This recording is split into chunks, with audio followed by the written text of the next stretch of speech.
And good afternoon, ladies and gentlemen, as we look at the beautiful aerial shot over the Merit Complex. Welcome back, everybody. It is, of course, the final day of the Luxon Pay High Roller. And look, Jay, it's me and you looking very happy to be here, as we no doubt are. Welcome along, everybody. That's some hype intro music, and we are hyped down to the last 24 players here on the final day of the 2K2 Mil. Quick look over the schedule for you guys. Of course, it is today, the 9th, the Luxon Pay Grand final day. We've got a day off tomorrow. Then we are going to jump into our coverage of the big one, the Big Daddy, the MPP main event for 2025. Day 2 on the 11th, day 3 the following day. And we'll be crowning a champion on the 13th. Very much looking forward to that one. All of the fields so far have been smashing the guarantees. We do expect the same in that big one at the end of the week. There you go then. Luxon Pay Grand Final, 2,200 buy-in. Total prize pool, $2.8 million. Shade under. And Jay, we're down to 24 from the 1,452 that entered. Yeah, those who tuned into the stream last night would have seen us finish with 28, but we are starting today with 3 tables. So 3 tables of 8 get to cover every hand that is going on for the final day here, playing for $375,000. Chunky. Take us through all the payouts, Jay. Go on. Carry on, sir. Yeah, so 4 6-figure payouts, nearly 5 with 95,000 going to 5th place. If you're lucky enough to make the FT, you will lock up £37,540. But everyone I set on that first place, $375,000. Yeah, that is a meaty first place prize. We're going to take you through, guys, all the way to the conclusion of this one. So we're going to play from 24 all the way down to 1. Little quick look, guys. I'll take you through the tables. Out on the Luxon table, Adrian Strobel out in front, followed by the Spaniard Alvaro Gonza. Looking down a little further, Vitkauskas in there. Third in chips, Sidolkovsky, who impressed us very much with some of his sizings and recognition and spots where he could bluff with some light 3-bets. Then we have 3 short stacks, Menhart, Kadartsev, who had a bit of a shocker the last few hours, ran really poorly against Mr. Mark Smith. And there he is over on the DTD live table. Savkin out in front. He played really well. We saw him lead a 7-8 of clubs on a 9-8-5 and check jam on an ace turn when he thought his opponent was going to be too wide. Sebastian, he's second in chips on this table. Down through, a couple of Russians, Alexandrov and Briskin, and a couple of Brits. Mark Smith, the enigma, the wild card. And there he is, Mr. Neil Farrell. He has just a shade under 20 bigs to start. Got some work to do, but he's firmly in the hunt.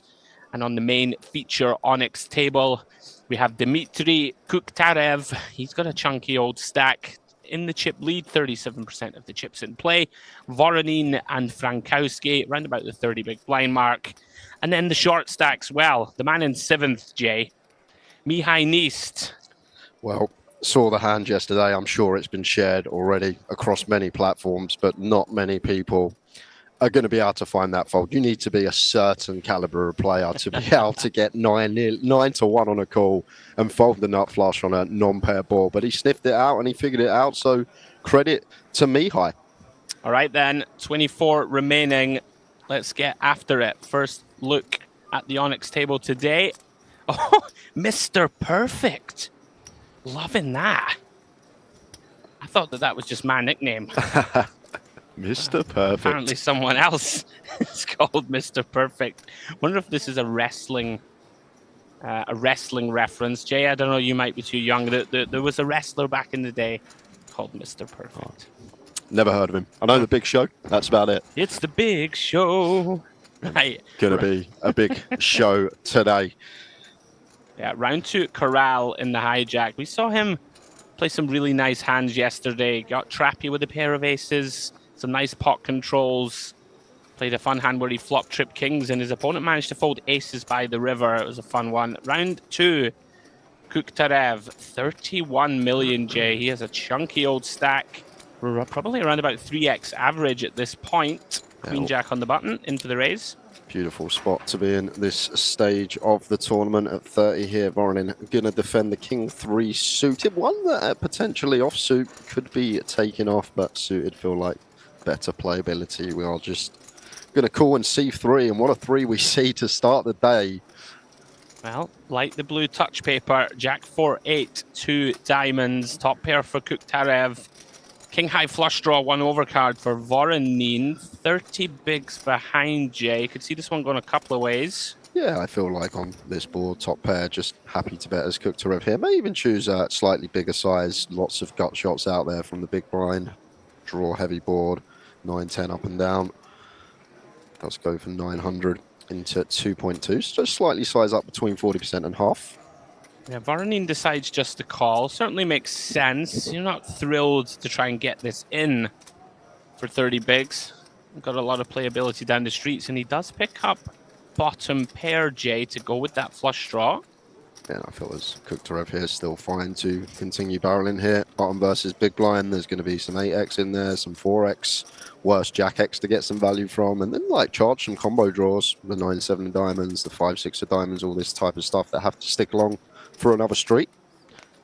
Is he likely to want to try and seek 3 streets, Jay, or is this a let's bet big turn and then decide? I feel like on some rivers we get to go for the 3rd street, but I feel like on most we are going to knuckle back. Like the obvious ones, the bottom pair in 3, the pair in 4, these are the ones that we probably do go for another street on as Kuktarev. But like when it rolls off a 9, a 10, sure, a diamond, these type of cards, this is when we're probably going to see check. All right, so very big river incoming, and what a river it is. Queen of diamonds completes the board. King high flush for Voronin, and he's reaching for leading chips, Jay.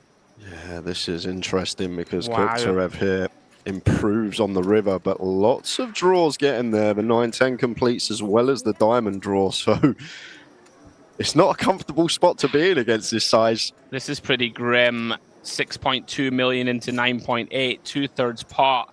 Like the problem, Jay, we just have a bluff catcher, right? Essentially, yep. I don't think Voronin is gonna, like Queen 10 with a diamond. I don't believe he's just gonna come out lacing it. Yeah, especially not for this size, 6.2 into 9.8, so just shy of 2/3. So it just becomes a bluff catcher. Like there's no like Queen 4 worst 2 pairs that are going to call turn. I don't even think Queen 8's going to call turn. Where the Queen of Diamonds, Queen 8 of Diamonds, not a thing. So it's going to be a bluff or a hand that we lose to. Right, and what are the natural bluffs? Like we basically need him to turn 8-9 or 8-10 with a diamond or something into a bluff? Yeah, I think that's about it here, Jack 10's not going to do this, is it? I don't think. I don't think it would be. Like Jack 10, if it is going to bluff, probably plays better as a check raise if like we're met by a small one on river. But it's a real tough spot from Kuktarev here. A pretty rare spot where you improve to top 2 pair on a river and have to go deep into the tank, but you can see the wheels turning. Kuktarev just recognizing really under-bluffed, especially with the presence of that 9-10 draw there, right, that can also be value betting. All the flushes got there. Let's see if he can find an elite level laydown. Maybe 5-6 diamond could be one as well, Andrew, that fancy a little punt on the turn with up and down. That's the only other one I can think of. What a lovely release. Well done, Kuktarev. Oh, and he shows him, okay. A little bit of Russian solidarity, perhaps. Are you a fan of that? Like, I mean, I suppose he's going to find out in whatever it is, right, an hour's time. I'd keep him guessing for a couple of hours. Not going to be getting info for a while, so may have made him wait there. What a start anyway for Voronin. Beautiful Queen of Diamonds River, up to 18.4 million.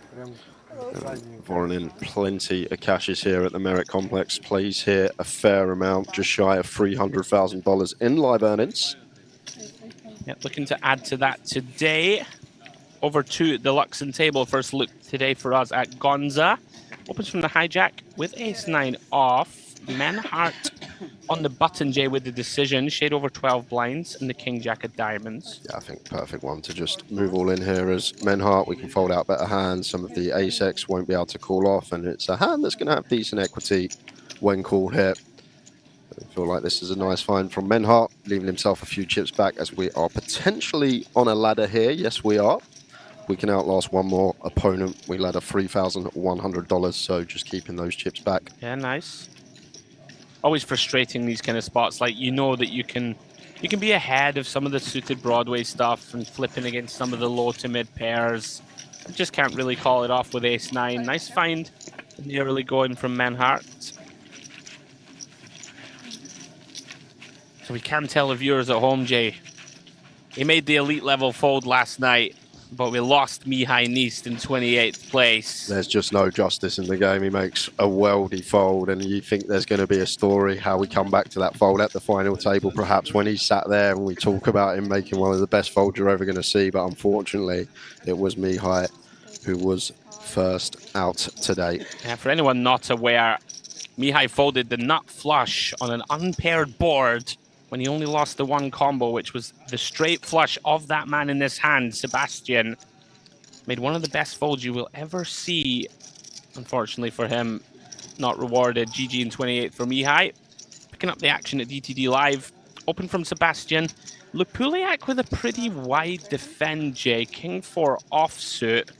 Got to be basically one of the very worst hands we defend, but does flop top pair on King 9-3.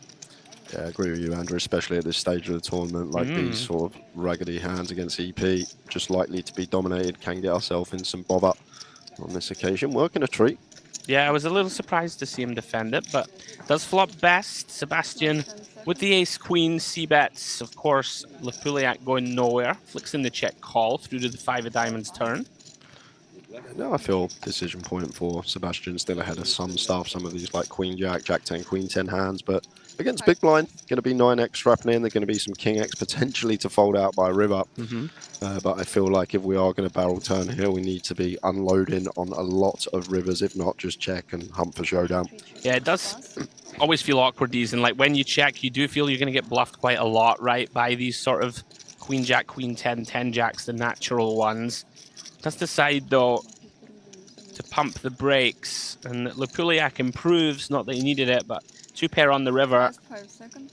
Seems like a pretty easy one to value bet, Jay. Once your opponent checks back turn, you don't expect them to reopen the action too often for you. Yeah, exactly that. Just have to go for our own value here. Some potential 10s through queens in there. Here's some ace highs. Money gets sticky. We can still have the hands we mentioned as bluffs, and Sebastian out the way. I've done a bit of research on Sebastian today, and only 3 caches, Andrew, on the database. But of those 3 caches he has, all 100+ man fields. Right. Two 400+, 100+, and those 3 caches are first, a second, and a 7th. A man of quality, not quantity. So whenever he cashes, he seems to make a final table. Is it going to be the same story today? We will find out as we pick up action over a Luxon. Pretty sick. Open from Gonza then. We have a call on the button from Strobel with 6-7 of diamonds. Through to the Queen, Queen 10 board. Gonza starts with check. Strobel deciding not to stab here with 7 high. Makes some sense. Not much playability with it down the streets. Gonza still best here with ace-king. Yeah, fine to just wave that white flag straight off the bat. We've got a bit of a trashy combo like we do on this board of Strobel.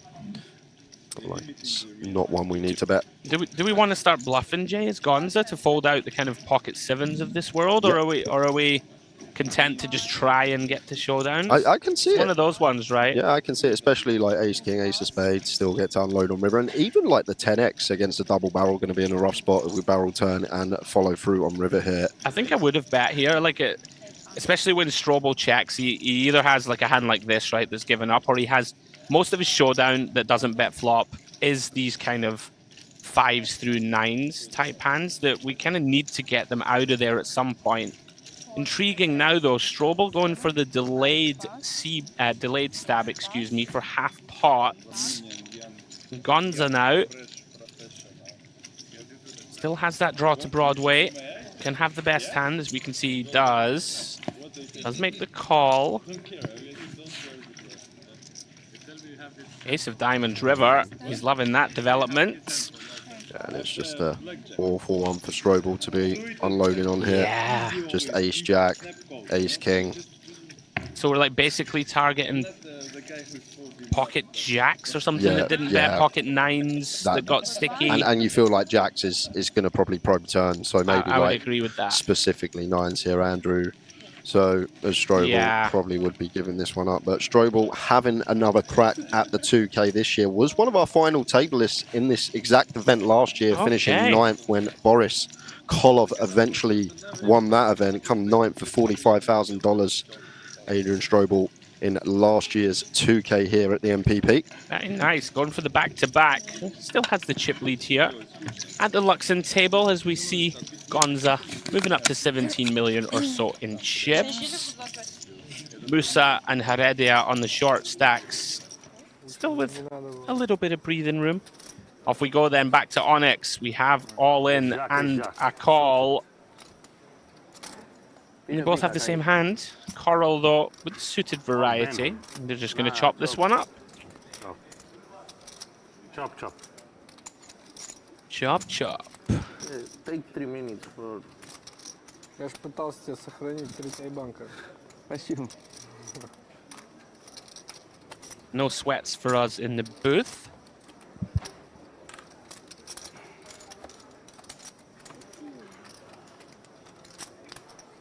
По логике вещей, если там кто-то будет, точно так же он также использует тайбан. Just a heads up, guys, we are keeping eyes out on both YouTube chat boxes today. So any questions, anything you want to know about the players left in the field, fire away.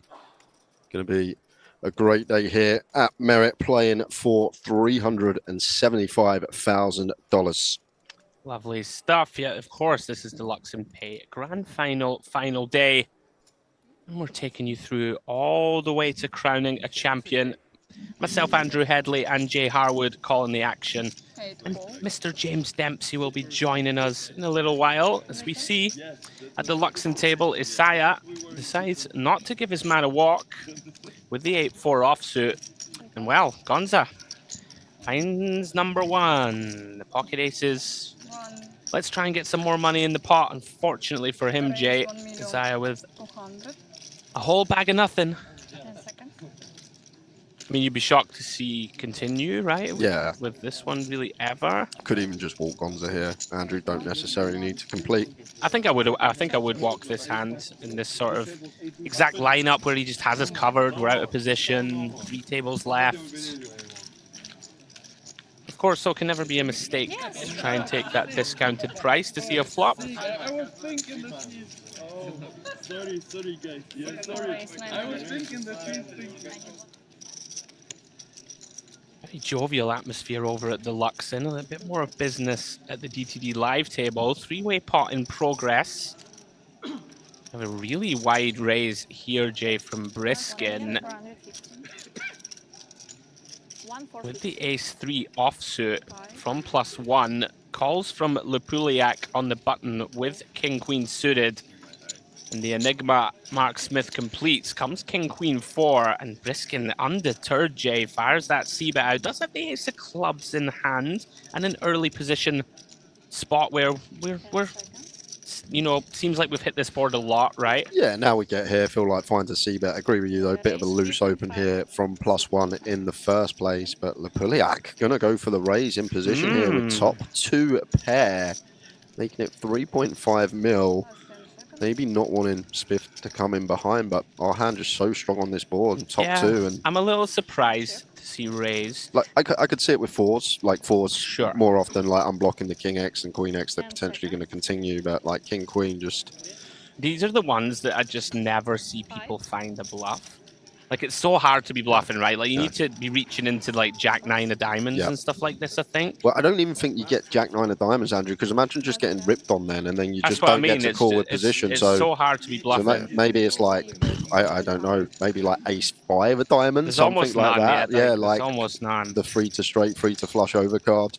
Maybe just thinks that when Briskin c-bets here that he's got a hand that is willing to run it when he has just 8 million back, which isn't that unreasonable, but yeah, in any case.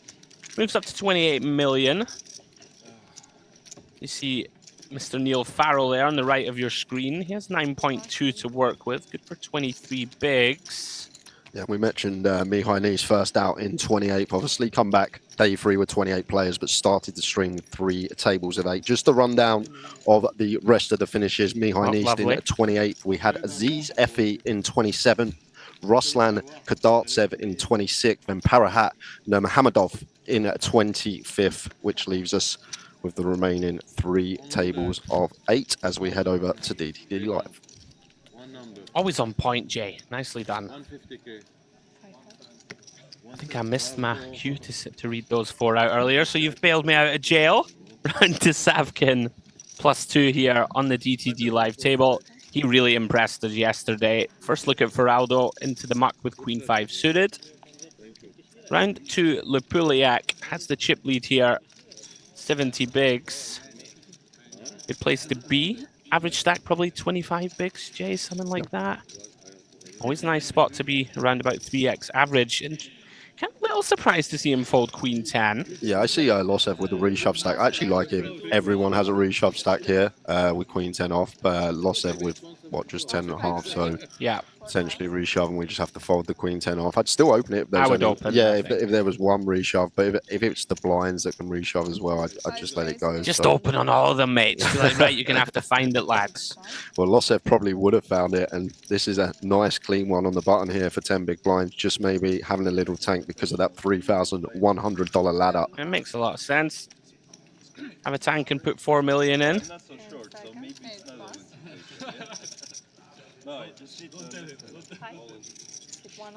Where do you stand on this, Jay, with like the face masks and stuff like this? Like, are you heavily anti it?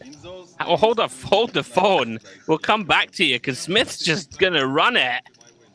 I mean, he's just box office, isn't he? He doesn't care. He just let's flip.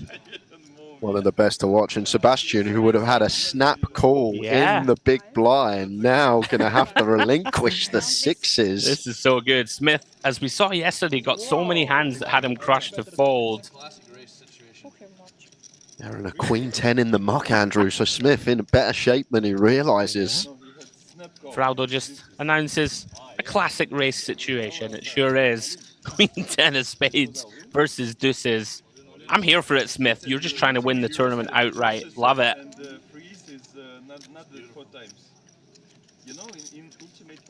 More than half of his stack at risk. Let's see if he can hold off his man. No, not so far. Queen 9-7. Losev finds top pair. All of a sudden, Smith drawing to 2 deuces. No good. Oh, the 6th turn causes uproar at the table. The big blind, of course, folded the pocket 6s. Isn't it funny, tournament poker, Jay? Like, not to be disrespectful to the Smith call, but most of the time people get out of the way. We call with 6s, win a big pot, eliminate our man, and all of a sudden Losev is going to feel like he's free rolling here up to 9 mil. And this is the thing about the game we play. Like Losev there doesn't realize how good he's ran for deuces the call. Now 6s have to fold, and that's like the hidden run good. You talk about running good, winning your flips, pinging a 2 outer, but hidden run good there in situations like that as we pick up over at Luxon. Yeah, just a full-on dream of a situation for the man. Up to 9 million then. Back to Luxon. Strobel. +1. Beautiful looking king, queen of clubs. We are on that pay jump, so you're seeing players taking a little bit more time than normal pre-flop. Round 2, the Italian Isaiah gets out of the way with king 10 of diamonds. Round 2, Heredia. Ace 9 off, Jay. Yeah, I mean, you would expect fold, but against a big stack who's capable, like, I can see a consideration to maybe thinking we can occasionally get a really wide one through. I wouldn't expect him to use this hand. Yeah, like fold here from Heredia. I know we can see it would potentially work, but if this is like MPLP from Strobel, I can get more behind it. But when he opens from +1 here, feel like ace 9 off just misses the cut to reshove here as Heredia. But we'll see. It's one of those things, isn't it? A theory kind of spot where, right, we don't use this, but if the guy's getting out of line and getting after it, and if he's starting to dip down into, you know, the king 10 offs of the world and stuff, we can if he's opening every ace X and all this type of stuff. Well, the look over the shoulder may be indicating that he is going to take the reshove, and waiting for the ladder spot could be the idea here for Heredia before he goes with this one. Because if I'm sitting here as Strobel, I'm thinking, oh no, he's gonna shove here. I've got to call King Queen of Clubs for 11.5. Off we go. By the way, something I've noticed quite a few times is why not just don't burn a time bank, put 4.5 million, because like Strobel can fold, right? Then you save those time banks, and if he does put the chips in, then sure, we can just tank for the, you know, and use all of our time banks then. I've never quite understand it. There was a famous one at the World Series where a guy did this, burned about 10 time banks, rejammed 8 bigs, and then the razor just snap folded, and everyone was laughing and going, well, now you're in the mud, pal, and you don't have that 4 minutes of time you would have had. Yeah, so You hear where I'm coming from? Yeah, I completely agree. I would just jam and leave 100k back, and if he puts it in, then tank. Yeah, so indicating that he is going to jam when he's burning through these time banks, but I still think ace-9 off misses the cut here. If he feels like Strobel is getting after it too much, then oh, he does fold. Pulled us all. I'm a little perplexed. Okay. Anyway, round to Menhart. Jack 6 suited in the big. Just a min raise to 800k. Yeah, suited Jack fine to get in here for Menhart. See if he agrees. Yeah, you're not thrilled about it at this sort of last 3 tables stage, but we're getting a nice price. Over 4-1. Have a hand that has some playability. Post. Does make the call. Through to the 10-9-5 all spade board. Neither player loving this one. Strobel does have the betting lead, Jay. Yeah, I still feel like we're just going to see small from Strobel here, like 550, around that sort of size, quarter pot. Generally, mono boards, the ones we have the smallest sizes on.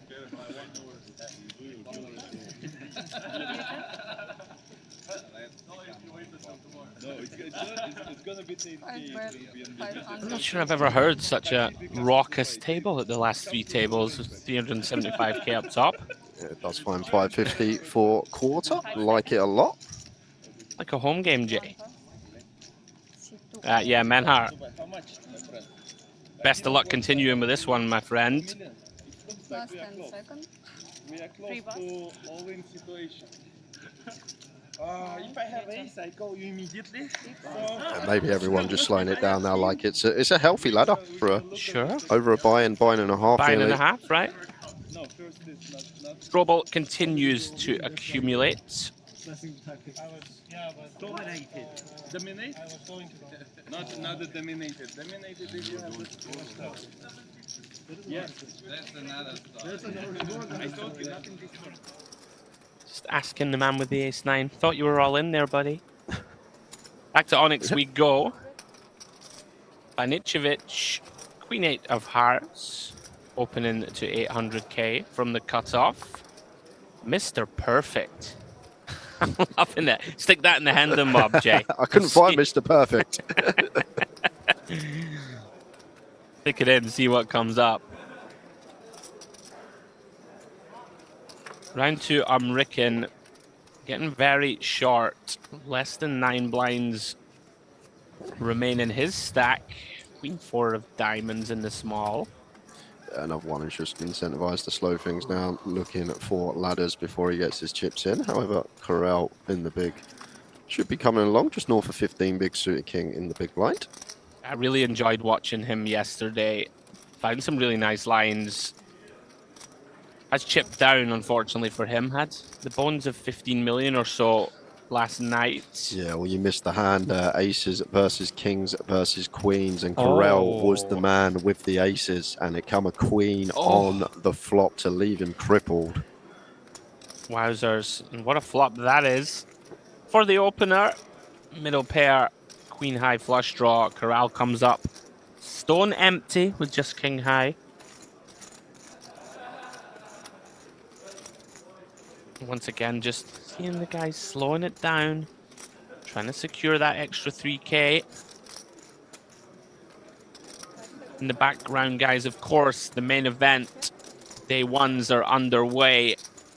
That's a 5K buy-in, 5 million guarantee. So you just ladder here, Jay. Even if you bust, you've got half your buy-in to the main. Should be hand done. Just south of half. And the corral just slowing things down as everyone is right now until that ladder is secured. And Banacevic, the man who sits second on the Montenegro all-time money list. Another one who had a run at this one last year. Finished 19th in this exact event last year in 2024. So looking to surpass last year's 19th place finish. But amounted nearly $1.4 million in live earnings. And that does make him sit second on the Montenegro all-time money list. Yeah, very nice. He's on course to better that run from 2024.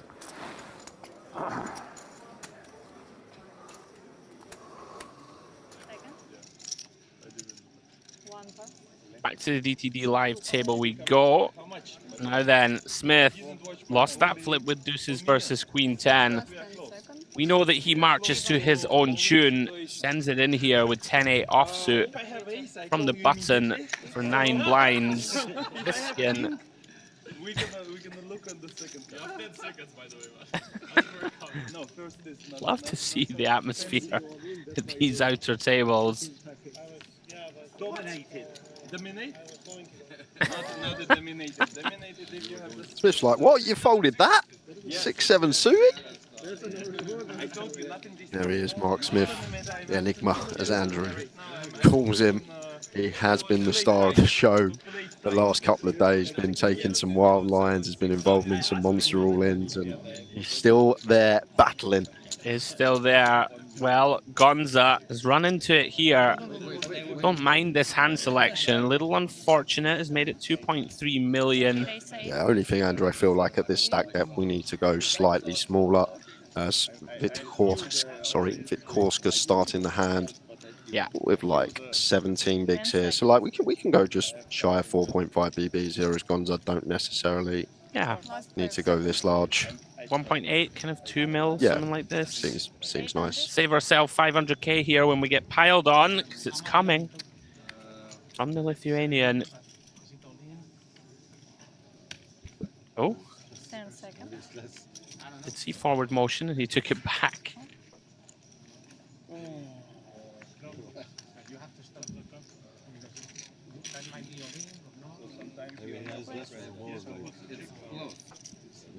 And they go now. I was a lot younger. Right now you're more chill, yeah? Old man. Let's go more drinks, yeah? Looks like he's committed most of his chips, but just to give himself the chance to tank a little here. We are, of course, on that pay jump. Bulk of the chips have crossed the line. Gonza never thrilled, of course. Disappointing to be shoved on. Just maybe checking Jay in case he's priced himself in. 1,100,000. Another reason why we go slightly smaller. Just always account for the opponent's stack depth when they have like that 15 to 20 big blind remit at this stage. Like you can make it 4.5 BBs. It's still going to do the same job. Yeah. It's kind of a tilting spot, right? It's 4.5 to win 10 million. But almost one of those spots where we're so shallow as well that you don't just want to dust 4.5 million more in there. Obviously, you're going to be crushed here a lot, right? You're almost never good. But Kauskas is very happy with that. Pick up 3 million or so without showdown. He's a pro.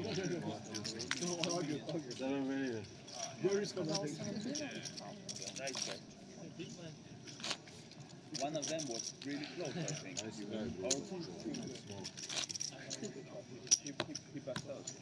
10 seconds. So newfound wealth for the Lithuanian. Back to the Onyx we go. Kirichenko, always one of my picks in these fields. I've covered him many times over the years. Super solid. Really doesn't make many mistakes. Opens to 800k here with King Queen. Starting the hand with shade under 14 million. Yeah, no stranger to big scores. Kirichenko actually having 6 figure scores here 3 times at Merit. Now then, Mr. Perfect. Is this the perfect time to execute a light 3-bet jam? You don't love this one, Jay, right? From hijack versus under the gun. Feels pretty dicey.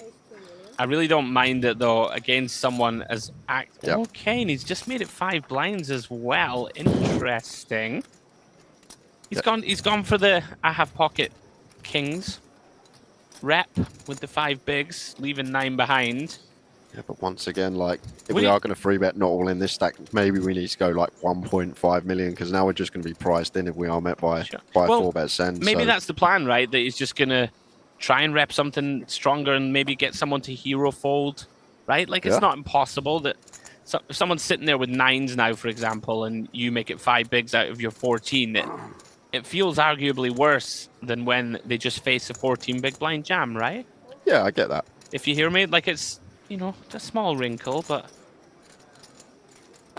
it should work. I'd be surprised. But although Kirichenko may be thinking here, really? Like, if you have a premium, are you going to make it this transparent? But just has king queen off, and what can you do? Well done, Mr. Perfect. Yeah, well played. Was expecting to see shove. Went for that 3, but not all in. Done the same trick. I think shove would be nice, though, against even versus gun there. Like, the idea Kirichenko's going to open king, jack, king, queen, and like when we knock out these hands that dominate us, it's going to be a decent shove in itself. Get called by ace king. We got just shy of 40%. We don't mind that. Let's run it. Get called by 10s, 9s. Let's run it. Yeah. Can't argue with that. Now then, back to DTD Live. Open from Sebastian with queen jack. Defend by Savkin. 10-9-5. Curious ones these, Jay. Sebastian with the kind of decision. Do we want to ever check back and have some sort of disguised nice equity, or you just always see better? I feel like always see better in this one with the queen jack, especially against big blind. Like, we can already set up multiple street bluffs, something like 9x, 5x to flush out by the turn. Spade in hand as well. Like, the times it rolls off the spade, we can potentially just triple off here and just put all these 1-pair holdings from the big blind in the blender. Yeah, Savkin, never comfortable these spots, but does have top pair. Commits calling chips through to the deuce of clubs. Turn, effective blank. Decision point now on Sebastian whether to line up the barrels or not. Yeah, and I feel like it's another one of these spots, Andrew. If we are going to barrel turn, we need to unload on a lot of rivers, because even the 9x probably going to stick around versus cut off here. So, like, the 10x, the 9x will call in this turn barrel, but potentially just fold out to a triple when they don't river 2-pair or improve. So, as Sebastian here, if we are going to try and dislodge a 9, a 5, we need to be aware that a triple to try and fold out a 10 needs to be in the lockup. Yeah, seems pretty reasonable. And slight bit of removal to some of the better 10x, jack 10, queen 10, less likely of our opponent when we have queen jack. But big fan of this. He's gone for the old meaty sizing, as you like to say, Jay. Yeah, that is big. I thought we'd go smaller here as Sebastian, because Sav King calling now, going to get a pretty nice price on the river if we are going to triple off. Yeah, it kind of like you almost start narrowing your opponent's range now to just a 10 in some ways, right? When you go whereas when you bet 60%, then a 9 might get sticky and have to fold river. Like, even like half or B40, keep the 9 in and then fold it out on the river in a way. So yeah, okay, I'm with you. I hear you. 12 million in there now. Now we only have 60% behind, and we have completely whiffed. Sebastian potentially looking for maybe a spade would be a good card, right, for us, like something like, you know, even ace of spades, 6 of spades is something to bluff. I feel any ace we just go for it on anyway. But even on this river, like, it just looks like Savkin has what he has now, a lot of 10x, but you need to ask yourself the question, how often is he folding a 10 now? Because he's going to be getting 7 mil to win 19. So like 2.8 to 1 on a call, going to be giving him a really good price. Now, can Sebastian find it? Never a fun feeling to have been called twice. I feel like the good thing is on this run out though, Andrew, we have like king 10 and ace 10 for value. It's just not like jacks through aces and two pair plus. Like we're probably going to go after it with king 10, ace 10, maybe even like queen 10, maybe a little bit too thin, but the better 10x going to be in there for our value. One benefit, Jay, perhaps the big blind can have a bunch of pair and flush draws that have to fold river, right? Like, yeah, it does wave the white flag, and I'm not sure it was getting through, to be honest. It would have been interesting for us in the booth to see. Well done, Savkin. Remained stubborn. He's up to nearly 30 million now. Oh, look at that. In for $12, Timothy. MBN. Absolutely. Interesting river spot there. That's why I think going smaller on the turns kind of nice, keeps them 9xing. I'd have bet like 2.8 or something. Give the 10x a worse price on the river to hero off. But we're sat here in the booth, Andrew. Like in game, when you're sat there playing for $375,000, like you'll know how hard is it to actually find it in yourself. You know it's a good spot to potentially triple. Sure. But you know if your opponent calls, you're out your tournament, and it's just up in dust. And when you're sat there in game, it's a completely different story. Yeah, back to the Onyx. Corral's decided here, 14 effective. Deuces makes the cut from cutoff, and Kirichenko with a very borderline one. Ace-8 offsuit immediately eyeballs the stack. I think this is a call for chips, Jay, basically always, but with 3 tables left, we have to commit a third of our stack. It's not an appetizing proposition. Yeah, so Corral with 14 bigs here, just shy off, so not the nicest spot here for Kirichenko. And like Corral probably doesn't take like the a7 through ace deuce off, maybe some suited ace-x in there we dominate, but maybe only a few select combos. And as Andrew said, for chips, definitely a call. But factor in ICM here, decent proportion of our stack, over a third. I think I would fold this hand. It's super, super close. It feels like stone bottom to me. And when it's stone bottom and you think you might have an edge in some post-flop spots, I can get behind fold, and Kirichenko agrees. It's one of those, isn't it? Ace-10 call, Ace-9 suited call. Ace-9 off feels like it could be the kind of draw the line in the sand. Very close. I don't think you could fault him for either decision in that spot. Corral stays alive, 6.5 million. Kuktarev out in front still with 26 million to work with. Back to the Luxon table. It's Zaya. Opening with a 7 of hearts. Interesting one for Gonza. You'll often see people take this one upstairs and just simplify things somewhat, perhaps, with the rest of the table behind, but decides to call in position. Also seems reasonable. 5 seconds. Yeah, like generally have more flats with this hand, LP versus LP, just keeping in dominated stuff. And just in this spot, you see a lot of folding and 3-betting going on. 3-bet once in a while, and then at this stage, 3 tables left, some players may just elect to muck it. 7,500,000. Yeah, I tend to personally want to activate with 3-bet in these type of seats. Just don't really want to share equity behind. If someone...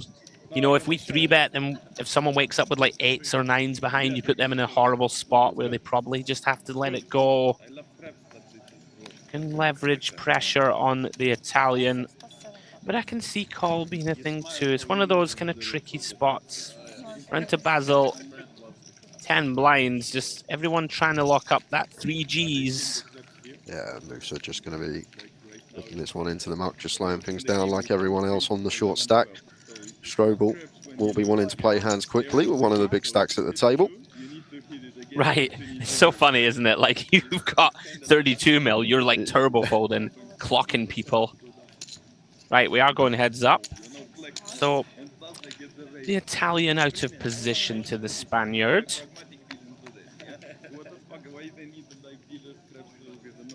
Comes up empty on the Queen 4 Jack Rainbow board.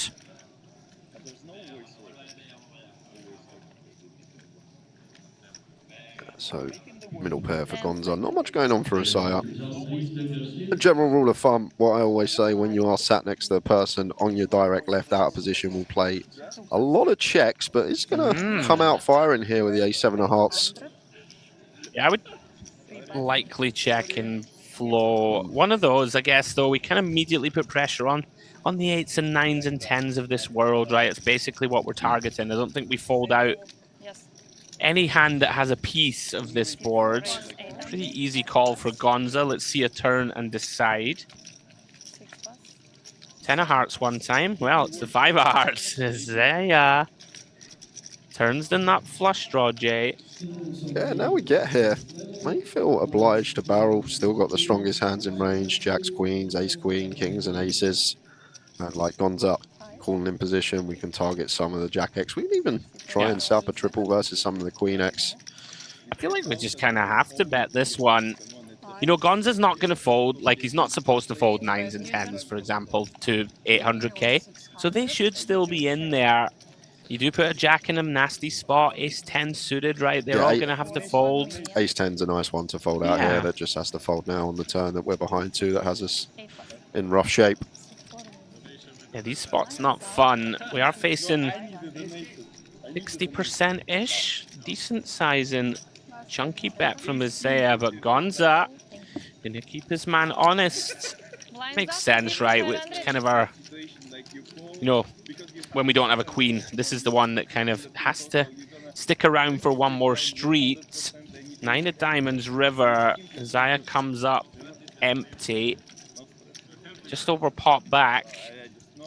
Kind of an interesting one because King 10 should probably be folding turn now. It's King 10 of hearts, the one combo that gets there. And +1 versus +2. This 9 has no interaction with 2 pairs. Jack 9, Queen 9, not going to be a thing. So potentially we can go after King Queen. We can go after Queen 10 suit. We can go after Ace Jack. Not a lot of fun though, is it? It's not. It's not. But the thing is, 4 shouldn't be there. Jack's probably 3-bet at frequency. Queen's definitely 3-bet. So we just got to really fade the Queen Jack suited, right? The 2 combos are Queen Jack suited here, as I say it. If we believe that Gonza's good enough to fold as high up as King Queen, Wow, and here it comes. Go on then. Isaiah. Wow, fair play. I think most people wave the white flag here. But maybe just recognizing here that we just need to fade the Queen Jack suited. Two combos, well, and the 1 combo of King 10 of hearts. So like 3 combos that are going to snap us off here, and then the King Queen, the Queen 10 suited, the Ace Jack are just all in the bin. Let me ask you, anything to read into the sort of 60% turn and now all of a sudden we want to overbet shove river? Like, not to be, you know, too picky, but I think often people will sort of size up bigger on the turn with value so that they, you know, like, because you want to get more money in the pot, right? And then all of a sudden, like, does this look a bit more bluffy now that we've left an overbet behind, or do you think that's not really relevant? Yeah, potentially. Thinking where the bluffs come through, though, we say, like, Isaiah can have King 10, whereas Gonza's only really got that 1 combo, so he does have the King 10 advantage here. Ace King and Ace 10. I feel like Ace 10's the one, as Gonza here, you're going to think is going to be the bluff when the 9 comes on the river. And look at this from Isaiah. Well done. Doesn't take too long before folding as Gonza, but what a move, and that just takes heart at this stage of the tournament. It takes so much heart to run it at this stage. Goes for the triple off and gets the job done. Well, he couldn't find the heart on the felt, but he found the heart in his chest, the heart to put the chips forward. Just critical moments too, right? Like if we give up here, we're down to like 9 mil. And now all of a sudden we have 20, right? And it could be a sort of key point in tipping the balance for him to continue a run towards the final. Great hand. Back to DTD Live we go. Briskin opens King 10. Lapuliak defends with the Ace 5. Good flop for the Russian. Top pair. Hand over. No, I need a donation. I need a donation. No. That's a gangster look, Jay. I'm not sure I'm pulling that off. The emoji t-shirt, the medallion, and the glasses. It's a bold choice. Oh, here we go. Mr. Perfect. Well, you're in perfect shape, my friend. Bit of a cooler here. Ace-King, Ace-Queen. Kind of 18 bigs versus 18. Voronin finds Ace-Queen suited, decides he needs to just run this, even versus under the gun. 16 million chips in the middle.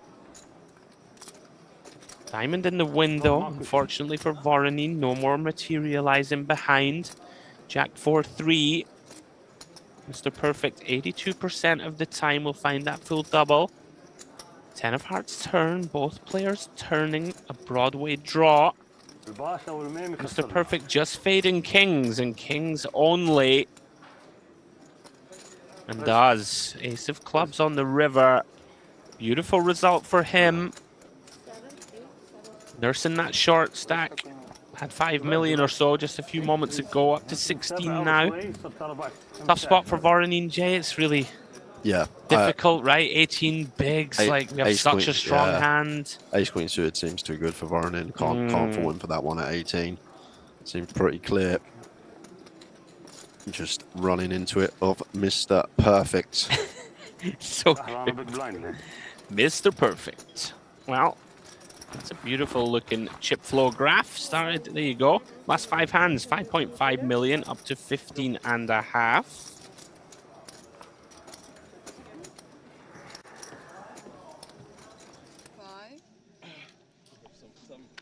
Thick and fast action then. Now then, Mr. Smith.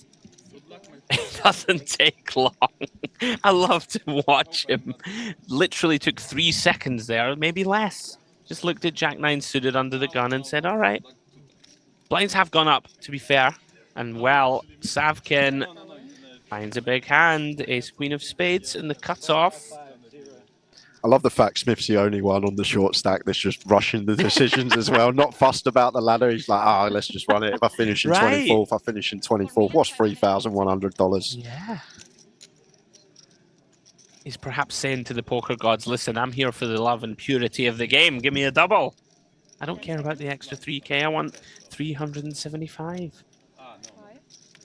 Savkin, just always a call, Jay, right? Just in case people behind. Not fully aware of the stacks, but here we go. Just in case Lapuliak wakes up with the top 2% hand, we can get out of the way. Now then, Smith, we've seen you wriggle out of a multiple all-in situations yesterday. Survived with the 10s versus the kings. Survived the ace-jack v ace-king. Can he survive the jack-9 suited versus ace-queen? He loves to see the ace-queen, though. Here we go. Can you do it again, Jay? What's the instinct? I feel like he can. There was things happening yesterday that just seemed like it might be his tournament, but we will see with this run out.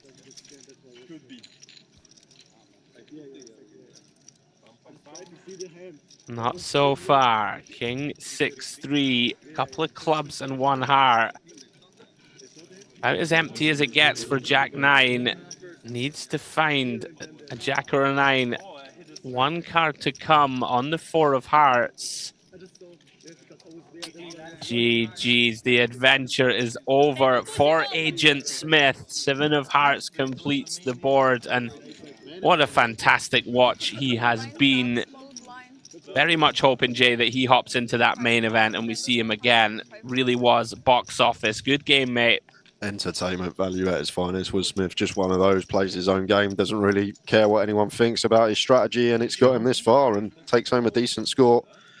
$16,700 in his pocket, but everyone up to $19,800 now. Yeah, Savkin was a guy yesterday. I thought to myself, I need to keep my eye on him, and he is motoring now in the mid-30 millions. Kuktarev opening here, ace-9 of clubs in the hijack, bumps it up to 1 million to go. Into Mr. Perfect big blind, has ace-4 offsuit, Jay. One we could potentially go for some 3-bets with. Like at this stack depth, these are the ones we like to choose. A high card, a low card, offsuit. Just not really having a decision when met with 4-bet jam, but just going to choose call on this occasion. Yep, both options. A fair amount of value here. And we just don't love this, Jay, but just gotta call one, right? Let's see what happens. It's hard to rep like something stronger though, right? Like it's obviously there's the remaining deuce. We can have what 3s through eights pure. Seems quite reasonable to have all of those. Oh, he just folds. Oh, what a fold. All right. I feel like against third pot, just shy of, a lot of people take one off there with ace high, especially against hijack, who's just going to have like the jack 10, the queen jack, hands we are still in front of here. Yeah, Nice lay down. Quite surprised to see that, but the timing was perfect. Okay. As we take a moment to pause and breathe. Luxon Pay Grand final day, guys. Myself, Andrew Headley, and Jay Harwood calling the action. And Mr. James Dempsey will be joining myself shortly when Jay takes his first well-earned break of the day. Any conclusions from the early going? Jay Savkin making a move, seems like. Yeah, not really. Kind of cagey, isn't it, in the too early much. going? No fireworks as of yet, but as you expect, all sat down for a big final day here. Decent sum of money up top, and when you are like, sometimes you just need to get settled in that first sort of 45 minutes. The nerves are sometimes there when you sit at a table, cameras on you, all the lights. Sometimes you just need to settle in these big final days. Yeah, it's been fairly cagey, as you do expect. Once we get down to that sort of final two tables when the pressure and heat is really on. We're down to 23, of course, lost Mark Smith, who yesterday was just an absolute joy for us to watch in the booth. You never quite knew what he was going to do. As we go back to the Luxon table, and oh dear, Isaiah, how's your luck, pal? We saw Ace-Queen suited get coolered a minute ago versus Ace-King, and this is the ultimate of coolers. Menhart starting the hand with, what, 15 blinds? So Isaiah's going to have to call it off, Jay, right? Yeah, and that's why there's no flat in here for Menhart. We're just aware once Isaiah puts in like 45% of the effective stack, he's not going to have any folds. So we just jam, off we go. And Isaiah can't believe what he sees running into it. Bit of a cold deck at just shy of 16 effective. Yeah, this is really frustrating, right? Okay, fine, if I run into the kings, at least we have some sort of semblance of hope, but we've somehow got 11% here with a premium hand. Can he find some light at the end of the tunnel? Looking for diamonds as the immediate get-out clause. Finds one on the 10-6-6 board. Backdoor Broadway, running queens or running diamonds. Well, Menhart looks to the skies. Not like this. All of a sudden, Isaiah 20%, but doesn't find it. Red River, wrong suit. Those are the ones that if you get beat there, Jay, like that, you just fly home. You don't even play the main. You're just like, nah. Yeah, but before you fly home, you have to tell everyone about the hand that you pass on the way to the airport. Like, even if you're checking in, checking your luggage in, let them know at the check-in desk, oh, I'm here because I lost aces versus ace-queen. 3 tables left, playing for 375k. Say, good afternoon, Mr. Menhart. Would you like to upgrade your seat? Unfortunately not, kindly stewardess. What's going on? Aces versus ace-queen again? Over at the Onyx, and maybe a saving grace, Jay, that we're +1 versus cutoff. Well, no. Frankowski sends it into the abyss, and Voronin can't believe his luck. Once again, we have the aces versus ace-queen confrontation, and this is bleak for Frankowski. Only 2 million back, 4 bigs if he loses this one. Really tough spot though, like the ace-queen off here. Jack 4 deuce then. 3% equity only. Needs perfect. Finds the first part of the equation. This would be ugly in the extreme. 2 outs though with card removal. Looking for a king. No dice. 4 of diamonds on the river. Frankowski crippled. Excuse the cliche, but always a sweat. Like, there's meant to be a sweat like 30-40% of the time. It's just like the numbers don't add up. It's like it's 90% plus. There's always that turn card that gives your opponent some direct outs to get there. Just feels like the maths never make sense in these spots. What a spot for Voronin. Up to second in chips on the Onyx table. Kuktarev still out in front. Umrikin and Frankowski on the ventilator. 6 and 5 big blinds respectively. Back to DTD Live we go. Open from Sebastian. Alexandrov with the real bottom range defend with the Queen 5-0. Through to the King 6-6 we go. Yeah, a bit of a dusty one to defend here. Queen 5 off. Yes, we are against button and potentially can be ahead of some holdings, but just not the best playability here. Not going to flop any decent draws. When we flop a top pair or a pair of fives, can be in some grim spots. Alexandrov has a pretty withering stare down, by the way. I'm fully here for it. Quite expressive in his discontent. Nice pickup for Sebastian. Keeping himself afloat, waiting for a little bit of heat.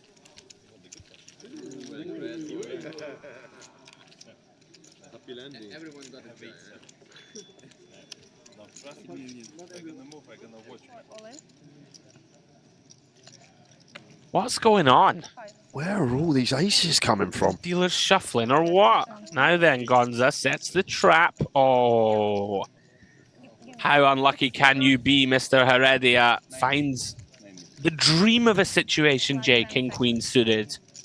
Are you ever a little... I mean, I guess you're always a little concerned, right, that the small blind should open shove a lot, right, for 7 effective. But, I mean, this hand's just so good. I actually really like that he's gone non-all-in here, by the way. You know, in the modern game, you're supposed to have some raised folds here, right, of 7 to 8 big blinds. Any flats here for Gonza, Andrew, when like this is going to be super polar here for Heredia, right? He's either going to have a very good hand or he's going to have a trash hand. So is it not a situation where we potentially flat here and keep all these trash holdings in? Because if Heredia's got like an ace, if he's got like a 10-jack suited, he's just going to be all in, right? If he's got a pocket, if he's got a pocket pair, he's just going to be all in. So I wonder if there's any trapping going on here in theory. He's basically repping like 10s plus. Like, like I could see 10s ISO in, non all in. Yeah, and he agrees with you, and I like it. Although, I mean, it could set off some alarm bells, right, for Heredia now. He's like, wait a minute. Like, this guy hasn't open jammed. Now he's limp calling. I mean, this is just cruelty. In fact, it's not cruel. I saw one king and thought, well, this is going to be the worst way possible. Somehow comes king, king, deuce. We've got pot back. Gonza is about to get wamboozled. Little 1BB, perhaps. Yeah. Little milky 500k for sick pot. Wow, what a crazy turn of events. Somehow, we're not all in yet. And I guess we just call. I guess we just call again, Jay, right? I can't see any reason to do anything else. Imagine Gonza folds here by the river. Don't be silly, Andrew. Please do not be silly. I like being silly. There is no way aces fold at any given point turn. In this hand. 6 of spades on the turn. Can we check this back? It's murky waters. I'm not sure if we get to check here. Maybe we can do some bluffs, but I feel like we can just go small again. Don't even need to jam for like... I mean, this is the most random hand ever in many ways in that Gonza has 7-8 suited or whatever. It's all in pre, right? So all of a sudden, Heredia is probably quite aware that the aces is there a lot here, I think, at this point. Like, what can he have? Like, if he has a king, that's all in pre. If he has deuces, they're all in pre. There's no pocket pairs. Other than the aces and queens, maybe. Jacks could limp call. He's not going to have a king. This is fascinating. Yeah, to be fair... You might check, honestly. I can see it being the right play. Just let some kind of random... I don't know. Yeah, there you go. It makes all the sense to me in the world. And now as aces after that check back on the turn, you're just thinking, oh, well, we got the best hand. Yeah. Let's try and... What do we target, though? Like, what are we supposed to get called by? Because, like, for the solver nerds and the people that like theory, we actually check as Heredia pocket 8s off of 8 big blinds against a limp. Yeah. Because of all the hands that are supposed to shove over the top. So, like, what are we trying to get called by? It's a really strange hand, and aces versus king queen suited could have just got all in pre, but It's an interesting one on the river with aces there, because in theory, Heredia is actually meant to check 8s, 9s, 10s, jacks, and all these type of hands back at 8 big blinds effective, blind on blind for those that like running their sims and having a little look at these blind on blind spots at shallow stacks. Yeah, I guess Gonza's kind of hoping that he had the like 9 deuce off, right? The ISO didn't flop a pair of deuces and then tried to show it down. Yep. That would make some sense. I feel like a 6 if it was in there, like a 10-6 off if it's raised jams turn for value, probably. I think that's right. What you're saying, the deuce is the one we target. The deuce, the trashy polar 10 deuce off, 8 deuce off, 9 deuce off hands that we target that are going to be these polarized trash raises pre. But over to DTD Live. That was a really fascinating hand. That pretty high level stuff from both, by the way, to not get that in till the river somehow, starting the hand 7 effective anyway. Sebastian, pretty strong hand from the cutoff, ace 10. Okay, Briskin takes it with ace 6. Oh, well, getting after it now then, Jay. Sebastian, this is not a lot of fun. It's not fun, but cut-off versus button here. King 10 suited, Queen 10 suited, Jack 10 suited. We dominate some suited ace-X. We dominate. You wouldn't expect ace-6 off to be in range. You really here, wouldn't. But ace 10 cut-off versus button just seems... Listen to the table talk. It's a nasty one. But like ace jack calls here, right, Andrew? Like cut off button, ace jack has the call. So I feel like ace 10. This is the line. Will get in.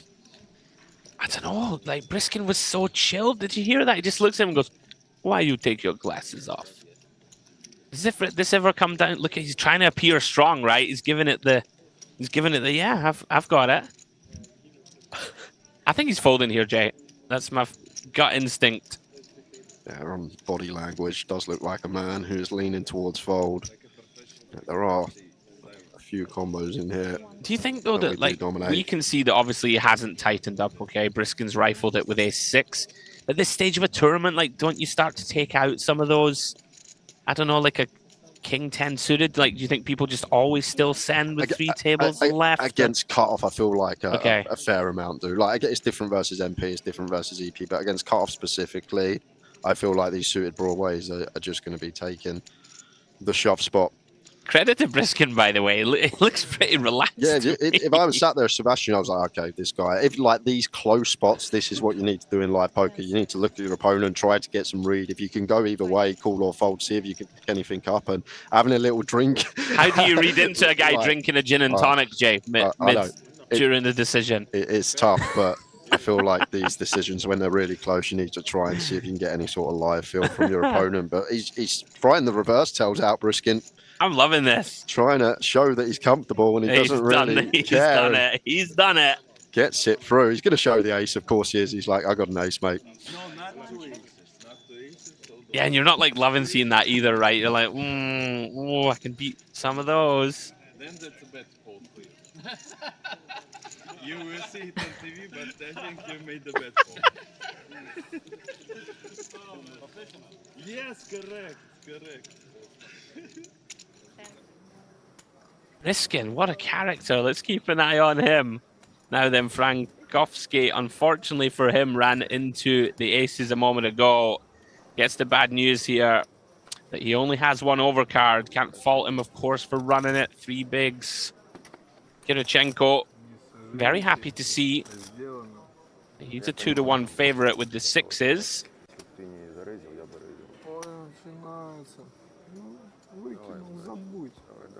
Yeah, these are actually quite nuanced spots, Andrew. Like Frankowski puts it in here and now. We'll see the run out. Let's talk about the spot in the minute. Queen 7-3 rainbow. You're going to countenance the old just defend and see and fold on the 9-10 jack. Yeah, exactly that. This is a board that we wouldn't have been able to fold on anyway, but yeah, we'll come back to it in a minute. Any aces or 5s about to keep Frankowski in the tournament? No joy. Jack of hearts on the river. Unlucky, sir.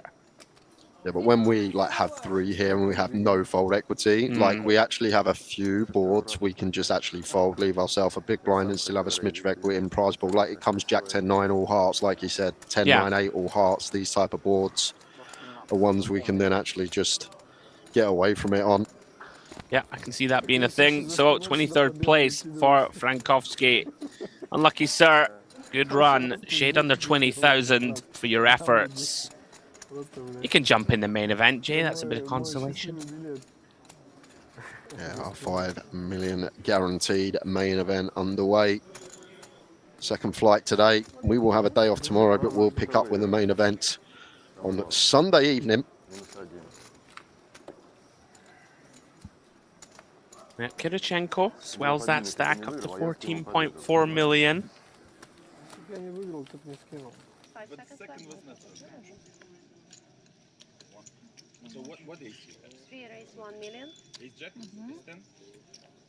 Ace 9? Oh, he's just read his hand as well. Did you have ace jack? Did you have ace 10? Said Briskin. The man knows 125. what he's got to fold. Well then, Sebastian might be about to face another decision. Opens hijack ace-5 of spades. Savkin. I'm not sure the big blind stack, but if the big blind's sub 20 here, Yeah. Savkin just should be all in. There we go.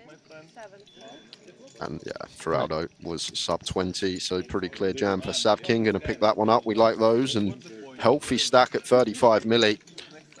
Yeah, frustrating spots and moments for Sebastian. Down to 6.5 mil. But better, much better.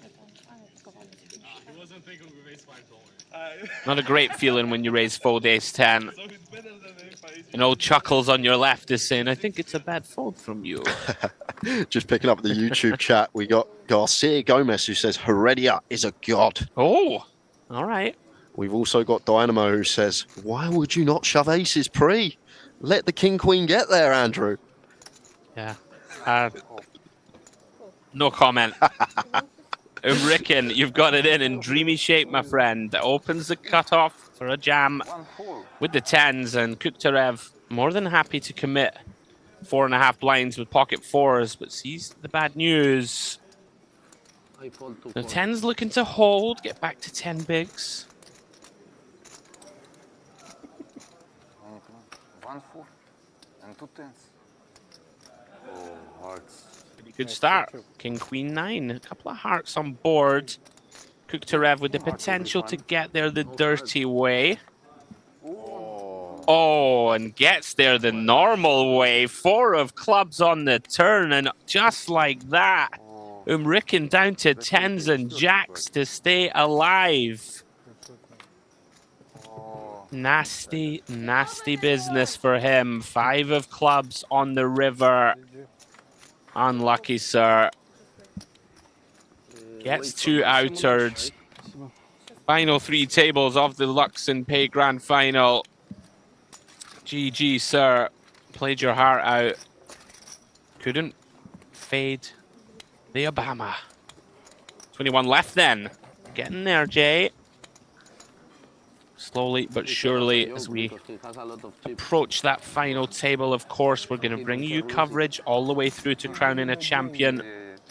Kuktarev, the rich get richer, 31 million for him. Я не знаю, как по-английски. Voronin, Kirichenko, Mr. Perfect, Banicevic, and Corral on the short stack with work to do. Now then, Nothing personal. Alexandrov Yeah, I'm really friendly person, yeah? possesses the most withering stare of all the players at Merit. Finds a really big hand in the cutoff, Jay. In they go. Kind of an Ace-queen. interesting one here, Andrew, whether to raise call ace queen or whether to just send. I think I'd shove for exactly kind of 10. Yeah. Like from cutoff as well, I think that now the sort of ace 9s, ace 8s of the world in the big have to start calling it off. Whereas when we're +1 or whatever and we jam, those hands always get out of the way. You know, like king, queen, queen, jack suited and stuff are maybe going to feel compelled that they have to flick it in too. I hear you though. I could get behind min raise. One of those where it's really kind of important just to maintain our chip stack. Also, you've got the big stack in the big who is going to defend, and if we raise and have to somehow bet fold, it's a complete disaster. Yeah, 10 seems like a murky area. Yeah. Like off of like 14 seems Yeah, clear to just raise easy. call, but 10, maybe we just send it into the middle, picking up action with the chip leader, Savkin in the hijack here. Couple of hooks for him. Oh, trouble for Feraldo. This is grim. Yeah, just south of 14 here against LP. Wouldn't shock me if Feraldo took this spot. Yeah, and he has taken it. Cannot fault it. 14 bigs. Just don't have quite enough chips to 3-bet fold. And Niels ran into it. He's going to have to get there. Sebastian wakes up empty. Savkin going to have a turbo call. Niels not going to like it. Sees the bad news. App of the table. 15 million chips in the middle. The Scotsman needs to find an ace. Some kind of straight or flush.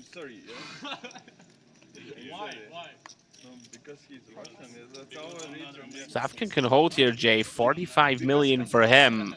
I think he's kind of giving me the money. Here we go then. You understand, correct? That's correct? King, 3, deuce, 2 spades. Yes, then No help for Farrell. 2 more chances. Get out of this jam.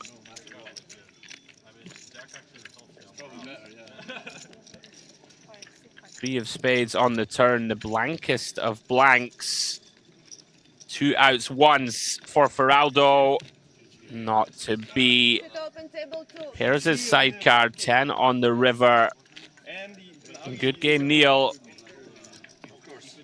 21st place for Neil Farrell. Good for $19,800. Strong run. Just got short, Jay. What can you do? 14 bigs left. Got to send that one in. Seemed to be dealt out for the first hour as well. Can't really recall him V-pipping any hand, so just goes like that sometimes. These aren't the days you want bad card distribution, and when you look at ace-10 after being dealt spanners for the first hour, it's just too good not to get in against LP, especially the big stack as well. Savkin's playing well, going to be wide enough. Seems like a bit of a cooler of sorts. Timothy Savkin in for $12 and up to 45 mil. Let's go back to the Onyx. Mr. Perfect versus Banicevic. Looks like check flop here. Yeah. So he has opened with the Jack-9. Intriguing that he decided to check flop.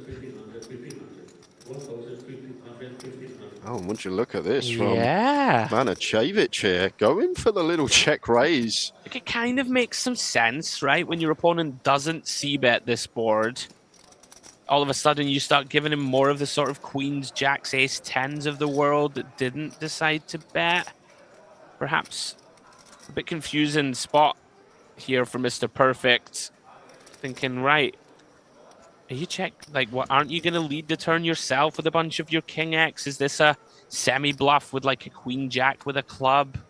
I'm going to try and make my straight or potentially bluff you myself on the river. Yeah. It's not something you see much, right? And he goes for the river check, all right. I think the river check's really nice after we elect to check raise turn. Like you said, Mr. Perfect checking back flop, not really going to have too much king X, and maybe weighted towards some like ace highs with the ace of clubs, like you say, queen jack that doesn't elect to c-bet. And then we can just potentially pick off some bluffs here. I mean, he set this up to perfection. Mr. Perfect feeling compelled to have to bluff. I was going to ask you, what do you think on, like, what are we repping here as Mr. Perfect? Checking back flop, bet calling turn, and now reopening action when check 2? It has to be 10x of clubs, right? Ace 10 of clubs, queen 10 of clubs, jack 10 of clubs. Like, these are going to be the ones that like to check flop. So yeah, we kind of need a flush, right? Yeah. So I feel like it's going to be a flush. Like, I don't feel like we ever take this line with ace king and go this size on the river for 2/3. So it's kind of interesting. Like, we expect king queen, ace king, king jack to bet flop. So what is our opponent meant to have here from Banicevic's perspective? It's like we've kind of painted. Wow, and he's got it through. Mr. Perfect in your eye. Shows him the Jack-9 of spades. Wow. I was going to say, Jay, we've sort of painted ourselves into a corner here with this line by not c-betting. Yeah. We've got it through, though. That's a weird line choice from Banicevic. Like, if we're going to check raise and the board bricks out, shouldn't we just check call and check call river? I agree. I guess he just gives him flushes, but He actually set it up. I know perfectly. And like, pick it off. it's nice to have the 7 of spades as our side card as well. Like unlocking all the queen, jack, club, ace, jack, club, this type of stuff. I can kind of see where he's coming from in that if he thinks under the gun has jacks and queens, for example, like they're not going to bluff, right? On the river, they're going to check back. So it needs to be ace of clubs X. Very intriguing. Sebastian has been getting beaten up a little bit for the last 20 minutes, but gets a shove through here with pocket fours. And we'll just collect our breath for a moment. Little look at the schedule, guys. This is, of course, the 2K 2 million guaranteed Luxon Pay Grand Final. Final day, we got about 2.8 million in the prize pool. Smash the guarantee. We have a day off tomorrow. Myself, Jay, and James will put our feet up, take it easy. And then we will be back on the 11th for the main event. MPP 2025, excuse me. Day 2 on the 11th, day 3 on the 12th. And then that final day, concluding our coverage for this year on the 13th, taking you all the way to crowning a champion. And what do you reckon? What's up top? A mil? What do you reckon? Can we hit a mil? Well, last year it was a mil up top, wasn't it? Yeah. Right. Can we hit 1.2 mil? Yeah, potentially. Potentially we could. Lamkov winning it last year for $1 million. So expecting the same sort of prize up top for the main event this year as we pick up over to Luxon. Now, this is a kind of nasty situation, Jay, right? For Sidolkovsky, you're facing a 5 big blind, small blind jam. Like, can't really fold, but it's awful, isn't it? You don't love it. Basil's going to be thrilled to see that he's actually got it in good. Jack 8 versus 10-7. Even if you're gonna double up from me, it's okay. As Feraldo would say, a classic all-in situation. So, 2 pretty weak holdings. Musa with slightly better one. Both players with ace, 9, deuce, 2 diamonds. No diamond in hand for either player. Both blocking each other's backdoor straights. Well, he may block it, but it has materialized. 8 on the turn for Basil, looking to fade 6s, 10s, and jacks to cling on. Oh, that's close. That's queen. So it's like half. More than 50%. More than 50%. Does brick out. Ace on the river. Not enough. Not enough. But queen 8. Musa states he's surviving. And survive he does. Back up to 11 bigs. My friend. My friend. Here we go. Basil still the short stack here at the Luxon table. Menhart with the chip lead, but it's pretty shallow, Jay. 30 big blinds, the biggest stack at that table. Everybody in the sort of 15 to 25 big blind remit. Well, we've had 10 minutes without pocket aces, and here they are again. 1 in 221 hands, they say, Andrew. Well, in an 8-handed setting, divide that, so it's like 1 in 30 hands we should be seeing them. But 1 in 6, apparently. Yeah, literally 1 in 6 today. Interesting that Sebastian, oh, hello. Like I was going to say, he's raised folded lots of times, right? People may be thinking you're opening 2 wide. Savkin J, Jack 10 of spades. 6 all in. He does stick it in. My friend, you see? But this situation, Oh, he's in the big as well. Excuse me. I thought he was small blind. Want to know his cards? How much? All right. Well, Sebastian, dreamy turn of events for you. No. After the river. What do you think to jam there? From big is kind of interesting. Right. I feel like we do knock out like Queen Jack, King 10, Queen 10 that's going to open from cutoff. I think when we're this comfortable a chip lead, I think it should be fine from Savkin. It's like a heat check moment, isn't it? Let's see how good I'm running. Well, how good are you running, Savkin? You do have the cracker hand. Flops a gut shot. 9-7 deuce. Any snowman would send Sebastian home. 5 of clubs turn, no change. 3 outs, 1 time. Not to be. 9 of clubs on the river. Great result for Sebastian. Oh, they're still talking about that previous hand. So it's close. So you saw this is Can I check 1? your hand almost. 1 second. New said like Yes. an ace 10, yeah? So 6. You understand, yeah? Back over to Luxon here. Menhart in the hijack opens to 2 big blinds. 7. Bikauskas in the small, all in with the 9s. Pretty standard shove here for just shy of 17 bigs, and going to be getting called when it's back on Menhart. Consolidation, I want to know his card. How much? Let's discuss. No, after the river. Yeah. After the river. After Nothing to be done here but click the call button. Yes. No, Big old flip, 18 million chips in the middle. when I'm not gonna cheat on him, he's chip bigger. You can duck and dive as much as you want, Jay. Use that skill edge, but there is If he double up, stages in tournament poker where it's going to come down to seeing all 5. You'd see a king folded from Isaiah, his card. so 56% of the time, Bikauskas going to find that double. So far, so good. Jack 8, 3, 2 clubs, 2 overs, backdoor straight and flush draws for the German. 5 of hearts on the turn, no good. Needs an ace or a king. My friend, we have a deal. Ace 10, offset. That's why fold. 4 of hearts on the river. I'm just listening to Briskin in the background, given the continued rub downs. 1 second. Great turn of events for Bikauskas. He's up to just shy of 18 million chips. 2, 4, 5, 6. Tough ones to lose, of course, 7. for Menhart. He takes the table chip lead now. 25. Menhart now one of the short stacks alongside Basil Musa as we jump back over to the Onyx. Another huge one. Pocket kings for Banicevic on the button. Played that curious hand a few moments ago. Myself and Jay weren't too sure about it. Well. Mr. Perfect can't believe his luck when he looks down at kings in the small blind. These are interesting ones, what size to choose here. And he looks like he's gone huge. Yeah, just picks up a big stack of orange, deposits them in the middle. Music to the ears of Banicevic. Knows his opponent will never fold. Yeah, we know this is always going in, Andrew. Maybe need to be going smaller as Mr. Yeah. Perfect. Induce something from like an ace-5 suited Sure. in the short term.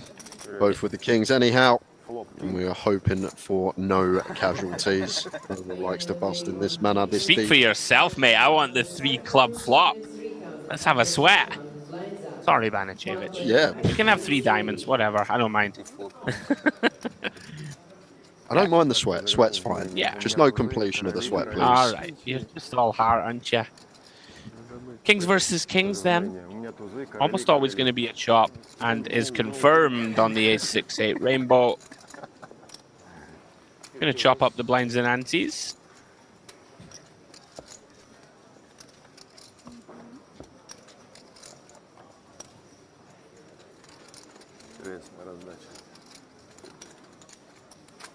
To wykинул туз 2.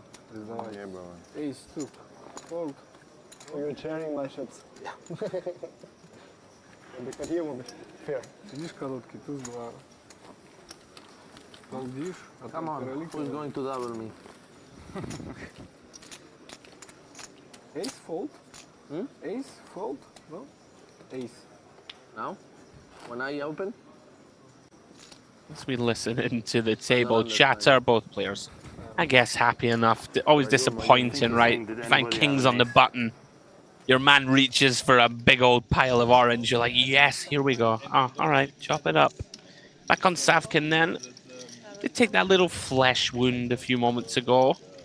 With the Jack-10 suited now then. Limps in with ace-5 of diamonds. Lepuliak, 50 effective, Jay. Finds a big hand, pocket jacks. Yeah, monster in the big blind, blind on blind confrontation. Just going to be raising this up in position. Yeah, Savkin with a deceptively strong hand of his own. Yeah, I expect to just see call in this scenario. We speak a lot about ace-5 suited as an aggressive 3-bet, 4-bet bluff, but blind on blind situation like this, we just want to be taking the suited ace to the streets. Yeah, pretty normal stuff so far. And there's a jack in the window, followed by a couple of ducks. Lupuliak flops the second nuts, but you're going to be feeling pretty good about life. I think I like this to continue with bet. Like, you know, a player like Savkin, you're going to give him opportunities, right? If he has some ace highs like this, they're going to continue. Might check raises with some bluffs wrapping around the jack and all that good stuff. Does call. Lupuliak loving life, probably praying for a club. And there is one. 9 of clubs turn now.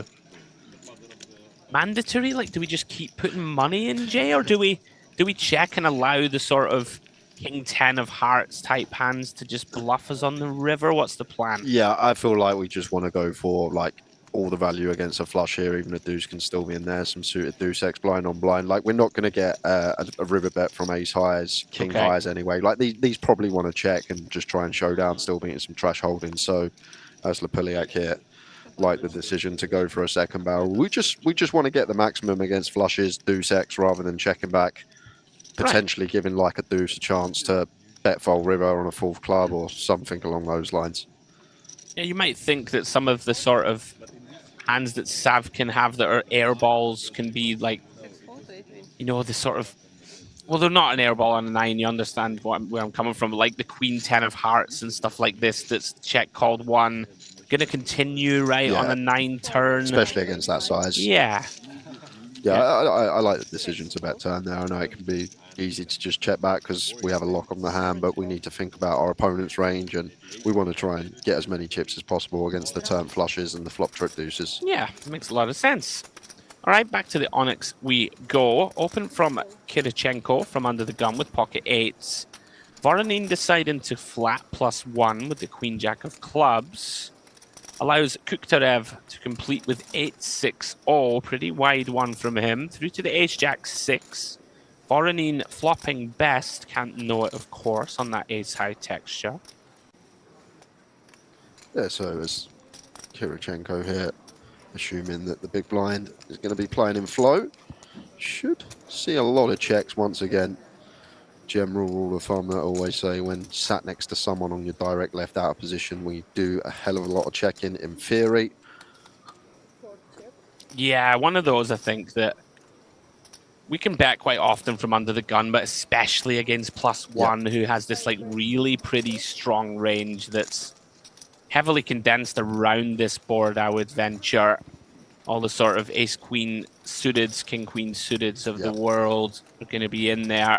And like even at this spot, this stage of the tournament, like +1 here probably shouldn't even have like 8s, 7s, 5s, this type of stuff. I remember seeing a spot a couple of months ago when it's like last 3% and a big field. +1 opens, 9s is a mixed call fold from +2. Like, it's just so an ugly spot. It's one of these where we shouldn't even have stuff like 7s and 5s in there. But look, this. Here comes Kirichenko though. It's a nice price, to be fair. Just seen the size in 600k to win 4.4. So it's between 20% and quarter choice from Voronin. Maybe just to get coverage to rivers could be the idea from Voronin. Go for this small size, get a free river card, checking in position, which our hand should probably be doing anyway. I guess the only problem with that is you start to look kind of capped and a little weak, right, when we're not betting turn. So is the plan to bluff as Kirichenko, or are we just hoping to beat like the king-queen suited of this world? Yeah, it's an intriguing spot. I mean, we can still have a lot of strong hands, right, when we check call flop. It's not like we just never have anything good, right? Yeah. You can still have like ace queen yourself, right? We can still have ace king. We can still have ace jack. Like, still have a lot of strong hands in range. Queen jack of clubs for Voronin are gonna be good and takes a small one. Very nice pickup for him. 25 million now.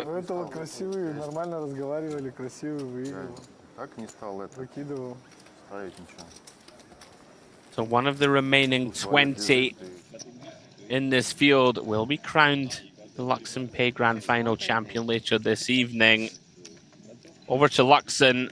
Musa, 11 blinds +1. Decision, Jay just decides time to go. I'm just going to put the lot in. Yeah, kind of. Seems okay, right? Yeah, 11 bigs. The only one problem I have with this, like if we're shoving ace king here for 11, like we can't just open every suited ace x to 2 big blinds, because then we create what's called too big a raise fold gap. And if people are aware that our 2 big blind range is just going to be aces and kings specifically, they can then just attack with ace x and 3-bet us relentlessly. So it is sometimes good to have some of these like ace king in there. Maybe we choose suited as raise to 2 big blinds to induce, just because we don't want to create what's called a raise fold gap. But either way, wow, we are gonna get some action here from Gonza. Oh, what a spot this is turning into for Musa. You would imagine Gonza too strong a hand to fold. He agrees. In they go. Oh, oh wow. First all in, second fold. And Heredia Cold finds another combo of ace king. And just like that, we have a 3-way all-in situation. Heredia Cold finds ace king of spades, covering both. Himself and Musa, both card sharing. Gonza gets it in pretty bad shape, but he does have that live queen. 22 million in the middle. Oh, and it's right there in the window, Jay. Queen, Jack, 3. Just like that, Musa on the verge of elimination. Heredia on the verge of being crippled. Gonza paces the floor, trying to fade 10s and kings. Very clean. 4 of clubs turn, shake of the head from Heredia. One more card to fade for Gonza to skyrocket up to 22 mil.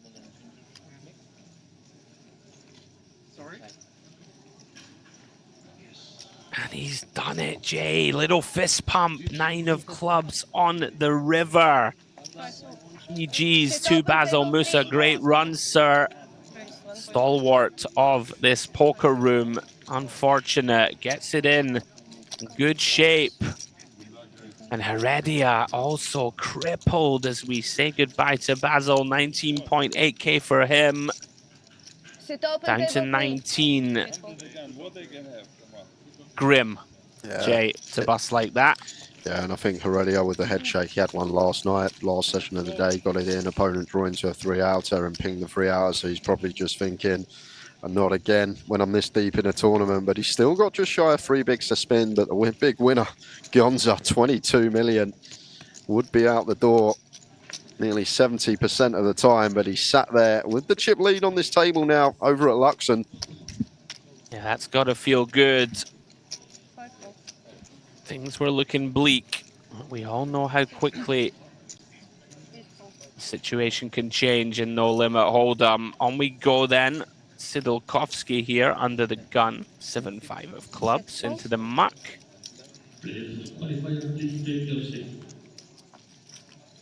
seconds. 7 fold. 1 fold. Walk is okay. Walk is okay. Round to Isaiah. You wouldn't imagine much of a decision here. Walk or no walk? No pay jumps now, Jay, right? No, next pay jump is when we're at 15 players, so a while before the next ladder. Round to the blinds then. Heredia, fresh off that bad beat. Well, just over 2 bigs. 10-9 off. More than enough, you would imagine. In they go. This is ugly for Menhart. We can't fold, Jay, right? Any 2 sub 3 when we're in the big, yep. But you make me a situation when Like just look at the price. We got 900 to win 2.4, so 2.5 to 1 on a call. I might just not look at my hand. Yeah, so we need 28, 29% equity against range, and even 8-4 off. Unfortunately, got to flick it in here. As you say, Andrew, probably just don't look at your hand to potentially see one like this and fold when I feel like we always have to call for sub 3 when we have one invested. Well, good news for Heredia. Trying to start the rebuilding job. But I didn't hurt anyone.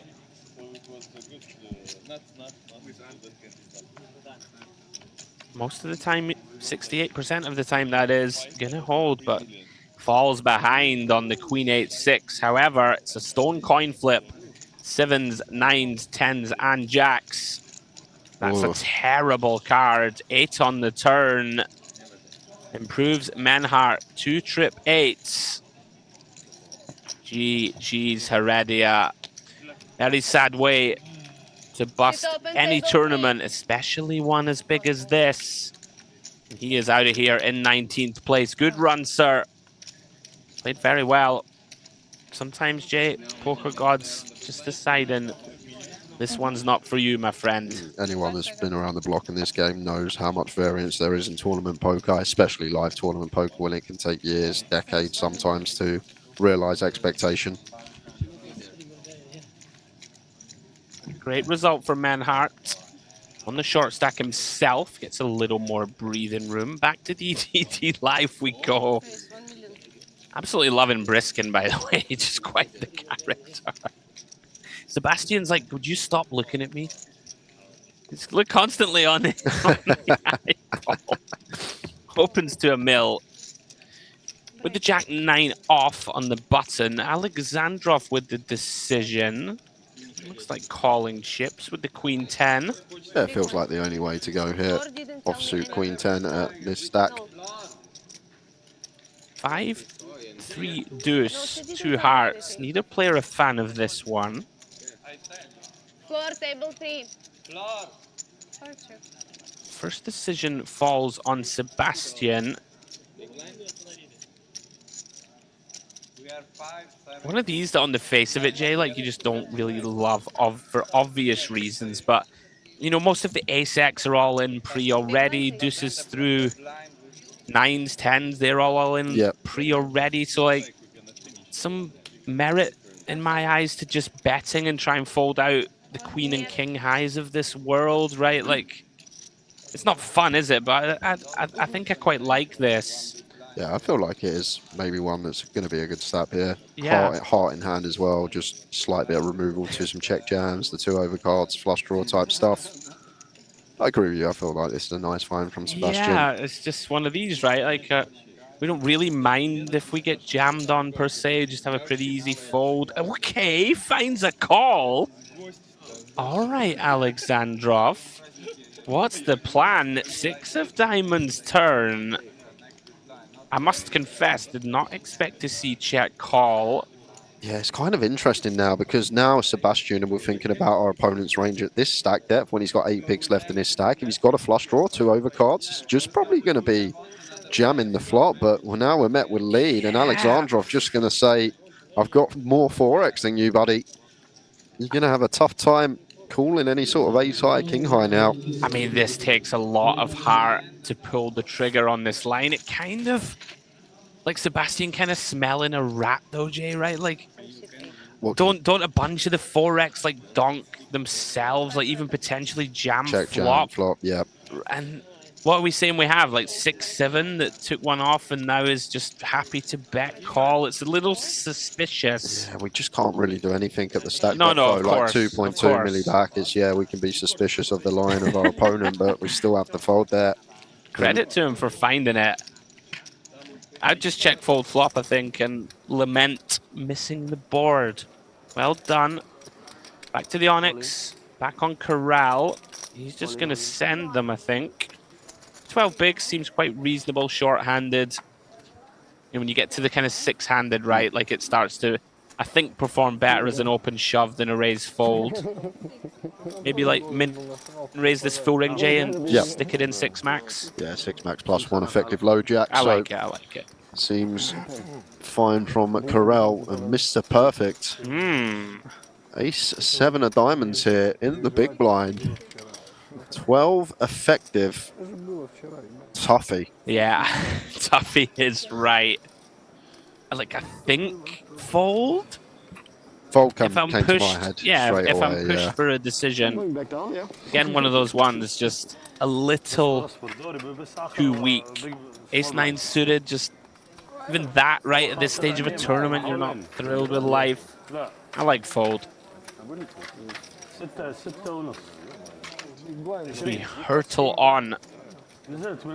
Final table beginning to come into view. 18 players left. Back to DTD live. Lupuliak with the kings. Savkin defends, comes up empty. Yeah, and just going to have high frequency bets on the Queen Deuce 5, gun versus big blind, and our hand obviously liking to bet. But not going to be getting any action from the 9 high of Savkin. Dish straight into the muck. Yeah, Lupuliak just kind of casually going about his business. We haven't really seen him lose a pot. That's always a nice place to be.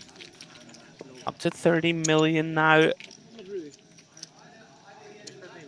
Very composed presence at the table. Yeah, most of his cash is either coming over in Romania or here in Cyprus. Lupuliak, $110,000 in live earnings. Could potentially quadruple that with a win today. Let's go. Back to Corral then. 7-6 of clubs in the small. How much? Is just going to send them. That makes sense to me. 15 bigs. Seems like quite a nice one. 7-4. Just to go ahead and spin the wheel. Jack 10 suited here for Kuktarev. 5-25. Snapping it off for chips. You call? No, Does no, fold no. though. I just want to play with... He just said, did you call? No. Okay. Inwardly, thank God.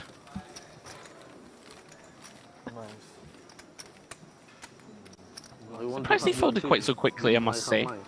Like, obviously calling for chips, right? And with that, guys, we are going to head into one more hand before the break with less than a minute on the clock before we take 25. very nice. Yep, DTD live table open from Sebastian, defended by Lupuliak. He has an interesting one. Ace-4 with the ace of diamonds. Top pair for Sebastian. It's going to be quite an interesting one here versus LP. Well, not actually met by a C-bet. Deuce of spades on the turn with this ace of diamonds in there as well. And it's kind of an interesting one now, Andrew, because we expect like the queen jack, the king jack, like these type of hands to potentially go for a bet on the 10 high board. So maybe going to assess that Sebastian has a lot of better ace highs and potentially could start bluffing here with the fake diamond draw and the gut shot on this deuce of spades turn. Yeah, time to put money in, I would suggest. Lupuliak agrees. This is a really nice disguise from Sebastian. Knows on a low card, his opponent likely to start firing money into the pot. Yeah, look at the size as well. Finds 75%, I like three-quarter this. pot, exactly. Just leverage in, let's put pressure on. Don't allow, you know, ace, queen, ace, jack type hands to continue. Put a hand like an ace-3 suited in a tough spot, right? The bottom pair check backs. Once he gets called, oh well. Here we go. Here we go, indeed. And this is just going to have to be a mandatory bet here for Lupuliak, whether he goes for the lot He's and gonna asks for jam it all. here. I would be shocked if he doesn't shove. You can kind of rule out, right, pocket jacks. Like, the main trap is top set, right? Pocket 10s. Sebastian's going to have, like, hands like an ace-3, 7s, 8s, and 9s, right? Or there's pretty standard ones. Really nice find from Lupuliak. Now, can Sebastian put the pieces together? Well, let's break it down, Andrew. Let's have a look at this from Sebastian's perspective. We look under-repped ourselves. We need to remember that. We check back flop. So from our opponent's perspective, he's probably not assigning us a 10 or better once we check back the flop here. So it does look a lot like we have stuff like 7s through 9s. We can potentially have some ace-6 suited, and then a lot of ace-highs in there as well, the better ace-highs that are potentially going to call when all this gut shot, diamond draw stuff on the big blind is available. But now where Lupuliak goes this size, value range is going to probably be 2 pair plus. There we go. I was about to say the same. So having a little 10 here, blocking some 10-6 of clubs, blocking some river, jack 10, kind of important. Absolutely is. So, like, would we prefer to have a diamond in hand to block some flushes, or is that... I feel like it only makes a small bit of difference. Maybe like queen 10, queen of diamonds going to eke out a little bit more in terms of going to be calling a little bit more than queen 10 no diamond. But I think it's only going to make a small bit of difference, LP versus big blind here. The thing is, where are the bluffs going to come from? This is a question you've always got to ask yourself as well, Andrew. And if we believe our opponent's going to be overdoing it with stuff like 7-8, 9-7, 8-9 with one diamond in hand, then I feel like Queen 10 is going to be too good to be folding in this situation. So like these river spots sometimes player dependent. Is our opponent capable of just taking an 8-9, a 9-7, even like a 4-5 off with a diamond and just potentially running it here? But our range from Lepuliak's perspective as Sebastian doesn't look like a 10 or better after the flop check. And this is the problem. Like once we check the 10 back on the flop against good competent players, they're potentially going to take off because they see us as capped at like 9s at best here. So it becomes really difficult, these river decisions. But then we just need to decide, like, are we going to have many better hands at rivers to call with here, like our one pair holdings? I guess we can have ace jack that calls turn, potentially going to be one that we never fold. But I feel like we do need to eke into some of our 10x to start calling here, Andrew. I really like the analysis. Very much villain dependent, I would suggest. Is this man capable? And if you start to sprinkle in, Jay, some king 4 suited, king 5 suited types that take off turn and just decide, all right, I don't think you check back enough sort of flush draws. Yeah, but what a sick play from Lepuliak here. Love it. With this hand, it seems mandatory on the jack of diamonds. We say that it seems mandatory, but when you sat there playing for this amount of money, 18 players left, nearly like 1.5% of the field left. Like in game, it's so hard to actually run it. You sit there, you know you've got a good combo to just say the words "I'm all in," but to actually get those words out your mouth and put your opponent in a grim spot. And what a call! Oh, well done, Sebastian, as Jay Harwood fist pumps in the booth. I think I'm with you. If we're gonna check back, you know, we've set the trap. We're against an aggressive opponent who's going to find bluffs. Well done, Sebastian. You don't make a final table. Every tournament you cash not making sick calls once in a while. And Sebastian, 3 cashes on the database, 3 final tables, and that call may just propel him to his 4th. Good for him. And what a great hand to finish that first frame. We've enjoyed it very much. Hope you guys are enjoying the coverage. We certainly enjoy bringing it to you. We're down to 18 players. We'll have a little quick look at the leaderboards. I'll take you through the Luxon table first. Adrian Strobel, 22.4 mil, good for 56 bigs in the table. Chip lead Gonza, who won that 3-way. Ace Queen versus the 2 Ace Kings, very healthy with 16 million. Vitkauskas and Sidolkovsky, middle of the pack. Menhart, Kadartsev, and Heredia completing the lineup. Wait a minute, though, didn't Heredia bust? Am I right? You are right. Right, so we'll take it with a little pinch of salt in any case over the DTD live table. Yeah, you know what, guys? I'm just going to ignore these. They're a little out of date. We won't worry about that, Jay. We'll just discuss what a call from Sebastian just a moment ago. Little conclusions on the frame. Savkin making a move. Sebastian now, of course, with that big hero keeping himself in the hunt. Yeah, and it's not just the chips he's got, it's the momentum now, which is massive in this game. It just gives you a lot of confidence when you're at the table making these correct decisions and getting the good results, seeing your opponent's bluffing.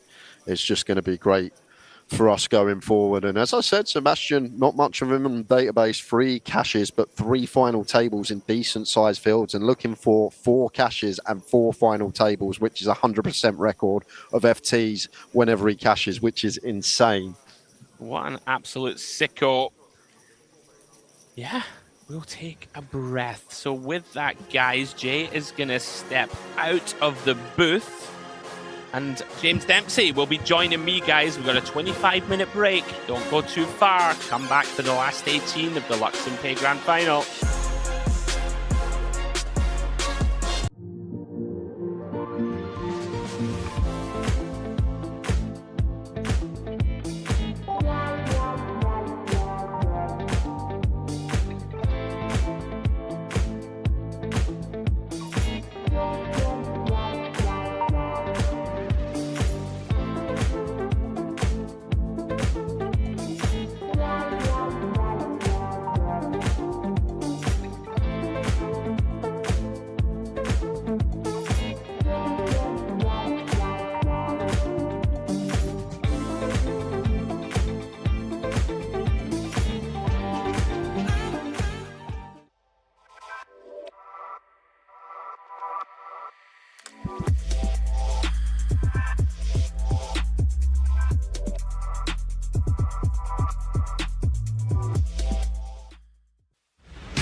Sorry.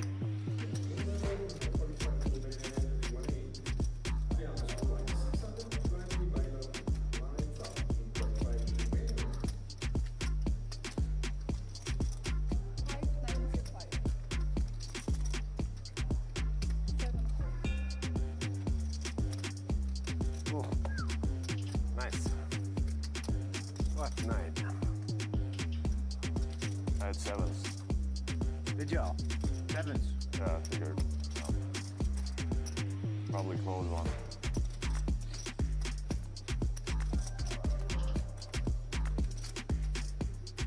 Good luck, mate.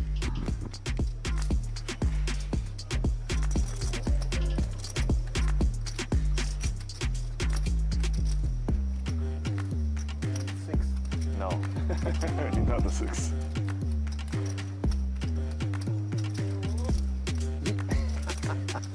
Folded 7-8.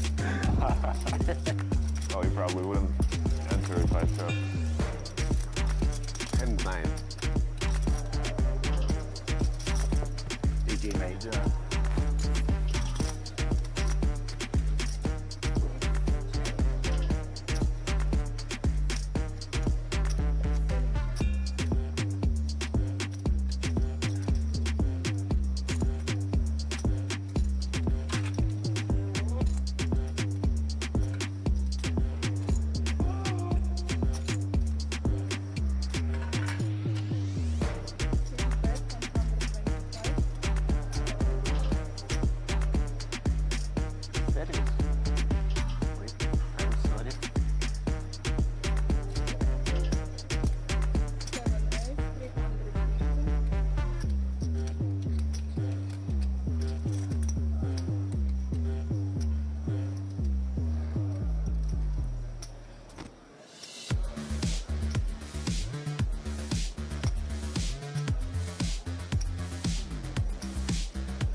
Nu-mi place doncul ăla, știi?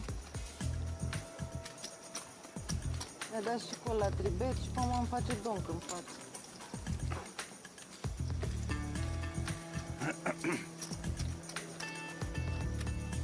Poți să aibă un șesar acolo în big blind.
sigură că îți dă call, că e prea diferit.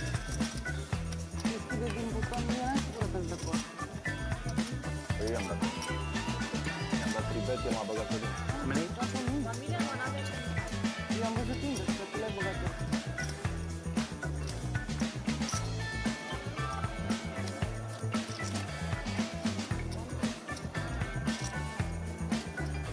$125. 120.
Welcome back, one and all, to the Mediterranean poker party here at the Merit Royal Diamond. Now, today, another challenge between myself and Andrew. But Andrew, there are no cards, there are no chips. What are we doing? Right, so we're going to mix it up a bit today. It's going to be a little bit of poker trivia, Demps. This one's called Poker Quotes. Myself and James will be given a famous quote from somebody in the poker universe over the past 10, 20 years or whatever it will be. First one to guess correctly wins each round. Simple. Let's get after it. Oh, hang on. Scotty win. Oh, that's a draw. Oh, okay. I was looking at him messing around. That's a draw, right? Phil Hellmuth. Wings. Let's go. Of course I like. It's poker field. Tony G. Ah, I can think of the hand as well. It took me a second. He's got ace king, hasn't he? Crushing He's got him. ace king. Not even Damn hard. it. Not even difficult. You know you're supposed to say something. Just for your. Ah, it's so annoying. Right, go. I can just do it, baby. Phil Hellmuth. Yeah, okay. All right. Did two of two. Ah, they got you. You see, you think you moved Phil from your mind, but you've got to be ready. I was waiting. I was like, right, I'm waiting for a Negreanu, you know, whatever. Oh. Right, 2-1. Beautiful thing about poker is that everyone thinks they can play. What are they? Phil Ivey. I don't know. I think I know this one. Am I allowed to keep guessing, even when I've got it wrong? Daniel Negreanu, then. Let's say it. D-Negs. No? Who the hell's that? Who the hell said that? I think we have to pass. I think if we don't Come on, know, then have we've a got to think. pass. I've heard this before, Well, but... you should get a free guess, because I've had two. just throw a name out. Howard Lederer. No. Howard Lederer. I threw a name out. What do you want from me? That was poor. I know we're trying to raise him. Come on, who was it? He was amateur player in 2000s, and then he became legend and popularized poker. Oh, this Mike is a guess. Sexton. Oh, No. it's Chris No. Moneymaker. Oh, Chris Moneymaker. Well, I was saying Mike Sexton. I was thinking legend. Right. Amateur was very rude for me. Anyway, Chris Moneymaker. Edit that in. Okay, last one. Oh, that means I've won. No. Right, go on. No, it's 2-1. 3-1. Lucky golf, I would win every time. Phil Hellmuth. I didn't even hear the quote. You just let Phil Hellmuth every answer. You need to pay attention. You just scream Phil Hellmuth and you win. It's Phil Hellmuth. I believe that's 4-1. Phil Hellmuth. I believe that's 4-1, James. 4. I think it's Commiserations. It's a loss. It's a loss. I mean, I was hoping to go a bit more obscure.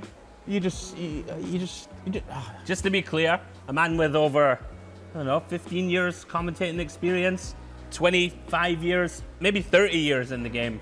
30 years in the game? I'm only 42. 30 years plus in the game, and he knew one out of 6. Well done, James. GG, come on. Don't be a sore loser. Now, should we go to the bar? Done?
Welcome back, one and all, to the Merit Royal Diamond here in gorgeous North Cyprus, where the sun is shining non-stop. And that's not something these final few players care about, because, of course, it is the Luxon Pay Grand final day. Yet to reach that final table, came back with, 28 players from the end of play last night. And now we are working our way down to that final table. And over on the Luxon table pick, Alvaro Gonza leading the way. Yes, he did get very lucky. It was somewhat of a cooler. He faced a 10 big blind open shove from Musa, who had found ace king from early. He got it in with ace queen in the small, very reasonable, of course. The big blind cold found ace king as well. But we pinged a little lady on the flop, didn't we? So that was a treble. It was a bit of a cooler, but huge moment for him. That's not so bad, but I gather from what you've been saying on the break there when you were bringing back up to seed, it's Timofey Savkin leading over here at the DTD live table that's been impressing you quite a lot, right? He's really impressed me. Yesterday, I thought, right, I'm going to have to keep an eye on him. He was doing some spicy stuff, seemed to know where he was. He seems very composed. He disposed of Mr. Neil Farrell, which is unfortunate for us Scotsmen. Kind of bit of a cooler against Neil Jacks v Ace 10, and Ionita Sebastian guy to watch. He rode it off hand before the break, and he found a very nice call down against an aggressive player. Meanwhile, over at the main feature table, the Onyx and his two Russians leading the way, and Dmitry Kukhtarev, 29.1 million just ahead of Voronin. And Mr. Perfect, has he been playing like Mr. Perfect? We've kind of been loving that reference, and the old WWF wrestling references. Okay. I'm not sure if that's where that comes from. he's played pretty well. A few spots. He was involved in a really strange hand where he opened under the gun with Jack-9 suited. It came King 10-8 against the big. He checked back, which don't normally see. The big blind had King 7. Turn was a 3, which brought the front door flush in. The King 7 checks. It was Banichevich there, who you can see on his right.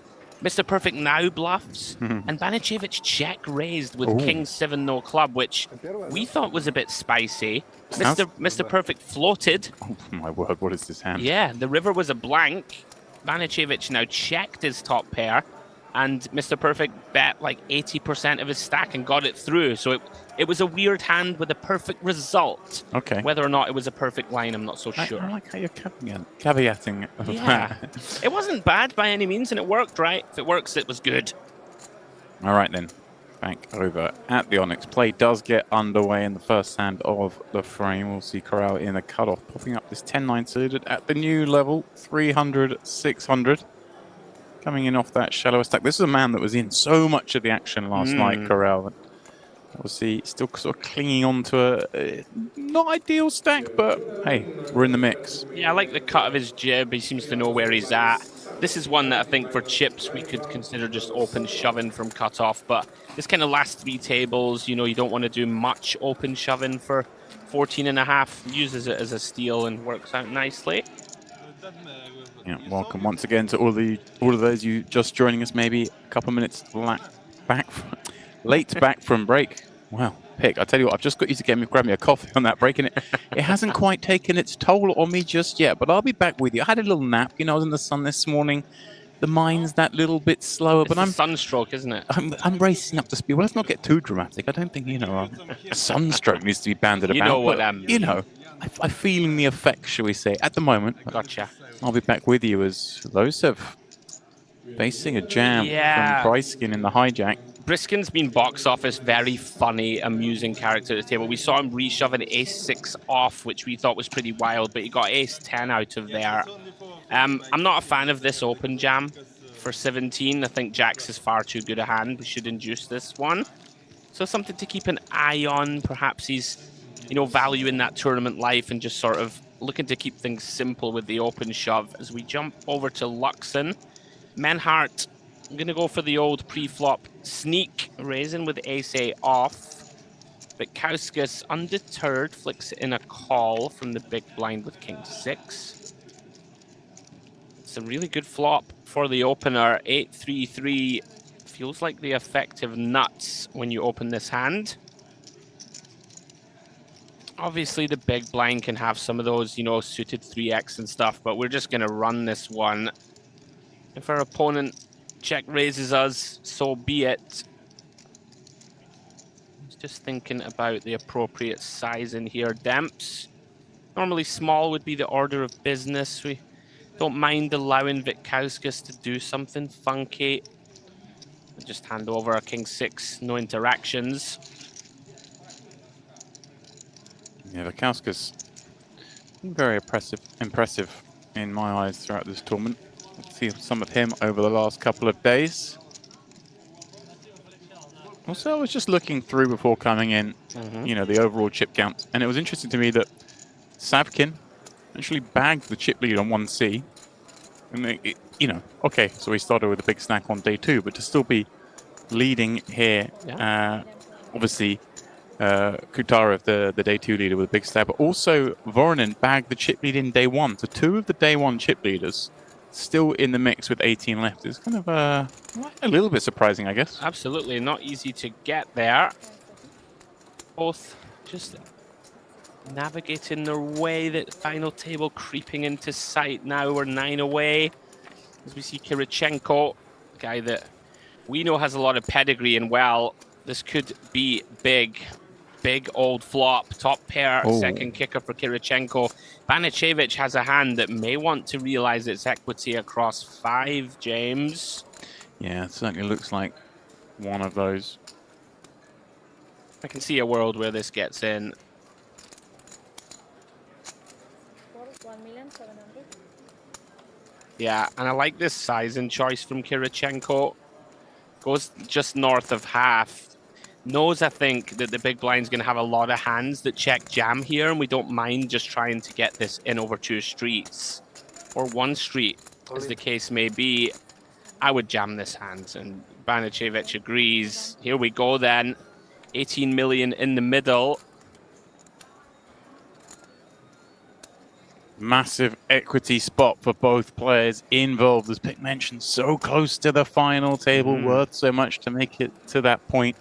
We know how much ICM just escalates at this stage, getting to that final table, and the king on the turn. Now, of course, not dead yet. Kirichenko would love to see that pattern repeat on the river.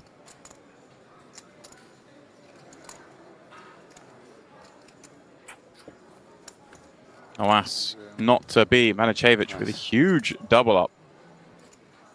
Yeah, sometimes the deck just decides we're just always getting this one in at sort of 12 big blinds deep post. It's just there's no getting away from it. Felt like one of those that you just, you dealt into it, right? This is it. We're going for it. Yeah, you just shrug your shoulders and say, unfortunately, the coin landed on the wrong side for me this time. Kirichenko only 2.2 back now, Demps. He is on fumes. Rest of the field probably pretty happy about that. He's dangerous player. They'll be looking to get him out the door. Okay then, Losev all in at DTD live table for 8.5 bigs. Sebastian, we're not folding king queen. Demps figures to be in front or in good shape at least. They are flipping. A little unfortunate to run into a hand as strong as 9s here, I think, but pretty much a stone flip. Sebastian was the gentleman, Demps, who heroed it off before the break. Fascinating hand, and he dissected it really well after trapping his man. It was still put to the test for an overbet all in on the river and found the right call. You can get to 30 million here if you can get there. And get there, it looks likely for now on the ace-king 7. 5 on the turn. Just the 9 of clubs left in the deck to continue Losev's run here at the DTD live table, but it is no more. And you just pointed out someone I see him in the background there, an interested observer. Alajmi. He's one of our heroes in the booth. We want him back. We do want him back. I hope we get to see him in the main event at some point. He's box office. I was about to say, I'm sure that is what he's out there playing right now. Day 1B of the main event taking place in the very room. So, you know, I guess some players, when they bust out here, like Lucic just has, you know, probably, maybe I'll go jump straight in. Maybe I'll wait for tomorrow. Maybe a little bit of food in between. But plenty of action for the players to get into here at the Merit. That's a big pot for Sebastian. He's on the move. Sort of was down to like 8 million or so at one point. He's up to 30 now. Back to Luxon we go. Looks like a limped pot here, blind on blind. Isaiah going to go for the old delay. Makes a lot of sense with this hand, 7-4 off. I like this play a lot. I think people blindly stab the flop, you know, very often on the old, you know, king, queen, queen. And when the big blind gets sticky with a jack-9 or a 9-10, stuff like this, it's so hard to sort of barrel with 7 high, no hand, no draw. Nice to just check and have some, you know, we're going to have some pot controls. We're going to have all the strong hands, and we can still bluff later. And I suppose the benefit of that as well is you extract one more piece of information from your opponent, depending on how they play the turn, right? If they do have a queen, they're going to feel like, right, I need to start putting chips in the pot now, and maybe we can, therefore, not bet into the absolute goods, as Kirichenko is going to hope to do exactly that here from the cutoff, sending in his 2.2 million. And Pick's interest has been piqued as well. As Banicevic going to finish off the job here. Yeah, we're definitely going to play this hand. The question is, what is the plan of action? So we have just under 30. You've got Mr. Perfect behind you with a similar stack, I think. So you can call here. I think a small ISO click can be in order as well. Kind of tricky, actually. He has a bit less than I thought. So he has like 25. Like, you could click this pre, right, and make it like 3 million and potentially fold to a jam behind. Fortunately for us, Mr. Perfect with a hand that doesn't really want to put 1.6 in. He's going to get out of the way. And Kirichenko, well, we're not out of it yet. Win this one, we'll be back to just under 10. Yeah. Maybe. Perfectly reasonable situation to find himself in here. Worth noting, of course, 17 players left. Next page rank coming up 15, so Still a little ways to go for that. Would always be a consideration, of course, when you're sitting on such a short stack. Oh wow, a Jack 5 flop. And I mean, paths to victory, few and far between. Basically running diamonds. As bad as it gets, and that's going to do it. GG's Kirichenko. Such a tilting game sometimes. He's played pretty much perfectly, and a couple of hands you've played them perfectly too, but you're out the door. Nothing to be done, and always one of our picks, James, whenever we see him deep in a tournament. Unlucky, good run. Best of luck in the main event, sir. Yeah, impressed me very much on this run, and with that he does bring us to that direct pay jump, and also yes, to our final 2 tables. Yeah. His elimination 17th. My 8 times table tells me 2 times 8, 16 pick. Mate, honestly, you can't sneak anything past you. A couple of hours in the sun or not, the mental arithmetic, the gymnastics, they're still performing well. I'm a bit of a math whiz. Don't worry about that. If you need your 8 times table up to about 4 times 8, I've got you. Good man. 36, right? Close. Crossbar. Sebastian. 9.9 plus... no, maybe I'm drunk, so it's like 10 million. You're really going to enjoy Briskin, I promise you. Sebastian asking for the amount. Obviously very relevant given he's opening into 2 shorter stacks behind, and ICM being what it is, we know that a lot of hands want to open jam, but when he gets the answer that Briskin is over 15 blinds, suddenly far fewer hands want to open jam, but Ace Jack gonna slip in as a raise cool, and yeah, I'm all in here. This is just a cooler. Yeah, you gave the motion that all in the booth, and oh, I mean, yeah. Our cards are what they were before, my friend Sebastian. You get to press cool, and it's Alexandrov gonna be at risk with 16 players remaining.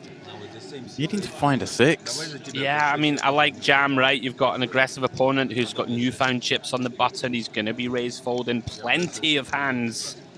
Going to have to get there.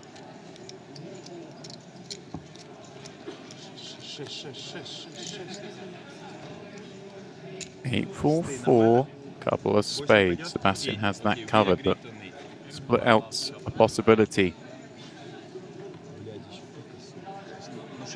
2 or 8.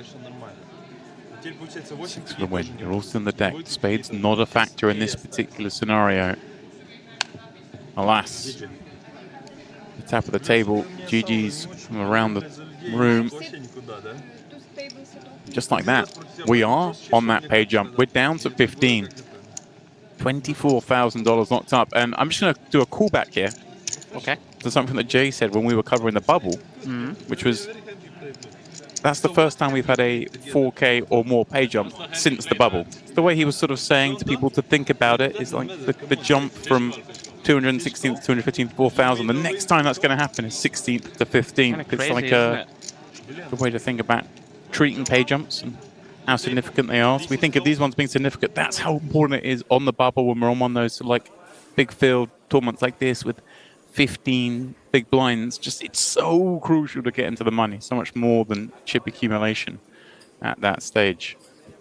So then let's just take us a moment to get ourselves set with these 2 tables. We're breaking a table, bringing players across. I believe we break the Luxon. We'll have DTD and Onyx going forward. So just give us a moment whilst we set that up. And we'll take a look at the chip counts. And again, obviously, it depends where players are going to get shuffled in, what seats they're going to come into. I guess there are going to be some better, some worse. Didn't really get a chance to figure out where those were myself, being that we were only on there for a few moments. But such a key part of tournaments, isn't it, this bit, when you break massive. down? It is huge. If you have Savkin or Sebastian on your direct left now and you have that sort of 25 big blind stack, it's really uncomfortable, especially if you know they're going to be coming after you and attacking. As a side note, Sebastian, what a run he's on now. Sort of heroed it off in the hand pre-break. Really nice hand. It was an interesting one for us to dissect. And then just wins another all-in. Ace-Jack the Ace-6, and he's flying. There he is. Well, there we go. That's not the seat order, of course, but that is the table by chip count. So obviously we saw Sebastian and Savkin at the same table. And those who've shuffled in here. So I see Brishkin has obviously got moved over here. I can't figure out who else from the Luxon table, but that's how the GTD live table stacks up. And yeah, those two just so far ahead of the rest, able to perhaps punish some of these middling stacks. As we know, ICM becomes such an important factor at this stage. Over at the Onyx, things pretty deep. You see Mr. Perfect, 6th in chips with 26 blinds. Only Corral and Sirokoski with fewer. And I mean, they're not even that short. Corral with 17 bigs on a full table is plenty of ammunition to work with, isn't it? Plenty of time for him to take his time, pick spots. We know that he'll be a threat if he can sort of get to that 40 big blind plus stack. Seems very important in this structure. If you get above 40, you can start leveraging pressure as we approach the final table. And here is that Onyx table.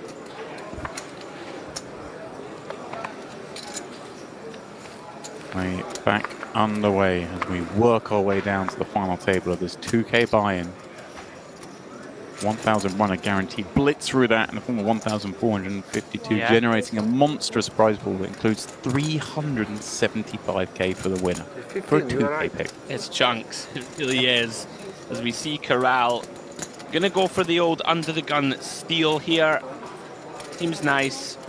17 blinds or so to start. Gotta keep yourself afloat. And Banichevich, excuse me, another one who's been on a little bit of a run here. Just dispensed to Kirichenko and now finds another premium hand. Yeah, since I've come in the booth, it's been all he on this Onyx table. What a dreamy scenario as he gets to go off the under the gun open. And maybe a little frisky from Corral with the King Jack off under the gun with this stack size. I quite like it. I mean, you still need to find these sort of let's go ahead and look for some combos to steal with. And it's normally these King Queen off, King Jack off, Ace Jack off for the sort of mandatory. I mean, you could fold this with 15 left, but I like it. I think normally, like, people don't mess with this stack depth very often, right? And he's just a little unlucky to run into an Ace King. Maybe. I hear you though. It's one of those. You know, you lose 1.2 million here, the big blind's on you next, all of a sudden we can be down to sort of 6 million. I suppose the saving grace is that, again, they are significant. We've just made one of those pay jumps, the next one not coming at 12. Maybe if there were still 16 left, the worst of these opens we could potentially fold, but... Yeah. All in. I'm a little surprised to see him... No. Wow. I must admit, I'm shocked at this. Wow, he just thought, hang on a second, Banachevich taking advantage of me first hand at the two tables setup. Thinking he's going to come after me from the button. Wow. And just goes for it with King Jack offsuit. 22 million chips in the middle, out of nowhere, and a 9-4 3-board Corral. 2 cards away from elimination. This is a turn up for the books, I must confess. He burned a time bank chip. I didn't think he was ever continuing. Okay, a queen gives us a little hope. Needs to fill in the middle there. Not to be. Wow, just like that. Corral went for it. The 4-bet jam, first hand of the two table setup. And he runs straight into it. 20-fold, $24,000. Well, you live by the sword, pick. Sometimes you die by the sword. He was doing a lot of front running last night. Yeah, I mean, like, that one's going to sting. That's the one, I think, when you walk away from the table and you're like, I've had a rush of blood to the head here. Like, we're under the gun off 17. Is Banachevich the type of guy? He hasn't shown himself to be out of line whatsoever. Is he really making it 6 bigs on the button and ever folding? I mean, even if you think he's like, we have the hand that we decided we're going to raise fold this one, right? King Jack off. It seems like that's going to be a painful one that he's going to reflect on and beat himself up a bit. But then on the flip side, sometimes you got to trust your read, right? He thought his man was at it. That's what can happen, though. I mean, that's, you know, it's the thing that gets you this far is the belief in your own reading and whatnot, and just thinking the situation, just thinking perhaps like maybe the perception was, hey, I'm opening light here. They're going to know I'm kind of trying to sneak one through here. I mean, first hand of the two table setup and just come after me. And I mean, look, if he was up against the light 3-bet, we'd have been screaming in here about his praises, about how what the timing, this is amazing. So we can't be too harsh on the man. Round to Bitkauskas in the small blind. We've got a 4 or 5 offsuit. That's interesting. I was going to say typically we're going to limp, but he's gone with raise. Sirokovsky with just 11 behind, I guess, just gonna... I don't love the hand class, but I like where he's coming from. This Right. is one of those where, you know, I don't want to say that Sirokovsky never has defends, because he will have quite a few of them, but you do just get to, you know, when he has the Jack 7 offs of the world and stuff here, 14 left, you might just get people to make a few sort of tight folds that could defend. Obviously dreamy in this particular scenario, because we can see he's up against a better 4, and obviously Sirokovsky hasn't folded yet, but it feels certain that he will. Yeah, I don't mind it. It's like, you don't really want to... hang on. Well, this perhaps is the problem. Is he going to 3-bet fold? What a boss! Oh my word. What a G! Oh my word. Ladies and gentlemen. Now, when we dissect this hand, it's kind of intriguing because Vitkauskas has chosen the polar route. So he's got a really good hand that's raised calling, or he has a real bag of nothing. And so Sirokovsky's saying, okay, you want to go polar, I'll go polar. That's incredible. That's pretty wild, though. I mean, we see that it's stacking. We see that a lot, don't we? Vitkauskas obviously having 3 options there from the small blind. One being the jam. Can do that with a lot of hands. The other is the limp to C flops, and then of course limp call with the strongest hands. Then of course that mini raise, maybe with a real select few hands that just look to induce. And this man just passes the test. That was pretty sick. He says, I know what you're up to here. I know you can only raise this size and call with so few hands. Yeah. And I think you're doing it with too much junk. And, you know, there might be some players out there... People do it with way too much junk. There might be some players out there who don't ever do that size and then actually have a good hand, right? They might just limp in with aces, limp in with kings, and... Wow. You're also supposed to, like, raise call with, like, a king, queen and stuff here, which I think that quite often people at this stage just go, I'm just going to jam here. He's got 11 blinds.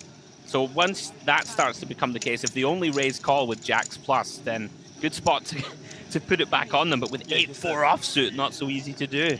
Love to see it. Love to see it.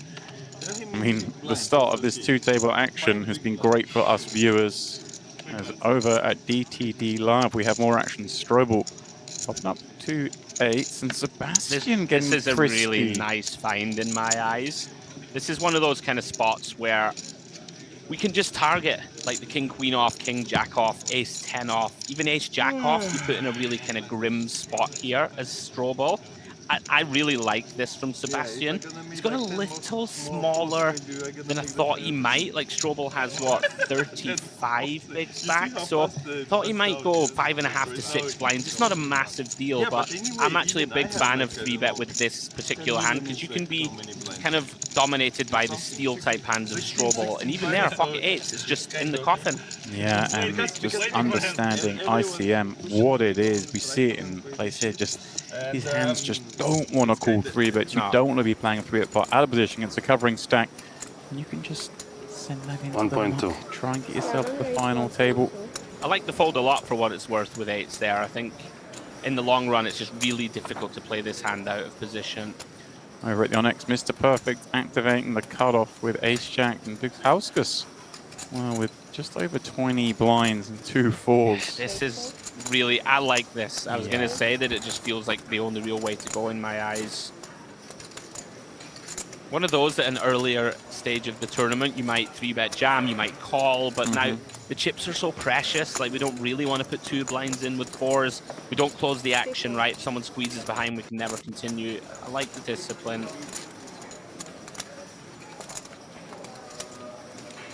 Kuktarev gets to defend, though, with king 8. Won't like seeing the queen 7-5 2-club flop, but not exactly the dream for Mr. Perfect either. No. Interesting to see if we see some chips going in here on this flop. No, he does elect to check back on a board where his opponent, I guess, checks calls with so much that he ends up getting bluffed on later streets. Rather go for perhaps some delay or just even try and check this down over 3. But Kuktarev, 8 of clubs working pick. This is where we start to go. I think he'll bet this almost always. Just immediately start leveraging pressure on the ace highs of the world. Even a hand like an ace 5 suited, like typically cutoff's going to check back some bottom pairs. They don't like to face aggression. Yeah, Kuktarev, he knows what to do. Just a question of sizing, James, whether we go a little bit of a size up. I think I quite like this. He's gone for 2 million. Putting pressure on exactly these kinds of hands, right? The ace highs, no club. Like, what can they really do? I think 6. also when Oh my word! What is going on? My word. I mean, That's what they can do. These guys are swinging for the fences. I mean, wow. This is so out of line, by the way. I mean, if we break this down, right, Mr. Perfect is raised pre-flop and check back flop in position against the big stack. Now, he is going to do this with quite a lot of holdings. And, okay, we can argue there'll be some balance in there. But surely the queens bet. Surely the clubs nearly always just bet the flop. So what do we rep now? I'm kind of hating the selection. Against B66 is the most frightening thing about this. I mean, it's going to work, so credit to him.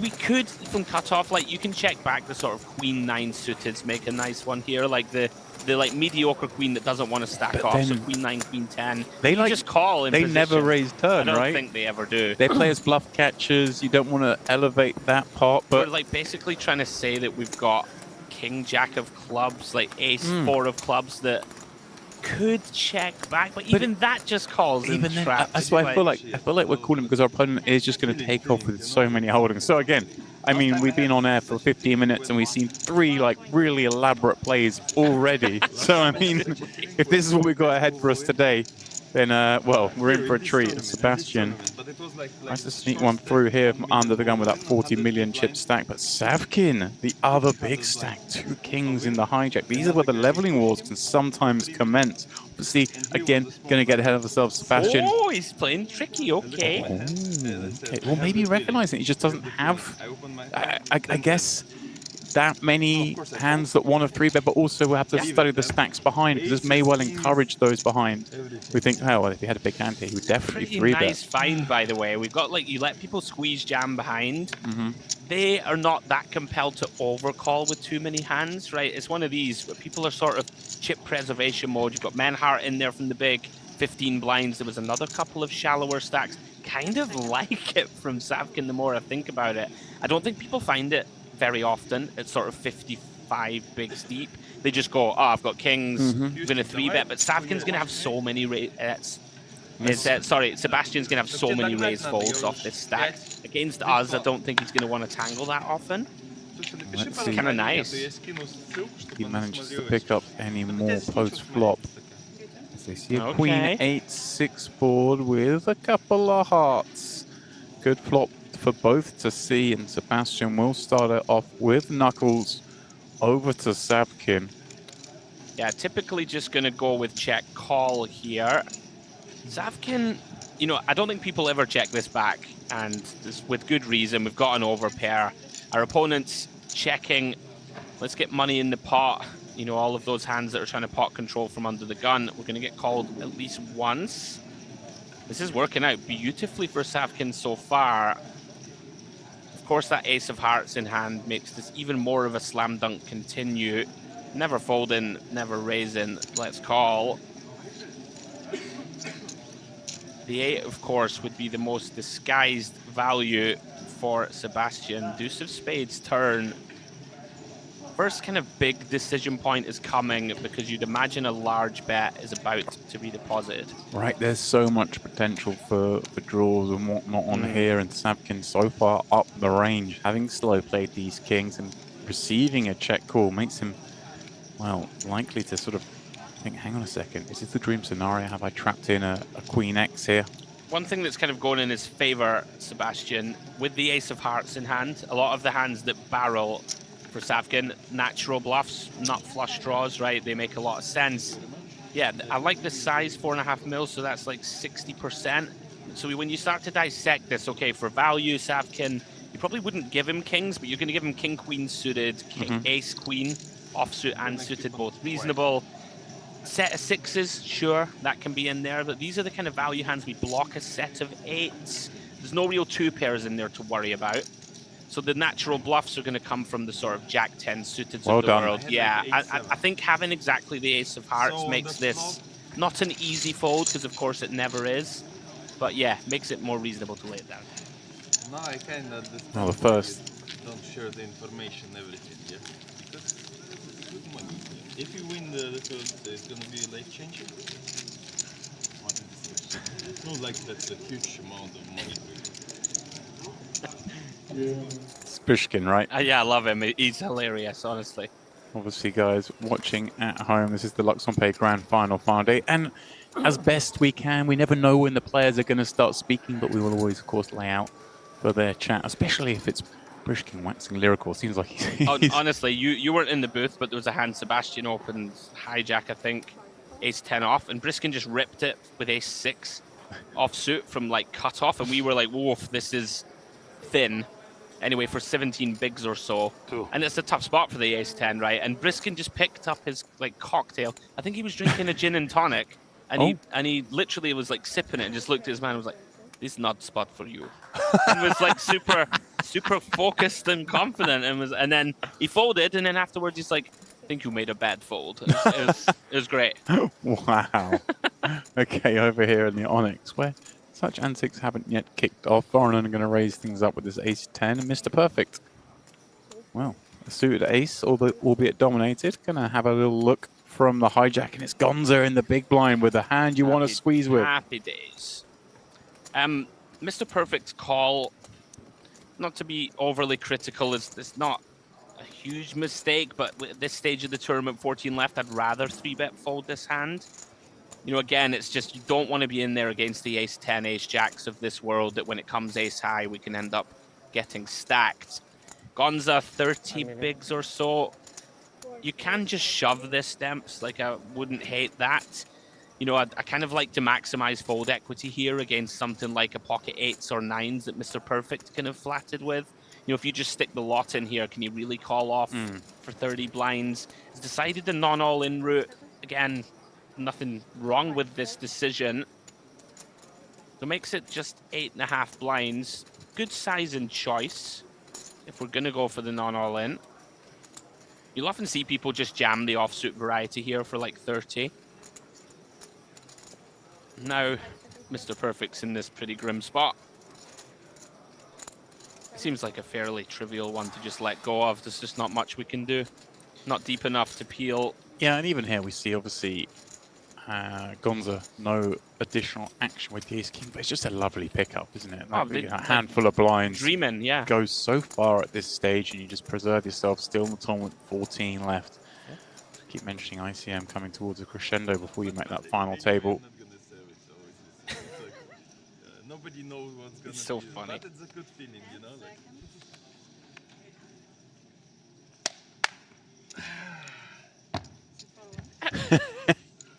No, I look at my cards. 10 million. Under the gun, I mean, can you ever have a really big hand? I'm serious. It's not that. Do this. Not ace-8. He's assured him he's not blind. Trust me. Not ace-6. He's honestly box office. As much as I love him, James, I don't like this play. Right, it's like, a lot of blinds, isn't it? Like we have to just, you know, we are always, of course, objective in the booth. Menhart asking for a count for some reason. Are we on a pay jump? That would make some sense because he's never calling this in a million years. I mean, 2 away. Okay, so why not? Yeah, sure, why not, right? And it's going to be, what, a 5k jump at this stage? And maybe also just wants to see exactly how much it was that was shoved. Kind of curious if his opponent's going to have...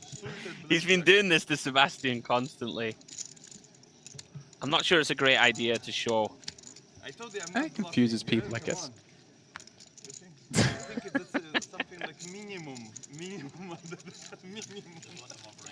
Yes, it was like, it was close, but that was enough for moving away. I'm liking the fully kitted out GG necklace, poker oak t-shirt. What a legend. It's impossible not to root for him. Obviously, we're objective and impartial, but also, sign me up. I'm in the fan club. I'm massively in for it. This is an intriguing one. He's one of those that if someone was doing that on like a day one, you're like, all right, mate, give it a rest. The show plan. But he's doing this with 2 tables left, 375k up. This is genuine as you're going to get as Banacevic. Going to try and get those 6s to the river as the best hand. That's what he's done. Voronin. Yeah. Giving up. I was just wondering if we should, you know, as Voronin, this is like the worst hand we get to the river with. Like literally, there is, apart from like the 7/8s of the world, there is no worse hand. It is hard to kind of credibly rep too many ace-X in this line, but King 9 high, you just don't want to lose to 4 or like a deuce 3 offsuit that stabbed him, turned a pair. I would have liked to see him take a little bit more time and consider a river bluff there. Banicevic just thrilled to check that down and win with a 6. Then it's understandable.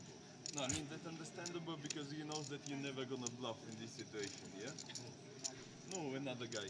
This straight flush guy. I'm talking Oh, they're talking about the hand from last night, Demps. I mean, Yeah. if you had walk. Another gin tonic on the go? I think he's drinking, like genuinely. I'm not sure if it's a bluff. It could be a sparkling water bluff. Don't have. I was thinking. No. I'm not so drunk to do such a thing. So it's okay. Give me your live reads. Is he drinking or is this a bluff? I think it's genuine. What do you got? Plus, he's the last guy. I don't know. Yeah, we were 4 on the table. Yes, he's my guy. Yeah, and come on, he's now alone. He keeps stealing from me. Yeah, that doesn't matter, but I hope you're gonna survive. Yeah, he has so much and he keeps taking. Because I was cheating on 2, yeah, and they both passed out, yeah. Now we have 7. I mean, in Zavkin, you're sitting there with a big stack and a man who appears to be intoxicated to your right. This is a dreamy situation, is it not? It's quite dreamy, I'm not gonna lie to you.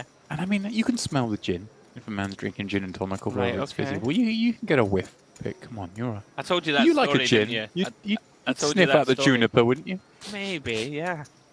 I told you that story from the Bahamas back in the day where my friend was playing with Scotty Wynn who liked a beer and he was drinking beers and, you know, giving it the normal table talk. And he just leans over to my mate on his right, points at the bottle and it says non-alcoholic beer. And he just looks at him and goes, I hustled them, baby. Pretty good. No hustle over here, Banicevic. 3-betting that ace-queen in the small, picking up the Voronin button open, really climbing up nicely.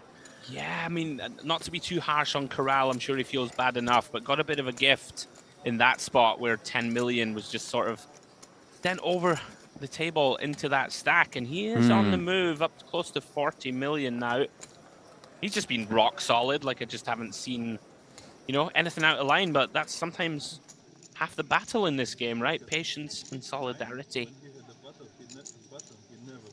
Never. Oh. Never fought like 5 times in a row. Come on. But few of them he has a good hands. We saw it. I hope you Oh, I absolutely love him. My friend. Finally, we're gonna make that. Why is he we don't need a time chip. Why did he put a time chip? Yeah. He didn't take that much time, did he? No. This is so good. He'll get the time chip back. 10-3. Question is, I mean, is he going to be at risk? I'm not folding this. Right, if a man's jamming ace-6 yeah. before, we're thinking he's going to be jamming some inferior king X, maybe some queen X. I don't think we can fold to Briskin. Pairs, yeah. I have the hand. Come on. Yeah, I have the hand. Come on. Is he folding? No, it's not 7-6 or 16 like bigs? Yeah? I mean, you're not thrilled, okay, to put 9 million more in here, but it's wow. Come on. No. Oh, Sebastian's going to feel a bit sick. On the small blind, come on. I have the hand. But that's a hand. That's a hand. Come on. On the small blind. Yeah, come on. Come on. Trust me, I'm involved in the best players, how they play. I know this shit, yeah, like king, queen, and that kind of stuff. Come on. I know. Star of the show. I did notice in the chat some people rooting for the Russian players remaining, and please do tell us in the chat who you are rooting for. But surely the neutrals are working their way round to Team Brishkin. It's impossible not to root for him. Like, he's just clearly having a great time. The funniest thing is he just keeps trying to converse with Sebastian and get him involved in the banter. And he's just not really having it. He's just sort of like, oh, why are you talking to me again? Oh, here we go again. These two at it once more. No, it's like it's the same. 14th, like 9 or something like that. That's double the money. It's still it's quite a big difference, I think. No, that's the same by the feeling. The Come feeling on, is, like money-wise is double. You know? My friend, it depends on your bankroll. I think 9. I don't look at it. I almost feel like we're not needed at this on the DTD live table at least. Pay jumps and Brishkin saying there's no difference between 15th and 9th. I can assure you there is quite a big difference between 15th and 9th. Finally, this shit happens, yeah? You know?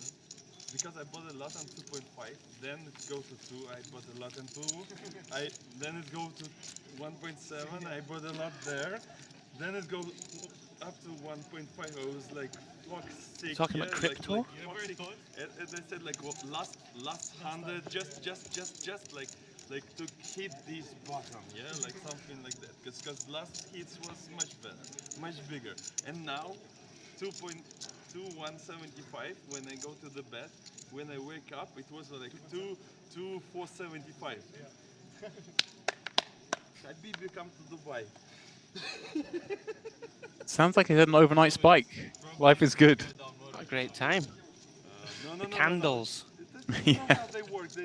I never understood what that meant, by the way. I thought that like people perhaps had invested in a In fragrance candles? company. Yeah, I don't know. They're like, I need a big red candle. I'm like, well, sure. Like, I'm sure that it's possible. You can go to the I think the Tesco's local craft sort of store, purchase one of them. Like 2 is really good for me. 2. BTC stays at 100, it's gonna stay at 2. Yeah. I mean like that, because right now it's 2.4, so I think it's gonna go down and that kind of stuff. So anyway, I'm not gonna sell. Yeah. So it's like just a feeling of like today is a good feeling. Yeah. Tomorrow it's gonna be like. I mean, crypto really has turned the poker world upside down, hasn't Yeah. it? There's so many people who now can stretch and play much bigger tournaments than they would usually do. I'm not sort of highlighting this 2K event, but there are suddenly so many people with like just money they found effectively on the floor. Absolutely. It's always the same when it comes up to like the massive summer series and stuff as well. When crypto starts spiking, you're like, yes, there's going to be lots of more money in the fields. Should just be raise and take here for Savkin. Lupuliak, another who's just quietly been going about his business, but his stack's sort of starting to dwindle. I'm glad to say that. I think it's the first time I've actually even seen him in frame. Yeah, he was up to around about 30, so half of that now. Into that sort of dangerous 25 big blind realm. Probably good for average stack still, though. Come on, yeah, the one of the best hands that I could have. I'm going to nail my colors to the mast and say Savkin gets top 3 in this tournament. I'm going to put it out there. Well, of course, so much runway between here and there. Vanasevich from +1 over on this table with that big stack is going to raise it up, and Pekauskas, ace-10 of clubs in the club. And this is the beautiful thing, isn't it, having this big stack and raising, because it makes it so hard for Pekauskas to do anything but call us here. This is really tricky. You could, I could put an argument for 3-bet here, which you don't. Yeah, okay. I think I like this. You sort of, if you get shoved on, it really sucks. Don't get me wrong. We don't really want to enter the pot too often with call, right? We don't. It's all the usual stuff. We don't close the action, and it's hard for Banichevich just to stick it on us here, right? Like, it's not like he always is able to 4-bet jam. You know, in an ideal world, I'd rather have ace-10 off, right? Or king-queen off or something to do this. And Banichevich, he does have the type of hand that could, if he thinks his opponent's really out of line, jam, but I wouldn't countenance him doing that. He's going to call out of position, which is maybe my least favorite of all the options. It's going to work out well for the Lithuanian. Ace-9-6, 2 hearts, 1 spade. Typically just going to see small c-bet demps. There could be some universe where we decide to check this one back and maybe induce some bluffs, but 1.5 pots back. Typically just going to see him do his own work.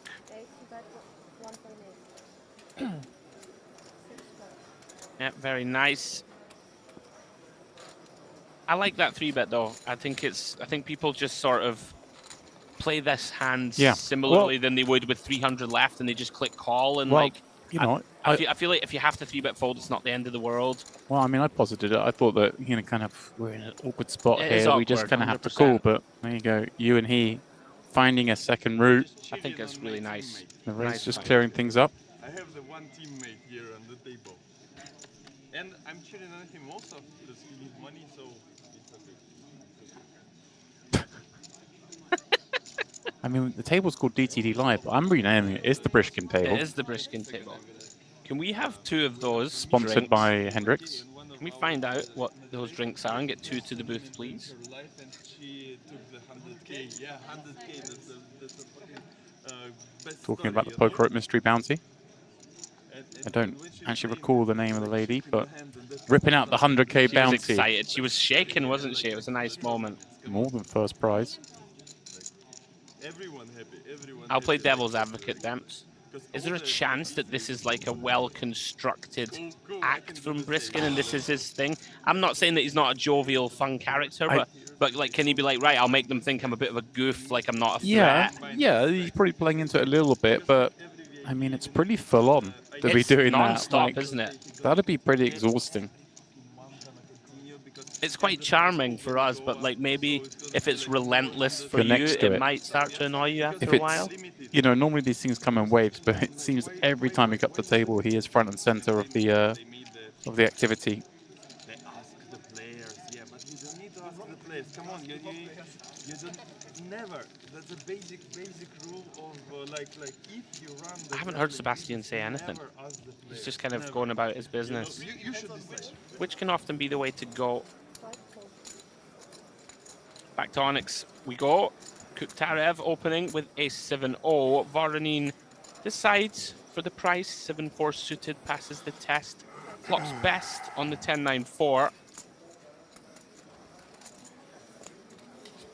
Awkward ones these with a 7. Like you have quote unquote some showdown when in reality you don't have much, but it's also not really appetizing to start lining up shells into a board like this. Just gonna keep it simple, maybe just try and fold out hands that don't have much equity. Don't mind it. 6 of spades on the turn. Now with the decision, one thing we've got working in our favor, Demps, is when we're on the button, we have, you know, some of these, all these kind of 7-8 suited, right? Like we can even have like a 9-6 suited type hand here, so it's not like we don't cover this board well from button. Does decide, like I thought he might decide to go after this with a 7 in hand. Voronin's gonna block. It's more than block, actually. I don't know if I like this choice. Like, Kuktarev can definitely pot control turn, right, on a 6. Like, he's going to have some checks with hands like a 9. Like, maybe even some 10x don't want to go for 3 streets and check turn. It's not like he can never have a hand like a 6 here, right? That's also a consideration. Like, it's about 40% here with bottom pair. I don't know. Like, you're trying to get called by ace high, right? And your only real brick draw is queen jack, king jack. I think I'm not loving 40%. Well, let's see how it works out for him. Because yeah, it is. It does seem. I think I'm with you on everything you just said. Basically, is where I'm at. But that's a relief. Does it get super curious? I don't think. I mean, we do beat jack 8s of the world, right? Queen jack, king jack. They're the natural ones that we can beat. King queen. I think he's gonna call. He looks like he's gonna call. I would be shocked. Okay. Yeah, I just think he's just taking a moment. Maybe thinking, is there any universe where I can take this upstairs? But can't really. Hard to do with ace 7 in hand, no heart. That's how the chips look here on the Onyx. Really relatively bunched when you think the average is, what about 20 mil? Right back, pretty much bang on 20 mil with 14 of the 1,452 that remain. So really bunched as Brishkin is involved. This time opening from under the gun. Interestingly, we saw him open jam not long ago with ace jack suited. Yeah. He does go for non-all-in. Strobel flatting the button, and now Menhart with the dream scenario, seeing 4 blinds already in the pot and 2 kings from the small. Going to get to jam this in and getting ahead of ourselves. You know, we think Brishkin obviously not going to be fused with the ace 10, but Strobel's kind of made his bed a little bit here. I mean, I'll get ahead of myself and say that he still finds a fold. It's close, but it's one of these that Menhart, he doesn't have What does he have? 8.7 million, so 14.5 bigs. Yeah, 14.5 back with the small blind already committed. So basically, bang on 15 blinds. We're talking here these ranges against a slightly larger than min open. I feel like in these spots that you start to remove some of the weaker. Oh, he's gone non-all in. I don't like this. This is my least. Okay, sorry, that's fine. Everything but a chip because obviously 2 away from a pay jump would potentially tank. If someone busted out on the other table, something happened, you never know. Yeah. To get back to the train of thought, I don't think that Menhart will fire the Queen Jack suiteds and stuff in with just 15 blinds. Like, you don't have as much perceived fold equity as you will like earlier in the tournament. If if he had 30 bigs, for example, he might jettison in some of these kind of suited broadways that Strobel does well against. When you take them out, and I don't know if we're going to fire in like the ace-5, ace-8 suiteds of the world. I don't believe he will with 14 left. So it starts to be a case where you're doing very badly against the value range. But I'm wrong, Demps. Strobel's running it. Here we go then. Don't get me wrong, we're very under-repped with kind of ace-jack of hearts. It's like close to top of our button flat range. It's impossible. Yeah, I mean, Pushkin making the point here. Still 14 remain. The pain jump coming at 12. So not much time in wasting and tanking because you're 2 away from that jump unless there's somehow going to be a 3-roll on the other table. Yeah. So unlikely. I think sometimes people overuse their time banks in these spots and do then leave themselves with none when it's like, you know, the 1,000-to-1 shot that there's going to be a double elimination over there. And those time bank chips do have some value, of course, when we refreshed at the FT, but nonetheless. Okay then, Strobel looking for an ace here in this 21 million chip pot over at the GTD live table, and no good on Queen 9-6. Menhart the one that stood up, but 87% for the double here, and he is going to be right back in the mix with average chips should he avoid either the ace of diamonds or the ace of clubs on this river. A big deep breath for him and relief on the end there. There we go. He takes his seat right back in the mix. Yeah, really nice result for him. Very close one, obviously, for Strobel. It just feels pretty grim to call off half your stack here in a squeezed all-in situation. Doesn't work out for him. Loving life, Menhart. Back to 21 mil. Well then, over at the Onyx. Okay, Gonza. We see you. Sneaking one in here on the button off of 40, but into the big stacks behind. But perhaps, you know, he's thinking, hey, is Banacevic perhaps going to play too honest versus me, and therefore can I get away with a little bit more? But I feel like we want to be up against short stacks doing this, don't we? This is disrespectful. It's an open, I think, at this stage of the tournament. But he has a plan. Oh, hit a 3, but that's not going to be enough for now. Banacevic with the best of that. Yeah, natural checkbacks are going to include a lot of bottom pairs on these type of boards. This is a very c-bet type board in general. Typically just going to split here between small bet and check. He's sizing up. Okay. Gets the best hand out. What do we know? 7-3 of diamonds. Let's go. But yeah, if you... Maybe that depends who the villains are behind on the big stack. Like if, like you said, if you think you don't face a 3-bet from the small blind very often or a 3-bet from the big, then we get to just kind of definitely widen the opening. And as we can see here, if you get the fours to fold on Jack 9-3 for a small bet, then suddenly we want to be playing more pots from the button. So nice adjustment there. Yeah, it was an interesting one. He did land on kind of 55% or something pots, so whereas if you bet a quarter, the fours probably stay in. So he's played it absolutely perfectly to get the hand that had him pipped out the door. Well done. We're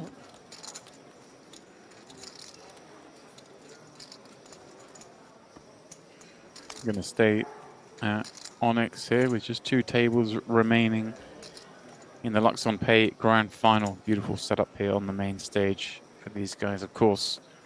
Final table not too far away. Just 9 players, though, will squeeze onto this table, who will be forced to sit it out. That is the question. Zidokovsky perhaps quite likely off that shallow stack. Katarev right around the average stack. He's hoping to punch his ticket. I'm hoping to perhaps accumulate some more chips in the form of this king-queen as he raises her up.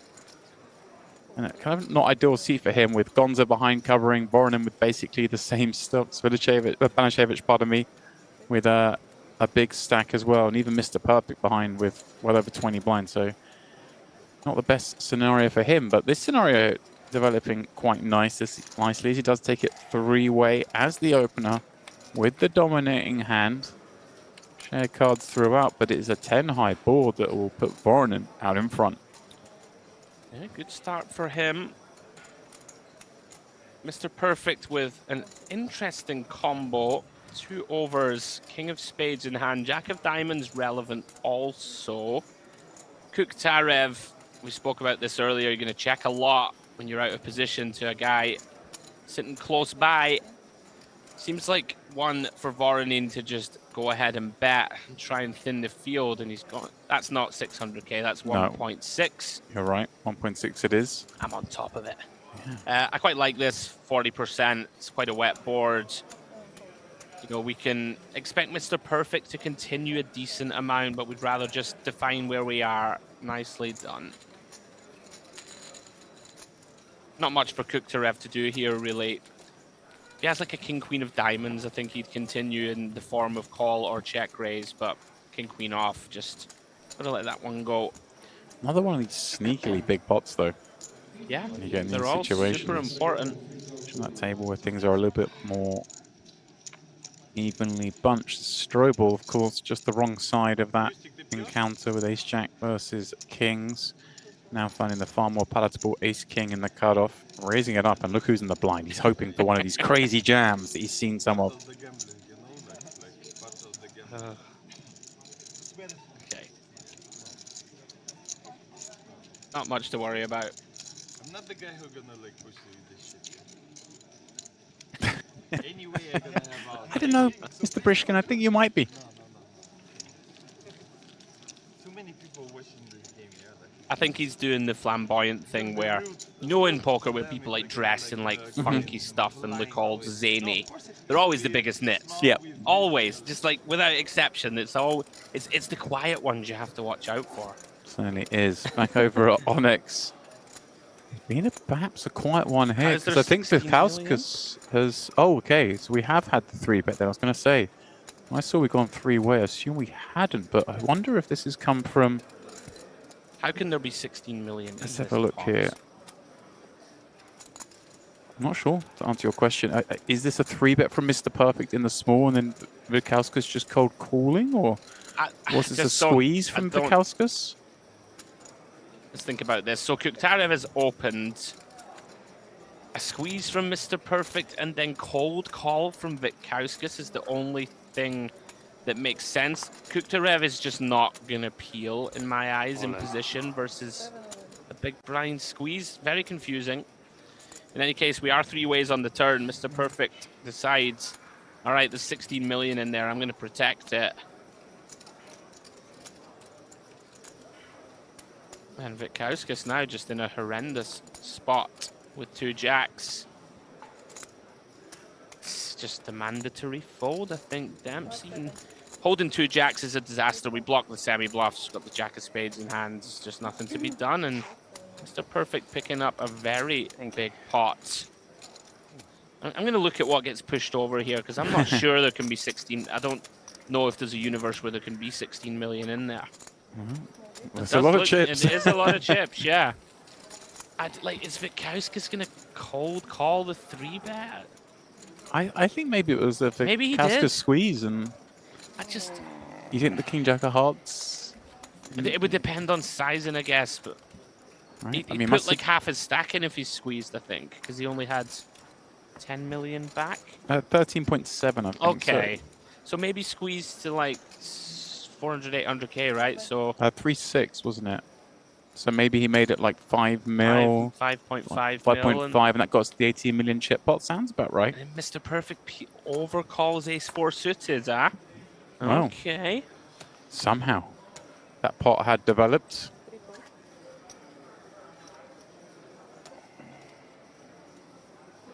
Pretty easy open for Mr. Gonza. Okay, it's 3-6. Yeah, you're right. Yeah, I think maybe time for this hand and maybe one more at this level before we do kick things up to 4-8. And then, of course, the level after that, that magical one where the big blind is 1 million. $1 million. Interesting that Banicevic decides to fold King Jack there. Certainly could have considered 3-bet. Having Gonza covered. Not unreasonable, though, to get out of the way. Versus +1 allows Mr. Perfect to play his hand perfectly, perhaps, on the button. Ace-6 of clubs, another one that I wouldn't mind to see 3-bet rather than call. From the button, though, can never be the worst idea. We've seen he likes to V-pip, like he wants to just see flops. Saw him peel Ace-9 of spades earlier and the like. 8-8-7 flop one. Well, I guess in theory doesn't really rate to hit either too much. Mr. Perfect maybe in there with a little bit more of it, especially with the player in mind being Mr. Perfect, right? He sure might be in there with some 8-9 suited, maybe some 9-10, these kind of hands. It's typically a spot where I would have expected Gonza to start with check very often, and has a kind of funky hand that could have played well as check raise. These are the ones 3 to a straight, 3 to a flush. If the button's over stabbing in position, quite a funky potential to check raise, but he seems to like to do his own betting in terms of C-bets, and nothing Mr. Perfect can do with Ace-6 high. Yeah, that's the thing. I mean, he gets plenty of hands that have peeled here to fold. We see the Ace-6 out the way, plenty of King highs, and maybe even like the Queen Jack, slightly better Queen highs that will have to get out the way. You are watching the Luxon Pay Grand Final. It is the final day. We have just 2 tables remaining, both tables containing just 7 combatants. As blinds are about to go up to 400, 800k, and that little pinch coming more and more on the short stacks, even the medium stacks. I mean, we're getting relatively shallow now, as is always the case in this stage of a tournament with 2 tables left. Average stack right around the 20 million marks. We're talking about a 25 big blind average. This always happens in these big tournaments. I mean, we've got so much money up top, and 50-minute levels. This is nowhere quick tournament, but players recognizing they've got to get that little bit more snug. And wow, look at this. Banicevic, was that a peel of a 3-bet? Nah, this is wrong. Like, I was keeping my eye on the stacks for sure. This is a mistake. It's saying that Banicevic had opened like 3.8 million from hijack, and Kuktarev is not defending 9-10 off, so we can ignore the graphic. I think it's like 1.5, 1.6. I'm almost 100% sure, because there's no universe where Banicevic opens for 4 million here. Yeah, you can see from him dragging in the pot that it's not that size. So just don't worry, everyone at home. We've got our BDI on the chips. You know, I just can't see Banicevic 6x in, and there's not a universe where the big blind defends with 9-10 off. He's just been very, very solid. Been impressed with Banicevic. Just, it's hard to play against this style. Tight, aggressive, winning most pots he plays. So then back at DTD Live, Sebastian from +1 9-10 suited. Savkin taking the opportunity here with the Ace Jack off, and Zaya, well, with King Queen O on the button, but such a scary proposition. Just have to fold. Just even if you suspect you don't really have enough fold equity. Is this like a King Queen suited? We can YOLO it? I don't think we can for 11 million. If you have 20 million, absolutely you could. You know, when you get... Savkin would probably just be priced, even with a hand like Ace Jack. He would hate it and click call, having already put 5.5 blinds in himself. But yeah, these two, Sebastian and Savkin, are 2 of the technically impressive players in my eyes. Savkin's been one of my picks since yesterday. And this is just really, really awkward for Sebastian. You know, you have a pretty hand that would like to see 3, but there's arguably, in my eyes, softer spots here. Like, you don't really want to peel out of position. You're also dominated by a lot of the 3-bet bluffs pre, which are like the Ace-10s of this world, Ace-9 suiteds.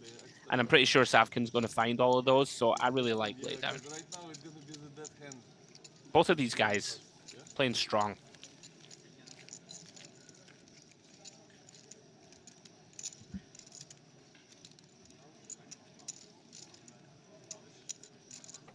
Why you don't smile? 5 seconds. 2 of them. Okay. Well, Sidokoski jamming 5.8. Gonza finding the snap. And how much are you looking? Is that? Yeah, that looks about right. Yeah.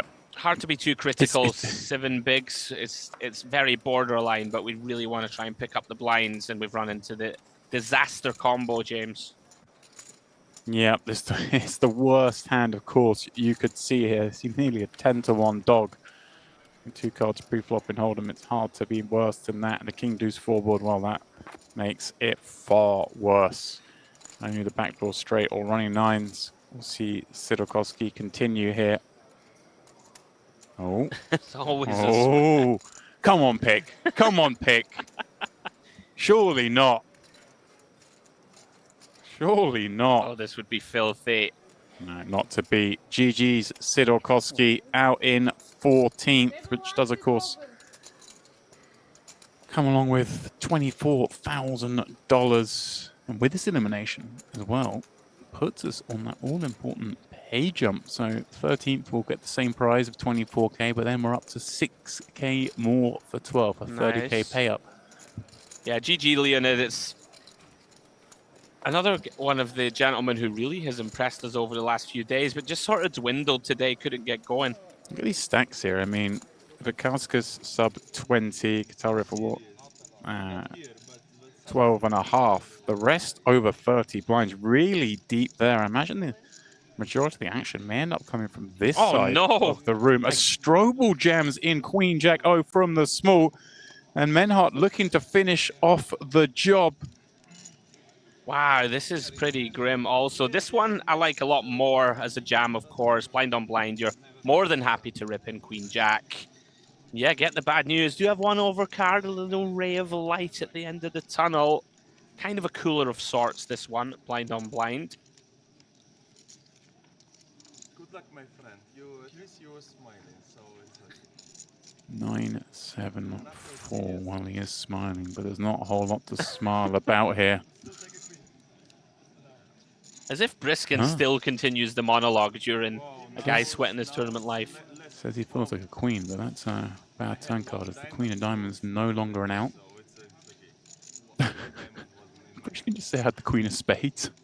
I think he might be drawing dead, you know. I have a feeling that it said that was only the Queen of Diamonds that was alive out. Right, okay. It's pretty brutal. Well,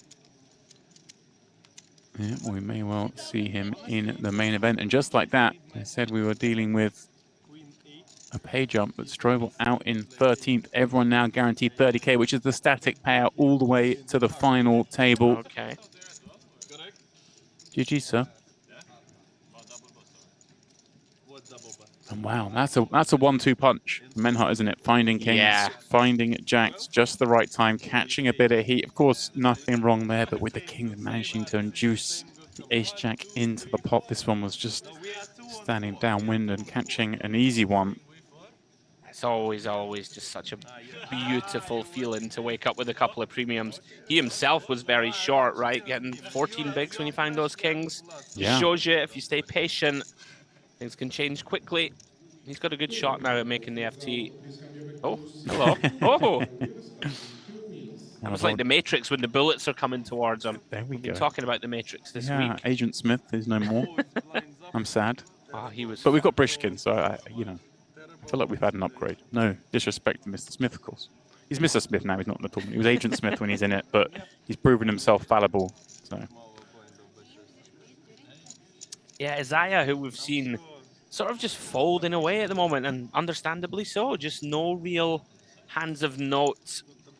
Typical now to see the play slow down. You want to play as few hands as possible, of course, short-handed.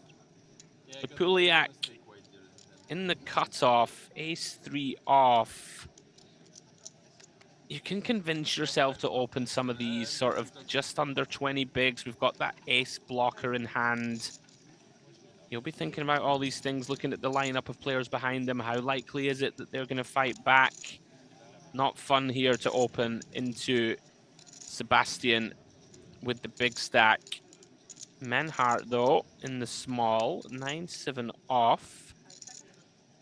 Normally going to see limp. He agrees. It's onto Sebastian with the 10-6. This is one of those normally just going to check. Right. Like the hand's just sort of strong enough in position to C3. Although having said that, we are approaching the final table. The small blind's going to limp fold a lot more often than he would for chips. This is a case of Menhart had, say, 19 instead of 29. We can exert a lot more pressure, but because he's that bit deeper, yeah, like maybe we won't. And wow, what a flop we have here. Menhart with top 2, but Sebastian with a gut short draw. We're going to see a few more into the pot here. Yeah, let's see. There's a couple of ways for Menhart to approach this. You wouldn't fault check. You wouldn't fault just immediately putting chips into the middle. There's a lot of draws out there that we unblock. Like obviously and we can just immediately try and get action from the 6-8s, 5-6s, 10-6s of the world. Sebastian can't fold this, not to half pot. One overcard, and of course that miracle 8-ball could see him win a massive pot when we see Menhart's holding. I think you just call this one, Demps. Like I don't love the idea of bumping this up. He could though. I think he has. Okay. 3.6 declared, and Menhart now the one with a decision, but it's a nice one to have because we're working out how best to seek value. Is it in the form of allowing our opponent to bluff? Do we reactivate on this draw heavy board? We are so deep in an unraised pot. The thing that's intriguing here is that, let's see if he's, okay, it gives me a minute to talk. Well, he considers his options. We know this is going to take a moment because he has to consider how to proceed with so many of his holdings here, doesn't he? I don't expect Sebastian to raise Demps with the really good draws, like the 5-6, 8-10, 6-8s of the world that have, you know, sort of 8 clean outs.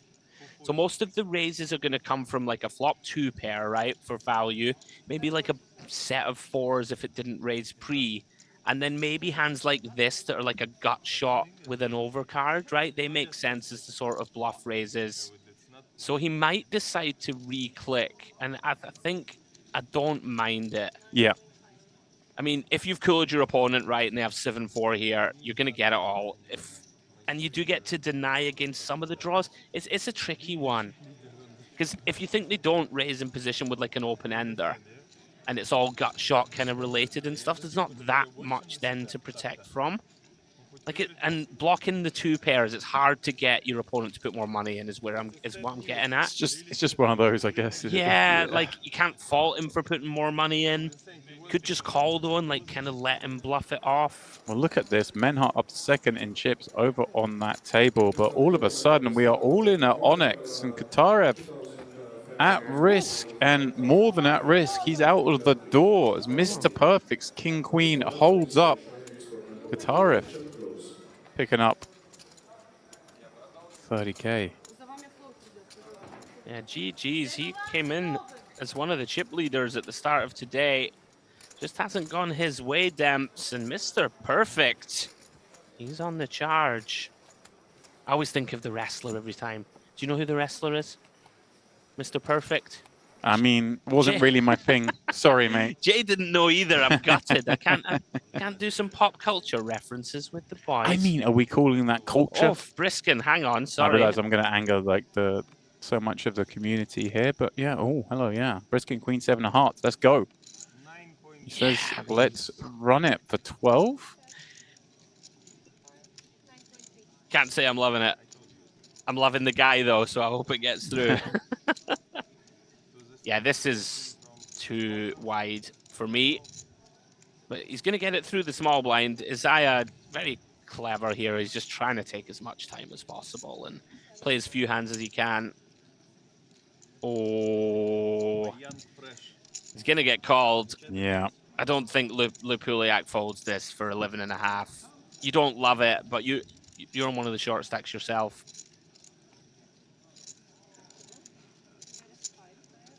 Yeah. Does make the call. And as you say, Brishkin is at risk with 11 players left. He'll be not too upset to see the situation, of course, when called holding Queen 7, finding that he has over 40% equity. Poliak, you know, can't really afford to lose this one. Would be so short himself, although not at risk. So, my friend, but by the meta cut off. Is okay. Cooler. Is he checking? Is this approved? He is. Am I okay with this? Queen 7 from the cutoff? It's gonna be the tips in the tournament, yeah? King 10 3 1 high. Okay. Apuliat reporting it to the interested rail. Сейчас вставать надо будет, блядь, походу по темному. 10 of hearts. Never easy. Brishkin finding another way to survive. No, it should come. She get the tips, you know. You know where to open. Brishkin says it should come. Yes!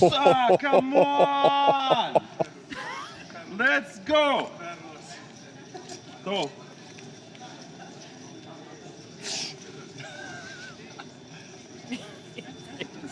I need more chips. Thank you. I need more chips.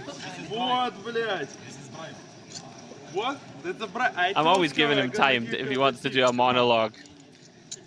Deary me, Lapuliak, you got to feel for the young man. That one hurt. Last draw on the And then you've got a man celebrating. Let's go. That's painful. You know how many times I've seen these all-ins last night and today where like the backdoor hearts have come in. It was crazy. Crazy last night watching it happen. Oh dear. And it's happened again here. As Gonza starts this hand with 40 blinds over at the Onyx. Ace Queen of Diamonds going to be good for a raise. Yeah, very strong hand from cuts off into Mr. Perfect. Okay, deuces. You would imagine just lands on call. Too deep to shove. You never know. 7. I mean, I don't like it. Right, but all of a sudden this now becomes. Oh, 38. 38. Yeah, near matching stacks. How does Gonza wish to proceed this? I mean, it feels like if we 4-bet here, we're kind of like over just playing our hands so much, aren't we? And the hand plays nicely. I think you and I land in the same spot. The thing that's interesting is that it depends how you perceive like Mr. Perfect. So against, you know, if you're against like an Adrian Mateos of the world here, people like that, they're going to find all the kind of king 4 off and ace 6 offs and all these type of hands demps that we do very well against just peeling in position. I would still peel in position here. It's one of those where I think our hand is just so good. We have position. There's not really many flops that we're going to have to fold. Our opponent can keep bluffing and make a mistake on like ace high boards. I like call. Gonza agrees. Oh, wow. Oh, wow. We gone duck hunting. He's found one. This is incredible as well because so much of the hands that continue on, they are Broadway combinations, you would imagine. 6. You would hope that he finds small enough here. This is really nice. 40% seems very reasonable. 6 million bet. And again, like Gonza, not enjoying things, but surely going nowhere for now. We can't fold for one bet. Little does he know how thin he is drawing. And a monstrous pot taking place here at the Onyx. 27 million chips in there with 2 cards to come. And these players playing, what, 18.4 effective behind. Club on the turn. Will this cause alarm for Mr. Perfect? I feel like from the way we've seen him, he's just going to shove this hand. And it's hard to be hypercritical, I guess, if he does. He does. I thought he would just jam. The problem with this now is you get called by flushes and you get called by like king, queen suited, and that's it. Like ace kings put it in pre. Pocket tens have likely sent it in pre. Sorry, we would lose to pocket tens, excuse me. But it's one of these where it's really hard to get called by a worse hand, I think. But there's so much money in there too that it's hard to be hypercritical of this. I mean, you're jamming 18 into 27. It's not bad to equity deny at this stage of a tournament. Agree. You don't want a lone club hand sticking around here and... Yeah, you're just kind of hoping that Gonza has 2 red aces that have trapped pre, and that's the kind of dream spot. Here he comes, though. Look at that. 63 big blinds. What a non-standard hand choice, by the way, to 3-bet pre as well. He's a tricky customer. I'd find it really hard to range him. Battle of the Ace Queens then over at GTD Live. He's king 6 the board. Both players will be looking to get chips in here, but not too many. Sure. We've got one pair. It's going to be intriguing to see what happens on a blank here. I mean, normally this just goes bet call. Sebastian, you know, is going to seek value on, you know, like low blanks that aren't a club. And like Savkin is super high up in his range here for a hand that has called in position. The river could be the most interesting street here. Well, Jack, not a card either. Is too keen to see. Of course, you always hope your opponent's got 1 pip lower when you're playing a pot with them. Yeah, that muddies the water somewhat. Sebastian now kind of need to proceed with caution here covered. We do still have a very strong hand, though. You don't expect Savkin to ever have aces, kings, ace, king. So that's always positive going for us. And we do block the kind of queen 10 suited, one combo of them, which would be the nuts. Savkin now with the decision. Do we want to put money in ourselves here? Probably. With ace queen, you know, like attempt to maybe check our ace 9 suiteds, right? Ace 8 suiteds. And it's an interesting one, though, because you could just pot control here. It's not like Sebastian doesn't have strong hands. He's still going to have a lot of them. Yeah, looks like he's going to go for the old set the price, maybe value bet on some rivers, but not too many. It's intriguing here with our best kind of 1 pair. Yeah, I always find these hands so interesting in this stage of a tournament. Yeah, obviously earlier on we can kind of go quite big for value, but in this stage, how often are we going for value? And well, bad river for both to see, of course. You're hoping you're up against an inferior ace. Now would be chopping, as it is. They always were, of course. Yeah, really quite an interesting river. If Savkin just gives his opponent a pair of aces on the turn and just 1 pair of aces. What happened here? Okay, checked. Thought you announced something else. Were you thinking, does Savkin ever go for the... out a chop? Right. You could get value from King Jack specifically, but that seems optimistic. So just decides. I think like Sebastian can still have some really strong hands, and we just don't really want to blast into a range that has some trouble attached.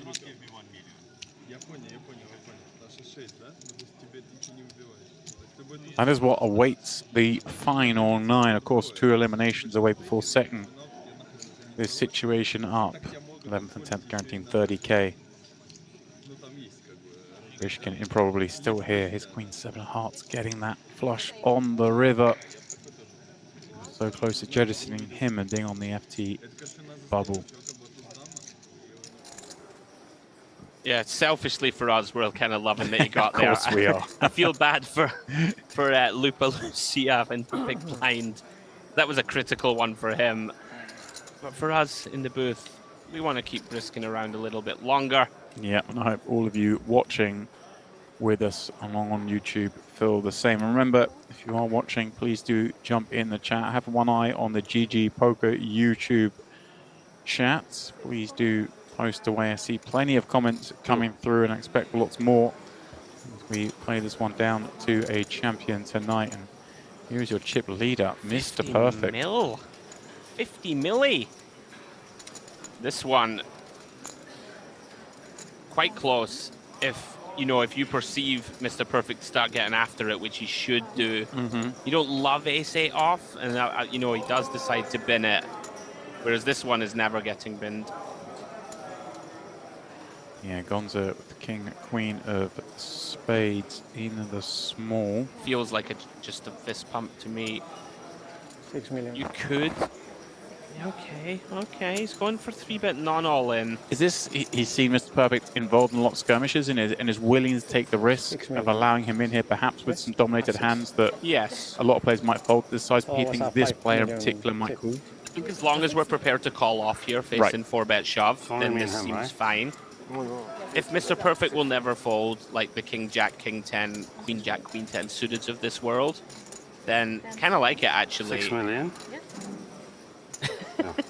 And I mean, he's calling with Jack-10 suited, so I think we can feel pretty certain that he would call with the dominate suited as well. Yeah, and then of course there's inherent risks. Right. That if he's calling with 8-9 suited and stuff, then it can start getting kind of a little bit scary. Well, let's see how he navigates this one. Ace-8-4, one that you would imagine favors Gonza. He's got to be scared. I mean, we've seen You're Mr. absolutely hating it with this exact combo. Right, we've seen Mr. Pub in there with like the Ace-4 suited calling 3 bets, but I guess we're going to go small and pray. Yeah. Yeah. And as it is, I mean, he's up against the kind of hand that just can't continue. But it is a big gulp as you bet this 3.5 million, because if he calls, you're left with just 9. This is almost like a triple up when you bet here and get him to fold. Huge. You're like, why didn't I jam? Yeah. Why didn't I just jam free? I'm such an idiot. Oh, I'm the best in the world. Yeah. It's okay, folded. Back up. We got 5 million more. So 26 mil. I quite like Mr. Perp. He just is. The whole thing's just kind of cracking me up. Number one, the name, and just like he's just getting after it. Like that deuces 3-bet. He strikes me as a guy who's just not going to be folding anything. He's just going to play to win the title, and that's fun for us. And he is. Like there's always wild cards in this venue. There's one. There is one. Rishkin looking around. Action not yet on him. It is Menhart popping up from the button to 1.6 minutes. Sebastian looking like he is going to come out with a 3-bet. And this is nice. Oh! Oh! Focus on me. Focus on me. Focus on me, please. Focus on me. It's a race, re-race, a win. So it's focus, yeah? How sick. And they have a really good hand. Everyone know that, yeah? This Sebastian. Okay, let's go. No, is he allowed to be like spieling away like this when Manhart's still in the pot, by the way? I'm just saying, like, I'm loving it, but still. My friend, please no aces, please. Please. Please, I'm gonna kill myself if you have aces. 10 seconds. Yeah, that's right, you didn't snap, so it's okay. My friend, then I'm ahead. I would be so steamed that I've just good, then put 5 million in with ace-9. I'm pretty good. I'm gonna show you anyway, so it doesn't matter. I'm not greedy, yeah. 14 million more to call, not one. We can continue with ace-9. But if it was just a situation double checking the of math. aces, I'm fucking like, I'm disappointed. 19. If you pass? My friend. Да, Машин, блядь, ты что, с ума сошел, блядь, нахуй? Я на рейсере рейса вылез, это Машин, Oh my god, this guy's a legend. Yeah, but that was good. Come on. I don't want to have the snap. He would be under my skin a little bit. Like I've just put 5 million. It's a 3-bet bluff, and I'm like, this is a good spot for me. The button's gonna fold, and then he just piles it in your eye and stands over you. You know, I know it's all in good fun. Yeah. Getting tilted. Yeah, I mean, you know, he just timing was off. It wasn't like he was up to no good. He ran into one. He seems to be playing for the most part fairly honest. He is playing honest. It's hard when you're, exactly what you're saying, when you're the guy giving the character, giving all that, you kind of do have to play that a little bit tighter, because everyone instantly assumes you're far more likely to be up to no good. Over at Onyx, we have, well, some honest play thus far with the King Jack up against the 8-9 on this board, but Voronin gonna bet again. Yeah, nice recognition of where he is. You would normally see turn check here and decide, but you do get to deny against hands like this, sort of pair and gut shots of the world. You can get value from some flush draws, some worse Jack X and 8X. Pretty nice. I don't think we can fold though, Damps. For okay, he is gonna. Against 40%. I guess it's not. There's not that many clean rivers. Even if we're to improve. Yeah, I guess he wants to be. Seems kind of reasonable, actually. Yeah, ahead a reasonable amount of time to be calling there, of course. And fall behind and catch, but let's bet for Voronin firing that second shell. I need to remember now, just don't call any action when Briskin is all in, because he's going to call it for me, and everyone wants to listen to him and not me. Understandably so. Well, here he is opening up. And Savkin behind. This is probably what Savkin's been waiting for. Right, I've downwinded this guy. He's got some chips now. Let me get in there and make some hands. Really? Yeah, I could see him going either way here. You have decent hands? People typically just call, we have position. I could see 3-bet actually being completely fine also. You really do leverage pressure. The fact that we cover him makes calling a bit more appetizing, I think. You know, if you have about the same stack as Briskin here, I think that flatting can often be a mistake. When you're against the king-jack offs, king-queen offs of the world, it's a bit of a disaster on the FT bubble.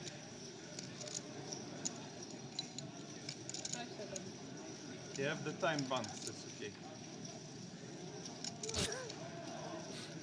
Hollerberg sitting there with just a nub. So tilted. After getting his ace-9 run down by the queen-7. The button, not with cheeky hand. Deuce, deuce, 5 board. Go 1.4. Still with the best of it, coming out 1.4. Yeah, and it's just such a horrible combo to try and continue. Queen Jack of clubs would be in there. Queen Jack of hearts, absolutely not. Honesty on display.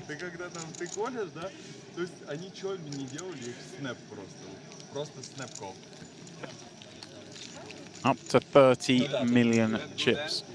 I show ace queen. Ace queen. It's a snap call. Everybody. Yes, yes. No. My friend. No. Over at Onyx. A little bit quieter as Bukowskis jams in his 6.7 remaining. How much? Ace-8 just hoping for folds behind. You don't want to hear that word. The old how much.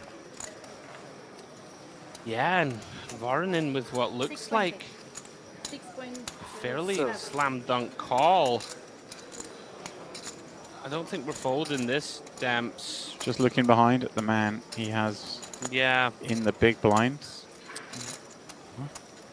I think he's genuinely concerned, and is he going to fold this? No. Oh, what a fold! There's no way he got away from this. Wow. Oh my days. And he's going to be thrilled to see he has folded with the snap call coming behind of Banicevic with ace-queen. And Vikauskas, not much could be done here. Unfortunately, he got himself to a position where an open jam here with ace-8 was mandatory. And now it is his neck on the block with 11 players remaining. Fading an A and a 7-4-4 board. Okay. When you win with the ace-8, you're kind of okay. 5 or 6 take to a make chop. it interesting. Mr. Perfect suddenly pops up out of nowhere. I'm not greedy. Get him in the booth. A 5 or 6 is a 3. So you compare that. You compare the 7 for a chop, or does he have a date with an 8? No, not to be for Vikauskas, a man who I found really impressive over the last 2 days. Didn't get much going since I came into the booth today, and will bow out in 11th place for $30,000. And that leaves us pick on the direct FT bubble. These bust outs, I always think, oh, you got like 11th. Sure, you win 15 blinds. Fantastic. You snap that off when you pick reg. But you're so close to those big ladders. Yeah, it's so tilting to bust in that position. Good game. How did Voronin fold ace-10 there, by the way? Has he got the magic eye or what? That's wild. Yeah, and it wasn't even like he got a read on Banicevic, because Banicevic hadn't looked at his hand yet. Pretty wild. You know, sometimes you get the perception where the person next to you suddenly pops up out of their seat, and you're like, oh, hang on. But that hadn't happened. Okay, what's going on here? Savkin raising it up. Isaiah. Ace King on the button playing 11 blinds. Here we go. This is what we're dreaming for. Yeah, he's been incredibly patient. And, Yes, of course. Because you know, this is a great spot in that if we just get this through and get to 13 mil, like you've got the short stack on your direct left. And if we can just sort of stay above this 15 big blind mark and get to 9-handed play, it's going to be much more easy to sort of navigate it. So this is a dream of a spot for the Italian. You know, you don't even mind if you just get folds here. Like, you cannot... You'd be happy, I think, just to take down the pot pre.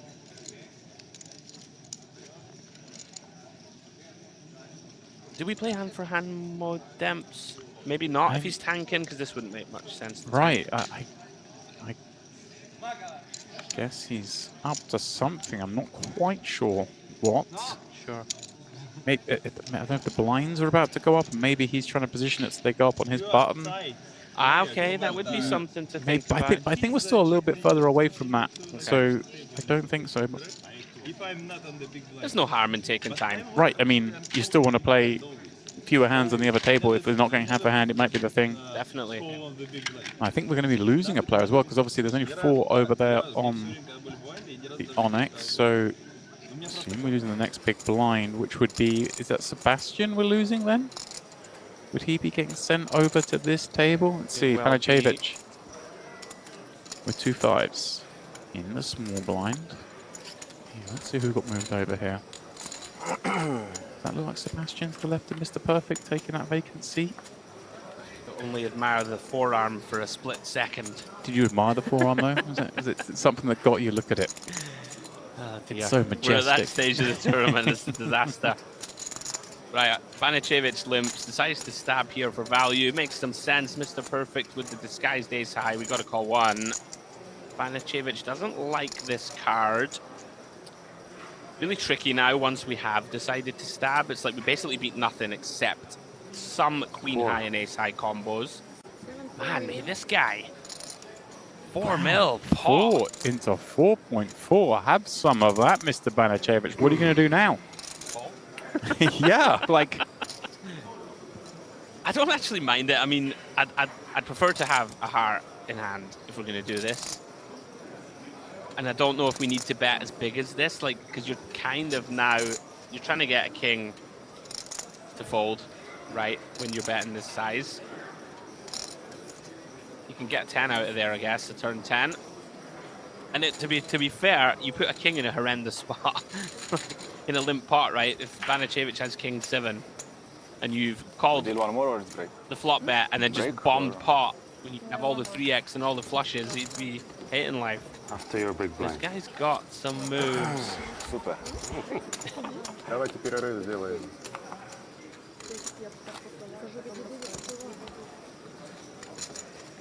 You were right, Demps. Yeah. That is the forearm of Sebastian. Is he happy or unhappy to be moved? Is his eardrum perhaps getting a brief rest? I think he won't mind. Obviously, I mean, theoretically, won't be long till we're on a far table. The blinds have, there you go, the blinds have gone up to 500,000, 1 million.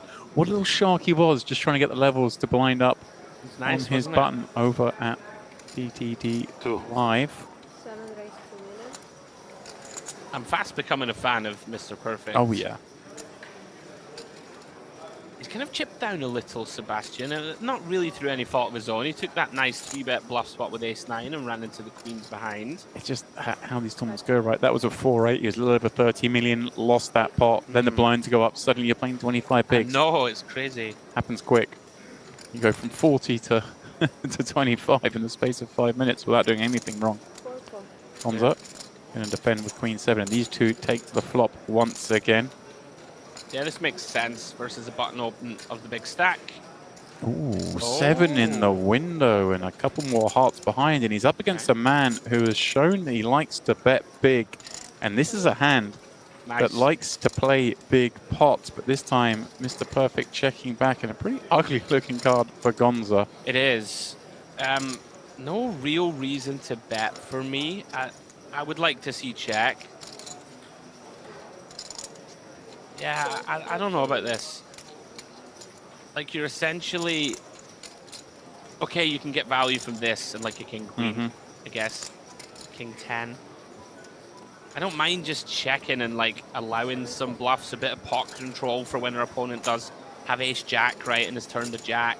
Like, if you bet here and get raised, it's a bit of a disaster. Oh. But never mind, just bet and river a 7. And how nice is this? Because we don't expect a 7 to bet here, do we, too often? No. So now having this on a board where the clubs have missed, the hearts have missed, our opponent can easily have turned a jack. Does he just go really big here with 9.5 million in there? It's interesting in that there are some missed draws, obviously, which are the king 10s and king queens of the world. Do they bet flop? You have to start sort of imagining, is that the case? And he has gone big, gone for the pot size wager. Yeah, like you could go for check shove here too, right? Like if you think that a hand like a king 10 is now going to have to bluff river when we check, a king queen might just try and showdown. It beats like 5-6 and 6-8, I guess. So maybe it is better, Demps, just to bet yourself. Mr. Perfect, do you want to put the cape on? No, you don't. These guys are playing so fast that it's hard to even have time to analyze. I'm just thinking what I like best there. It's sort of... I think I land on just the big bet. Yeah, seems okay. Absolutely. Oh. Friendly talking, friendly chatting. Oh. That's a hand for hand. Puliak. That's a hand for hand right now. We don't have hand for hand? Yeah, I mean, you're not unhappy to find this for 5 blinds.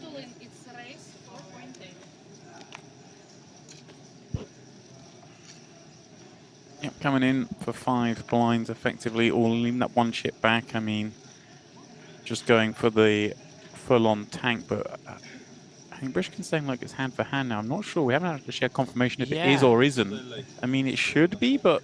Only because it's this by the meta. Let's go. Oh, Savkin surely going to take this on with King Queen. Yeah. Just considering who the stack is behind. It's Isaiah with, what, like 15 blinds? Okay, all in then. Yeah. That's what he's gone with. Friend, I'm gonna cheer on my buddy, yeah? It's okay. It's okay?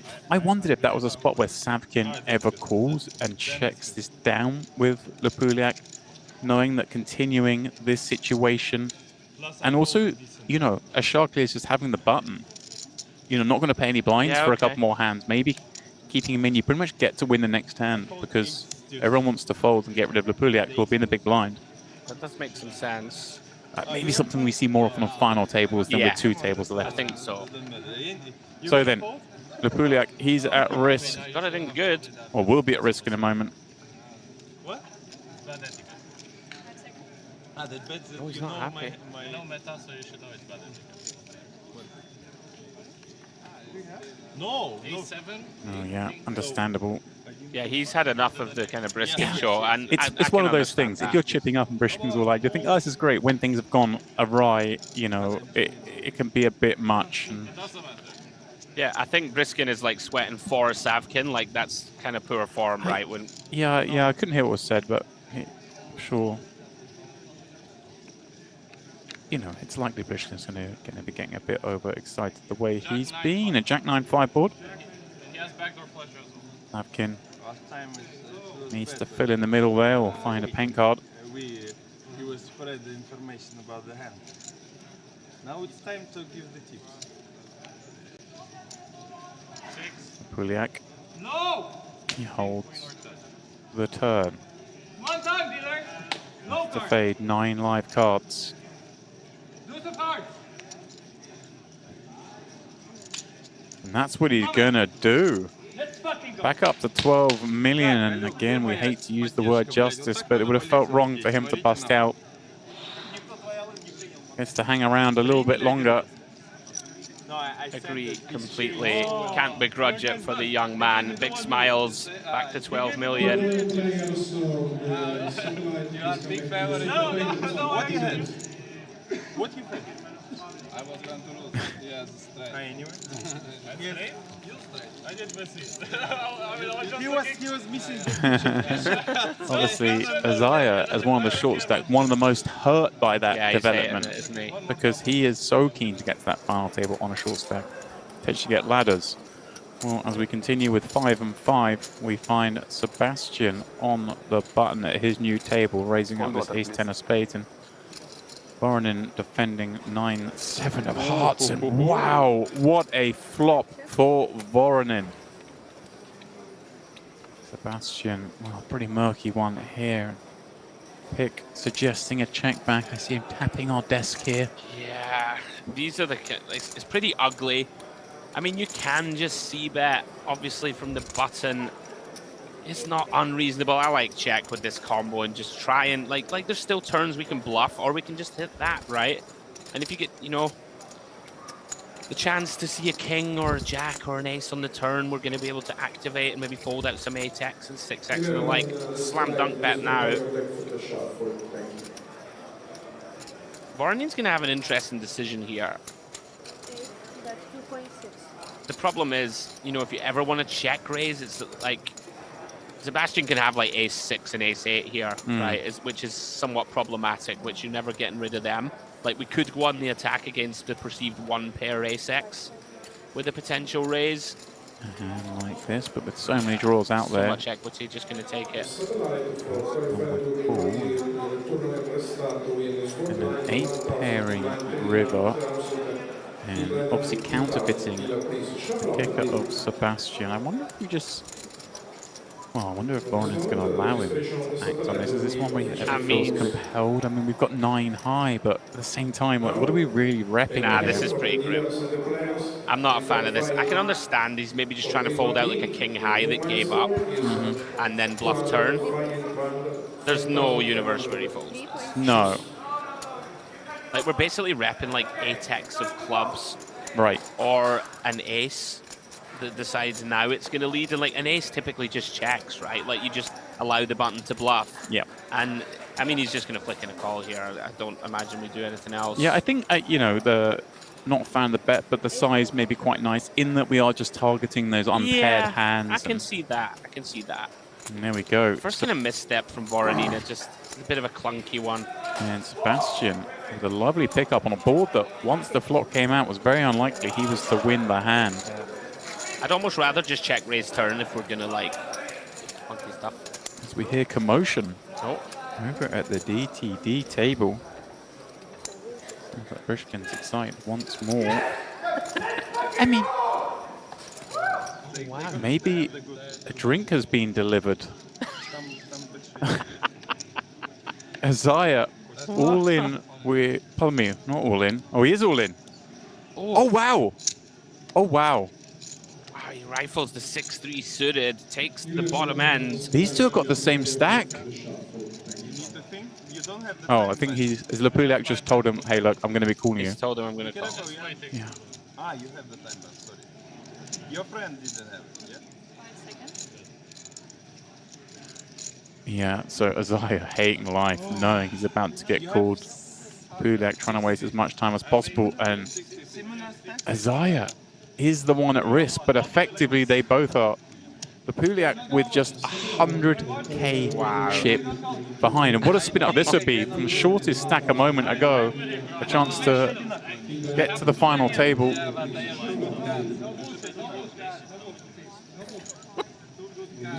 Briscoe's just in the mix. Well, he wants to know who he's rooting for, right? Look at him, he's studying the countdown of the stacks.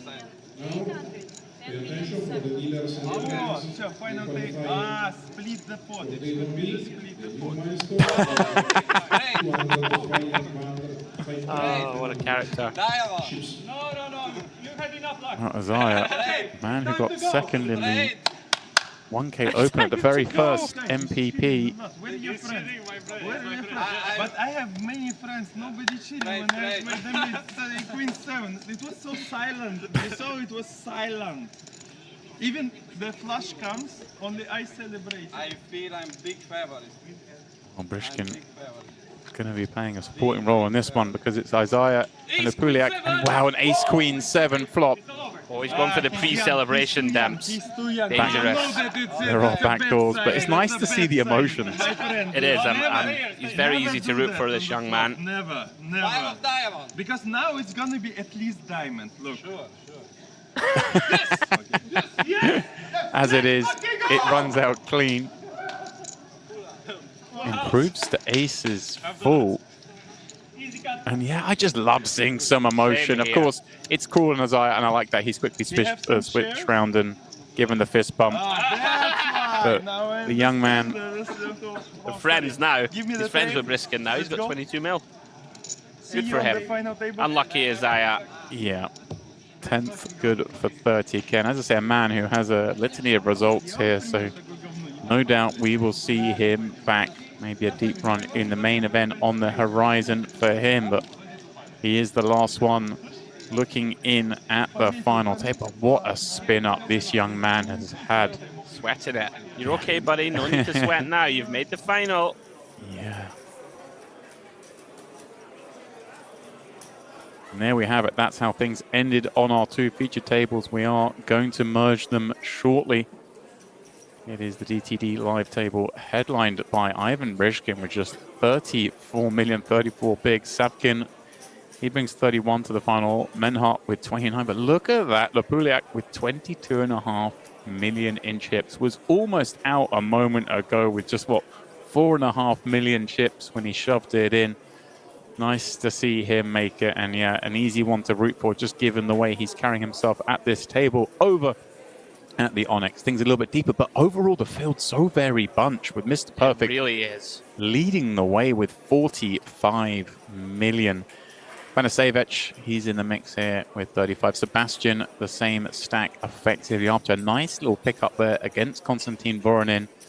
Who, well, I mean, Sebastian was destined to lose that hand once the flop came out, but the turn found the ace, the river found the brick. And he brings a healthy stack with him. We are going to go on a short break, around 25 to 30 minutes, guys. So please do set an alarm, grab yourself a drink, grab a snack, and join us for the final table.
300.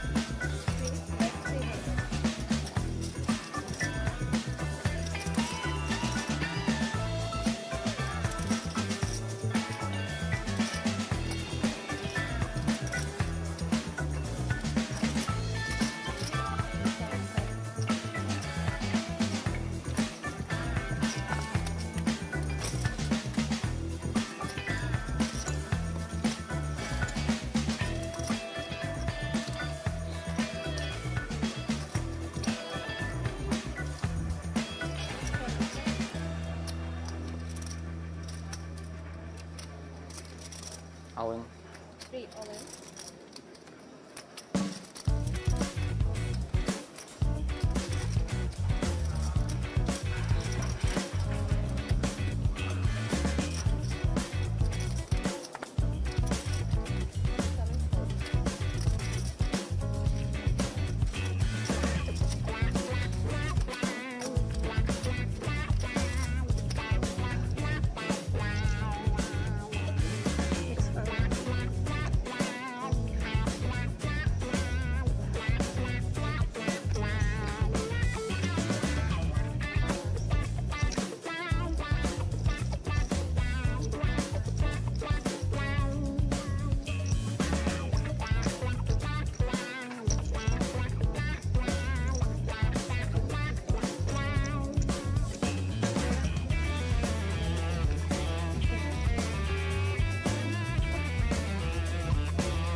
Just got to dodge a king. Come here. Bun. M-a întâmplat. Esențială. 1.200.000. 1 million. Yeah. Wow. A inspirat am fost. E și Cristi amândoi cu mâini în meserie. Unlucky, mate. Lucky lady. Yeah, that's to the yeah. Sometimes, you know. And small blind to hit the button. Yeah, but if I bluff, probably I push all in. Yeah. Ace high. That's why I put full.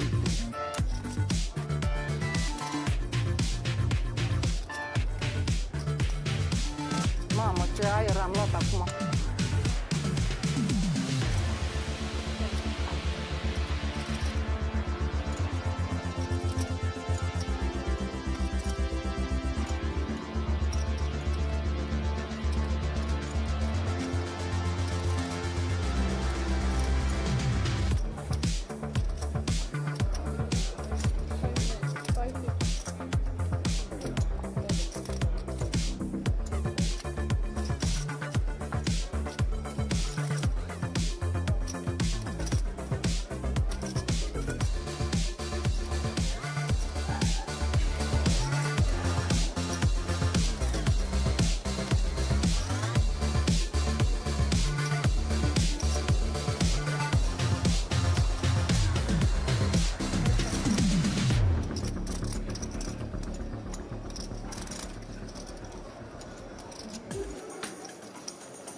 Should be 30. Should be 30. Time bank card is 30 seconds.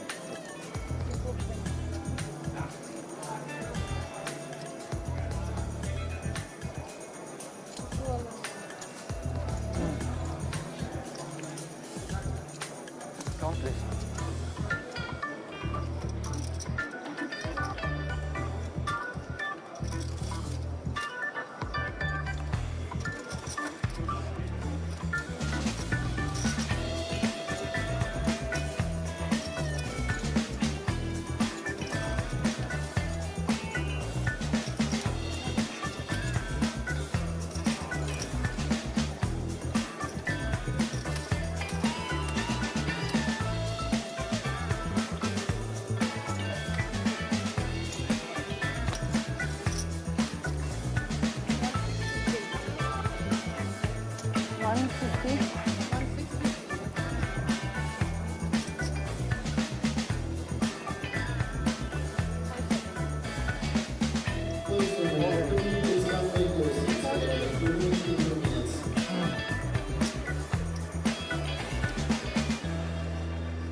Am foldat valet. Valet. Ce vrei să fac? Că jocul cel mai mare stac de la masă. Nu pot să dau col la o linie. Depinde ce vrei de la turneu. Adică e bună palez de aici, chiar dacă... Da.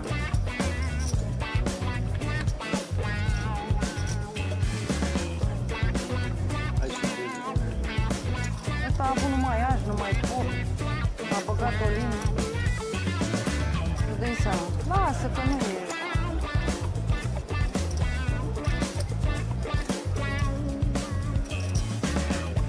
Eu am făcut race, mă, mâncate za 500 și mă bagă o linie. Jack. 4 or 6. Dracu. Cu race am părut că ai dat doar 5. Hai, mă, am făcut. Da. Mă bag o linie, cel mai mare.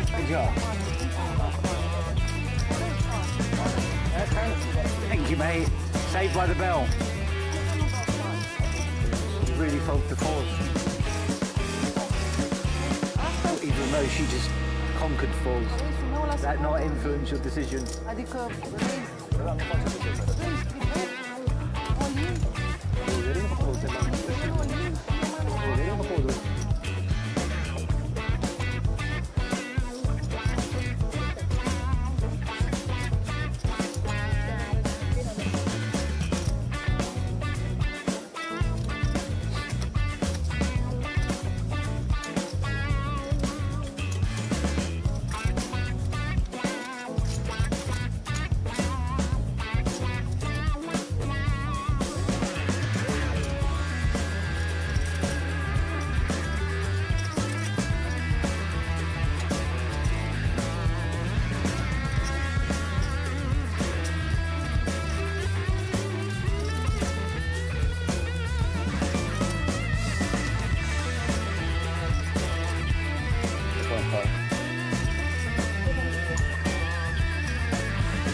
a completat culoarea și m-am gândit că a dat pot la...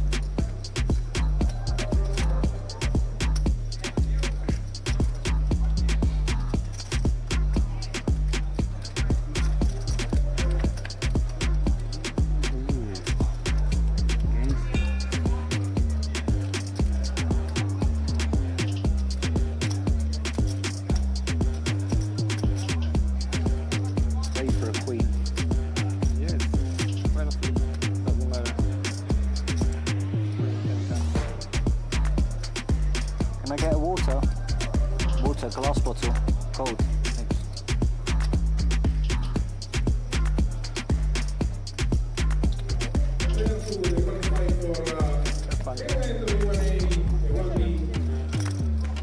Așa, da, pot să dau... Ce-am aruncat, vale 10, deci dacă nu-ți băga o linie, eram out. Aveam...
big blind. Bine că ți-a făcut ceva. Bine că n-ai și tu un as cu 10 sau ceva. I-a scăpat mâna asta.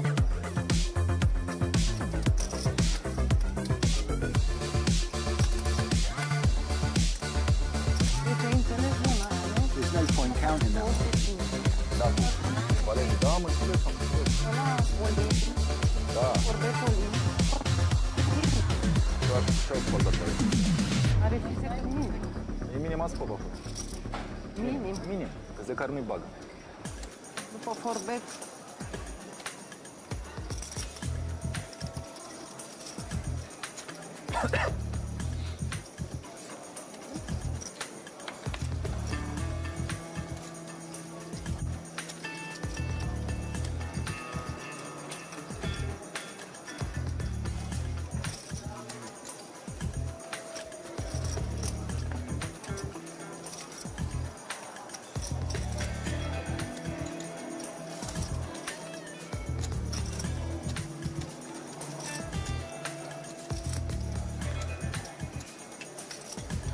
King's defeated again. King's no good today.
Hold.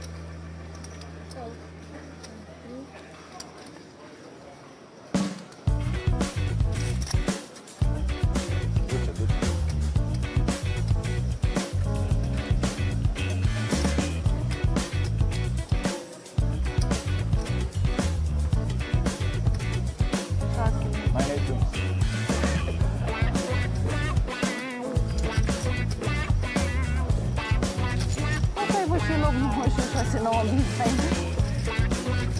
Să pună 9.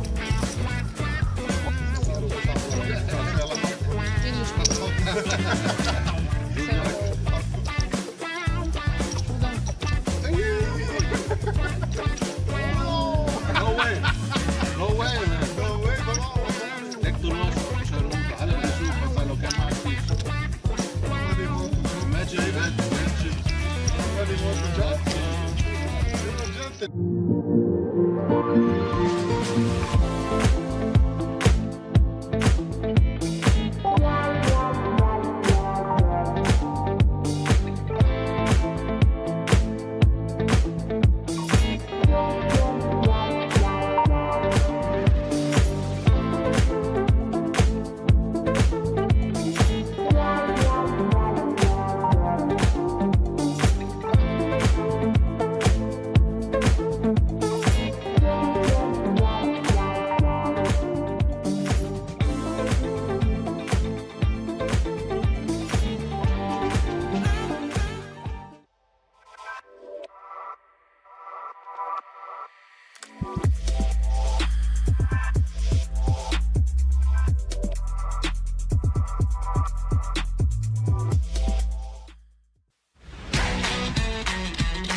There we go. That music tells you all you need to know. It is the big moment. It is the Luxon Pay Grand Final table about to get underway here at the Merit Royal Diamond. And what a treat we have in store for all of you today. These final 9 have not been disappointing us. Even higher. The Luxon Pay Grand Final. We down to final 9. It started with 1,452 entries, and the guarantee of 2 million smashed pretty quickly. It's still 1.25 million for these 9 remaining ones to share, including staggering 375,000 for the victory. It's perfect time to meet them all. Seat 1, sitting comfortably with an average of 32.2 million, representing Ukraine, Timofey Savkin.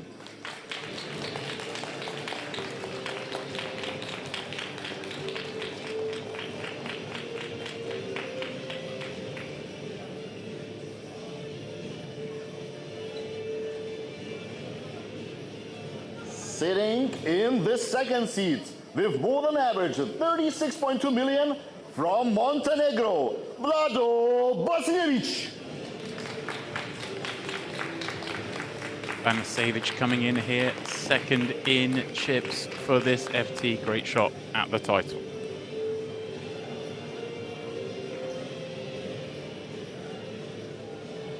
Such a rare occasion. We have the chip leader with almost 45 million in front of him. He's representing Kuwait. It's time to meet Nasser Al-Mujabel. As Mubuta says, not often you have a Kuwaiti leading the way. It is the man known in this room as Mr. Perfect coming in with the chip leader position on the man. Every final table has a chip leader, and everyone, they have the short stack. So 22.5 in front of him from Romania, Alexandru Lupulec. Lupulec may be coming in the shortest, but he's in a far better situation than he was when we had 2 tables remaining. He was way adrift the rest, but a double up and then an elimination Isaiah on the FT bubble. Sitting in the middle with 34.4 million from Russia, it's Ivan Briskin. Briskin has been entertaining all who are watching this stream. It appears the man may have consumed as many gin and tonics as he has big blinds coming to this FT. He's 4th in chips as play gets underway.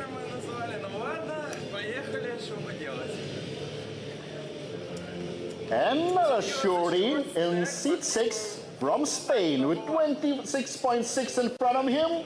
It's Alvaro Gonza.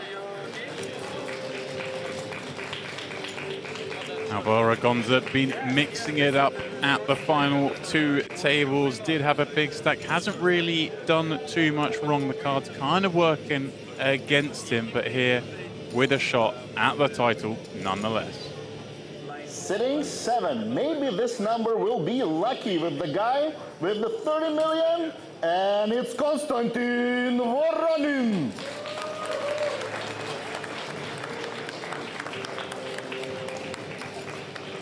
Konstantin Voronin bagged up the chip lead on day 1A and probably still here in the mix at the Luxon Pay Grand Final table. In the 8th position of this final table, the 35.2 million, another Romanian here, it's Stefan Sebastian Ionita.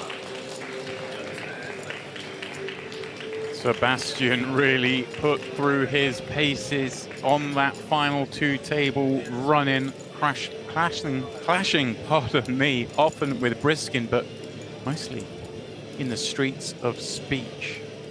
Good see draw here for him today. And last but not least, just a couple blinds shy of an average with 29 million from Germany, Julian Merhardt. Menhardt, just like the Puliak, was very short, had a fantastic spin up before the FT a 1-2 punch to eliminate Strobel, and here he is. I wish you all the best, and dealer, please shuffle up and deal. Let's go. We get time banks, yeah? We get the Looking time forward banks. to this one at Demps. And just first thing to note, not been here for 2.5 hours now, but the stack distribution at this final table is pretty insane. We've got 22 bigs at the bottom, 45 at the top, so a double for Lepelec, and suddenly he's chip leader. It's such a cagey affair, and like maybe strategy coming into this one, just maybe not get involved too much. Let the collision effect take course. Ladder, tens of thousands of pounds. Yeah, it's insane because it is, you know, so deep in effect that the shortest stack is 23 binds. But as you say, no one running away with it. It's always interesting in these spots. You see a lot of people come with the mindset you just mentioned, which is obviously the theoretically correct one. Let's lay out, clashes will happen. But as we know, everywhere around the world, but especially in this room, there'll be some outliers who go, right, I'm going for this. I'm setting out my stall. And I wonder, who in that list is most likely to do that? I actually feel in my mind, the one most likely to do it is the one atop the counts, Mr. Perfect. He's shown a willingness to really get in the mix. Yeah, going to be a fascinating, intriguing first couple of hours or so at this final table, because as we well know, the one thing about dynamic a table is it always changes, right? Of course. Interested to see how it plays out. As you say, Demps, if someone could potentially take initiative and maybe widen up more than they're supposed to, put a bit of leeway between them and the pack, could give themselves a really good shot of winning this. But then you've got the flip side, play tight, potentially lad up a decent amount of buy-ins, let the collision effect take course. Looking forward to this one. Right, as play gets underway, just a quick reminder, $37,500 is what has been locked up.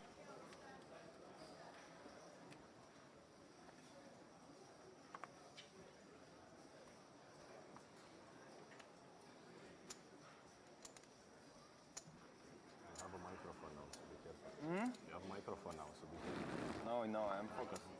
Yeah, thank you very much. Спасибо.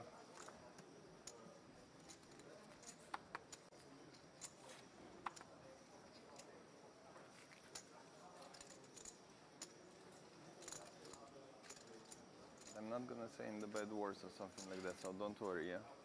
No worries.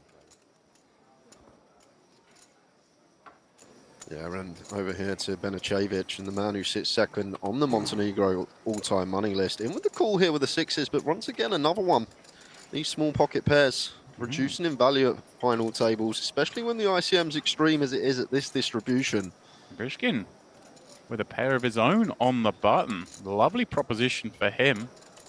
And even like sevens here, Demps probably theoretically fold, but Briskin doesn't strike me as one to dish these into the muck on the button.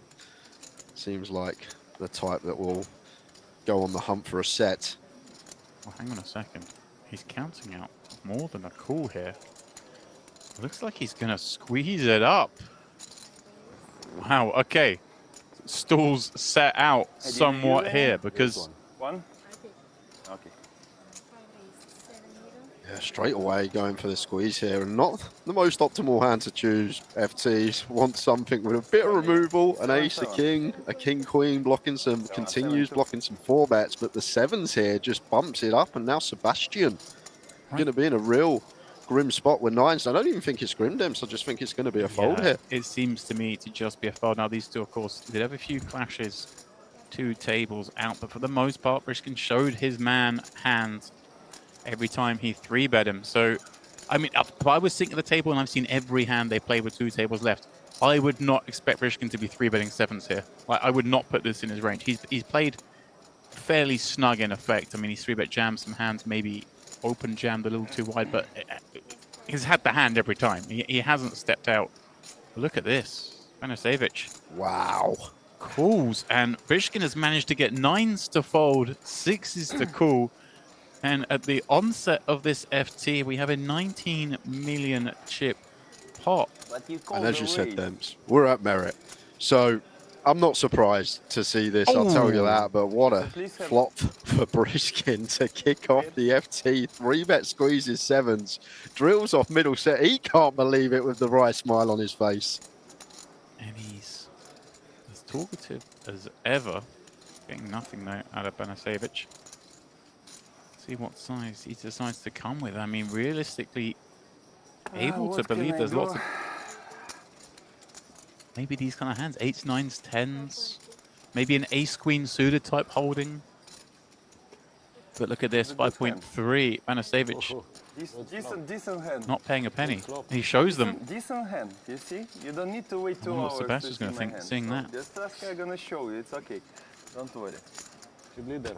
Yeah. No, I thought when I free bet he should fold, yeah? Like the razor under the gun fold.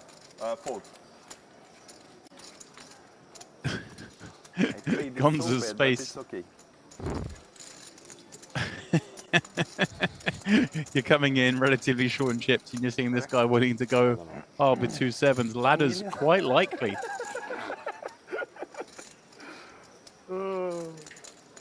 Man, we love this guy. He was 1 card for elimination, Brishkin. And he rivered a flush to stay alive.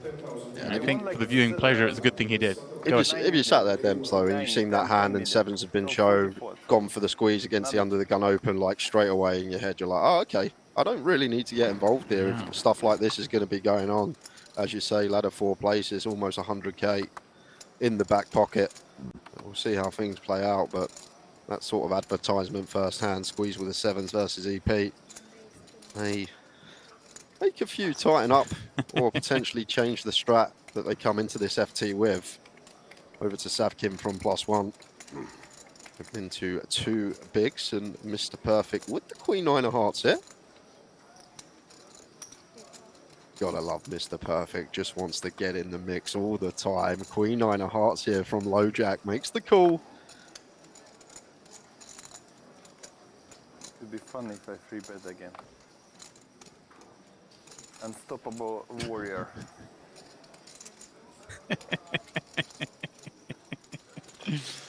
Again, we will do our best to lay out when Brishkin is indulging us.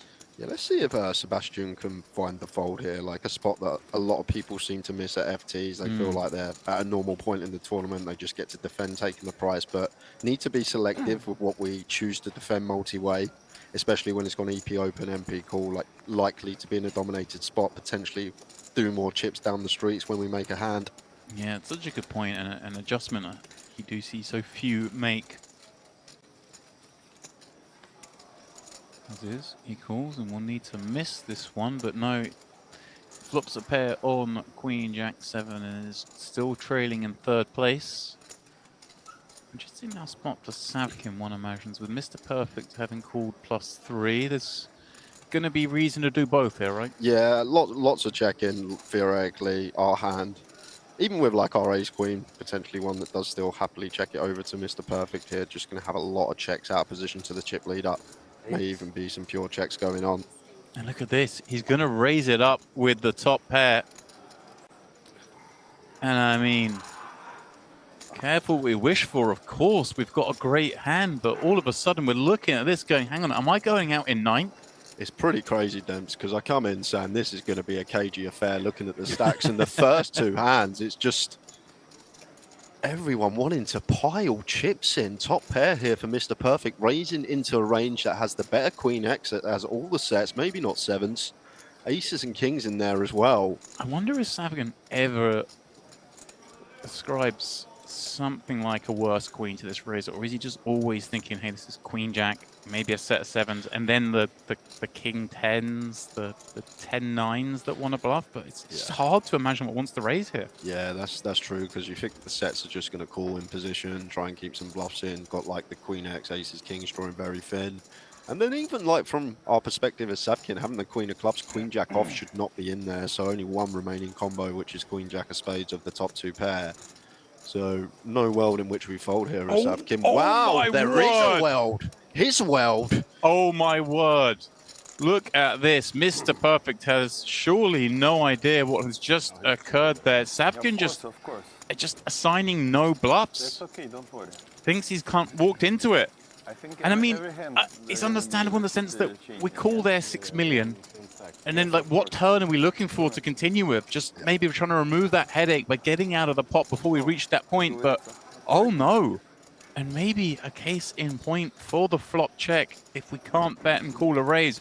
Mr. Perfect, I mean, he's played perfect. He's made ace queen fold up to 52 million, and Savkin now right down with a bunch. Whoa, I mean, this for FT 5 minutes in is delivering. Yeah, this is the thing, as you say, Dan. So when we're up against the chip leader or a covering stack at a final table and we head out of position to the flop, gonna do so much checking with most of our range. There are some spots that we still get to bet, but a lot of the spots we just check it over to them, see what they do, and then play accordingly from there. But Savkin with the hero fold incorrectly. Yeah, I mean, I don't even hate it. I don't expect my man to be raising a queen. The thing is, like, ace queens are much better continue than kings or aces there, Debs, just because of the we throw out a queen jack combo. And I think you made the key point, of course, as well. There was only one combo of queen jack suited left, right, which is something to think of. But then if you think Mr. Perfect might be in there a little bit more liberally, we saw him playing a lot of hands before we went on the FT break. Well, he's back in the mix. And look at this. I mean, the rules are not being followed. Voronin off 27.5, attacking the chip leader in a spot where, again, we don't really 3-bet call off many hands because of the ICM situation. Mr. Perfect. One of these hands, it's not going to be folding, I don't think, when we cover king-queen suited here. It doesn't strike me as the type to let this one go. There is the call. I think there's something Voronin needs to note as well. The customer up against Mr. Perfect. I don't think he's going to have too many folds to 3-bets, whether being in or out of position. Seems like the type that will like to have a look at the flop. Well, ace, queen, 9 is good for Voronin, but not the rosiest of feelings when you 3-bet with ace 3 against this character. I mean, he's not going to lead, is he? Sure. No, he had the movement about him, didn't he? Yeah, small here as Voronin. Don't need to go big in this situation, and just tend to see at FTs sizes get scaled down. And what I mean by that, normal stage of the tournament, a board that we usually go around third on, we just scale down to quarter, 20%. The bigger bet boards, when we go 60%, we scale down to like half or B40. So then, we continue to a turn, the board getting wetter. Only pot behind for Voronin. I mean, surely now. Got to be a check.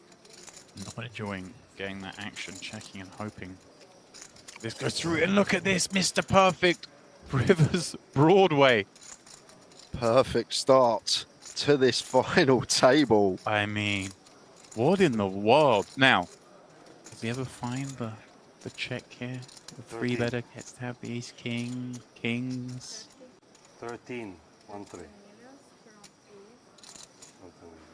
Goes for 13 million here, and just a grim spot for Voronin, but not beating much here. It would have to be a really creative bluff here from Mr. Perfect. Like, what's he going to find here? Even like the 7-8 of hearts gets there in the form of the bottom end straight. So it has to be really dusty hearts, doesn't it? Yeah, you're really scratching at combos. Is he the type to pill like 5-6 of hearts here, these type of hands?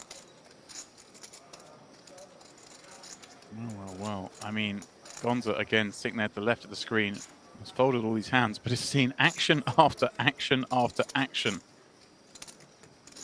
And on the short stack, you are loving seeing a final table out of this. As Jay set it up so beautifully at the start of the FT. It is really set up that it should be really a cagey affair, but the rulebook, well, I don't think it made it to the island of Cyprus, if we're being honest.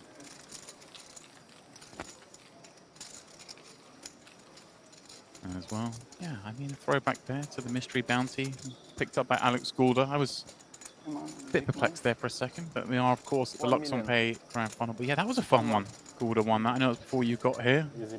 Kind of seen that one played a little different to this early stages. What?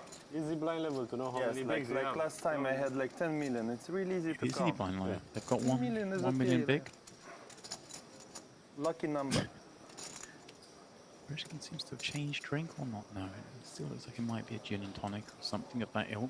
He was on those the first session of the day, if I recall correctly. Yeah, I mean, that one looks a bit cloudier. Maybe we have mixed it up. Maybe he switched to something non-alcoholic and is going to maintain the appearance of a man who is a little inebriated. I mean, I feel like he still might be. I'm not jumping in a car with him, Jay. Just out of the way there. King 7 suited, second in chips. Very nice raise fold combo to use an FT, but decides against it. Leaves room for Gonza. He's just itching, but again, I mean, do we need to get involved when... I mean, what is going on? Voronin going for the second 3-bet in a row. We playing for $375,000 here, Dems? I've got to check. I mean, it says that on the payouts. Look at the size he's got as well here. 19 bigs. Like, we can just go 4 BBs at an FT. It should achieve the same thing. Our opponent shouldn't really be playing any flats out of position. But Voronin come with aggression today. I mean, obviously, Can you ask for the napkins, okay? this one, quite different almost prospect going after a similar stack to you rather than up against the chip leader who was opening an earlier seat. And I guess the S10O, that kind of, this one seems a bit more reasonable, but I still feel like I would just get out of the way, let Gonza potentially clash with someone else. Yeah, like, we maybe knock out ace-jack there. That's about it. Like, maybe better against hijack to take some, like, ace-deuce, ace-3 suited. That actually knocks out some of the better ace-x. Maybe we knock out ace-jack off there in ICM in this given scenario, but interesting take there from Voronin. Oh, hello. Look at this little piece of hardware. Now, that is a lovely-looking trophy. Jay, that would look good on anyone's mantelpiece. Yes, it would. That thing is sick. Who designed this thing? Give him a raise. I want one. Once again, as chip leader, this is like the ones we like when we cover everyone. The suited kings, even from gun, perfectly fine to open theoretically. It does head into the muck. Napuliak, another who has seen all this carnage going on around him. Probably doesn't want to get too involved, but ace king from +1. Clearly a qualifier. Let's see how Sebastian approaches this. Again, one of the, it seems like, kind of more in tune players at this table, but yeah, into the muck. Dems like, yeah, may peel it, may fancy a little look at 3, but these are the ones that should be going into the muck. Okay. Yeah, this is like the first bit of kind of normality. The plenty of players at this table, I think, would have called that hand. I'm glad to see him fold, like you say. I mean, we just get out of the way. You make so much money. Exactly that. By folding. And this is the thing, like, now we're at the FT, people say, like, they're playing tight, what are they doing? You're making your decisions to make money. You're not making decisions to make chips. We're not playing chip EV no more. Like, over the long run, we want to make these tight decisions because the players that bust, they're going to make us more money in terms of ladders, and this actually is going to make us more rather than going for the potential outright win where we can bust and suddenly we're out in 9th place. No, I wish him to win this tournament, even in the, if I'm going to be in the heads up, I wish him to win. So you are very definitely. Not the best friend, but I wish. Seems like best friend. That's a wish. Minimum best friend. No, my friend. And just a quick note on the man in that pot, Sebastian Anita. Pretty sick stat here, Dems. He's only got 3 caches on the database, but those 3 caches are all final tables. 1 in a 500-man field, 1 in a 450-man field, and 1 in a 100-man field. So 3 caches on the database. He's got a first, he's got a second, and he's got a 7th. So whenever this man caches, he always finals. Wow. Pretty sick stat. I mean, extending that stat in a 1500 on the field, that's insane. No deals. No deals at this table, for sure. Till I'm here, we're never gonna deal. Or maybe Constantine and me, no deals for sure. Sorry, guys. No, I think thank you very much. Discussing deals just yet. Even Christian if you're setting gonna out give his me stall. huge, more money, doesn't matter. We play till the end. Going to activate from the small, up against the chip leader in the big. They share clubs. It's a 3x. Well, actually, he only put an extra million in. So maybe this was a min raise. Either way, probably going to see end of hand here. Even Mr. Perfect can't find a reason to continue on this board.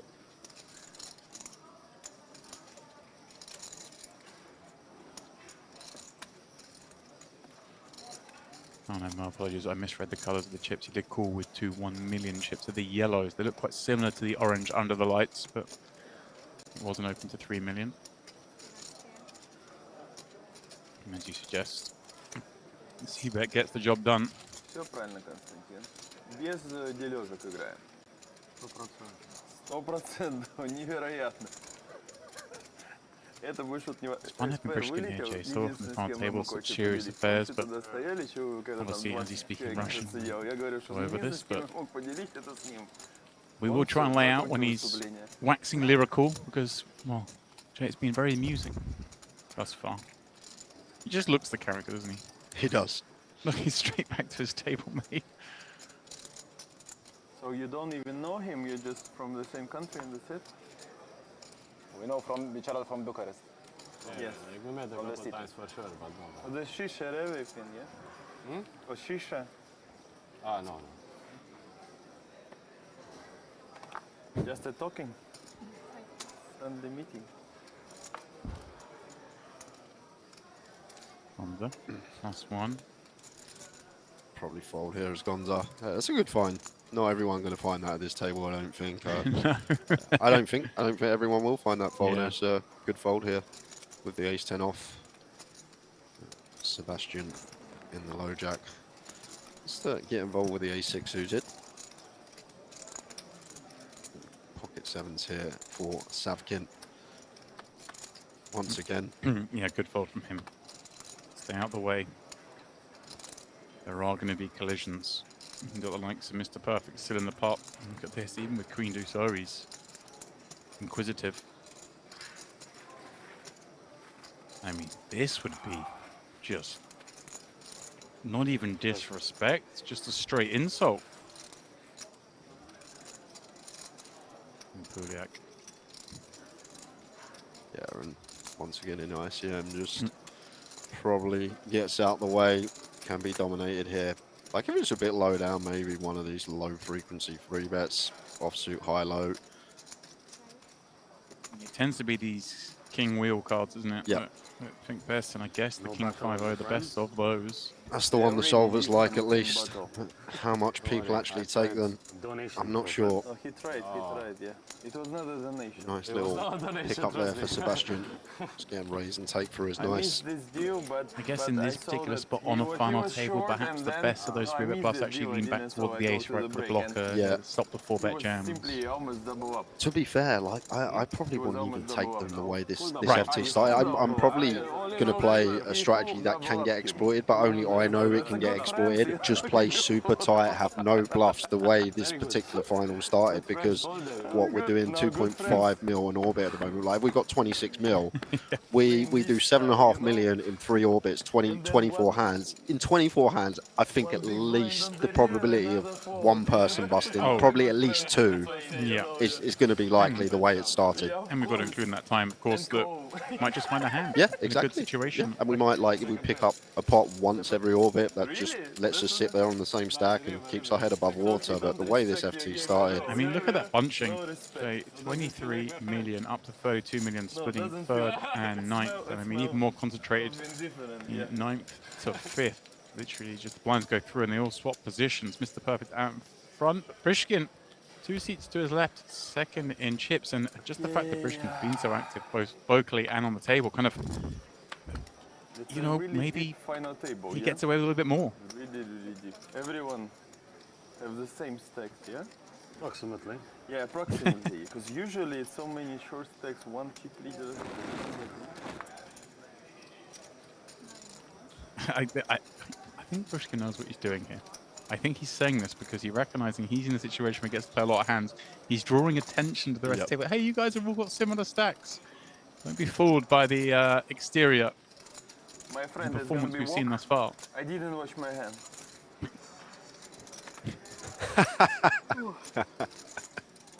Walk? Yes. Yes.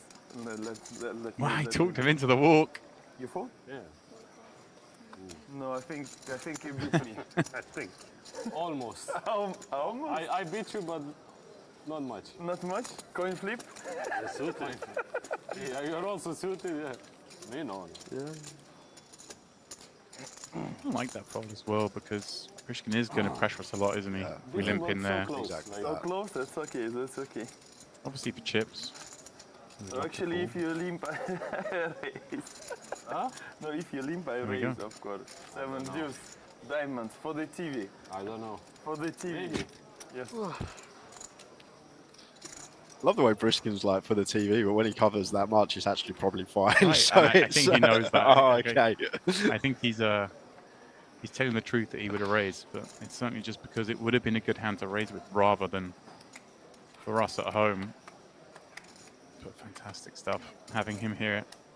Because this would be a really dry affair with the stack so close if we didn't have him livening things up.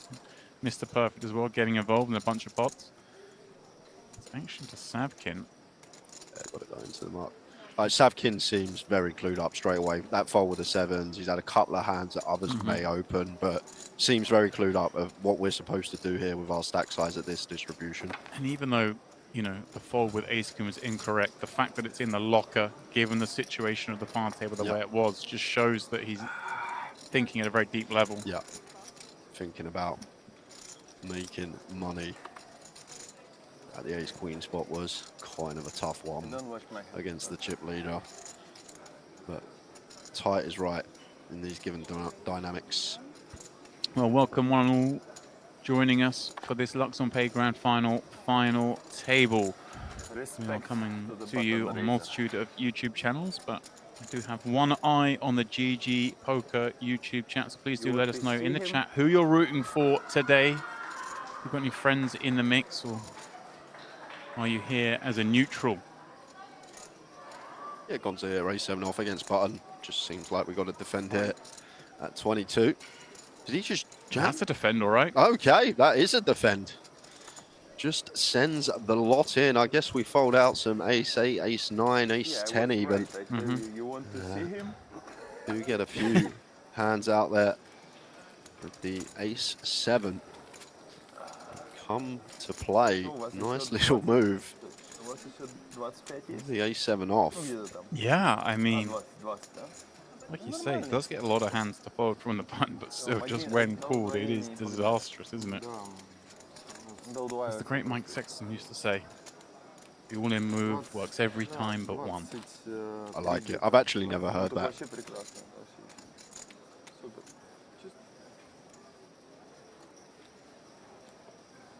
So he'd be enjoying this.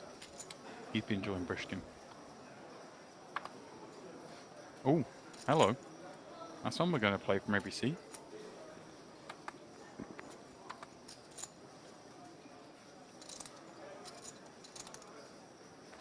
Fresh. Sitting with 32 lines. Looks like we're gonna Opens and gets the good luck. Love it. Hopefully won't need much luck with these two. We have the small big blind situation. Pre-flop nuts looking for action as Sebastian. No, I understand. Well, we know Mr. Perfect likes to get involved, and hands that like to get involved include this. And look at this, is this a 3-bet? No, he reached for a stack, but that's 4 million, yeah? Trickled them in. Brishkin, we saw him squeeze the spot first hand of the final table. Mine's an ace. He needs to stay out of the way here. No, looks like he is going to can out the 3-bet. I mean, his stall is firmly set out. This man is going hard. Already told the players there'll be no deal while I'm still here with 9 players left, which is quite a bold statement. And almost identical to the first hand of the final table. It was a gun open from Sebastian. There was a flat from 6s. And Brishkin squeezed the 7s. So given that Brishkin did expose the 2 7s, how does Sebastian best follow this route? Is this a spot where we just go for it? Yeah, we can't flat with Mr. Perfect behind. He said, like, we don't want to go 3-way with aces out of position to 2 here. It's just going to be 4-bet here for Sebastian. May just send the lot for 30. I may induce against Brishkin.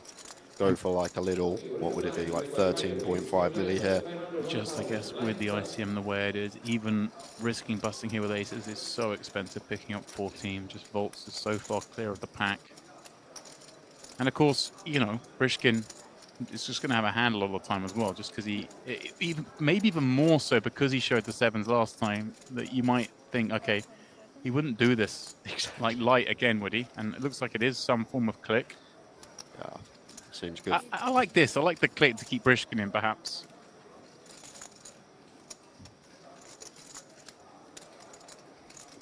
It's like about 12.5, 13, something in that order. 13 too?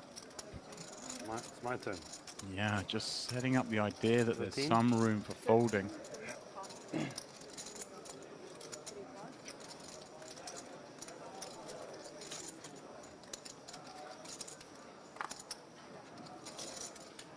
And Brishkin. It's like you two aren't friends. Let's give it up.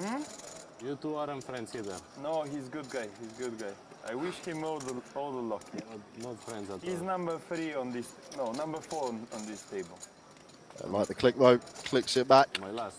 And you're Brishkin not out on the way. Somewhere, Nice pick up for like Sebastian there 4 with and the 9, aces. yeah. Somewhere. It's almost the dream spot, like the identical situation Yeah. to the previous orbit. Guys here, so it's okay. Because I think if Brishkin did have a strong hand, he would just still go with it, level himself into saying, hey, Not like you know, I'm not gonna wish I you expose to that I 3-bet this guy light before. double up through you or something like that.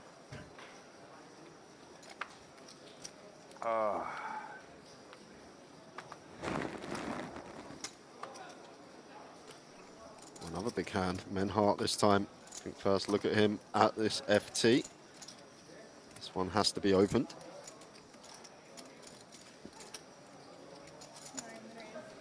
But we don't really like getting 3-bet when we open this from gun at an FT. I was just thinking, it's like the 9s on the first hand, the FT. This is a very similar situation. It's like, okay, I'm playing, and I am going to have to commit a lot of chips if requested, but why'd you deal me jacks right now? Just happy to get this through, I'd imagine. Yeah, Queen Jack off here, Voronin. Highly likely to be in a dominated spot facing this gun range. Also, does sometimes bring the big blind in and splitting equity 3 ways.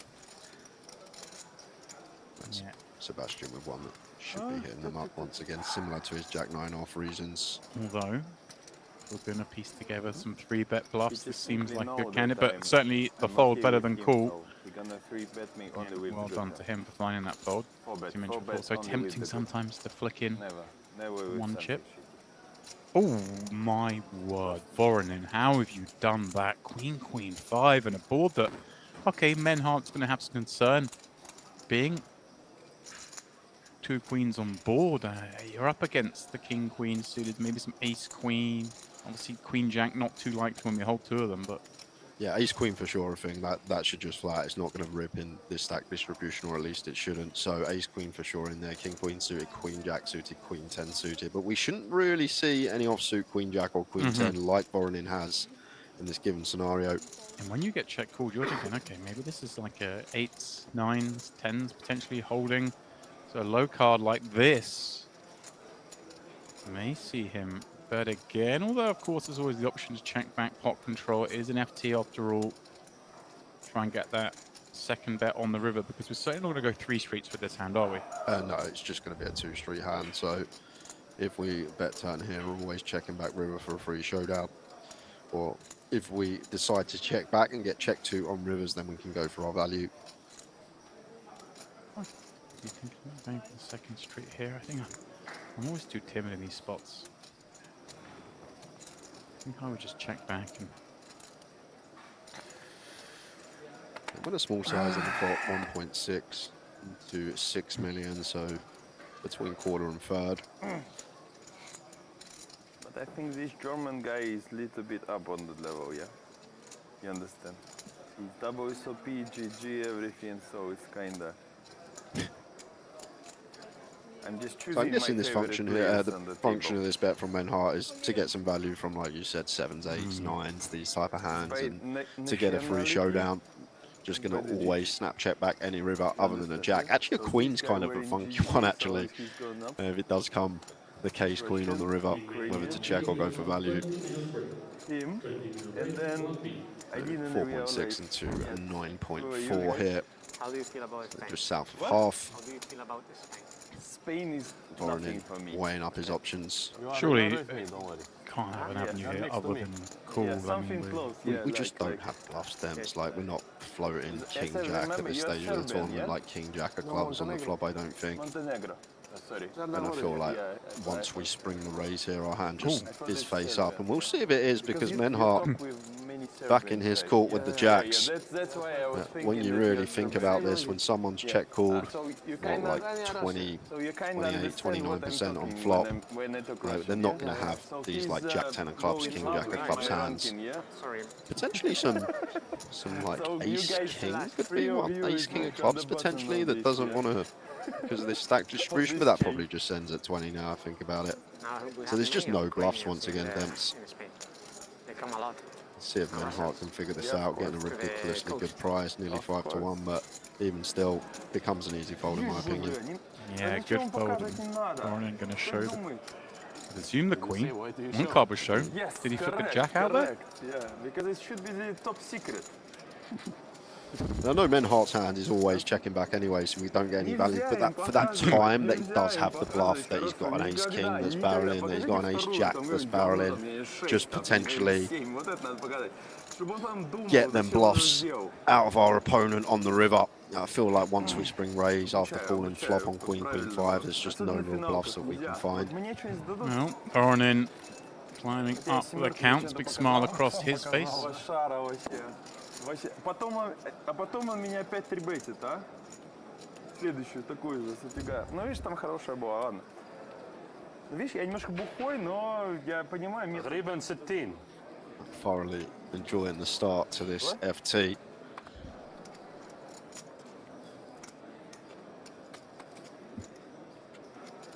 Briskin table captain for sure. Keeping everyone talking, letting them know that he's going to be getting after it, and there'll be no deals while he's still sat at the table.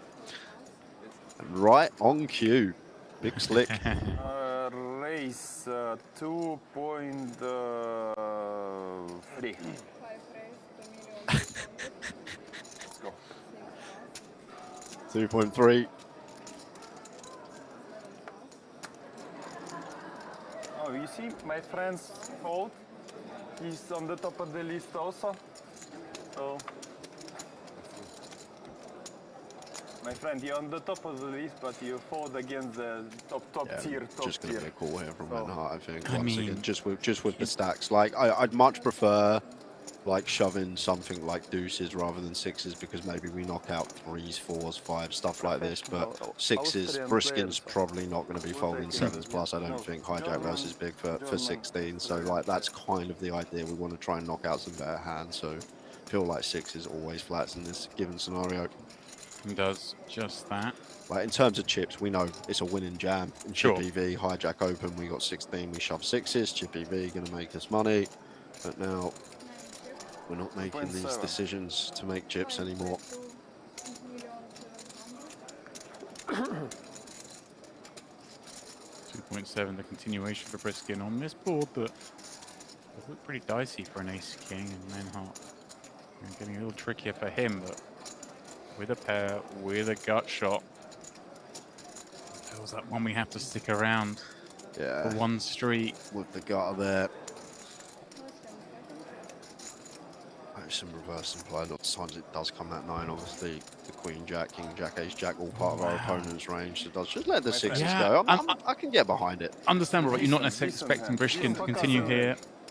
Я же, ну, блядь, это же блеф, ну это же блеф. Я же объясняю, я хорошую не показываю, но это блеф. 10, 8, 7 доска, это же блеф называется. One of those funny spots actually, you're not thinking, well, Я блеф показываю. If he had 3-bet jam pre, would have been looked up by the ace king and would be 2 cards away from a big double up. I just don't think 6 is going to be good to jam in this given scenario. Like I say, it'd be better to jam deuces, but we'd never jam deuces ever. But if we were going to choose a pair, small pair to jam, I'd prefer to jam that because then maybe we fold out 3s, 4s, 5s. But I don't think our opponents ever fold in 7s plus for 16, especially this particular opponent. Right, that's the question as well. And I guess we saw Briskin, you know, had the goods there.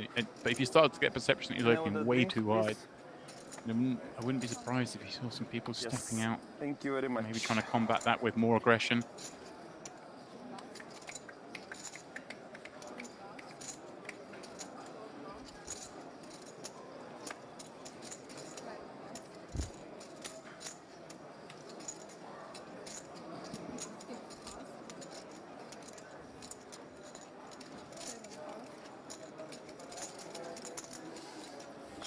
To Sebastian, this one should hit the muck. Oh, one that may be used once in a while here, blind on blind at 15. Like go for the little 2.5x here, 2.5 million once in a while. Some of these offsuit high-lows, as they're called, ones we can potentially attack with even when covered. Just going to have an easy decision when jammed on men heart. Just going to let it go. Give Savskin a walk with a 10-6. Imagine going back 15 years ago, folds you in the small blind, you see king 3 or king deuce, you're like, oh! Potentially get to raise this one. Such a different game these days, like going back 20 years and before all supercomputers come out telling you what is potentially right and wrong, what's going to extract the most EV over the long run. Game's so difficult to know what is the best route at this stage. Range is always changing, dependent on the stacks at the table. Over to Lepelec. Ace queen from +1. This one too good not to open. 5, yeah, let's go the table ginger shot. That's good, yeah, that's really good. On me? Let's toast the ginger shots. Oh, ginger shot is the best thing, yeah? It's amazing. I love that. Have you dabbled in the ginger shots here? I have not. I've had one before. It'll knock me out of it. Anyway, I put Boliak's ace queen from +1. Likely to see a raise and take. Can't see Benacevic getting involved with this one. But we did pull 6s early on in the FT, facing the gun open.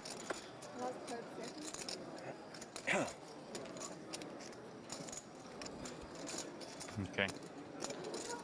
Somewhat of a normal hand. A rare beast at this FT. Actually, you know, the most surprising thing I think right now is that we're still 9-handed. not at the onset of the FT. I would have said we could be 9-handed for like 2 levels easily. But just the way these guys are playing. The way it started, yeah, the first few hands were pretty mental, the way things were situated. Nice to see Lepelec still in here. He's the one who doubled up Brishkin. We are so 2 deep tables that left. you Got don't rivered. even care, yeah, about the Actually, yeah. If it's 1 or Because usually it's like, please faster, come on guys, faster. Yeah, play faster, yeah, like. Means something, but it's like. Yeah, right now, yeah, I understand. Perfectly understand what are you saying. Must be near a level up coming up as the conversation seems. 2.4. Interesting one for Briskin. I'd probably open this +2 because that would mean Mr. Perfect would have folded gun when folded to us, but we're opening into his big blind. One of the 2 players that can bust us. Sebastian now just having us slightly covered, I believe. Undeterred, happy to get in the mix with the King Jack off from +1. Sub King with the King 6 suited here. Thought about it.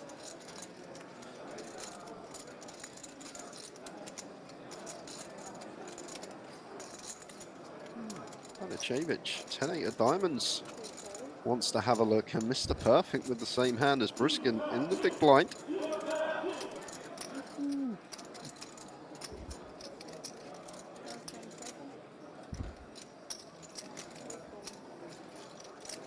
does complete the action. It's, I guess, one of those hands where, like, I feel like King Jack off are always calling here, even though it starts to get a bit scary, right? Yeah. King 10 off, maybe we start to think, but. All right. Nobody with a piece. Imagine this one finds its way to Brishkin, and I mean, 3.5. with as many chips as he has, seems like a small bet. Probably going to work out quite nicely. Multi-way, like could go quarter here for like 2 mil.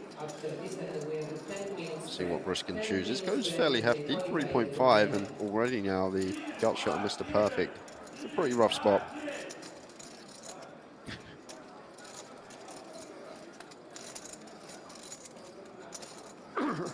One v2. Nicely done. Really good. It's like 10 on the turn and double up. It just shows again. How to say? Bet with equity. Bet with equity. That's the rules of the poker. I know we're gonna find out any hand we want to find out on a stream after delay, but I'm not a fan of this kind of showing every hand because someone might just pick up a little bit of bet sizing tendency. Yeah, potentially. I check, I see the free river, I see the 10 on the river, and Habibi come to Dubai. Dubai, What a guy. It's a lot of fun. Yeah, so closes the gap a little on Mr. Perfect, defending the King Jack off there. Quite an interesting point that you said about King 10 off. You'd probably fold. Don't want to get too complex, but there's something that's called risk premium, and our risk premium against different opponents is going to change. And when we cover someone heavily, we actually get to defend a lot wider, and vice versa. When someone covers us, we have to defend tighter. So as Mr. Perfect, like in the big blind, he is one of those that is going to get to have some of these wider defends when he's up against like one of these 30 big blind stacks. Like our risk, like the 30 big blind stacks risk premium when they're playing against Mr. Perfect is going to be really big, but when like the 30 bigs are playing against the 20 bigs, it's going to be smaller. If that makes sense, and then the ranges are going to change based on that. I don't want to get too into it for our viewers. and of course, I suppose you kind of begin to over-realize all the time as well, right? When we're up against someone we cover. Okay, Voronin at the new level pops it up to 2.4 million. Ace Queen suited. So far, so good, and Жалко. who's 5-0 in the big? Жалко, не показывает. Job done. Через себя вот пас. But the idea as well, like people tend to overfold at final tables. Like when we are going past, potentially like more of our bluffs are going to get through as the chip leader against these shorter stacks, or wanting to ladder, not wanting to clash with us, and potentially fold out some more hands. Like we saw earlier on with the Ace Queen with Savkin. I know it was a different spot. It wasn't against the big blind, but you see the power of the chip leader when they're putting the pressure on, how high up people actually start folding at final tables. Да, да, да. Никаких вот этих, блядь, когда мы попали. Все, ой, бля, вот это все. You know, if it's out to be stopped, thank you.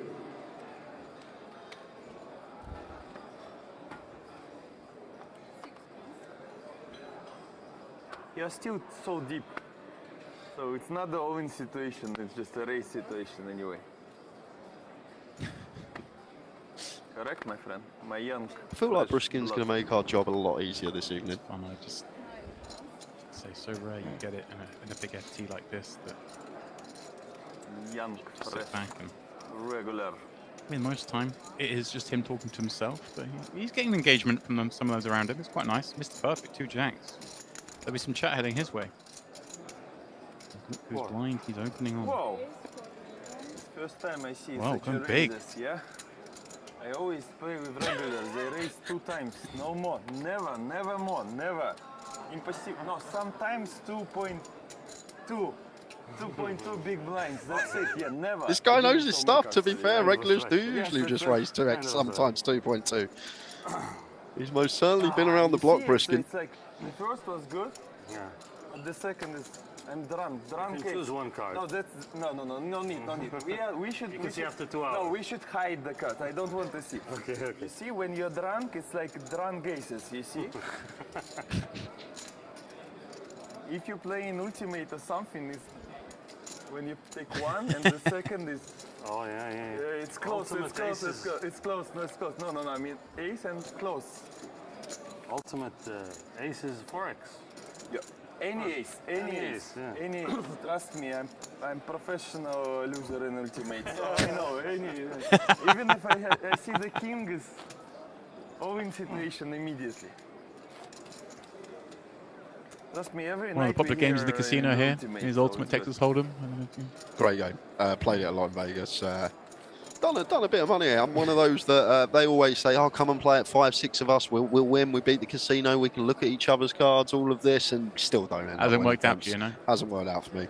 That's why I was I actually can't surprised that you remember raised ever like having a 4 winning million when Texas one Ultimate to Hold'em is session. blind, yeah? It's first time here in the whole tournament somebody raised like that, yeah? Usually I'm the only one person who is doing some shitty stuff, nobody else, yeah? Lauren in. The gun ace queen suit once more.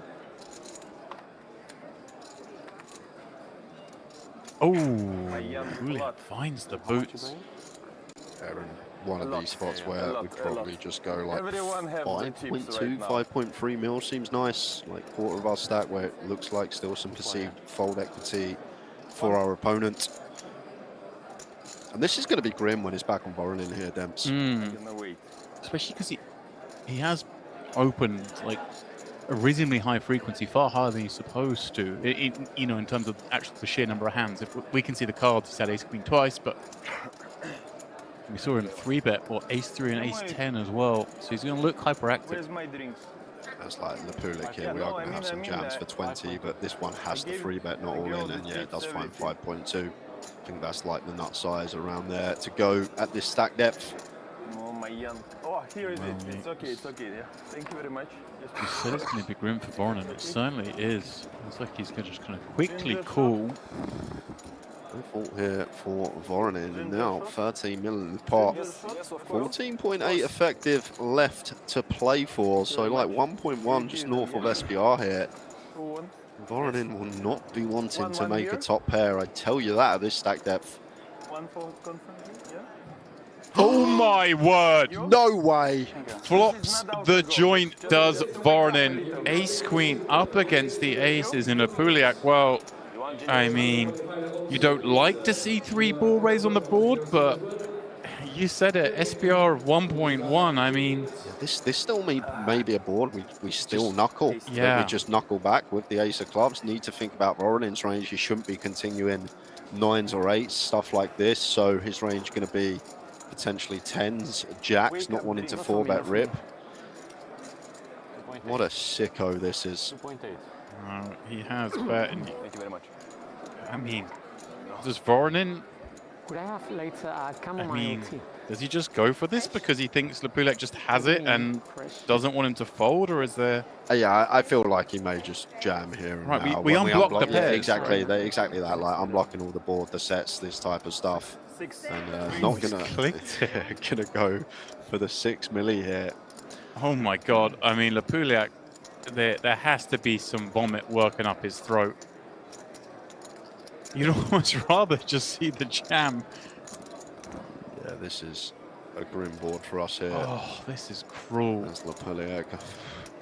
What's Voronin do this with here? Because Right. we're the 3-better. We've got kings. We've potentially got jacks. 10's probably flat some frequency against Gun in ICM. So It's kind of what you're saying, where it's like, just feels like 10s, jacks. Obviously, maybe this hand. yeah, ace queen suited against getting this prize, but potentially we can assign as well. I feel like ace queen off probably has to fold pre, but this is a sick spot for Lapuliak, and when he burns a time bank here, you can tell in his head he kind of knows, like maybe. Like, how can I be getting check raised on King Jack 10? Yeah, exactly.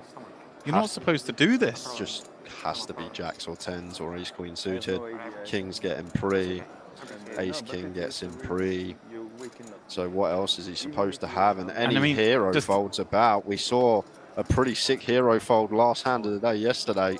No, he has gone all in. Completely understandable, of course. So many chips already committed. You're up against a player who has shown a propensity to get involved. And well. Largest pot of the tournament thus far. And the Puliak's aces are in big trouble against this ace queen. But you see the top of the screen there. Because he's on my tier list on the 3 top. queens are still in the deck. 10 on the board. такая. Votes available. Deuce of diamond. Deuce of diamond. I mean, this is cruel. King drop. Yes. Хорош. Not to beat Puliak. Good game, young man. Yeah, can't fall into that stack there for getting it in, but once again, just sometimes have a little strip of the spot, strip it down. What's our opponent ever check raising there that we're in front of? Ace King goes in pre, so it's just Ace Queen suited, Jacks and tens. Like, where's the bluffs coming from? It's like King Queen suited is a hand that likes that flop that may have stuck around. Then if does it check raise to 6 million? No, it probably just calls, and if it does raise, it's just going to go, let's just run it. I want to see my equity. Exactly. That is hard. I know we can see the whole cards. And they're staring us in the face and we can see who's in front. But when you really have a look at ranges there, it's not even like it's LP versus LP, it's a gun open. And my man wants to 3-bet off of a 20 big blind stack. Like, he's going to be shoving some Ace King off a 20 big. He's going to be shoving some 10s, Jacks, these type of things. So when our opponent basically value is going to be aces and kings and our opponent still wants to raise to 6 mil, what's he got, guys? Like, has to be the goods, right? She's got to be a set or ace queen. No, okay, third, fourth, your favorites, all right. And this is why maybe Knuckle just checked back on that flop as well, Debs. I like what you said. As soon as you called it, I think as soon as that flop came out, you were in the mindset of checking that back, and I'm there with you. Just 9s and 8s shouldn't be in there pre-flop. There's none of like this suited connector type stuff at the final table. I mean, you're basically hoping your opponent's got king queen suited. That's it. That is literally it. Maybe queen jack suited. And you want to check back against that hand anyway, because of the equity it has. I mean, we didn't play a single hand, together, so you understand, That's why you're on the bottom. At least we play with we did the king jack. No, I mean previously. King jack is like we just begin the game, So with those guys, I played too much. Right now, Dubai. You live in Dubai? Yeah. Yeah, sorry guys, I actually didn't realise blinds were up 1.2 million. That was the first hand that new level. Oh, okay, so it was actually a 16 big blind stack. So there's good games in Dubai. Difficult not to get away from it. Still love the 3-bet not all in. Can't be results orientated just because Ace Queen has flopped the joint there. Yeah. Like on another day, it's more likely to come queen high than it is to come king jack 10. Put it that way, guys. Think of it like that. Just because you've seen the Ace Queen's flop the joint doesn't necessarily mean the 3-bet not all in. Isn't a good play. Can't be results orientated in this game. Comes queen, deuce 3, rainbow, suddenly he's a genius. And then I'm going to return and Habibi come to Dubai. Sport, food, work, job. Nothing really impressive. So, ginger shots were delivered. I see one untouched, bottom left of the picture. I don't know who that was. I did see Mr. Perfect indulge. They are every table. Here we go. Here's one. We're in.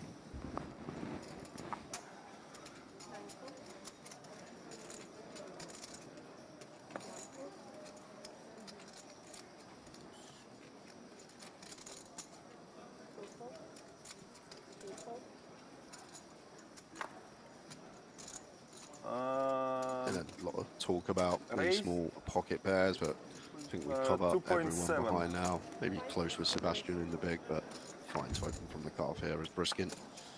Yeah, 26 million chip stack on the button. A little over 20. That's the one he worries about. Voronin behind. Oh yeah, sorry, Voronin just with the big pot actually surpassing us in terms of chips with small blind. Generally, the position people don't really attack from as a bluff. Should I? No. My boss told me no. We have the agreement. I'm too drunk. I'm gonna always show the hands. Yeah. To się, bля, я нажрусь, я за всех буду каждый раз показывать.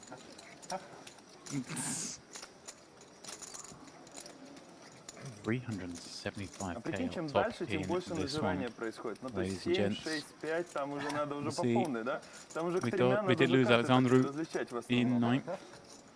Means the final 8 guaranteed 46K apiece. 23 buy-ins. Getting chunky as Brishkin gets things underway with a fresh drink. I wonder if he has swapped to non-alcoholic at some point through this session. And just pretended he's still on the alcohol and he's going to be punting it off when in reality he's playing very snug. and he's just setting up the image, but he's setting up the image that people don't really want to clash with him, which is what you want on the final table, right? You want people to stay out your way. That I didn't hit the ninth place. You don't trust him when you 3-bet him that he's not going to pile it in. One of these dicey ones, 9s from gun this time for Savkin. And you actually live in 2-8? Off here for Gonza. Awkward for him. Do we go 2 ways with this, or? I feel like probably just calls them, so I don't think there's much free betting going on versus gun anyway. You understand? Like there's some spots in ICM, you'll see a lot of spots when like the distribution's very condensed that we actually get no free bets, like with even flatter aces and kings and stuff like that. It becomes very complex. Does make the call. It's gonna open in 2027. Yeah, it's gonna be fun there. Yeah, I think. I don't know if there's any poker there. It's gonna be. It's because the win. It's like American. Run it, so they anyway they're gonna have the poker. King in the big. Americans, they love poker. 99.99. Just 10 blinds behind though. They're gonna have the poker. Yeah, for sure. I feel like after that bust out, we're actually down at the bottom of the pack by ourselves now as Menhart, maybe one of those that can potentially kill and flop some equity, go with it. Like offsuit king has to go into them up with maybe suited variety. Happy to get involved even multi-weight. Does let it go. Sees Jack 8-4. All diamonds. Casino. Yeah, natural. Yeah. That's the biggest. It's gonna be the biggest casino in the world. They built the biggest casino. Yeah. Bigger than Venetian, Macau. Bigger. No, I mean the single casino, not like the whole casino altogether. But the single casino. This ace of diamonds in hand, and quite a nice one to have because Savkin now just stripped of almost all his flushes, can only really have king queen, queen 10, or king 10 of diamonds. So 3 combos in there for him. That was a part of the contract, I think. Do we want to start betting now? Maybe trying to fold out something like black 10s, trying to fold out a black ace queen, get that off the chop. Even getting black ace king out of here, going to be a win in itself. Goes for 2 milli, just north of quarter. So I think you've got to stick around for one, getting nearly 5-1 here. 9s with a diamond, can't be going anywhere and does proceed with check call. The girls are safe, yeah, it's extremely safe. Yeah, so Jack they made hearts this policy, on the turn. Nice card to see for Savkin here. Just gonna make it a little less likely Gonza has one of these Jack X hands. It's kind of interesting against the gun open. Ace Jack probably goes into the muck, so therefore we're just having the suited Jack X, the Queen Jack suited, King Jack suited, Ace Jack suited. Like around, maybe Jack 10 suited gets in as well, although a bit dicey facing gun, but Gonza willing to continue the story. Oh yeah, here we go. When the night comes, no. But also gambling is illegal, no? Another tough spot. In Dubai, of course, yeah, but they don't give 5 milli, just shy There's a lot of gambling. 40%, just over. It's run like for 3 months. 9s with a diamond into the mark, and Gonza, aggression prevails. And this is what I talk about when you cover and you can be aggressive. People tend to overfold hands that would usually call at a different point in the tournament, end up hitting the muck, and we get the better hand to fold. Nice little play from Gonza there. Yeah, and look at that. It sends Savkin down to second from bottom, just Menhart lower. And as you mentioned, with just 10 blinds, he is actually in a position now. He's almost freed up a little bit. Busting now is no disaster when you are the shortest stack. Well done, Gonza. Interesting chat, of course, from Bishkin, talking about the impending opening of casino action and thus poker action in Dubai, somewhere like in the center of the world, and you know, a hub for crypto traders and whatnot, where the loosest money in poker these days seems to come from. It's going to be something special when that occurs. Mr. Perfect. Well, these 2 queens look pretty good. Pretty interesting. So. Oh my word! Oh my word! Oh la la, my friend! I think we have the situation. Well, this should just be a call for Briskin. First versus second in chips. Like this is one of the spots I just spoke about. Let me tell you, Jay. You're right. Yeah. But let's not be silly here. This is Okay, Brishkin. okay. We're not worried about ladders. Nothing And this personal, is you know, gonna get buy the spicy. cards, it's I buy mean, the cards, yeah, it's nothing personal. I think there's going to be a lot of chat here. Trust me. Let's see.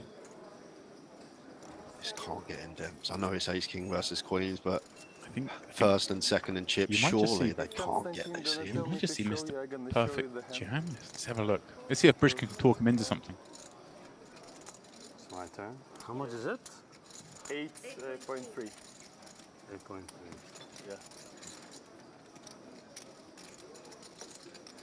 It's not a bluff, trust me. It's not a bluff. 25. 25? Yeah. Oh, and I said that this shouldn't be getting in. First and second in chips, +1 against +2 here. And this is why we probably flatten the first place as Briskin, because when met with this 4-bet now, Yes. what's the plan?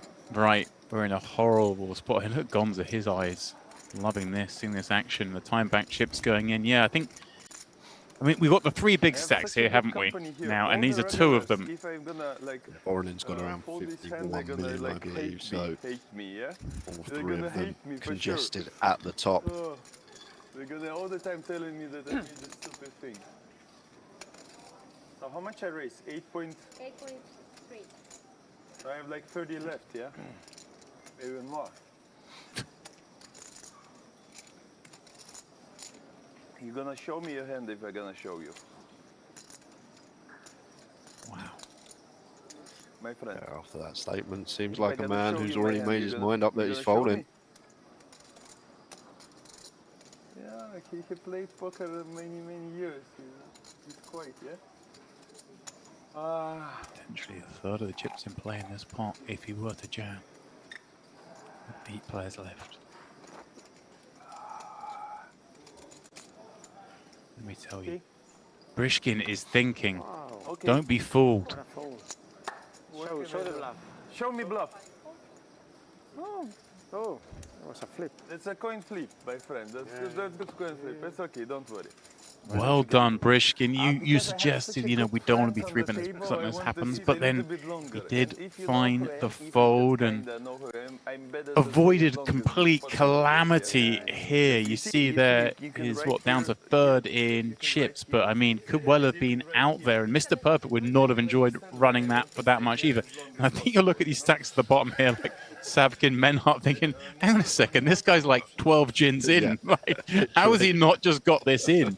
I should have had a sweat at a ladder there, but as it is, we continue 8-handed. So, yeah, I mean, this guy knows his way around the table. Let's not be fooled. Yeah, good to get away from it after the 4-bet, I think, there. But I feel like just the avenue we're supposed to take in theory is the flat there, first face and second in chips, +1 versus +2. 8 million, just 8 Mr. Perfect just passes up on the ace-5 suited as chip leader. I think the heart rate just needs to settle after seeing that. 2.7. I think, you know, obviously he knows kings and aces were never folding. And I'm not Maybe tilting, I'm hoping playing jacks by were the going to hand. stack off against him when he sees the ace-king. That is a big sigh of relief. I mean, he did cover, but it wasn't a lot. Thank you. And you was good. Great you hand know, to I see asked when you, your you're opponent gonna folds show me face if up. I Don't have if to I go show to the you, and races you for didn't say anything, a so third of the chips in you play. play a lot in this game, you know. What's going on? Chevich, queen 3 off into the muck. He's a bit frustrated there, not picked up many hands, but that's sometimes a blessing at a final table. But the guy who fold the ace flush, you saw like last hand on the. He's a champion. Yeah, but he's busted out. Yeah. Yeah. Yeah, he had against the straight flush. Yeah, this is the. Oh yeah, straight flush. Yeah, I am the villain. Yes. But you saw that. Wow. I could go into the cashier for the money, you know, like to put more. Come on. That was sick, yeah? And it was. What like a guy this guy 1.2 is. million or something, 2 million, 2 million left, yeah? That's insane. That's really insane. It was just 2 million chips more. Now I'm short stack, so it's okay. No. 30 million. Voronin's turn. So it's okay. Ladies. Still in the bottle. 7 raised 2.5. Up to 55 million in chips. So he opens it up. I mean, Sebastian has a stack, but would like to attack some of these spots, but it's kind of like unlikely to be this player he goes after. Do you know if they pay here in crypto? Yeah, they pay everything. Panasevich in the small blind he has got involved in some of these kind of spots thus far, but thinks better of this one. No, it's the perfect covering stack, but not much future in Jack 5 offsuit. Yeah, especially against Voronin. Only got him covered by 10 BBs. Oh, he is going to stick around. Does cover. I assumed at this point playing basically only 2 from the seat then. Yeah, but I mean the Austrian guys, Slovenian guys, they can request for the bank transfer and they're gonna get the white money, 10, correct? 8, 3, mono. Like mono boards. We'll get some one big blind bets. Especially at FTs. But you understand, yeah? Because see our what ambassador, he size Voronin. third place. Gonna and choose he here. cash out on the credit card, and he has a residence of Slovenia, and there's no gambling fees. Wow, what goes huge. 5 million into 7 million on the 10 high mono. I think this is just, I don't want you coming along with a bare club when I've got red queens here, sir. Jack 5 out of there. What a friendly final table. Playing for 375k, guys. And these lot showing hands like it's a home game. I think he's going to Voronin. Hang on a second, you told me I'm not supposed to show hands. And now you're showing hands and he's even reached over for the wrist slap. It's really a friendly table here, huh? Yeah, of course. Everybody's showing them. Of course, because we're all friends. When will it get serious and nobody shows? When will it get serious and nobody shows? It's gonna be serious if me and Konstantin go to bust out. and then it's nobody talking on the table, so it's gonna be like that. That's a part of the life, you know. Like usually nobody talking at the table. That's what here, Sebastian once again opens.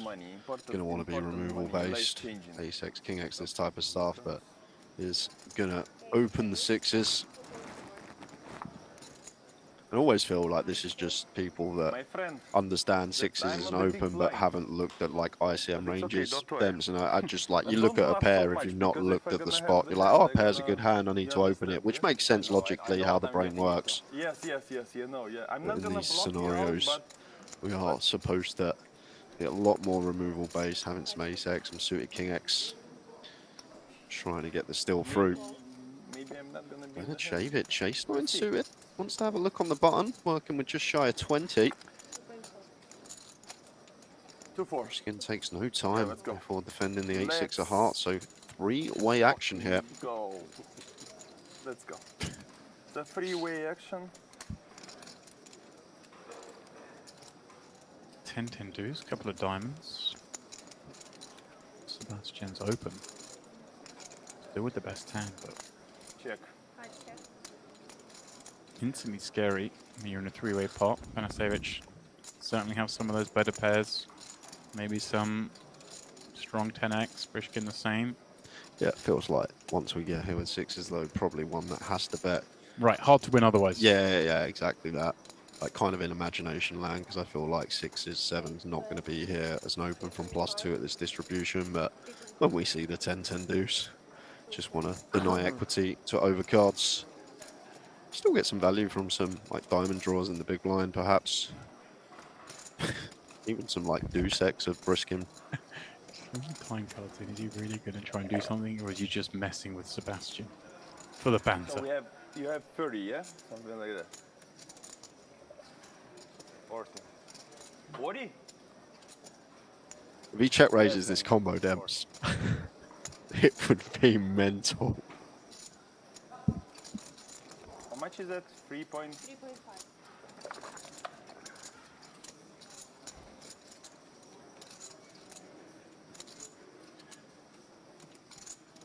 I mean, surely not.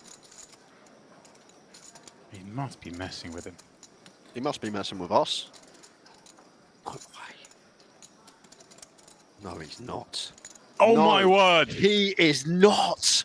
How does he just 3-bet fold ace king and now wants to raise 8-6 of hearts on 10-10-2, 2 diamonds?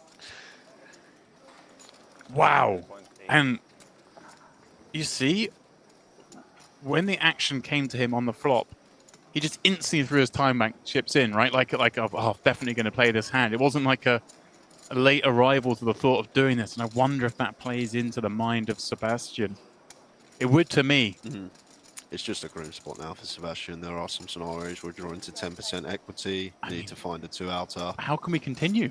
We can't. I don't think.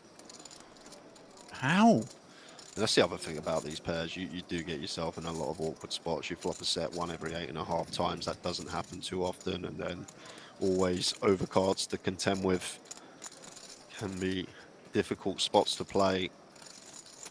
Briskin just finds an outrageous check raise, but timing is everything. We're not running into top end.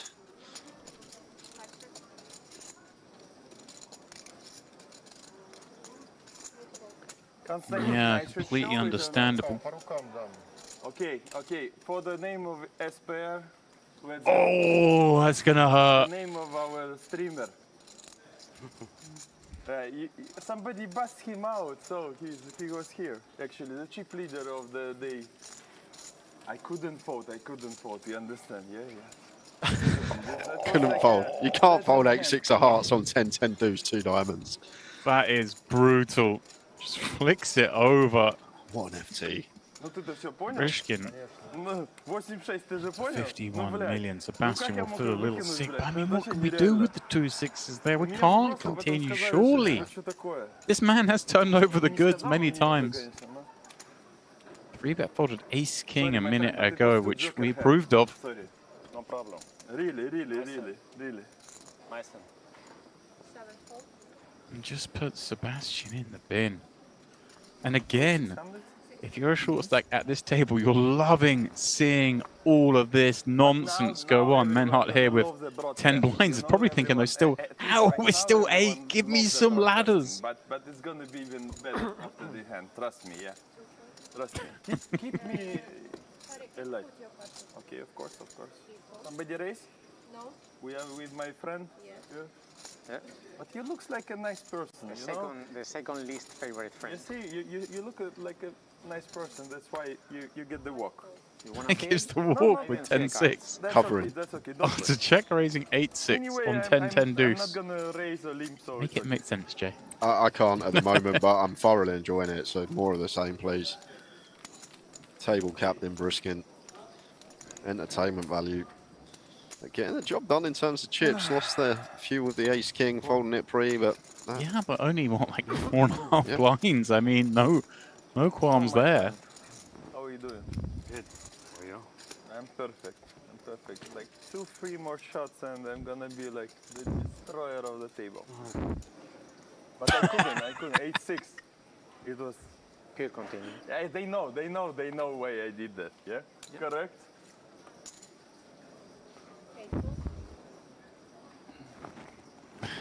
Menhart +1, 10 blinds, but imagine him wanting to get this one in.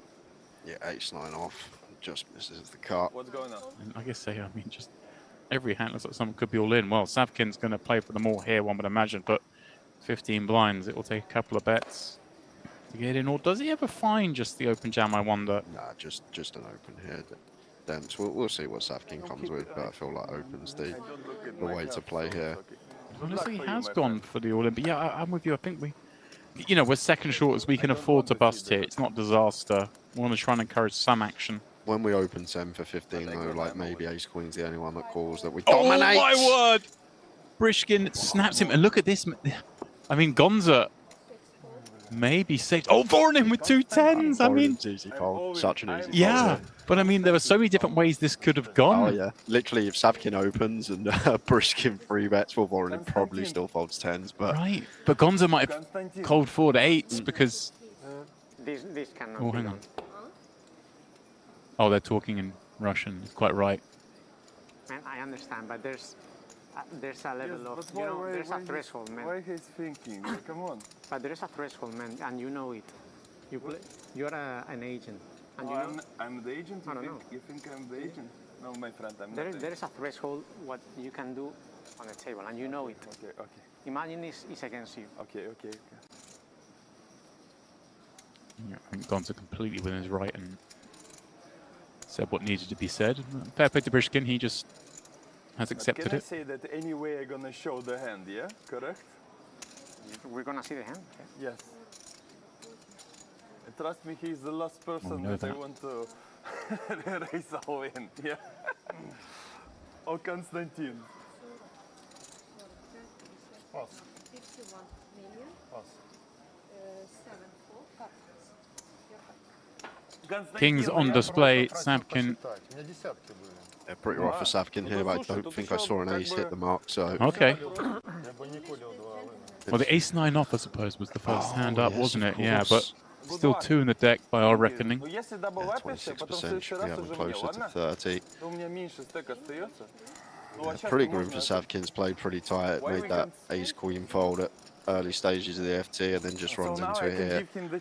As I say, we still probably just open, but we're not getting away from this one, unfortunately, against this man. You see, they were on the top of my list. Tier 1, tier 2. Queen 7 4 You board. understand, yeah? I don't want them involved in the high hand, hopes. both of them. Yeah.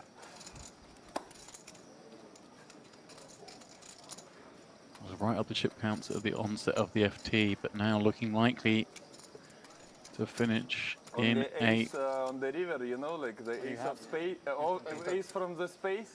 Yeah. I'm very waiting for him, but sorry, my friend. You And that is how the race is run for Savkin. Busts out in 8th place and picks up $46,000 for his efforts. But what an incredible hand that could have been. All sorts of different ways it went. Some really big hands dealt out. Я понимаю, что ты его закрывал, но прикинь, я его поставил, я еще сам гадал, This is why maybe вы вообще все знали, the strat of just staying out of the way going to work. Manhart, who hasn't really got involved, laddered 20k now from 9th to 7th, and he's sitting there with sub 10, so just allowing these collisions to happen. That one just a cold deck, not really much to say, weren't really anyone torching it off, but just 2 premiums running into each other that always going to get in, whether we play 2 big blind open, whether we play open jam, ace king, not going to be able to fold that spot at any point at that stack depth. 75k is like, no, okay for me, but Not so much. also, because I'm not an agent, my friend. I don't know what you are. You're higher than an agent. Yes, I'm really high. That's fine, that's fine. But what I meant, I don't mean that you're an agent or whatever. No. I meant that you know that. Yeah, I know those. Yeah. But the last person, you know, because if he means the call, that's aces, correct? Yeah, that's it. But if it's not the call, no. I don't want him to be involved, yeah? I know that you... It's gonna be bad, it's gonna be bad. Come on, it's gonna be bad for the poker for everyone, yeah? Like, come on. Like, I'm not so greedy, I don't need his chips, come on. I'm not greedy, you don't care about the money and you like to have fun in the money. Yeah, I understand. Sorry. But I'm kind of a little bit drunk, so... Like, Yeah, I don't think there was anything malicious. Brishkin's been talking a lot during hands. The problem is when he talks to his power in a hand when facing a decision, multi-way points like that with all the chips on the line. He was talking to Mr. Perfect before when he had the ace-king, and this was a slightly different situation, but I do not believe anything malicious there. But completely right, I'm glad that Gonza spoke up because you do have to protect yourself in these situations. And obviously, in FT, we know you're just incentivized to see other players get it in, and it could have been equity for him. As it is, this open from Banasevich, one assumes. And they get through Sebastian Jack 7 off. I mean...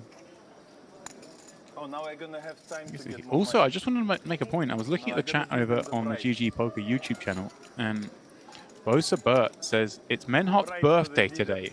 Might get lucky. So if that's the case, well, happy birthday, first of all. And also, there's your couple of birthday ladders. 20k. Yeah. Don't mind 20 bag in the back pocket. Sitting there as the short stack. Like, has he won a pot yet, Menhart? What, we're an hour and 15 into this final table. I don't think he's won a pot yet, and he's made $20,000. And this is what we talk about when coming in at these stack depths. sometimes just staying out the way is going to be the best avenue to make the most money. No, no, no, no, no, no, no, come on, come on. Just joking. Come on, come on, come on, no, no. I begin it on that table with Because I can't see all your chips. It says chips, and I said it's going to be 2.9 next time, yeah? I said. Yes, I'm honest with my words. So 35, something like that. 35, okay, thank you. 34, 35. No. I told them I was in oven with Queen 7. I hit the flush, and I give them 600 on tips, and they said like if I'm gonna double up again, I'm gonna give 2.9. Yeah. You understand, yeah? Now it's the stakes become higher. Yes, of course. Every time higher. In the heads up, it's gonna be. Of course. Ooh, ooh, ooh. They're gonna cheer on me, you know, like. Trust me. And a walk for the short stack. Happy I birthday. think I'm the chip leader, Yeah, just talked it in for him, said he hadn't won a pot yet. Menhart wins one in the form of a walk, and we love those. We are close. Actually, we are Like close. Sebastian, maybe like, it's a low frequency one, but these sort of raise not all ins at 10 big blinds, like maybe take the 10-3 off once in a while, just make it like 2.3, 2.4 BBs. Come on. What's the point, yeah? If I'm gonna stay here for 2 Right, as we change the deal, I turn my attention to the chat again. I see people saying, you know, he was saying to his friend, you know, don't do it, all this, but yes, he shouldn't be saying this. He 100% should not be speaking Russian. This is the same stuff he's been saying to every player he's in pots with in English, so it's not quite as bad as I think it first seems, and I like the way it was just kind of dealt with. We are down to $57,000 is what is locked up. Next jump up to 72, then 95. We hit 6 figures from there on with second place picking up a cool $250,000, but the first prize 375k going to our eventual champion. Here is my, yeah? No, wait. Yeah, now as Briskin chip lead up, like any ace potentially will do from any position, just that removal factor. But now I'm going to have a handoff with the ace-5 off.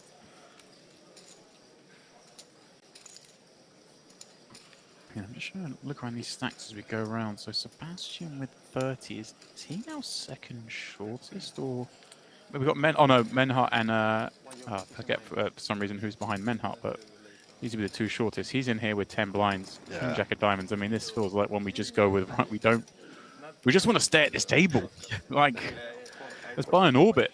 Yeah, not much we can do here as Menhart, though. Has to go this one. It's 2 to hand, blind on blind, king jack suited. Does find the jam, nice from him, and we're going to be getting through. Yeah, Benisevich behind.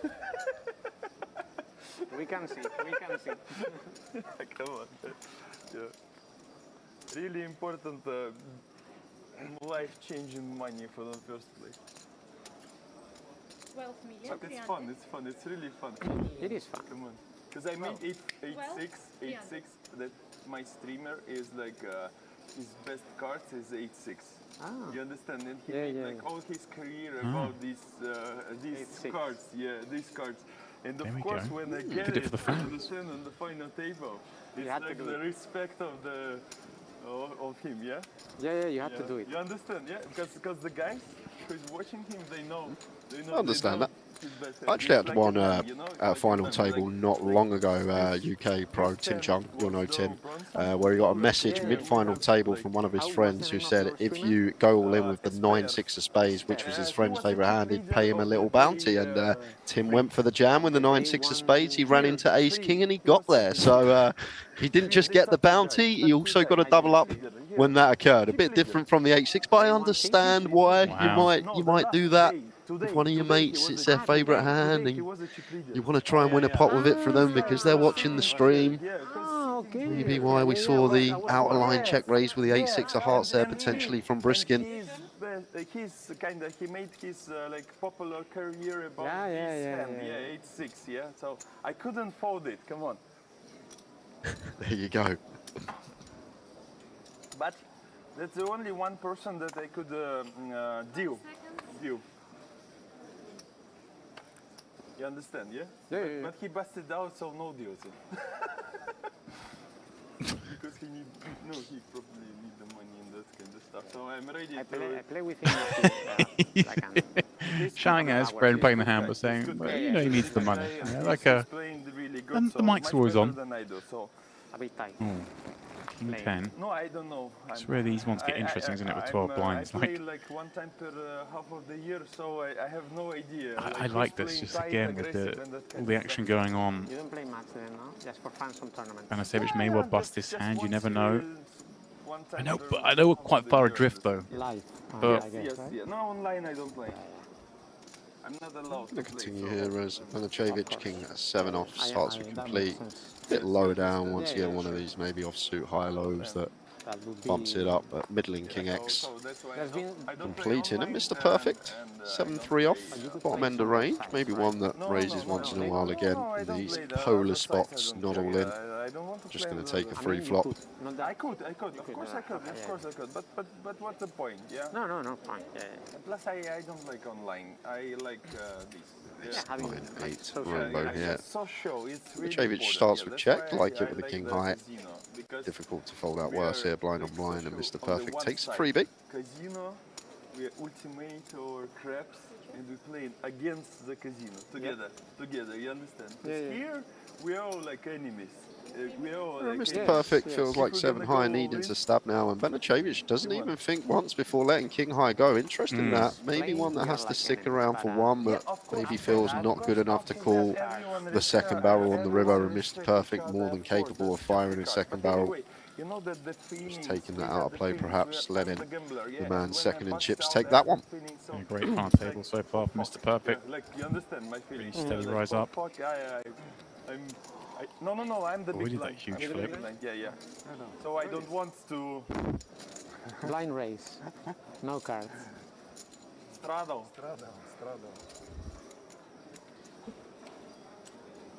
So you understand, yeah.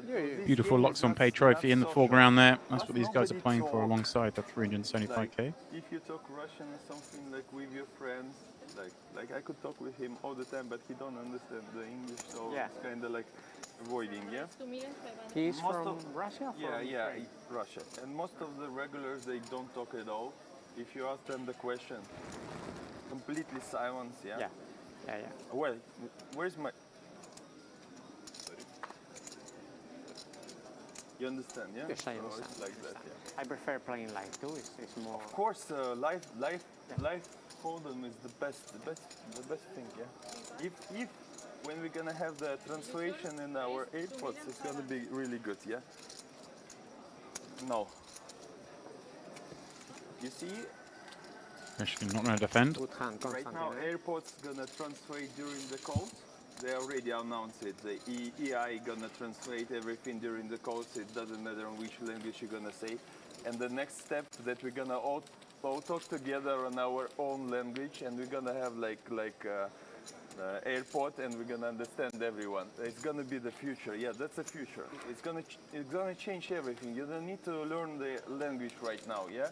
Right now, it's pointless. Yeah, it will be like automatic translation. Yeah, but it's gonna be right now. The next update of the AirPods is like that. The next one, AirPods. You know the AirPods, Apple AirPods. It's gonna translate automatically. Yes, during the calls. Right now, during the calls, they're gonna check everything, how it works, and then when? The next update, 19 something. No, the next update. They already announced it. So. They already announced it, so next step, they're going to test everything. You understand? They're going to test everything, and the next step is that we're going to have Jack 10 the suited AirPods. here for Menhart, hijack, outright short stack. One we like to jam because we knock out Queen Jack, we knock out Queen 10, we knock out King Jack, we knock out King 10. So the suited Jack 10 here, too good, in my opinion, not to jam. He might go for like the half stack when we have that unique situation when there's a reshove and another reshove behind. We can fold, potentially get a ladder and still have some equity in the prize pool. But Jack 10 suited here for Menhart. Gonna go for this option. Does want a V-pip, but not the form of 11 big blind jam. Gonna go for open. So 12 bigs working with. Even still, seems like a really clean one as outright short stack from the hijack here. It's gonna raise the poker on the next level, actually, yeah? Because everyone gonna talk finally. We would have been picking it up in form of a jam, but now Gon's up with the queen nine off in the big blind. Good luck, my friend. We feel obliged to call in C3. Cool. Dominant 400. Interesting one from Menhart choosing to open this. Feel like it's as clean jam as you're going to get. But look at this. Double gutted for Gonza and an overcard.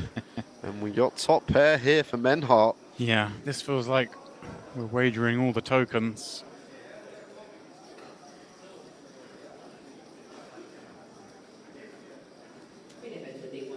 Menhart, the birthday boy.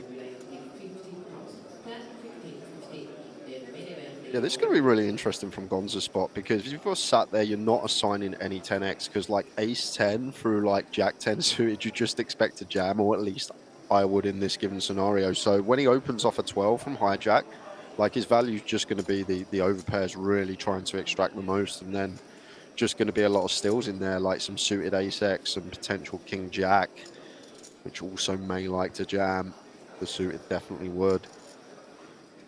So it's difficult to assign any 10x here when our opponent opens off a 12 from the hijack, because most of them probably just send it in anyway. Jack 10 suited through the ace 10 off. So let's see how Gonza proceeds here with his double gut shot. Facing that 2.5 million check bet against the short stack. He does just go for the jam. Here we go. Yeah, one of these, obviously Menhart. I'm just hoping to pick up the pot, but going nowhere. And you see here. So players on a break after this hand. Is it going to be an extended break for Menhart, or can his 63% equity hold here?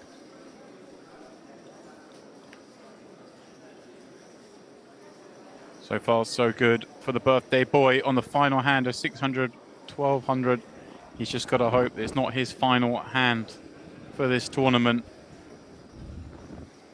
Gonza needs a queen, a jack, or a 7. And he doesn't find it. The full double up for Menhart, who has been ultra patient, Jay. I think we've both been impressed with the way he's approached this final table. I think very much approving of it. Gonza very unlucky there in the sense that he got dealt that flop in a situation, as you broke down so beautifully, that, you know, it's reasonable to believe that perhaps the jam would get through, or might be even in better shape than he was when called. Yeah, not much we can do after we flop that amount of equity, but what I believe an unorthodox open there from Menhart, actually working perfectly in the short term, getting his opponent to flop a decent bit of equity to go with, and we get the full double up, and it's going to be Gonzo as the short stack when we return after break. Yeah, and blinds, of course, will be going up to 1.5 million big blind, thus shallowing out the stacks as they currently sit. We will be going on a very short break, just 5 minutes, we're being told. And when we come back, you see that 1.5 million big blind. We'll pinch those towards the bottom. Julian will now have just 21 blinds, but far better shape than he was a moment ago. I'm going to be stepping aside during this break. Picasso is going to be stepping back in, and he and Jay will take you through continuing coverage of this Luxon Pay Grand Final table.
And welcome back, ladies and gentlemen, in the early goings of this 2K Luxon Pay Grand Final table.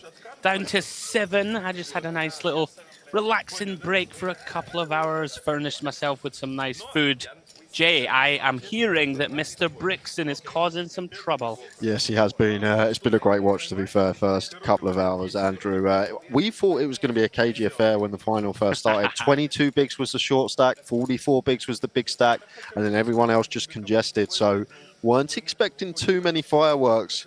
But the way it started, we had squeezes with 7s against gun opens. We were having some check raises with 8 high on 10-10 deuce. It was all going on. But Alexandru Lepelec was the first casualty.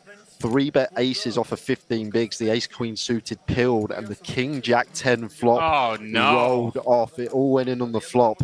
And although there was a sweat on the 10 turn, there was no boat up on the river for Lepelec, and then it was Timothy Savking who open shoved his ace king for 15 big blinds and run into the kings. Yeah, I did pick Savkin as sort of one of my men to watch at this FT. Sounds like a cooler, not much you can do. The other point of note, Jay, you saying you thought it was going to be a KG affair. Have you ever been here before? There's no KG affairs on the Merit complex. Everyone just gets after it. Yeah, I did think even at Merit, I thought people would look at the stacks and maybe look at the ladders and think if I can outlast 5 players. The jump from 9th to 4th was nearly 100k, so that's sort of what we was looking at when the stacks were so congested when the FT started. But it has opened up a little bit now. A couple of people busting, and we kick off here. Next session with Banacevic opening from the hijack. Yeah, always kind of interesting when, you know, the chip leader's only like 45 bigs deep himself. So it, you know, can cause some really interesting spots as we see Banacevic trying to sneak one through here with Queen Jack. Seems quite reasonable off one of the shorter stacks. Voronin defending Queen 9 OJ off to the Ace Queen Deuce. Chooses the 3 million size, just south of 40%. Feel like on Ace High Rainbow we are going to have some smaller sizes, but 3 million is going to get some value from worse here. Oh, 9 of spades on the turn. Only saving grace. We're not at top end in the form of Ace X here, and we're just working with Queen X as Banacevic. They're not going to be an utter disaster. Not going to be going broke this hand. Yeah, 4 of spades river. Pot behind. Decision on Voronin. What's the thoughts, Jay? What do you think he's thinking? Do we ask for it all? Yeah, do we go small? Like small doesn't make much sense. Yeah, I don't think we can ask for it all, because what's Banacevic's check back range? Surely if he's got like ace 10 plus, he's just going to want to continue barreling here, getting some value. So doesn't look like he's going to have too much strong ace X. I guess some stuff like ace 6, ace 5 suited in there. Yeah, checking back for some pot control. It goes for 7 million for exactly half here. I guess one of the good things, we credibly rep a few bluffs from the big blind. We can have some king jack, jack 10, king 10, and maybe the 4-5 suited, 4-3 suited that defends cover in. Yeah, I guess a nice thing for Voronin is that once Banacevic checks back turn is that the ace of spades is on board, right? So it's not like he can have ace 5 of spades here that backdoors into the nuts. Hard to call here, right? Like having a jack cannot be a good thing here. Yeah, I agree completely. Like if we are going to catch a queen, probably not good to have this as our sidecar, but then again, we're not going to open queen 8 suited. So I guess all of our queen X are just going to be blocking some of these bluffs, the king jack, jack 10, king 10 type stuff. And like really critical moments, like if we get this wrong and make the call, we're going to be crippled and down to what, 5 blinds. So very, very dicey moments for Banacevic. Yeah, I feel like how we assign our strategy here, we are going to have some ace X that check back, some ace 5, ace 3 suited. Like all these hands, I guess, are going to be the ones that we call. Maybe we don't have to dip into the queen X here when we can still plausibly have some ace X that get to the river in this fashion. And like to go back to the flop, he bet 40%, right? So if the guy has like a 3-4 of clubs type thing, like are they really sticking around? Oh, and he's paid it off. And about to get the very bad news. Nice sizing from Voronin. Looks like got the max there. Yeah, very nice from Voronin, and I agree. Would have potentially got the maximum. If he ekes towards pot, maybe the Queen Jack of Banacevic hits the mark, and nice bit of value on the end there from the Russian. Yeah, takes the chip lead now, Voronin. Believe he was the day 1C chip leader, so he's looking to go wire to wire. You see him brisking Mr. Perfect. You gotta love it. Top 3 in chips. So a big gulf now between that top 3. Menhart and Sebastian. Probably the guys that need to play tightest, Jay, right? Try and get rid of the 2 short stacks, Banacevic and Sebastian. Yeah, well, Menhart didn't win a pot until about 10 minutes before the first break. He was just folding, rightly so, letting the collision effect take course. He then got a walk and then managed to double up on the button 2 hands later and got himself right back in it. So just sort of patience prevailed for Menhart. Sorry, he was in the cutoff, I believe. Yeah, I mean, for himself and Sebastian, if they double, they're basically chip lead, right? So order of business for them, perhaps. Try and ladder up to the remaining 5 and then go on a bit of a tear. Nasty one for Banacevic, though, and he's put himself in a bad spot now, in early position. Yeah, if we can just outlast 2 more opponents, Andy, we pocket an extra $38,000. Yeah, it's getting spiked. You know, the jumps are getting big. Mr. Perfect with a perfectly playable ace-jack of diamonds. Don't worry, Intriguing. Decides to bump it up to 4 million. Slightly larger open size. Kind of puts hands like that in a worse spot if they were to consider V-pipping, but out of the way. Should just get this one through in my eyes, with Banacevic on, you know, the 5 big blind stack about to be out the door, and very often, right? So let's just fold and, what, make 15 grand, something like that? Yeah, not just a 5 big blind stack. I think Gonzo's got around 10 as well. So just trying to outlast these 2.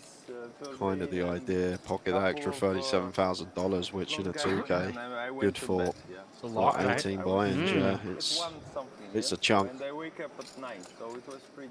I enjoyed watching this man play today, Mr. Perfect. And come out all guns blazing. FT, I think it was the second hand of the FT, under the gun open from Ace Queen. He flats Queen 9 suited in the low jack. He's so spicy. It comes Queen Jack 7, Ace Queen bets. He 4x's the raise and Ace Queen folds. It was unbelievable.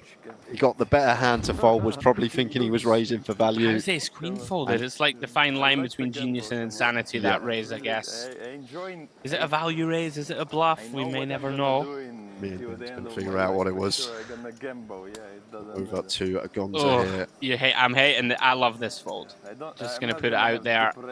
I just saw him look at Banacevic and just be like, well, I'm out, right? Ace 6 suited. And the only man that comes into this final table I couldn't actually find anything on the database for, but he's actually played exceptionally. Like, the just awareness is there. You can tell the awareness is there. He's ICM aware and just recognizing a lot of spots he doesn't need to take because of how the stacks are situated. Yeah, Sebastian, I wondered if he would consider walks here with Banacevic about to be in the big. But the fact that Menhart has basically the same stack as MJ, he's not really incentivized to bump this up from the big either. It should be honest poker between these two. Yeah, does check. Romanian gets a free look. Has the best hand with 10 high. You all went away? Still has the best hand, improving to a 10 high flush draw. Menhart with just 6 high, no diamond. Not much for him to work with. How do you think Sebastian is, how do you think the wheels are turning, Jay, so to speak here? What do we want to do? I feel like just check. I feel like these spots when we're like middle of the pack and we've got 2 short stacks or even 1 outright short stacks, when we're playing against a stack depth that's very similar to ours, it's almost very similar to when there's an all-in and call and there's a dry side pot. Yeah, like we just want to play really honestly, even with our draws, like just check, and then when we make our hand, we can start betting it. Yeah. Yeah, he does the side on bet. I think I would follow your lead and check here. I feel like Menhart is even less incentivized to stab than normal, right, for obvious reasons. And I could see him checking back something as strong as like a weak king, right? And looks like, so we're probably going to get to realize equity against a 9, against an 8. Not even a weak king, like king queen probably checks in this situation. This is what I mean, well. right? Yeah, so it's sort of one of those. Although on the flip side of that, when we bet, we might, you know, like an 8 with no backdoor, you might immediately get a fold, right? Like I could see it. And you may get some sort of gut shots like we saw he had just out of the pot, which is not the end of the world. Nice pickup for Sebastian. So all eyes on Banicevic. 3 million of his 7.6 are in the middle already.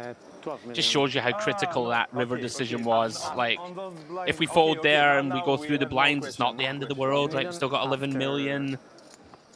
I wonder if, yeah, okay. I thought Mr. Perfect should consider that one longer. I would open there. Ace 7 off, 7-handed. Nobody wants to come up against you, right? If they have like an ace 10 or something, they probably fold, right? It's one of those. Anyway, it's going to fold to the small. Menhart is one of these spots where unless he wakes up with something half decent, he's hating this in some ways. Is it not the short stack though in the big? It is, yeah. I'm just saying sometimes he maybe wants one of the big stacks just to do the dirty work and get rid of his man. He's found a big hand. 500. What a time to look down at 2 9s. Yeah.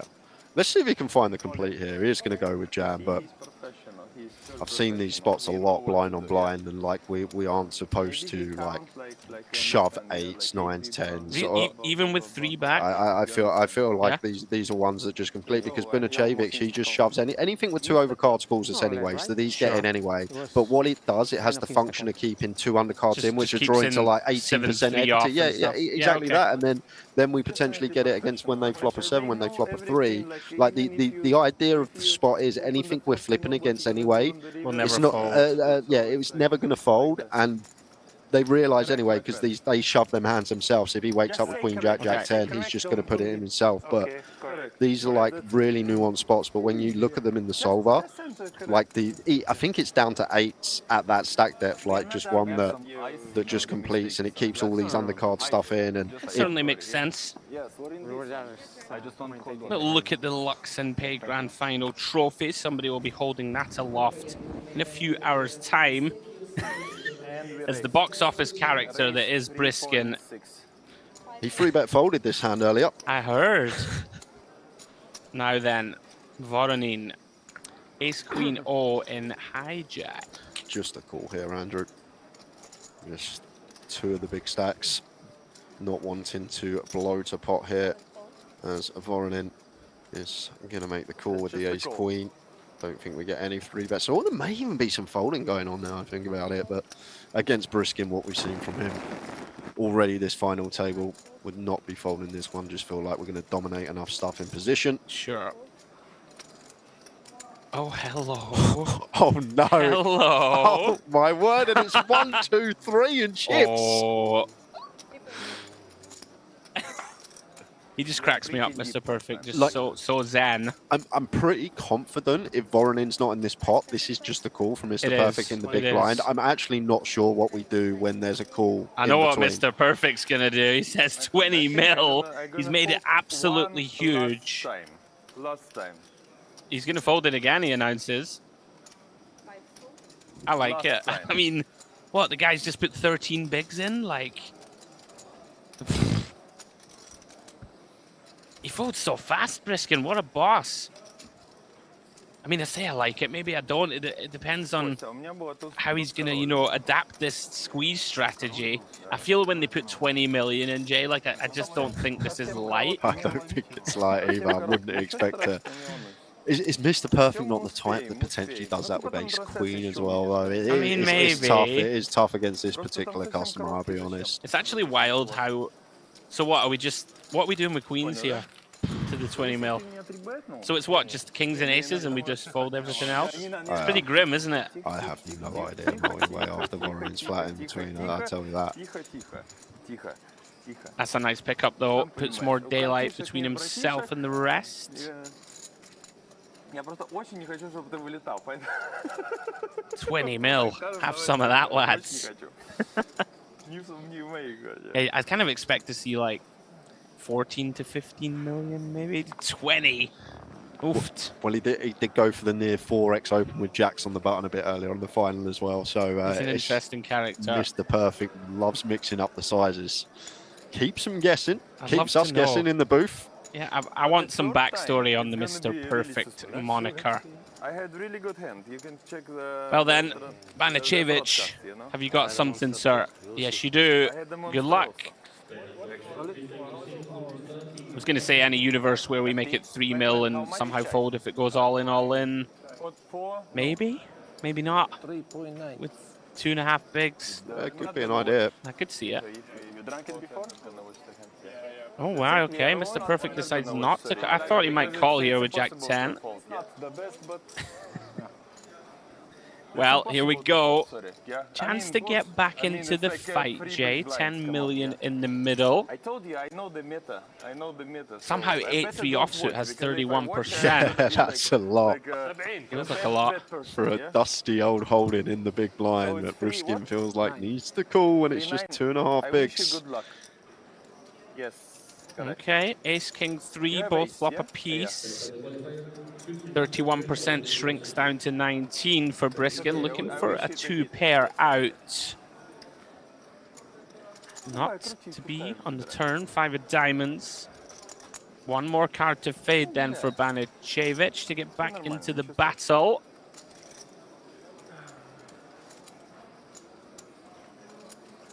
And does. 4 of hearts on the river. You know what they say, Jay, every great adventure starts with the smallest of steps, doesn't it? I have to, like, come on, it's 2.5. Do they say that? I do. Oh, okay, you say that. Okay, that makes sense. I think they do say that. Or every climb, every journey. Whatever. There we go. When you started the sentence, I thought a chip in a chair was coming. That was it. No. I like to make my own rhetoric. In any case, Banicevic, excuse me, back in the mix. Yeah, Manhart and Gonzo don't like to see that. But yeah, they're still. hating it, right? You're just anti-railing your man. Yeah, chat. A bit shocked to see 8-3 off all in there. It was less than 2.5 bigs, guys. Yeah. 22 will do. Exactly that. All right, then, on we go. Voronin folds the offsuit king under the gun. These ones very tricky in my eyes, Jay, with the distributions. I feel fold in this distribution. One thing I will say, Gonzo's in the big, so that makes this a bit more appetizing. And like, if we're gonna get a steal spot, I feel like early position might be the one. I don't hate it actually. I think it's borderline, but now we are in trouble because we're gonna have to call. Thank you. Yeah, it depends on the big stacks as well. How much are they free betting? Like, how much are they leaning on you every time? This is the thing. If we're getting leaned on by the big stacks, I feel like fold, but maybe in like the sometimes they will just let you get away with it, right? Like, I've no idea. Like, it's conjecture. What's Mr. Perfect going to do with ace 6 off? Is he going to 3-bet? But this is a bit of a disaster for Sebastian. Is there a world where we can fold? By the way, like. I don't think we can. I don't think 6.5, right? And we got 2 invested. I think we could fold to like 8 on an FT, because it's a bit of a disaster if we double up our man and we flip flop. Yeah, he's in. And all of a sudden, Banicevic, from having 3.9 million a moment ago, could take over Gonzo and Sebastian. Big old all-in moment. Sebastian praying for a queen. Nice 2 hands in a row. As the immediate out. Oh, wait. Ace, king 9, 1 diamond. Now hunting for a jack alongside one of the remaining queens. Backdoor diamonds a thing. 7 of hearts on the turn. Banicevic still holding. So queen or a jack for Sebastian. Doesn't find it, and just like that, Banicevic on the spin. That's a nice feeling, Jay, when you feel like you're almost, what, 9 out of 10 times getting 7th? It seems pretty hard to spin it up. I'd say probably higher than that. Probability that we bust next just going to be through the roof and going double. Beautiful. And Sebastian perhaps lamenting that open. And it is big, right? That's a third of our chips. Like, it's a pretty big moment on this final for him. The thing is, as well, like, you weren't here the first couple of hours with me and Demps, but the way this FT played, it doesn't seem like everyone's ICM aware, and there's potential collisions that shouldn't happen that will happen at this FT, and maybe another reason why we don't need to open that hand. Just sit there, let 2-3 players bust, and make ourselves a decent chunk of money. I know, but folding Queen 10 suited, it goes against every instinct that a poker player has. Now, he had a tricky one a minute ago. This one has its own problems too. As the kind of shorty now, is you like this more?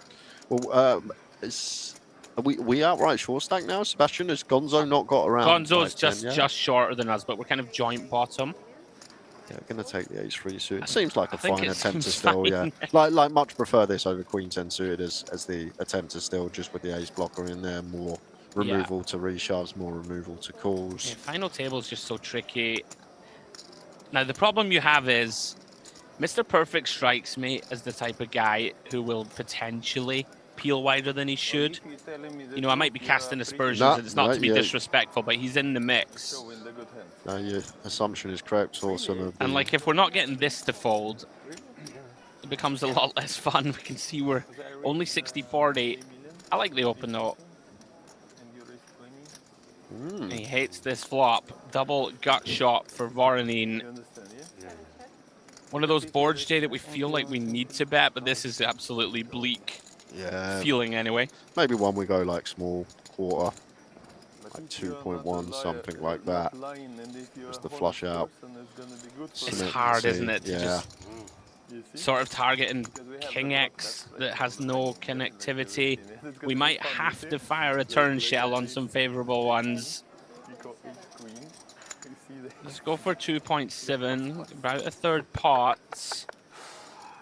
Any universe, Jay, where more than just call? It's kind of interesting here because obviously, do we get any hands to fold? Right. You get these to fold, right? Yeah, Suited ace X.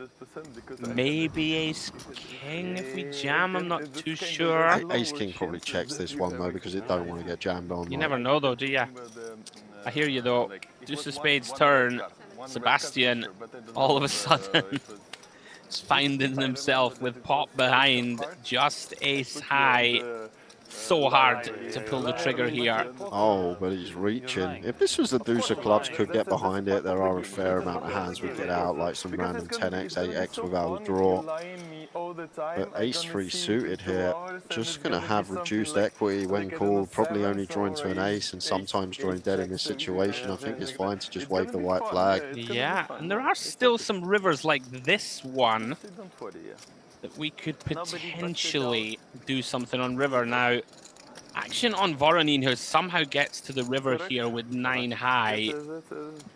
How tough is it to pull the trigger here? Like, I don't think we can on this river. He is going to find it with the glance of the chips, but there's just so much that's going to connect here for Sebastian. He's open from gun. He's going to have some king X. He's going to have some potential ace jack that wants to realize. Like, so complex in terms of what can I do here? Like, I can't really block, right? It doesn't really make any sense. We're not going to block a queen on this king river, I don't believe. So, but also, what are my strong hands? I probably don't have queens or 10s or 8s free. They might. You might have 8s. Yeah, like from a theory standpoint, though, we need to find bluffs, right? So, as Voronin, so like I guess 9 high blocking, some jack 9. Maybe jack 9 suit is not going to be in there, but I guess with 9 high here as Voronin. Can Sebastian solve the riddle? I mean, it does seem hard for Voronin to have a strong hand, and we can still have some. Like, what can we have? King 10 suited, Jay? Maybe. I don't know if it definitely opens. King Jack, we probably don't raise river. Do you think ace jack just sends turn with a double Yeah, gut shot? I do. I think it probably does. Pocket Kings definitely bets again on the turn. Yeah. Aces bet again. It's so hard for either of them to have something really strong, I think. What a fascinating spot. Imagine he flicks call in here, by the way. You do beat 7-9. You do beat 9-6, but that's it. Maybe try to decide, Jay, if you can turn it into a bluff. Yeah, but we can't call. Andrew. Yeah. Like ace 9's. No, obviously can't call. Yeah, Andrew, ace 9's actually one that seems like a really nice bluff now I think about it. I was trying to think of more bluffs for Voronin because we need bluffs in this spot. Maybe ace 9's one that that potentially is going to be a really nice bluff there on the river. Yeah. 9-6 getting the job done. Credit to Voronin. It takes heart to bluff that river, Andrew. I know we're sitting with 9 high and maybe we need the only way we can win the pot is to bluff. But when you think about the range of Sebastian, this river card just seems so good for the under the gun range. And not just the under the gun range, the under the gun range off of that stack size, absolutely. which is supposed to be snug. Interesting one. And you get some really fascinating shallow stack spots. The Russian gets it through in a bit of a disastrous 5 minutes or so for Sebastian. Stack cut in half, and he's in the big blind now, under threat.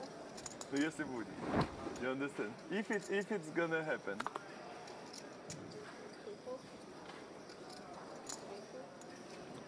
Round to Briskin then. 9-2 off. Out the way. Gonza out the way too, you would imagine. No. Give me now then, Voronin, how much do you want to lean? And feels like this is a nice one to lean, not in the form of all in, but maybe we can make this like 2.2 BBs. I order. I think that's in 2 complete. And Sebastian now with the King 10 off as the outright short stack, only working with around 7 here, between 7 and 8. So King 10 off, probably just going to be into the middle.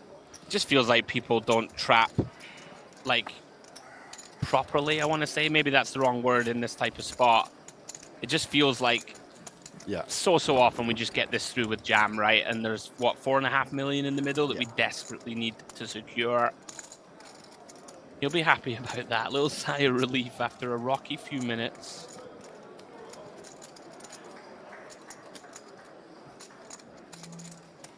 What's wrong with Britson? It's the first time I've heard him be quiet in about 5 hours. Just have no time. He's back. Only on the vacation, like the series. Mr. Perfect. He's just not in the mix, mate. He's not in the mix for a chat. Seeing what Banicevic makes of these sixes. A pretty easy fold in my opinion, but does want to open. Banicevic actually pulled 6s early on from middle position against a gun open at the start of this final table. And I spoke to Dems about this. I feel like it's just people that know that in chip EV you're supposed to open pairs, but maybe haven't looked at the ICM spots and don't recognize that we need to be removal based with our opens rather than like as made hands if you want these small pairs, not blocking anything. If anything, they're blocking the fold, stuff like 6-2, 6-3, 9-6, all this type of stuff. This is like one of the biggest missteps I see at final tables at this sort of buy-in level. Does work on this occasion. Yeah, does even get a the raise hand and as take. like strong as pocket 8s isn't even a great open, you know. It just, whenever you can't stand heat at an FT, right? Whereas like a hand as strong as 8s, for example, when you have to fold to every time you get 3-bet, it just seems like a disaster, doesn't it? Exactly that. Like 6 is there. Although I'd never open ace deuce off. Ace deuce off's probably going to be a better open in ICM. Maybe not so bad, but nice spell for him regardless. Recovered from being on the ventilator. You can breathe easily once more. That means something, yeah? If I play 10k. Action on Mr. Perfect from under the gun, out of the way. Wait. Brixton just cracks me up at all times. Jack 5 suited, off he goes. Going to be round to Voronin. Very playable Queen 9 of clubs. Can you shove here, by the way? Do you know what? It was just going through my head. I was just thinking of the stacks, and yeah, I'm all in here. What we got? 10. It's like for 20 in the small. Sebastian. I would have open jammed this hand. Yeah, you're spot on. 10, 19, Yeah. and 16. Perfect spot. Yep, really nice open shove prospect. Just from something the cutoff. for Voronin to start considering.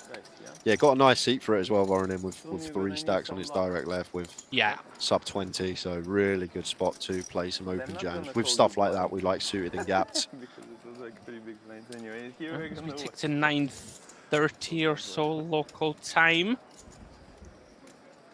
Still awake enough to recognize that we could maybe rifle that one. You think that's an adjustment that like not so many players, if they haven't looked at it, might not be This like it's not immediately intuitive, is it, to be like, right, I'm going to start open ripping. The thing about tournaments, like especially in big fields, you don't make a final table too often. Like you're not going to make an FT very often, but people that are just used to playing poker and play their own game, how they play throughout the entire tournament, maybe they've just not looked at final table spots and they're not aware of it. And I feel like that's what it always is, Andrew.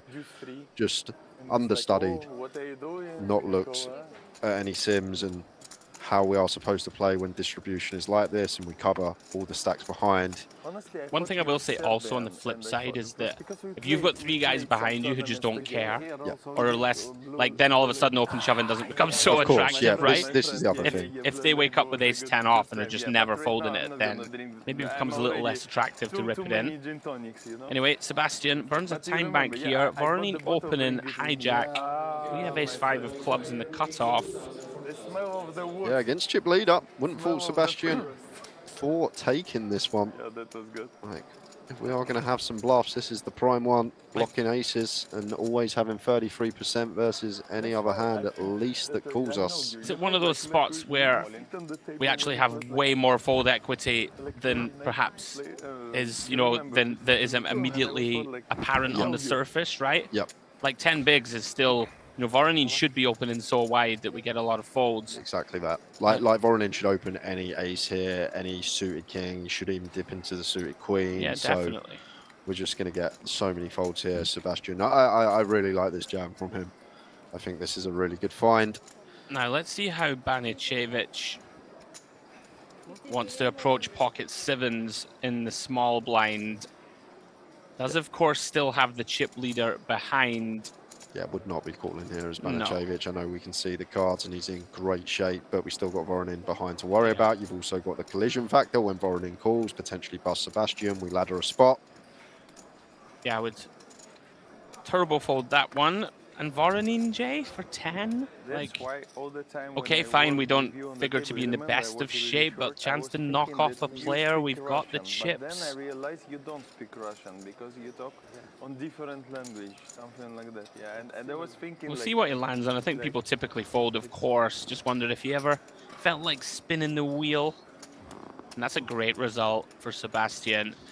Yeah, pendulum's back swinging the right way. Couple of setbacks early on this session, but gets the momentum going in the right direction. Yeah, credit to him. Not easy to pull the trigger, especially when things have been going against you. Yeah, but really enjoying this FT. Lots of spots to delve into. I do find when we're here at Marriott and we're covering the tournaments, we're not going to see note perfect fundamental play at the final table. People who have their own ideas, their own strategies. But always try and strip it back from a theory standpoint, just to try and give the viewers an idea of what could potentially be going on. Yeah, if you are just joining us, guys, Luxon Pay Grand Final, final table, 2K buy-in, 2 million guaranteed.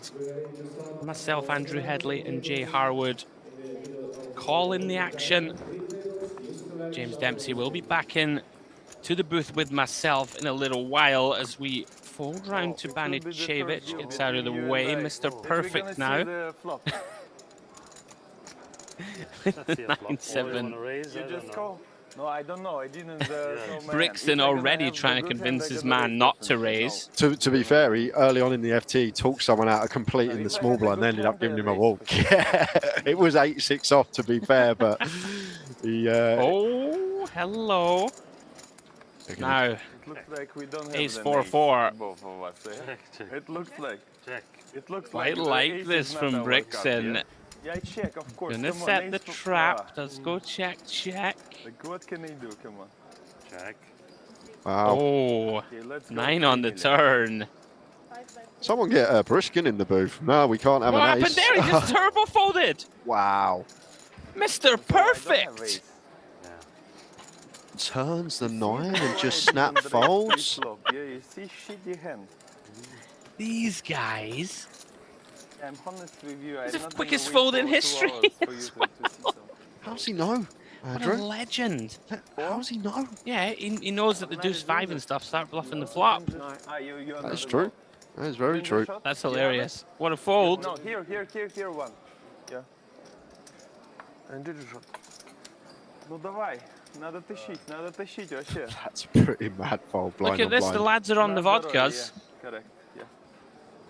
2/3 pot was slightly bigger size, That's a but even recovery still, shot, actually, yeah. some fold there from And Mr. then we Perfect. can I don't make think you out see the many, if anyone, because fold it's there spicy with after ginger. turning a pair blind on blind. I've just seen 3 of the table take a shot of hard liquor.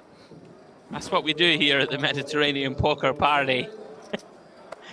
Loving this. Back on Mr. Perfect. Very playable. King Jack on the button.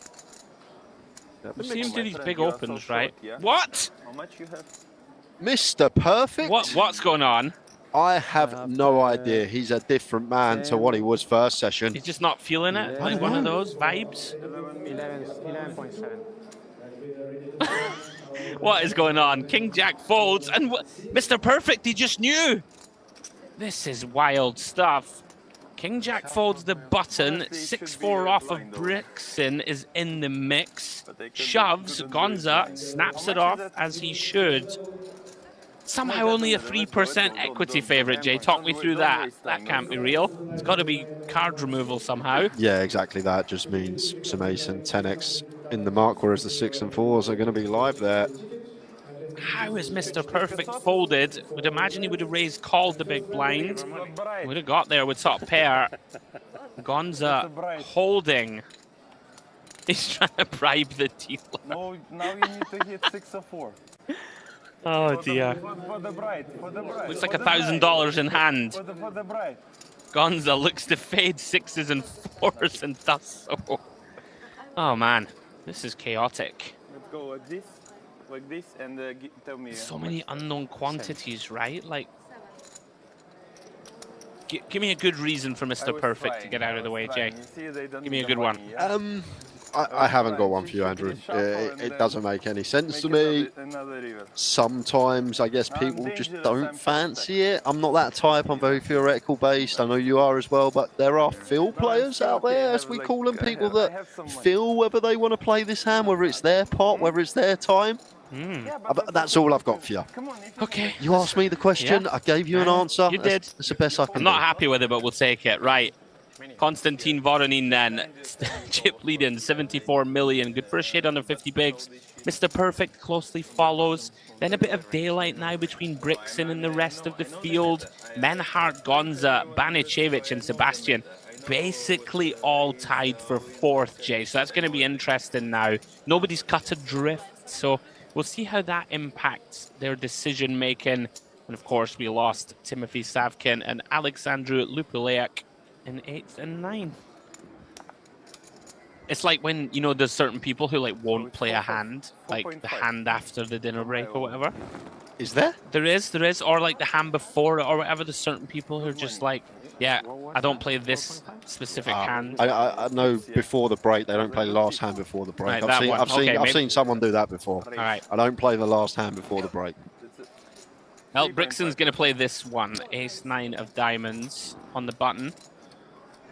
Yeah, when got no logical reason why we find King Jack off, we have to start coming up with other things, I guess, Andrew, of why he might let that go on the button. But it was well timed, because if he opens there, ace-10 shoves, he may even call it off, give him a spin. You would have had to, right? Like 8 blinds. Anyway, Queen 10-4. Voronin defends 7 high in diamonds, comes up empty. Brixton going to give him a free one. Voronin now takes the lead. This hand going faster than the speed of light, and they're going to chop it up. No, видишь, fair fight, it's okay. Let's give it. You see how good was my button, yeah? Yeah. Честно. The two Russians are chopping up both with the flush. Going back to that hand, now I actually think about it. King Jack opens button, fold small, shove for 8, King Jack calls it, come King high. See you later. I've just realised. Oh my word, I've just realised. I was wondering why you were like, oh, then you might give him a spin, and I'm like, yeah, and you win. And Gonzo's out, just like that. Isn't it funny, like sliding doors moments in tournaments? We talk about it all the time. like sort of lost in the chaos there. Gonza just kind of gets a gift of a double, right? And would have been out. Isn't it incredible? If he wins 375k, he owes Mr. Perfect a beer, or a vodka shot, or a pina colada, or whatever it is that's next to arrive at the table. Okay, thank you. I've got to try some of this Turkish tea. It seems like everyone's It's drinking good. it. I haven't tried it yet. It's good. All right, Mr. Perfect now just mixing a limp in. This man, I have no idea how to conceptualize what he's up to. But listen, he's joint chip lead in the 2K. Allows Voronin in from the small, and Sebastian thrilled to have a free look at the 6-7 of spades. 1-2. 1-2. I wonder what he thinks of this limp from Mr. Perfect, because first time we've seen this at the final from him, hasn't limped a single hand yet. This is the first time he's opened limps. So difficult to range our opponent and think what this is supposed to be. I wouldn't expect it to be ace-jack. I'd be thinking something like a 8-9 suited, something along these lines. No, 40 minutes ago we had the break. Can actually get behind limp sometimes if you have like 2 monster stacks behind you and you don't want to. You don't want them to 3-bet you, right? You might be able to limp call and stuff like this, but a little curious when he's you know, essentially joint chip lead. It's going to be hand over anyway. Listen, this man just gets it done. I'm in no position to critique what he's been doing. It's whatever you're doing, it's working. But he's a different man than he was last session. He's come back after the break, Andrew. He's just playing a lot more cautious. It seems like maybe he's looked at the money we're playing for, and if he can get third, perhaps second. He's just bobbing and weaving, isn't he? Keeping people guessing. Retakes the chip lead with that small pot.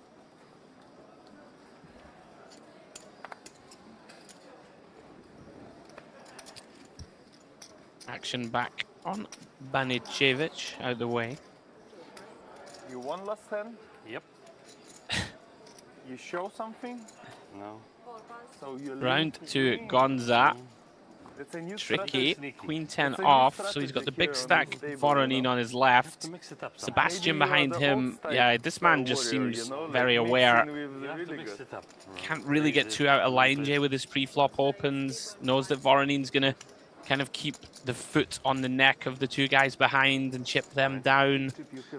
Yeah, I mentioned earlier, seems really clued up about the situation. Just some of the folds he's made, some of the jams that others may have taken that he has not. Just hoping that there's some carnage ready to ensue in later hands. Like this from Voronin, just keeping the pressure on. It's really good. It's spicy. Very easy to just raise fold this one.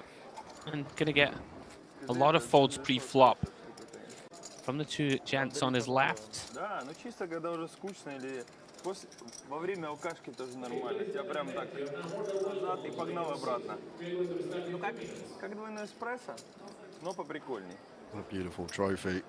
Подача получше. The Luxon Pay trophy sits there. Going to be going to one of these final 7. Mr. Perfect in the driver's seat at the moment. Slight chip lead on Voronin. And Gonza, he's been patient all final table, and he gets his reward in the form of the aces. What a beautiful sight to see with 24 million chips in front of you. In for the min raise. Just praying somebody wakes up.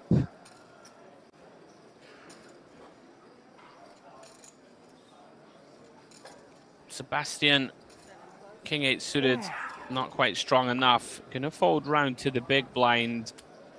And does find a playable one. Queen Jack of diamonds. Does seem like a fairly normal spot just to call. Like, you're not even loving this, Jay, right? When the short stack opens here. But too much hand right to fold to the min, obviously. Got to be involved here with the Queen Jack suited as Banicevic. This is trouble. Queen 9-5, spade heart. Around about 2.5 pots back for the man in the big. I'm just thinking of size to potentially go here. Like if this weren't a FT of ICM, maybe one we have some bigger bets on just to set up a nice comfortable turn jam. But it's going to elect for small 2.5 into 8.5, around 30%. This is dicey for Banicevic. Oh, He looks like he's raising. Does make it. Looks like 5.7 to me, something like this. And is. You've still got them, Gonza. Is there only one move, Jay? Like, do we ever just call, or like, do we just think our man is just going to run it here so often? The cogs are thinking about it right now, Andrew. I'm having a little think whether to play flat or whether to potentially 3-bet jam here. Like, the bluffs of Banacevic at this stack depth, like, it's not going to be gut shots. It should be stuff like king 6 of spades, like the overcard 3 to flush, 3 to straight stuff. So, like, it's going to be a really polar raise here, I think. I think either value probably the strong queen X, and I can't fault him for sticking this in. Banacevic all of a sudden gets the bad news, and we've just put ourselves into a grim spot now. Yeah, well, Banacevic, he has been around for years, amounted 1.4 million in cashes, and he is second on the Montenegro all-time money list. Been playing this game for close to 20 years on the database, and maybe it's the old school move, Andrew. Find out where I am. Yeah, I'm trying to think in my head if I'd be happy check raise getting in king queen, for example, here. And even that in a final table scenario just doesn't. Yeah, and he's got out of the way. Fair play. There you go. Old school. It the old is. raise fold top pair. You would have heard that a lot back in early 2000s as I was finding out where I was. Not much of a thing this day and age in 2025, but the old school play potentially saves his tournament. And Gonza, just like that, goes from, what, 11 million a few minutes ago in the big blind. He's up to 4th on the leaderboard. Feeling good about life. Something close to oil, yeah? I want to go for a drink with Brixkin. I'm not going to lie. The guy is comedy value. Okay. As we plow on. Brixton now under the gun with ace-6 of clubs. You're not thrilled, Jay, to have Mr. Perfect covering you in the big, but still gonna open? Yeah, Briskin's actually been quiet for a little bit as well. I actually don't mind this. Don't mind fold. Like, we're what, 3rd in chips? It's kind of one of those. Yeah, 7 max seems really, really close because, well, position before low jack. Like, low jack probably opens. Maybe, yeah, a6 suited. The one that does fold from gun. 7 max is the suited ace-x all the way round to Menhart on the button. And Banacevic, who's had a right roller coaster here on this final. Out of the way, Mr. Perfect. Had a good hand. I had ace-6 of clubs, so we probably played this spot together. Toto? Frustration written on Banacevic there, perhaps thinking, why didn't I just call Queen Jack spot and see a turn and make a decision from there? A strange one though, right? Because if you check calls and the turn's like a deuce, and then checks and just faces that double barrel, like, probably not folding, is he? I'm not saying that I like how he check raise folds top pair, but you hear me. There are some scenarios where we're just out. But then again, we could just call and turn a jack, right, and get double. It's one of those things in tournament poker. He did make the right decision. As I say as well, Andrew. Or actually, as you say, when it's your time to die, it's your time to die at a poker table. That's it, mate. Sometimes you're just destined to bust in a given Well, spot. he'll be hoping it's not his time to die, but it is his time to go. 6 big blinds, ace-6 suited into the 2 big stacks. Gonna get it through the first one. Did you see your cards? No. I'm just asking before. I didn't look my cards before, so I'm just asking. All the time. I'm the honest guy, so I didn't look. I'm honest guy. I'm just. Oh, he's something else. Well, let's see what he finds. Queen 3 suited. How much? Yeah, quarter of our stack, probably. Ooh. I don't think we can call here. Does he want to gamble?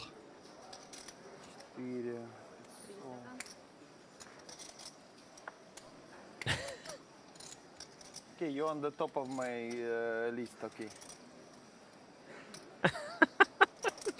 My list.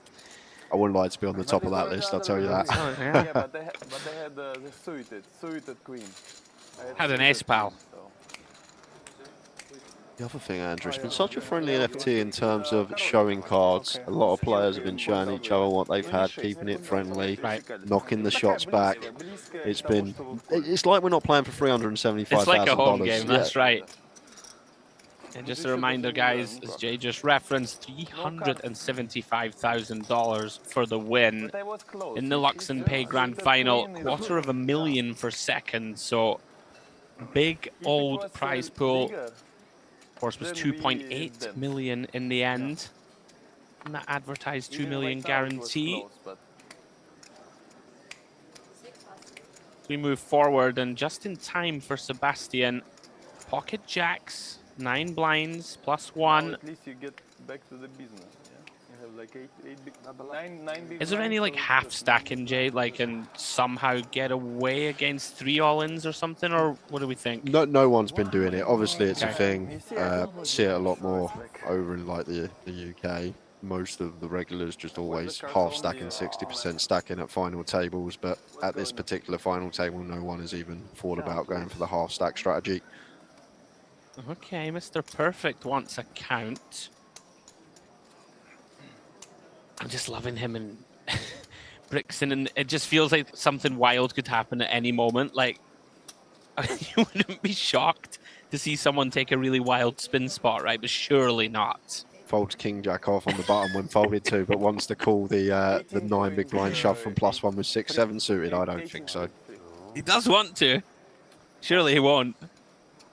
Out of the way. It's going to be round to Gonzo. One more time. Gonza, excuse me. Oofed.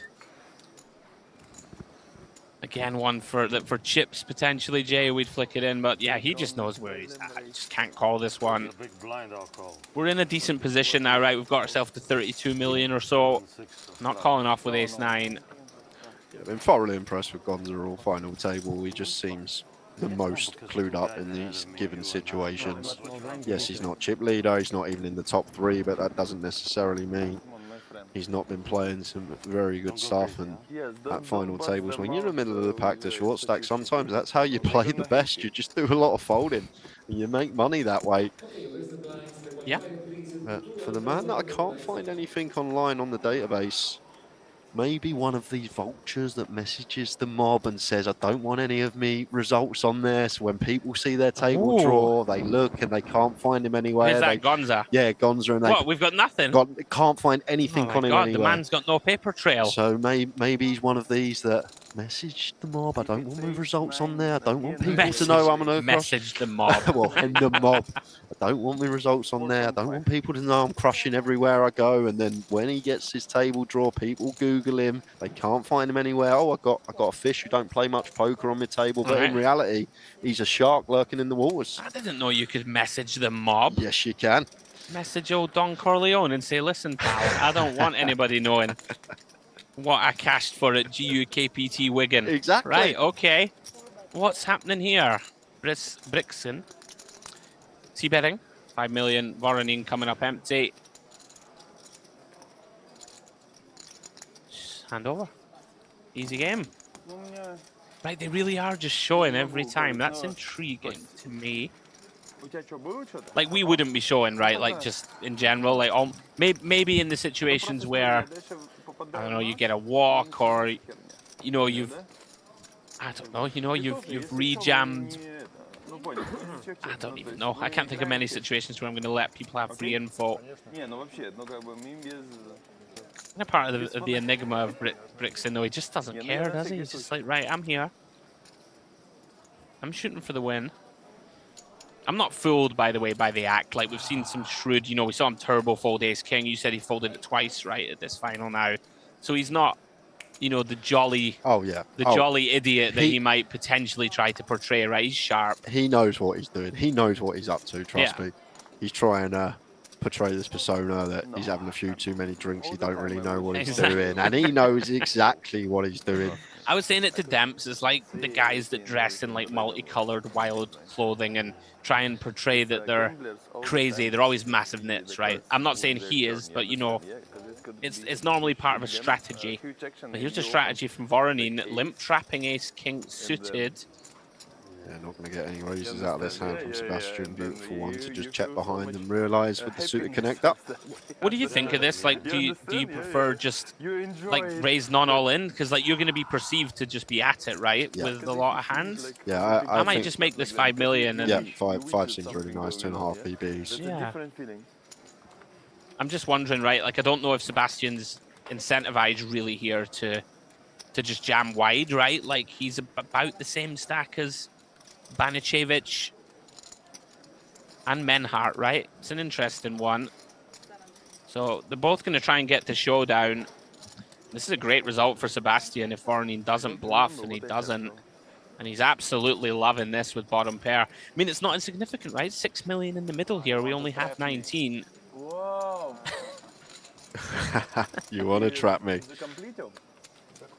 And the man, Sebastian Ianu, the man that only makes final tables, only got 3 results on the database, 2 coming in 500-man fields nearly, coming first and second, and then has a 7th as well. So 3 results, 3 final tables. Do you know why that is? He messaged the mob, didn't he? He messaged the mob. No, you can't message the mob. I'm messaging the mob now. You can't just take down a few results. They either get rid of your whole profile. You can't pick and choose what you got in there. Otherwise, everyone would just have first, second. I'm messaging the mob, mate. You have a look at my results tomorrow. Right, we're getting carried away. Banicevic, ace-king, under the gun. What a great time to find it. Shade under 9 bigs. No. Just hoping someone has the ace-queen suited. Ace-queen offsuit, in fact. In any case, it's going to fold round to the big blind, which is Menhart. Hasn't had anything to work with, has he, Jay? He's chipped down to 20 mil. He's going to ask for a count. Block my friend. If it's going to be, if he's going to call. Suited ace 8. It's pretty tilting this spot. The thing is, if we call and win here and bust a play, obviously we ladder, but if we call and lose, we're then like huge probability to bust next. What's like bottom range then? I wouldn't. Yeah, I was just about to say I wouldn't fold ace 10 suited. I don't think against this sub 9 from gun specifically. Like, feel like there will be some like ace 9, ace 8 suited in my opponent's range, and then they should shove like the suited broadways, king 10, queen 10 suited perhaps. Nice lay down. Jack 10 suited, it's like the clean one as well that we like, that knocks out the pips higher. So does get out of the way as Menhart. But yeah, I feel like ace 10 suited probably has the call there, Andrew.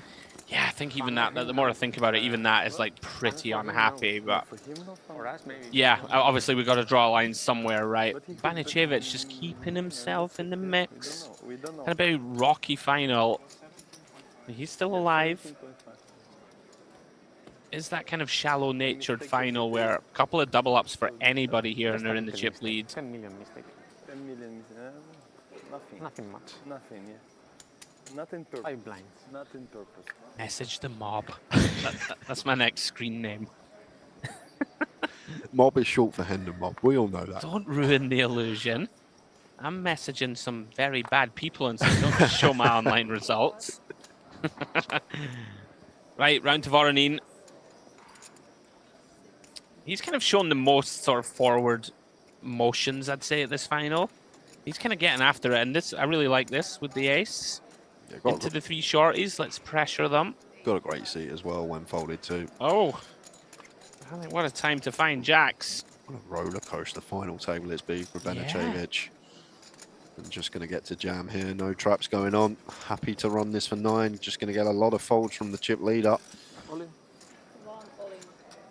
Would we trap like kings here? Do you think? What do you reckon? Like there does seem like a nice opportunity against the chip leader, but maybe with just the stacks aces. the way they are, just yeah, aces. You think just aces? Just because like Voronin should open any ace deuce off upwards. Yeah, so but it's like, fine. Let's just call, you know. Yeah. Well, we're going to let them realise that 30% when we're congested at the bottom with 2 other stacks. Of course. Okay. We get a C bet then. Yeah, king's too dicey for my luck. No, like definitely flat aces. I'm only being facetious.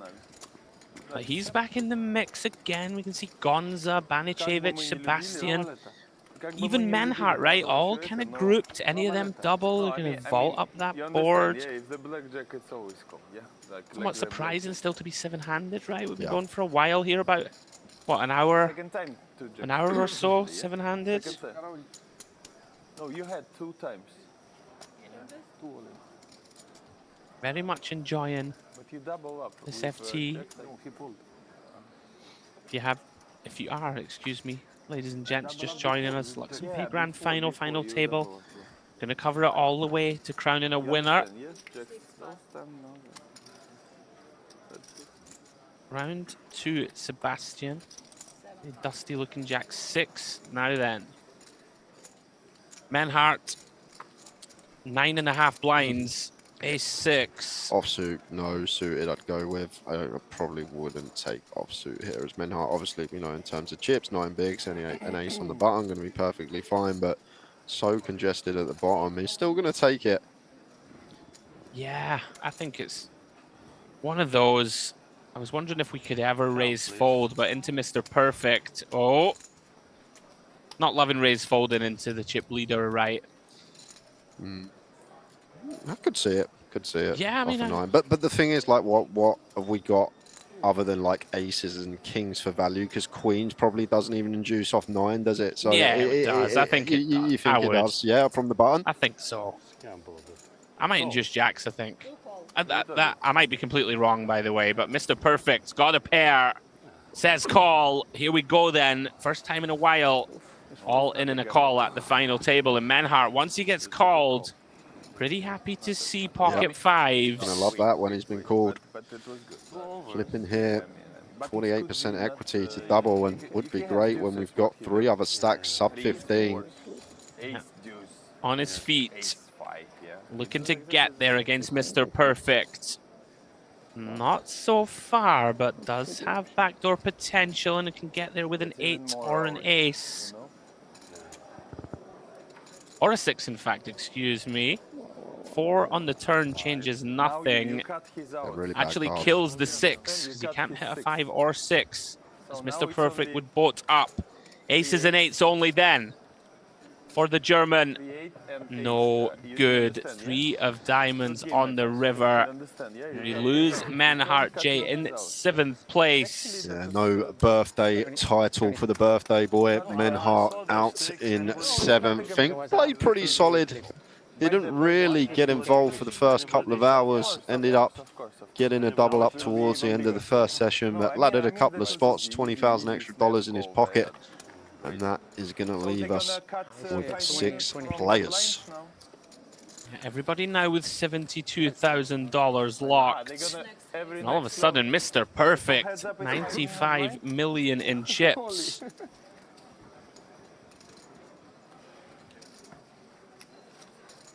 You said like you want to gamble. Nobody thinks that you have 5s, honestly, yeah? Because 5s is not a gambling. 5s is, you mean you are really good in this situation, yeah? A character, Brixton. Loads of stuff though, to be fair, like 5s against 9 from the button probably is a snap, and Bryce is just saying probably could have called quicker. Clear call. Yeah. I mean, it's a cooler button against a big blind with 9 BB. That's a cooler. That's really cool. We might as well leave. Do you want to take the rest of the day off, Andrew? I'm going to go down and ask Brixton if he's going to join the rest of the broadcast. Oh, the sunglasses have gone on. Let's see how Mr. Perfect approaches this.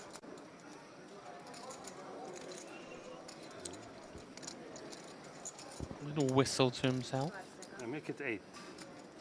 8? I like this. Yes. Raise first in. Brixton, no free ones, buddy. 7-9. He does have the opportunity now, Jay, doesn't he? Sorry to cut you off, just to really start putting his foot to the floor. Now I'm intrigued to see. He has almost double second, only Voronine, right? With 65-ish. Yeah, real good opportunity for him. Whether he does or not, I'm not sure, because we've seen a couple of things like the King Jack fold on the button, maybe not taking any like 3-bets. I'm still laughing because the man that's trying to tell everyone he's drinking loads of drinks and probably doesn't know what he's up to is saying, oh, 9 big bigs, button versus big. This is like a cooler. It's just always going in. Yeah, he's just letting everyone know he actually does know what he's talking about. There you go, Mr. Perfect, 98 million. Voronin second on his own with 63. Brixen third place, still kind of chipping down a little. Still good for 25 blinds. Gonza, Banicevic, and Sebastian, all with very similar shallow stacks. Kind of a race for them at the moment, Jay, just to outlast each other, sort of try and ladder up to 4th or so. Yeah, that's go from there. That's the aim of the game. Just try and get some of these juicy ladders now. Really starting to get significant now that we are left with 6 players. I might lose one more and then the ICM shackles do come off a bit because we lock up a decent amount already within the prize pool. Actually reduce the ICM when we start getting 4 or 5 handed than what there is at the start of the final table. On we go then. 6-handed Luxon Pay Grand Final. Awkward one for Banicevic. Jack 10 in the cutoff. Does just get out of the way. Oh, my friend. As does Mr. Perfect. We asked how he was going to approach things. Holds the 6-4 of spades on the button. Gonza gets a walk. Did have a good hand. I'm happy that I fold, yeah. Aces? No. 7s, but come on, yeah. Like, anyway. I had like deuce 4 or something like that, yeah. Imagine. Yes, no. Not even the flip, you know, not even the flip. No. Я такой 24. Семерки? Да, там семерочки. Norm. Would you fancy telling Brixen and Voronin English only at the table? Would you fancy it? I wouldn't. Me either. To be fair, there's a hand earlier where multi-way situation and Voronin and Brixen were having a chat and Gonzo just pulled him up on it straight away. Not happened again since, which was good from the Spaniard. Yeah, it's all in good spirits, isn't it? Now then, Mr. Perfect. Yeah, right, that might be a little glimpse for us. I mean, no, the guy's a genius. He's just an oracle. How does he know? Every single time he's got a hand that has to open. The goods are sat behind him. He just pitches it. Ace-9, chip lead, 6-handed. No, I go. Brixen finds a good one. I'm going to say a good one. Second best possible one. Pocket kings. Unfortunately for him, Gonza and Voronin come up empty. Can you touch it? Yeah, it's a good card. Too many carols. No. Of course, A few carols. Yes, but Constantine on the It's like the most fun home game in history. With just, you know, a shade on of 400,000 for the win, you know. This is what we do at the Mediterranean Poker Party. If you're not here, well, you should be. People should be, eh? Oh, I feel like once word gets out, it's just going to be one of the biggest stops of the year for years to come. The complex, everything here. So much to do away from the tables as well. You got a lovely sea just to walk into and have a dip if you want. It's great place, food's phenomenal. All the staff, floor staff, dealers, all the work that goes into this, the production team. Like 7.5, something like that. Yeah, I'm with you. Just runs like clockwork, Andrew. It's credit to everyone involved. Because anyway, my move is really easy. If you've not been here before, no. You're missing out, right? Yeah. You're missing out. Right, round to the blinds. Voronin. No, I mean, I know you do. Does limp again, Jay, with the Queen 5 suited. I would argue there were other potential avenues. In any case, Sebastian now, King Jack off. And at 10. In it goes. Well, 11 including his big blind. And to be fair, Voronin potentially dodged one here. I probably would have sent this for 10, Andrew. Queen 5 suited, blind on blind is covering stack heavily. Yeah, I'd have been all in here. You've got Gonza and Banacevic, both with similar stacks to Sebastian. You could put lots of hands in a really grim spot. Go up, up, up, up, up, up. To the top. Yes, like straight to the top. Just a bit of posturing, I would imagine. Let's keep it private. Like, these things add up, right? Like, couple of blind-on-blind confrontations where Sebastian has just been able to chip up. Did we call that one off? It's interesting. It's close. It's got to be like Gonza's got 30, Banacevic has got 25. Maybe is the shorty we need to. Yeah, I feel like six-handed now. It becomes close. I feel like it will one pip higher. Always call in, so I don't think it can be that far off. Like, we're not folding King Queen, are we? So no. King Jack probably does just get in. Feels like close to the line. Anyway, happy not to face that decision. It's okay, it's okay, it's okay. I like this. Brixton and Gonza now best pals. No, I like talking. I'm retired professional. Crypto investor. Let's say like Again, Mr. Perfect. Little glimpse into his psyche. Kind of playing quite honestly, Jay, right? Just not trying to lean. I would argue that ace-5 off there more than good enough to open off the big stack. But Look at this. Again, he just knows, Andrew. Just knows every time. As the big stack supposed to open any ace. Twice now, elected to fold and would have run into it behind. Yeah, Gonza now able to open with the ace-queen. Been raising off 15 bigs. with whom you talking? Sebastian He became out of the way. Now then, Banacevic I don't see his got 4 million invested. Yeah, really, I don't see. 10-8 off. He said he played with you. Yeah, it seems like fine, just gets in. Sorry, I don't Would see defend the face. 10-9 off, Yeah, right? really, honestly, Seems comfortable defend, heads up, so I feel like 10-8 off would be fine. Like my eyes are not so good. He so agrees, if I'm commits drinking- No, 4 orange chips. Drink, I don't know, my 11 million in the middle then. Tony. From 12 o'clock. And out flops Gonza, 8-7 deuce, 2 clubs. I don't see even the numbers here on the screen. So Interesting one here with the 2 overs and backdoor nut flush draw. That's a point, yeah? But I see your face, so it's a good. No, I'm drinking all the time. I'm a fan of this check back. I have good time, come on. Feels like if you bet, Jay, you might have to call it off, which seems pretty gross. Yeah, this is the thing, isn't it? Like, we're not comfortable bet calling here with ace queen in this dynamic, so just likes to realise equity. So many good turns for our hand when we got the 2 clean overs and the backdoor nut flush draw. I'm playing my cards. Now, The cards are good. Let's go. Getting to fold here on the turn now, not the best card to see against the big blind range. And once again, Gonza seems to be playing perfectly here, Andrew. Playing pretty good, absolutely. I wondered, need to dig in and have a look at spots like this, but 15 blinds cut off, like any half stack with like big stack behind it, just probably still just men. Ace queen too good, I think, at 15. Like, yeah. I'm intrigued to have a look at that one. I'm gonna be a geek and have a look later. Let me know. I will. Friendly bet. Okay. I'll have 2 bigs. You have half stack. I'm not like convinced either. Like, you know, I just something I was thinking about. You know, with the times that you just get this through and you put more distance ahead of yourself and Sebastian, and the times that Voronin 3-bet jams and we have to fold our hand. What, we fold in ace queen? Surely we're not. Not now we're 6-handed. Cut off. No, we're not raise folded ace queen for 15 now that we're 6-handed. I don't think. I'm gonna have a look. Let me know, please. Just with the pay jumps, you know, this stuff gets murky. Anyway, Brixton under the gun.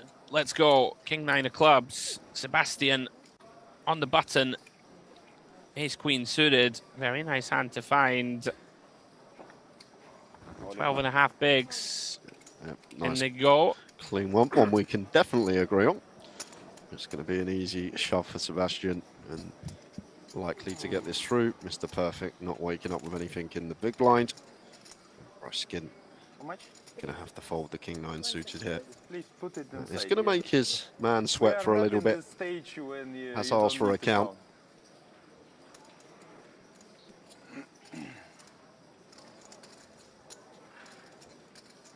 Сейчас кровушку попью.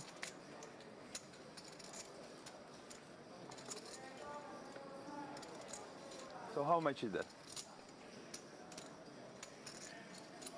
25.3. Блять. 1002. Уже, блядь, близко. Last 10 seconds. A little bit of posturing. Make our man sweat before doing it to us again. Блять, уже близко, пиздец.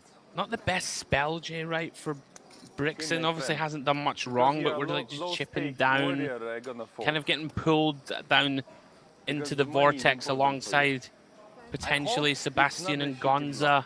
I'm gonna see that. How can it be a bluff? No, it could be. Come on, we are playing, yeah? It could be, yeah. That's a part of the game.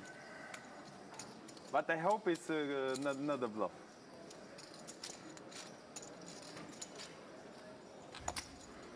So as we move towards our next break, still six-handed.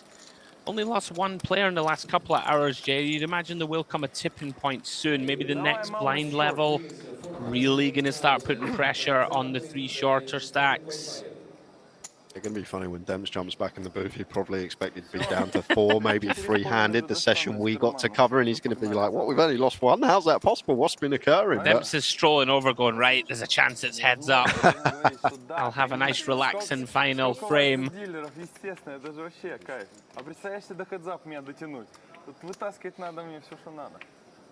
Some stage, going to get some big clashes. Is it near the line? No. Keep it here. Oh, Gonza trying to straddle.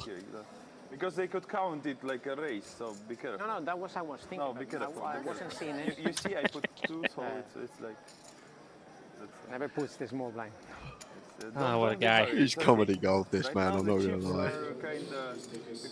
Sebastian then, in the cutoff. Interesting, okay. He's coming in for a raise. Okay, Mr. Perfect's in the small blind. Okay, that makes it a bit more appetizing to try and steal. And Brixton's kind of chipped down, so it's not easy for him to defend, Jay, right? Yeah, this looks like a case of perfect timing. Surrender. Certainly is. And Sebastian, after a bit of a rocky spell himself, Jay, early at this FC, he's back up to 40 million. В онлайне играет по $80 по 100. А кто? Он, не знаю, ну я там с ним пообщался.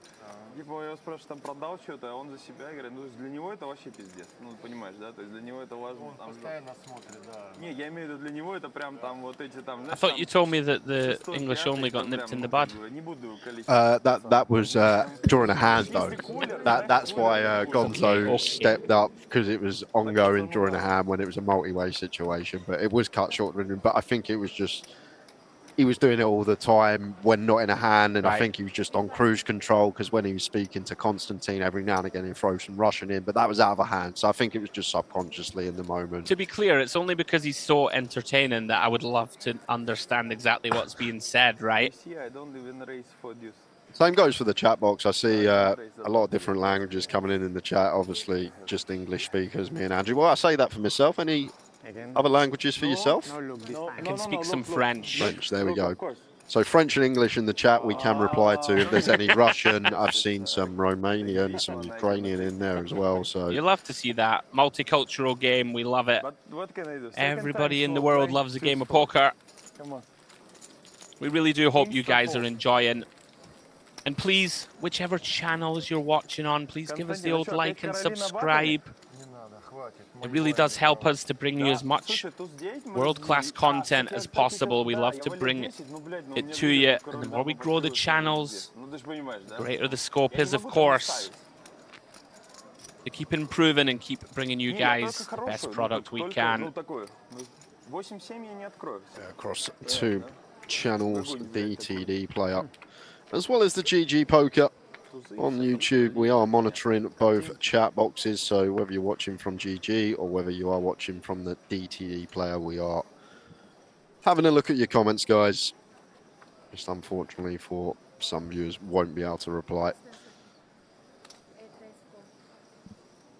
Interesting now that Sebastian, is one of the short stacks, is kind of maybe starting to recognize, Jay, that the big stacks might be letting him get away with a few light opens. But Mr. Perfect, once again, just times it perfectly. Finds ace king. So it was just I love this little, he does a little whistle to himself. Have you noticed? Just a little. So it was just 2? I don't know. I don't. Well, I didn't count. we've seen him do 20 million before. It's 20 million again. Thank you very much. Surrender. Just such an enigma. Like Jay, and we prefer an induced size in here, right? Like 10 million. Maybe Sebastian, you know, thinks we're at it and sticks it in with, you know, an ace jack, an ace queen. Mr. Perfect has just been doing these big sizes. He's just like good luck, isn't he? Yeah, He's exactly. just like good luck. He's just happy to run it when he's got one of these hands, so just bumps it up. 2 times is enough. You can see now 35% of the chips in play. 2 times is more than enough. He's in position to take a run at this What? I said you have to. Yeah, of course, of course. Gamble. Of course. No, ace king is not a gamble. Come on, ace king gets here. No. I mean, The last couple of hands come on, it's not a gambling. before It's the like, next like break. Playing like a pro. Gambling is ace and don't look at the second card. That's a gambling.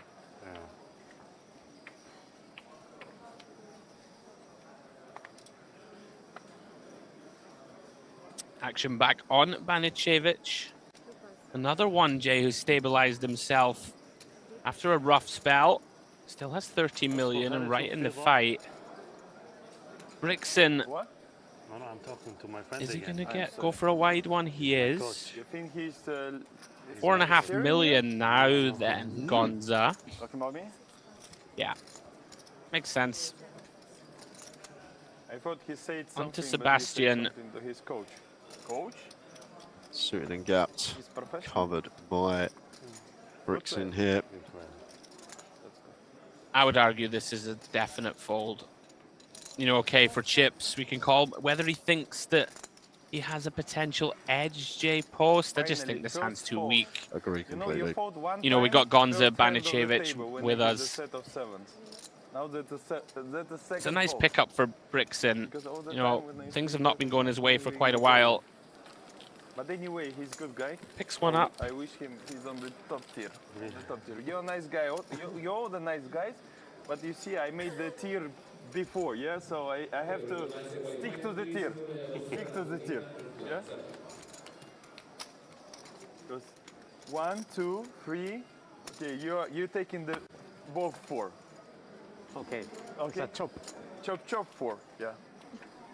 I'll take it. Yes, that's okay. No, it's not the place. That's a tier of the nice guys on the table. No, I know. Yeah, but you're kind of He's really ranking nice, his table mates in terms of how high morale they are. The guys that are gonna cheer in See if we can find the fold here with the Dutch here as Brixton. Wait a second. Once again, similar scenario to what we've been talking about. Out this FT, these small pairs just going to go down in value, blocking all the trash, the hands we want to fold, all like the deuce 7, deuce 8, deuce 9, and not having any removal to any strong hands. Just difficult to play, Andrew, when we don't flop a set. Only happens 1 in 8.5 times. Yeah, as we see Voronin very quickly call in position on the button with the ace 10 off. 14 million in the middle then. Check. Queen, Jack, 7, 2 clubs. Does quickly go check. Turns the 4 of diamonds. Check. Quickly check again. They do check this down. Little surprising. Like as Voronin, when your opponent's checking so much, he like just has showdown often, Jay, right? And we have a hand that maybe should start bluffing. Yeah, I mean, we can beat some ace-8s of the world and stuff like this. It could just be a potential multiple street bluff on betting flop after check 2 and potentially one we can run the way our opponent's been playing. Expect him to just bet a queen or better, maybe caps himself with that check out position, but the two just happy to check it down. Ace-10 high feels good enough to show down, and same with the deuces. Yeah, Brixton absolutely loving life to somehow show that one down and have a winner. 40 bucks for the dealer, but it's good. It's lunch in Cyprus, yeah? So I need to show that to the viewers, But yeah? you have only 10 seconds. It doesn't matter, trust me. I have enough time to fold. 5-4. Correct, my friend, yeah? Absolutely. Absolutely, yeah. I sometimes just forget myself, you know, that we're in the comms booth, just sort of watching and listening to Brixton. That's the thing, we don't really have to fill the air when Brixton's just chatting away. We can jump into a hand when we need to, but he's doing the work for us at the moment. Yeah. Speaking of doing work, Banicevic, Queen 9 of clubs in the small.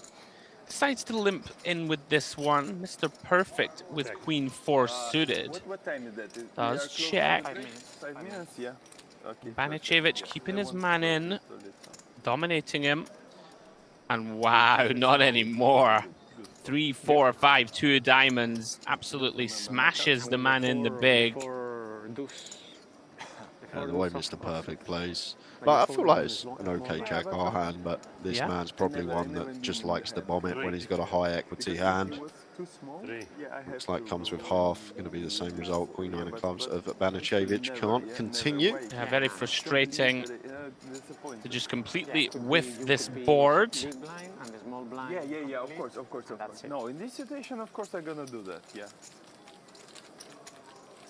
2-2? Yeah. Just small blind. In this situation, of course. Still six-handed here. Luxon Pay Grand Final FT.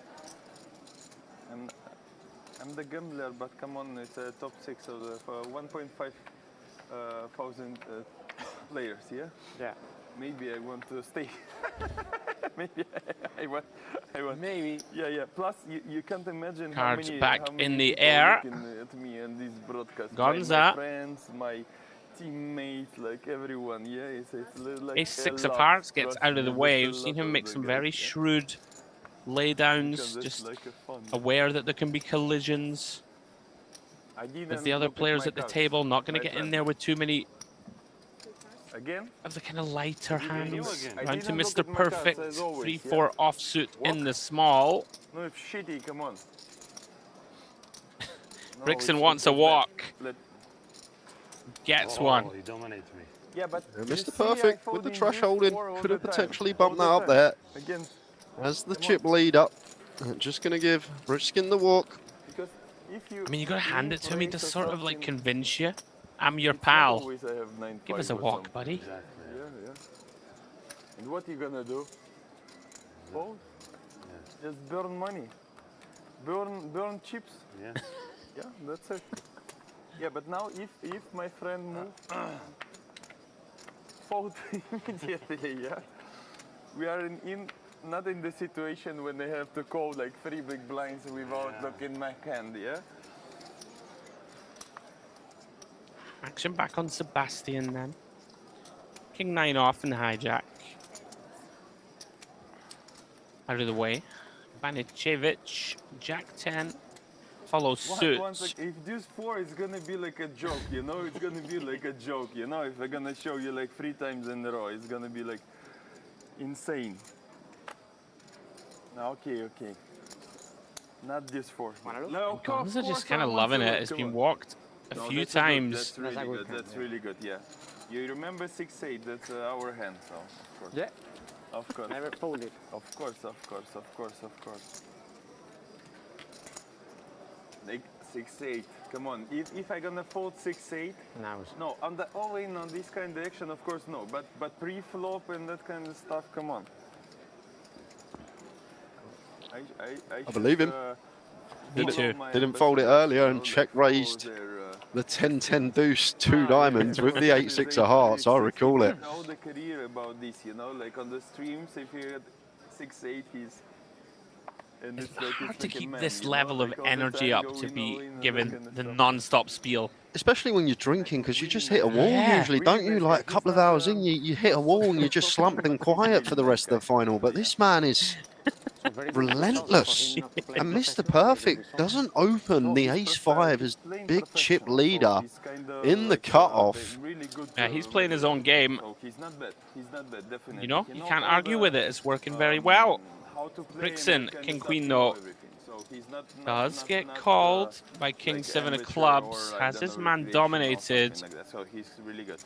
Like right now, he was like. Now then, King 9-6. 2 diamonds. Quick C bet of 3 million. Quickly called by Voronin, as you would expect. Makes sense, Jay, right? Like, we can't really get this one in, just given the way the distributions are. How is he having a full-on conversation, by the way, and just launching 5 million in? Like, this man is next level. All of a sudden, there's 28 million in the pot. He made the second place, 250, something like that. I mean, does go check river. Seems somewhat reasonable, Jay, actually here, not to seek 3 on the 10. Can see it on that river. How is Brixton playing like a potentially tournament-defining hand? Just turbo betting 3 mil, 5 mil, and chatting to the guy on his left. What a legend. Ну, типа, если ему 6-8 сдают, он всегда, ну, как бы играет, понял? 3B, blinds go up. Ну, это как... And there we go, guys. All right, we're off on a break. We are on a short break once again. Goodness me. A session with plenty of talking points. And the man that can't stop talking, Briskin, still in. Going nicely up to second in chips now. Mr. Perfect has broke the 100 milli mark that session, but look at the bottom of the pack. We got 4 stacks now, sub 20 BBs, and blinds are going to be going up, so going to be even shallower for these 4 stacks. Konstantin Voronin, Ionita Sebastian, Alvaro Gonza, and Vlado Bunacevic. Yeah, I'm exhausted just listening to Mr. Brixton. Right, Jay's going to step out of the booth, guys. Please come back in about 5 minutes to join me and James as we continue through this final table.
That is it. We are back into the action here at the Luxon Pay final table.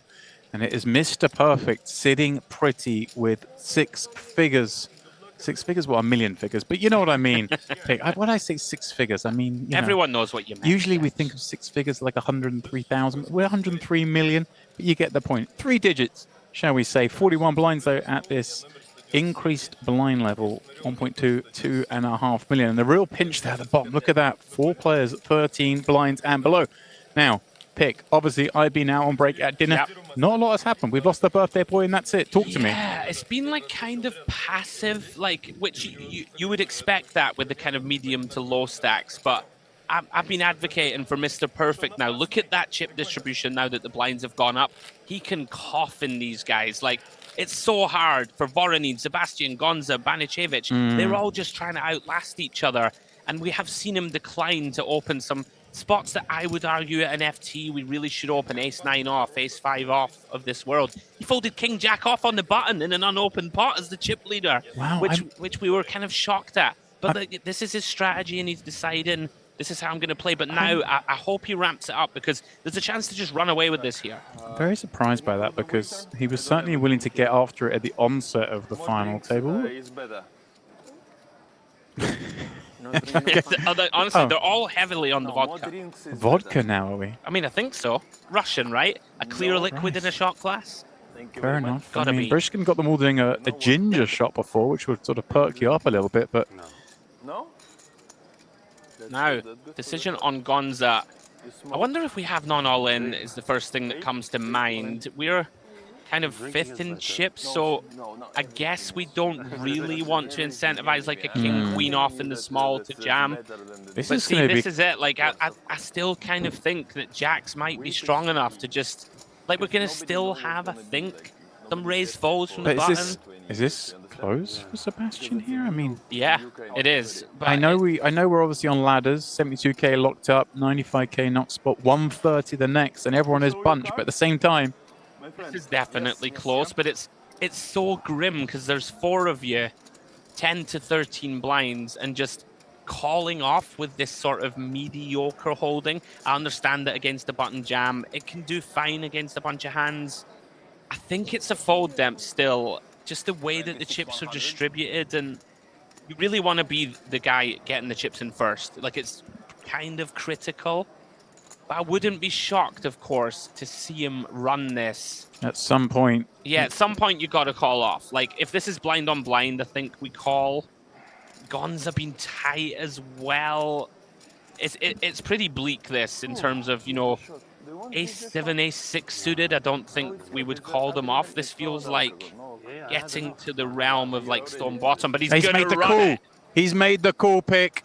And the first hand back from bait, it is Gonza v Sebastian, the latter with the covering stack, but the inferior hand only, what, 1 blind behind himself.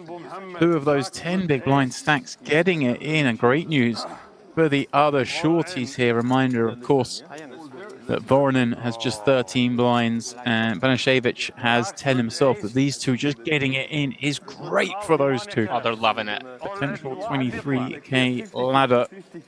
Even if, you know, Gonza holds here, Sebastian is going to be effectively all in next hand from the small. Yeah. See what the deck can deliver. Club in the window. But a breath of relief. The rest of the board reveals itself. Brishkin talking to the man who's sweating for his life here. He's so funny, honestly. He just doesn't care. Such a high-pressure spot for Gonza, and it's the ace on the turn. Oh, wow. Sebastian drills it.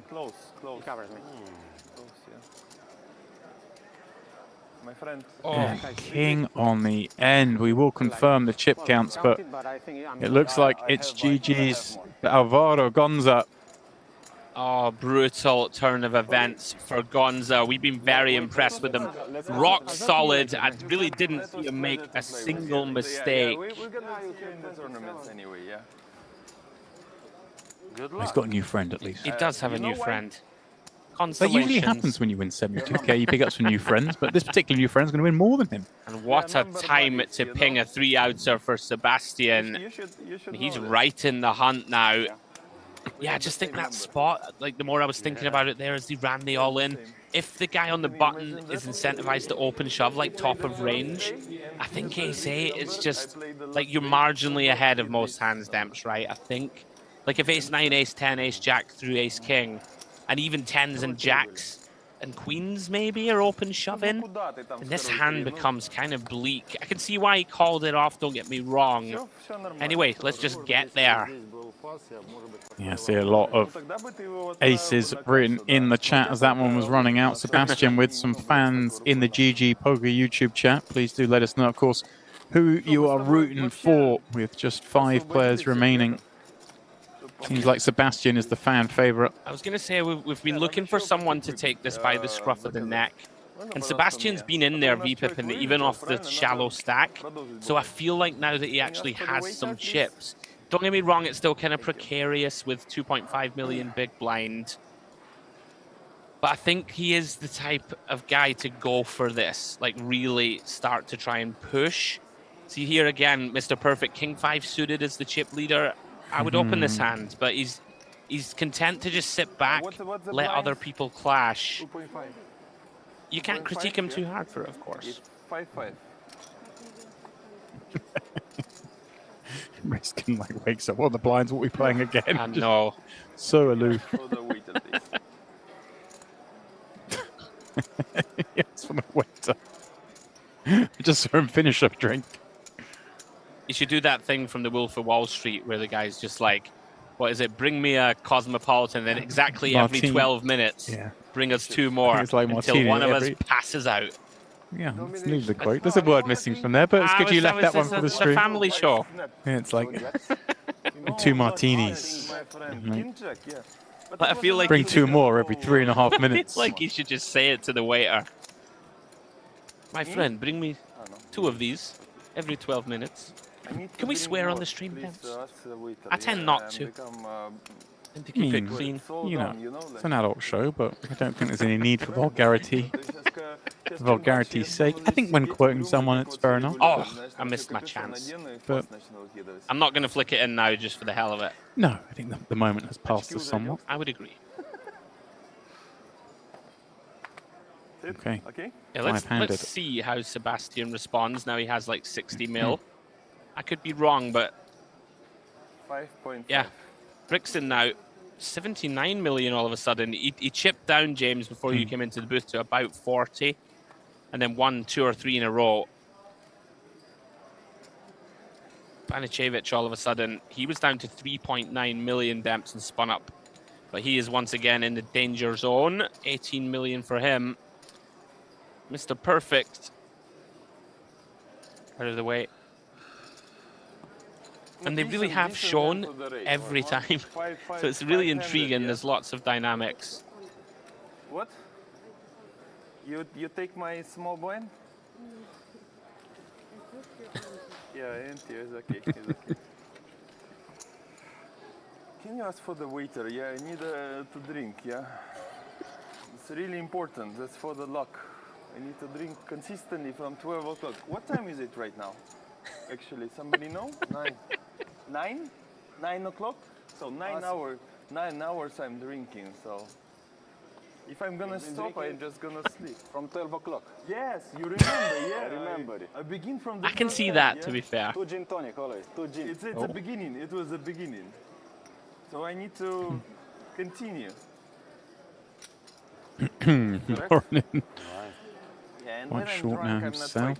Ace King. He's right though, right? When you stop drinking, that's when you hit the wall. I'm good in drinking. He's doing all right at poker as well. He is. 6.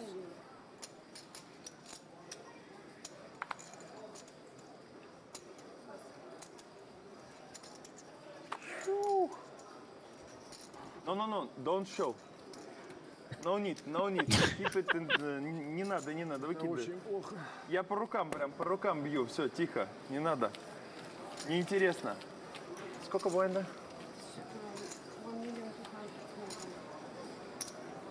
Миллион 200? I'm using Не надо, не the надо onset показывать, of the ничего, всё FT. нормально. Это я уже It was бухой там Voronin всё telling показываю. Brishkin, you know, stop Какой-то showing your cards, целью. stop showing your Есть cards. какая-то цель. And then Voronin ended up showing his hand in one pot. Brishkin was like, hang on a second, you told me we're not supposed to do that. Сядем так напротив друг друга в очках. Сядем там. Согласны? Call? Вот, я тоже согласен. trophy. Yes, for the trophy, yeah. Oh, about to say. Yes, I won. The trophy fell. Disaster. But I want to drink, come on. It's like I'm slowing down. I need more drinks. Get More that man a drinks are waiter. better, you know?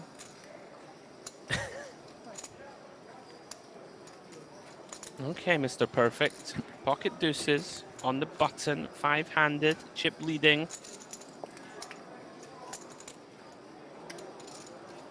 Seven and a half. Goes for the 3x open. Little adjustment. You call the 3 waiter. big blinds. You call the waiter. Disincentivize Voronin from defending. Not going to defend this hand for any amount of chips. Мы же не в казино, чтобы мне бухло не наливать, если даже пьяный. Мы же правильно? Здесь же можно. Все же рады только, если здесь набухаете. Это вообще по кайфу. That's what we're playing for. Pick. Everyone now guaranteed $95,000. 35k pay jump is the one we're on now. Then 47. Then 73k. And then 125 the difference between second and first. Yeah, some real chunky I think jumps. the trophy fell over. What's going on here? We heard the noise. It did. They all said something. Who's not that trophy? Because that trophy is stunning. And if it's got a scratch on it, Oofed. I'm going to be upset. I mean, it's not my trophy, but Mr. No. Perfect, letting go at ace 9 pick. What's going on? Is he just shutting down? I've been, I want to say impressed with like some spots where he just shows aggression, but he's definitely missed 3 or 4 open spots at this FT where you can just pick up, chip away at your opponents, you know, pick up 6, 7, 8 million here or there. Even here, right, if he opens with the ace-9, Sebastian's going to have an awkward time defending with Voronin and Banicevic on the short stacks. Interesting decision from Voronin to raise first in with 6-7 off. Very dicey. Sebastian, with the suited king, gets to defend in position. Yes, because if you stop the drinking. Like I think with Banicevic on what, like 6 bigs, I might just walk this hand. Right. And this is very troublesome if he puts a single chip more, excuse me, into the pot. Yeah, I'm with you. I think. Yeesh. I don't know about this, James. I mean, what's British going on about? I mean, c-betting here just feels. Mm-hmm.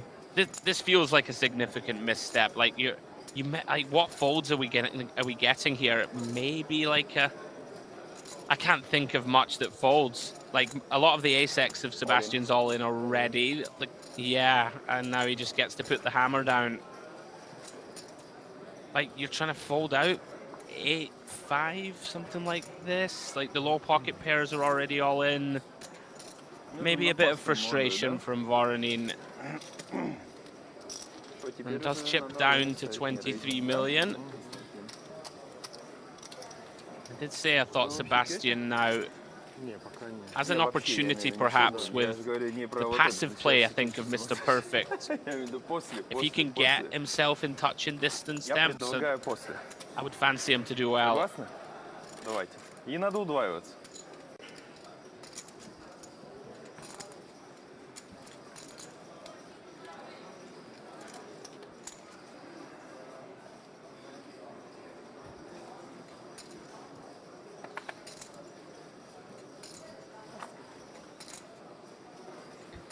I am seeing mention in the chat that some 5.5 of you wonderful viewers are joining us from having been on a different stream today that has just finished. So very much welcome along. If you are one of those, there are 5 left here in the Luxon Pay Grand Final. Playing for 375k up top. And yes, to answer the question, there has been some alcohol consumed as Brishkin opens up ace-jack from the cutoff, and Voronin piles in for 9 blinds. King 8 suited. Timing a little off pick. This may be like we said a minute ago, maybe a little frustrated. Things haven't been going his way. Not unreasonable to think that we still have some fold equity, right, against Brixton. So I'm opening deuces. Like, he is going to open some hands that fold to jam, but this is pretty wide. Ну так я тебя сейчас удвою, у тебя будет больше стека, мы будем heads-up дальше играть. There's some talk between the two of them in Russian whilst the pot is on. Сколько? Бля, ну это просто, понимаешь, вот сейчас мне вообще выкидывать нельзя. Вот вообще просто, блядь, нельзя выкидывать, честно тебе скажу, вы просто вообще. Okay, I can't fold this hand, but okay. Yeah, the dealer's trying. Fold for you. For you, my friend. Не показывай нихуя, выкидывай карты, все, выкидывай. Не надо ничего показывать, все, пас. Забыл. Should this be allowed, Стоп, James? знаешь, это 99% Did you hear the dealer trying to say? 99%. Ну ты сказал, как мы heads-up будем играть? Окей, пас. Окей. I think it's Понял? probably best. Я хорошую выкидываю. Прости, я уже 5 отдал, мне надо там 17 достать. The viewers figure that one out for themselves. Просто я всех учил, слышь, говорю, сомнительный с тобой не выставляться, а потом выставиться с тобой. Ну некрасиво, правильно? Некрасиво. Ты мне там какой-то плюс 7 сейчас покажешь, блядь. Ну некрасиво, реально. Да ну нахрен. Не пересекались. Alright, on we go. We carry on five-handed. Без разницы, слушай, в игре находимся, все в порядке. Я только что просил выпить, а тут, блядь, выбивать. Но это некрасиво. Correct? Правильно? Yes. Correct. I ask correct? Yes, correct. Round to Sebastian then. Yeah, and this sort of changes the dynamic a little bit at the table when this sort of stuff is going on. I mean, obviously Banasevich, not ideal for him to see that. And does decide to send it here with 7-8 offsuit. Mr. Perfect asking for a count. Does have a pretty dusty holding, but it is only 5.5 bigs. Whether he wants to gamble or not.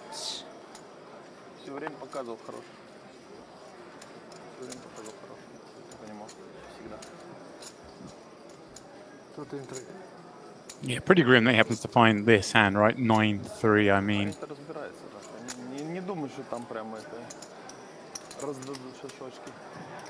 Yeah, interestingly here from Mr. Perfect, it's actually not a bad idea for him to keep Banachevich in there short. So credit to Banachevich, keeping it alive.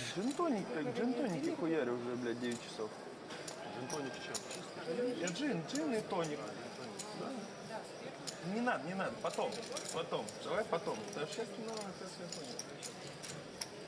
Менять сейчас руку, это вообще сам похуй. Я тоже начал в 12 часов. Well, that's how things look.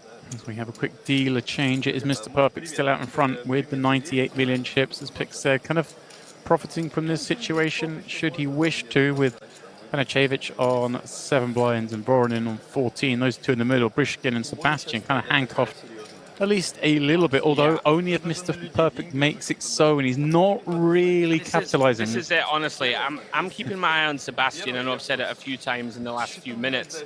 If he gets the sort of memo demps that Mr. Perfect and Brixton aren't going to pound on the others, he can chip up here. And then, like, this is a case in point. Let's have a look.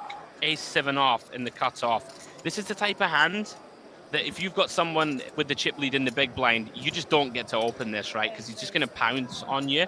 But I think Sebastian is adjusting and just recognizing here, these guys aren't going to punish me. So let's see what type of holding Brixton wakes up with.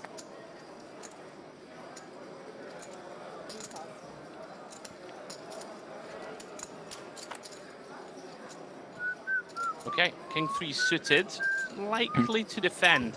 But you hear what I'm saying? Like a chip lead-in spot here. Like you could just 3-bet King 3 here, and it would stop Sebastian being able to open, right? But I think he's just recognizing I might get away with some light ones, and he gets punished by running into top 2. Here we go then. I mean, Sebastian here on borrowed time at ace-8 up against the 2-jack, spiking the ace. Everything from here, basically a free roll. Now let's see if Brixton can find a bit of deception. Oh, man. I mean, of all the hands that you just call, this is close to number one. He is counting out raising chips, though. I feel like this is a mistake. Just the game's cut off open. Like, just let Sebastian have the chance here to barrel off. Obviously, it can never be a mistake, right, to raise top two, but you hear me, this board is so dry. Don't put like that. Correct? No. I mean, he's just going to get out of the way. Almost been let off the hook here, Yeah. Dams. Like, Yeah, could potentially put himself in a bit of trouble down the streets. absolutely. But you may also think you don't get to raise much, right? And that is certainly true. Yeah, can't do anything with this one. It could be 4.5 for here. If you don't show now, that means you had good. You always show when you don't have. He's right. Okay. He's got him absolutely pinned.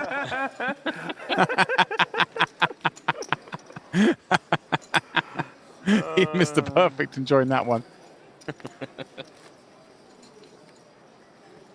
Сколько малый? 1.2. А, тут такая херня, да? То есть еще вот это, ага.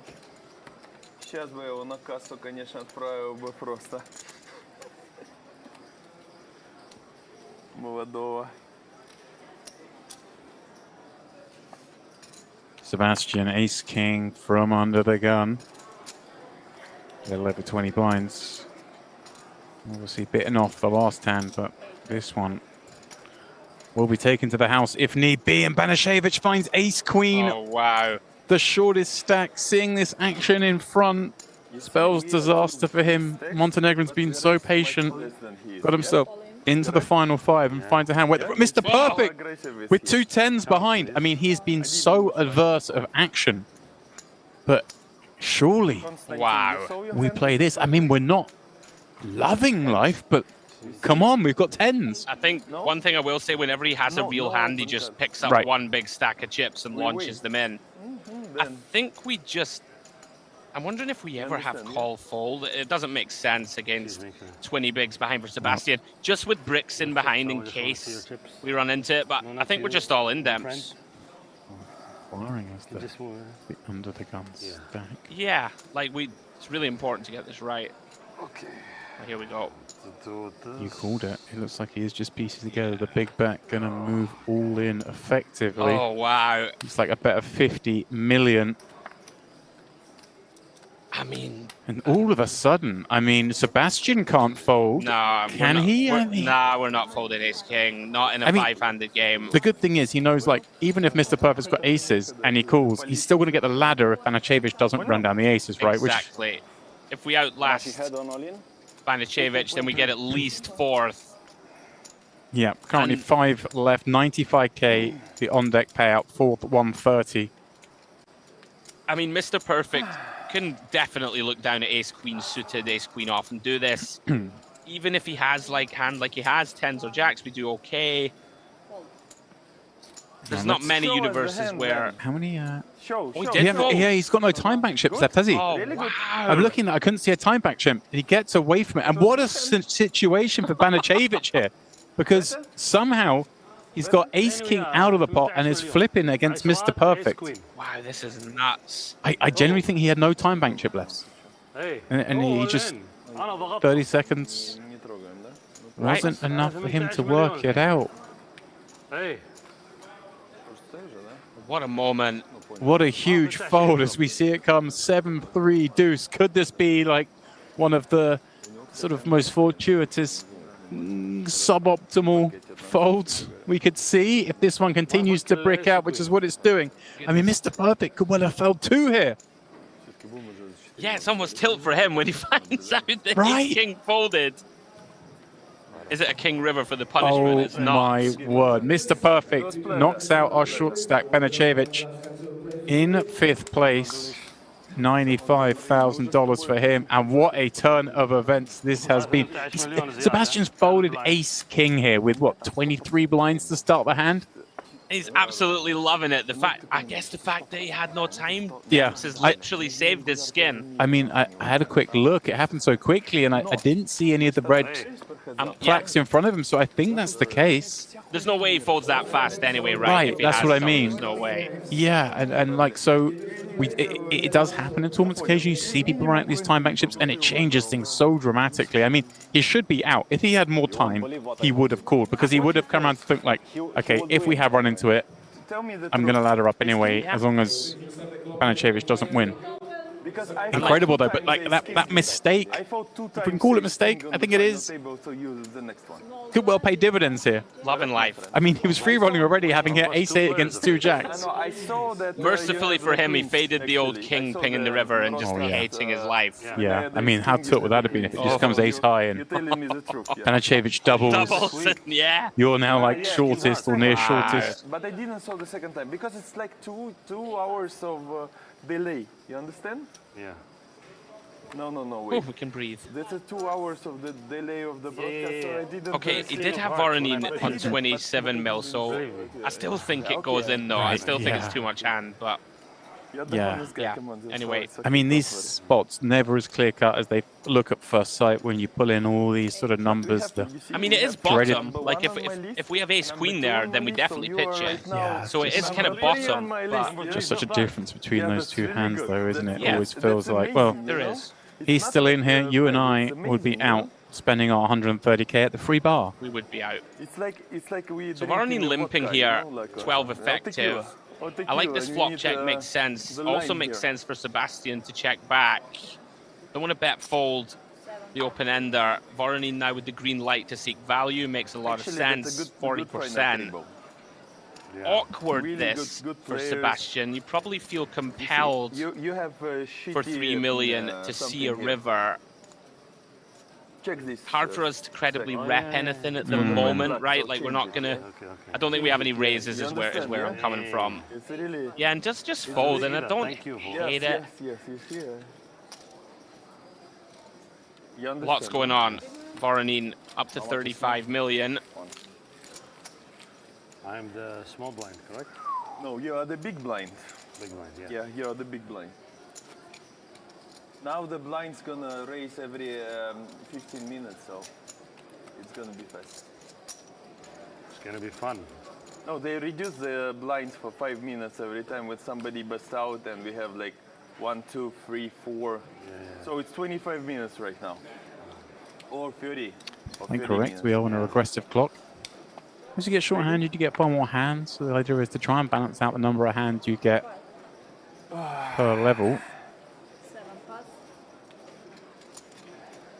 Well, on we go. So you're doing all the round to Sebastian. The players out. So he has Banicevic behind him. Demps. No, he doesn't. Banicevic is out. Sorry, it's Mr. Perfect. Okay. It's Mr. Perfect, and he is here at drift 3 of 4. What's him? He busted. Yeah, really intrigued to see what he does. Like this week go for limp jam. It's normally always a limp, but then Mr. Perfect just doesn't leverage. So there is an argument to raise first in if it's a player that just never puts more chips in the pot. Almost a value raise, right? It's intriguing. Most of the time against the chip leader, you think, yeah, I'm definitely going to limp, and he'll raise a lot, and then I can either call or jam, and it becomes quite a nice spot to generate EV that way. It does check over to Mr. Perfect, who's outflopped him with bottom pair. And he's just going to go for a small probe. Say small probe, that looks like half pot. Yeah, it's a good point you make, really. We have to adjust. Okay, he won't necessarily see the hand Mr. Perfect's been folding because they don't know what we know, but at the same time he knows the frequency at which he's been folding, how rarely he's been opening with the chip, recognizing he's not grabbing this tournament by the neck, and therefore if we limp in with ace-5 expecting more liberal raises, we might not. We've got to adjust the range by the frequencies we've seen. It's a good point to make an adjustment on the fly. More interesting then that if the chip leader isn't taking the bottom of range trash and then he raises, then all of a sudden limp shove becomes a disaster. Right. Terrible because you just run into a strong range. Yeah. So, but this is hard sometimes to like have it in the forefront of your mind. You know, you're so used to tournament strategy and you think, okay, I'll limp, the chip leader will abuse me. But if they're not going to, you need to quickly think on the fly perhaps that's not a great look at my strat. cards yet, so no information. So here's an example again, Mr. Perfect. Ace Queen of Okay, Hearts. here we go. You're telling me Oh, that you I'm say not he just drinking. grabs? He does. This is his MO. Okay, 4x. 4xing it. Brishkin. So haven't looked yet. We can talk. By the way, I'm actually loving this. This makes loads of sense. Right, against the stack that Against just the doesn't want to peel. 30 bigs, like you can raise range for 3.5 to 4x here and just put them in the bin. But he has had it every time. That's the thing. I would like to see. I'm intrigued to see what he does there, for example, with the ace 5 one up, one down. I with the hate king, it. with the king I hate 6. or ultimate, you know. Ultimate is like a poker. My favorite game, yeah. Yes, but with the craps is like you know, it's freaking game. So you're losing or winning, really fast. You know, you put everywhere. Brishkin boom, boom, boom, boom. probably feels like he's playing ultimate right That's now. why I love that. But if I want to play the I think that's what it was. I mean, it's the ultimate degenerates that see when someone 4x's it from the small, they recognize it as an ultimate play. Because it's the 4x free. All the friends, we can dream, Now, Sebastian. talking, everything, yeah? Yeah, see, I did say to you that he is the one who's gonna step out, I think, even off the kind of shallow stack. Like this, in general, is not a good open when Mr. Perfect can just smash you up. Right, Voronin's on 25 mil.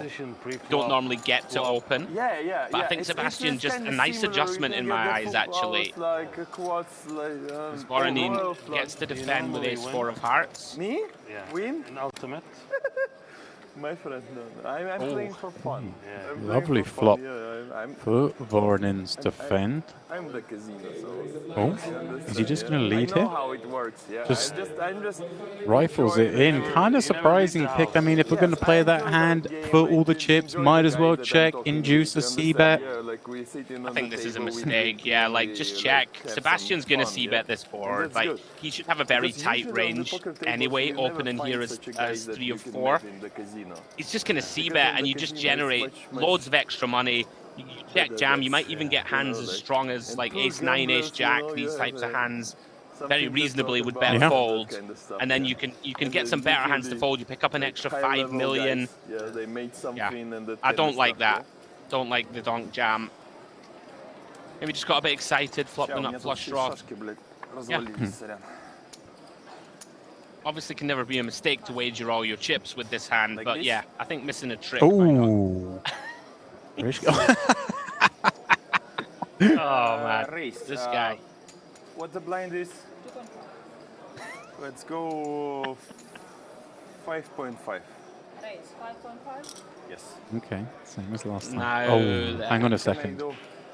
We saw Vernon go hard before. Don't show me the cards. Oh, Константин, ты мне показываешь карты, ты так смотришь, я вижу твою карту, аккуратнее, не надо. Понял? Да, ты когда вот так сделал, сюда Right to уйди, не надо. Sebastian. Ну, блядь, я-то тебе скажу. Ну ты понял, да? Вот просто я видел твою карту вот эту левую. Понял? 8-3 suited damps. This is one of those hands that Ты просто вот так их берешь, блядь, и все, у тебя for вот эта chips карта we can видна. Ну, я не defend, знаю, but I вторую, think given the precarious Yeah. nature, I favor fold in this hand. yeah, I'm with you. We can't play this one Yeah. in this situation. I think it'll be costing us a lot of money. He's played well, Sebastian. I think he's. I've seen him fold a few of these hands that early in a tournament you would defend for, Ты же, you блядь, know, много играешь, for ну нахуй мне всё chips. показывать, это ж пиздец. Они ж точно, блядь, будут сидеть смотреть, там пиздец.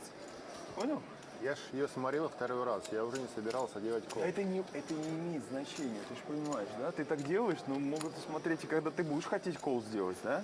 Понимаешь, о чем я говорю? Ты же не так там, ой, у меня первая двойка, вторую здесь посмотрю.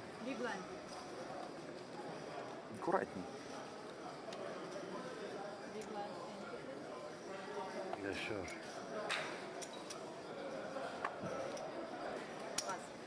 Ну понял, ну, просто, блядь, ты же пойми, они вот так будут сидеть, смотрю, они вот так будут сидеть, вот так, даже низко будут сидеть, вот так, чтобы видеть, ну, если что, карта, ну ты же понимаешь, с кем ты играешь, блядь, ну ты что? Это же, блядь, у картишек нет братишек окончательно. Здесь надо вот так вот смотреть, блядь, там... Action to Sebastian in the small blind. Once more up against Mr. Perfect.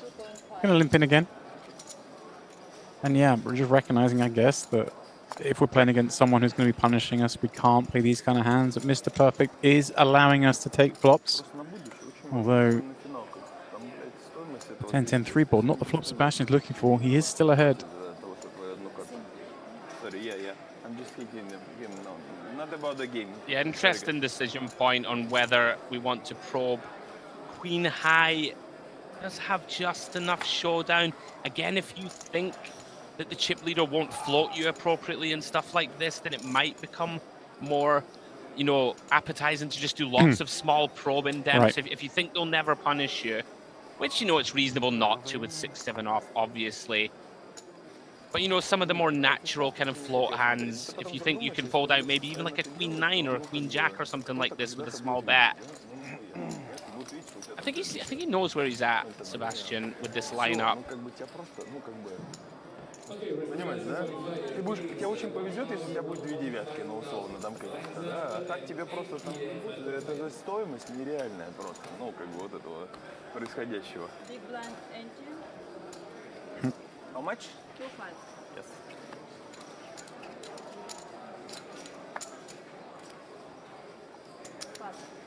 So we continue four-handed here at the Mediterranean Poker Party, where it is the Luxon Pay Grand Final.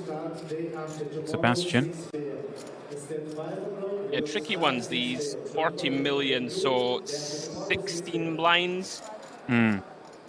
Feels like too much to shove. Okay, well, he disagrees.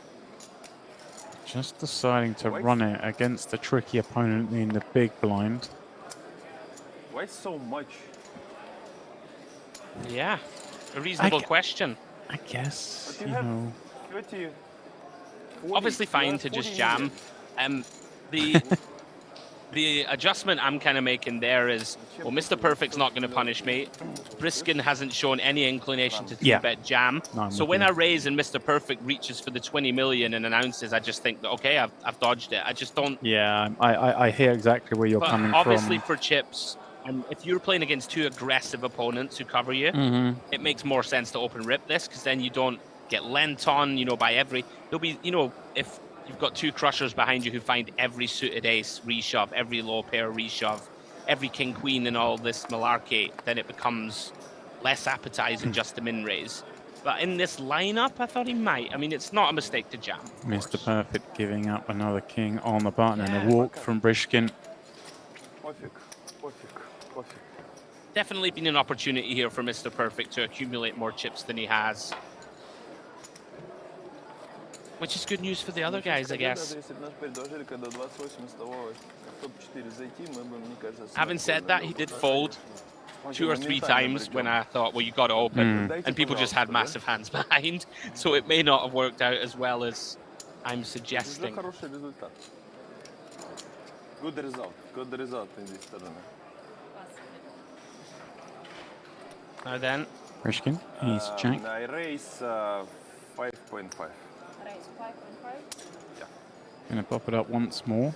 Once again, Voronin with a candidate damps. He's gonna call, which not immediately intuitive to me.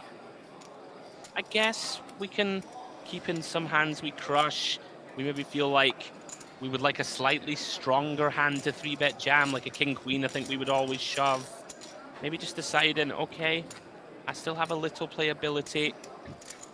Ace, king, 8 board.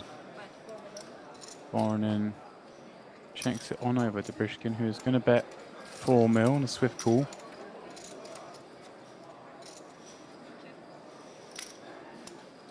Checking a very quick bet for a lot of chips. A random amount, 8 million.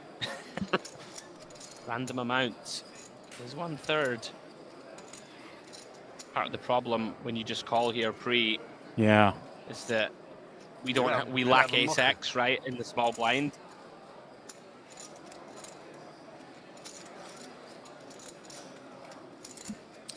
Yeah, this is just really awkward. Like, there's certainly a green light potentially for the button to get out of line and just barrel it off, thinking, right, well, you don't have, you know, any of the good ace X that flat the small blind. Tough this. Can certainly be being bluffed. Yeah. Let's get out of the way. And gets a quick reveal. He was up against it. Да не, ну ты видишь, ну а что я здесь должен? Ну как бы не ставить, ну ты же понимаешь. Я бы не ставил терн, если у меня был... Brishkin up to 90 million. Getting a big wall. between himself and Sebastian. Voronin now shortest. Playing what, 12.5 blinds. Yeah, great news for him putting daylight between himself and the two shorties. Interesting spot that on the turn. Like, I feel like if we're going to flat pre, we might have to get sticky and call two shells. Like, obviously, Brixton is repping an ace or better, right? Like, I don't think he's going to bet king, queen on the turn for value. Although, having said that, if he thinks we never have an ace, then he could. Yeah. Okay. Next case. Voronin from the button. And Sebastian with a hand that, like, sometimes likes taking these spots pick. This is such a strange spot. It's the open size as well. Is that 8? No, it is 8 million. Yeah. So our opponent's opened over 3 big blinds off 12.5. Yeah, I can just get behind fold now. Perfect. With suited connectors, wants to have a look. We enter this one with Voronin having just about 1.2 times pot. Easy to see this getting in on a multitude of boards. That being one of them. King high, couple of hearts, buckle up. We're going to the house. Like the way Mr. Perfect's played, I wouldn't be shocked to see him donk. Like he kind of just, with big hands and with equity, he often just runs it. Instead, he's going to check.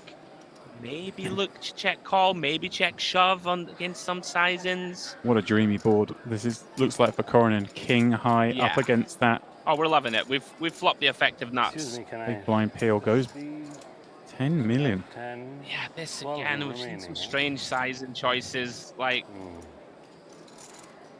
you just have such a good hand. Like, you don't want to chase out some random 5x. Yeah, he's going to run it. Here we go then. Mr. Perfect says, okay, reaches for 2 fists full of the 1 mil chips, sends them in, and well, Voronin's going to hate to see that hand. He was hoping he was going to be up against perhaps a weaker 1 pair holding. Yeah. Flush draw, stop bear. Sebastian, a keen observer. Okay, black. Krishkin the same. That's my number one on the tier list. Yeah, so 2 black cards. First black. Well, there's a black card, but now there are some black cards that would spell disaster. What a sweat. The 8 of spades on the turn opens up open-ended opportunities with the flush draw for Mr. Perfect. Look at Sebastian's face as the 9 of hearts falls on the end. Mr. Perfect makes the flush and sends Voronin out in 4th place for 130k. And Sebastian secured the first ladder up since that ace-king fold, but wow, could end up paying dividends. Absolutely, and we're down to 3. GG Voronin, good run to you, Mr. Perfect. Finds that perfect river card, 9 of hearts, $130,000 for Voronin. Just like that, 3 left, 177k locked for all 3, and Mr. Perfect with that huge stack now, James. What, it's got to be 170 million-ish? Now we have 2 with the same half the chips in play, of course. Buddy and the chip leader. My friend, 7-6. Brixton stuck in the middle. I'm going in. Yeah, but it's a free big blind. We're now up to $177,000 in guaranteed prize money. Casino player. That fold so far has yielded $47,000 pick. The one of Sebastian with ace-king. I know. Insane to think that if he'd had 2 or 3 of those red cards, he could have been out. He would have been, It's some for run sure. good, isn't it? Amazing stuff. We talk about these sliding moments. You understand, yeah? Sliding doors moments, excuse me. We've been talking about them all week, and now we're 3-handed fighting for the title. Cool, check. You understand? See, this for me is a mistake from Mr. Perfect. Like, I think if we're going to VPIP this hand, I mean, maybe it's not that bad, but I'd like to see more aggression. You know, Brixton really can't do anything against him. Trust me. Or even me. He needs a new friend now. You understand? But not him. He's going to check to the river. Surely we have to stab as Mr. Perfect here. You win? Yeah. You understand? It may not have got through, but 7 high demps on the river. I think we just bet Pre-flop? 1 big blind, right? Try and fold out 10 high, 9 high. Huge raise. Aye.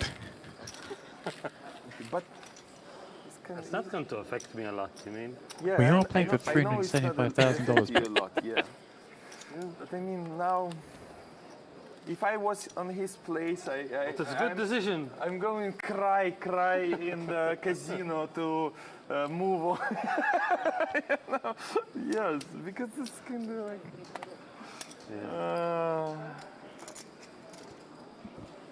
No, at least Mr. our Perfect on the low- button now. You made by the qualification? No. No, it's direct. Yeah, real premium holding 3-handed.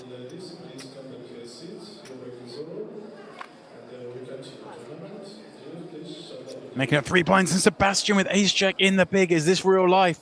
Wow. This is such a setup as we're playing the 1.53 million level.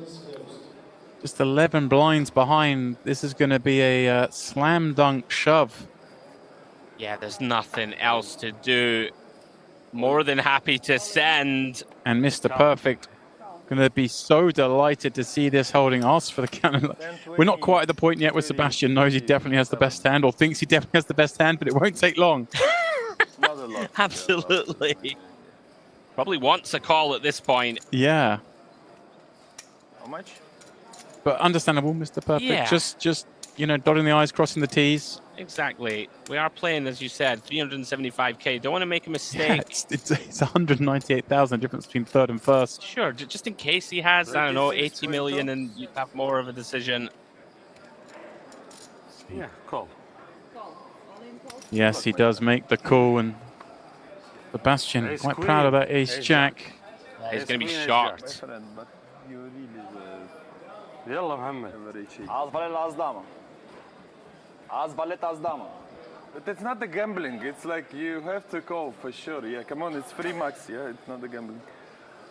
My friend, but you are number 2 on my tier list. Number 2, well, yeah. No, because I've improved. No, of course, because number 1 out, so he become number 1. You're number 2 on my tier list. 2 of 2. An ace-6 3-ball with the spades for Mr. It's like Perfect. Sebastian's face. minus right now. سبعة عندي سبيته. It's a 2 out. How is your friend? Ace queen, ace jack. Fuck, I need to come and meet him. Yeah, like to see him in front. 177 Yeah? locked up, I 250 don't the see pay him, jump. Sorry. You see? I'm like. Sebastian's still drawing live. His face. Yeah, really. I promise you. Like, then you're gonna introduce me with him. Yeah. Yeah. Okay.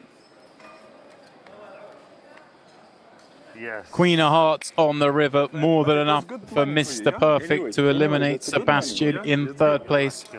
Well, 177k, and just like that, we've gone from 6 the heads up in what 45 minutes worth of play. There did have to come a tipping point as the blinds get up. Eventually, confrontation's going to happen. GG Sebastian, you entertained us throughout. Really impressed with how he played, James. Hung in there, played to win. Gets the podium finish, 177k. Beautiful result for him, and we wish him good luck in the main. I'd imagine he'll be hopping in there. And we are finally heads up.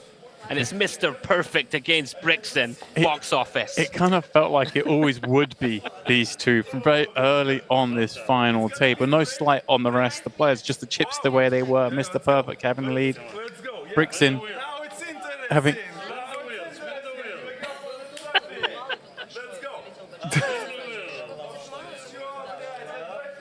Well... That's Lajmi in the background. Oh, it is Lajmi. He walks onto the stage. Well, he's pals with Mr. Perfect, It's it seems. all going on. He's been asked to leave come the on. stage. This is Lajmi. Let's show some respect. He's the star of our show, even when he's not in. As the tournament director arrives on the scene, escorts him off. It's all going off. Well, look, look at the damage Mr. Perfect's done since 5 left. Knocking out Banafevic, knocking out Voronin, and knocking out Sebastian, setting up the heads-up match between himself and Ivan Brixton. 66 bigs squaring off against 31. And I think I have to confess, I'm not quite sure if we're going to take a very brief break or not. But either way, I am looking forward to this with the cuffs taken off somewhat. Interesting to see if Mr. Perfect now will change strategy. We know he does like to play a lot of hands, typically plays more aggressively, has played snug in this environment, but maybe just inexperienced with the big stack in the situation, not knowing what to do, recognizing ladders are there, so wanting to survive himself, even though he obviously had the chance to go hard. Even if he doesn't want to play aggressively, doesn't want to play big pots, I'm pretty sure his opponent is going to try and do just that. Yeah, Brixton may force him into doing just that, Demps. Yeah, and you know, it's easy for us to be hypercritical in the booth. Of course, we have to give our opinions. That's what we're paid, and that's what we're here to do.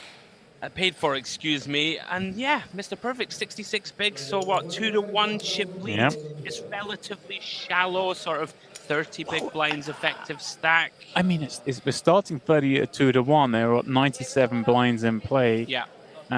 So there is going to be some room to maneuver, and we will step aside very briefly before getting this heads up underway.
Alrighty then, we're back here at the Luxon Pay Grand Final, and there are only 2 players remaining. What a 2 we have here. Ivan Brixen against Mr. Perfect, battling it out for that Luxon Pay trap. And that's Inspect. We did hear it got dropped. Oh, Pick, it looks good.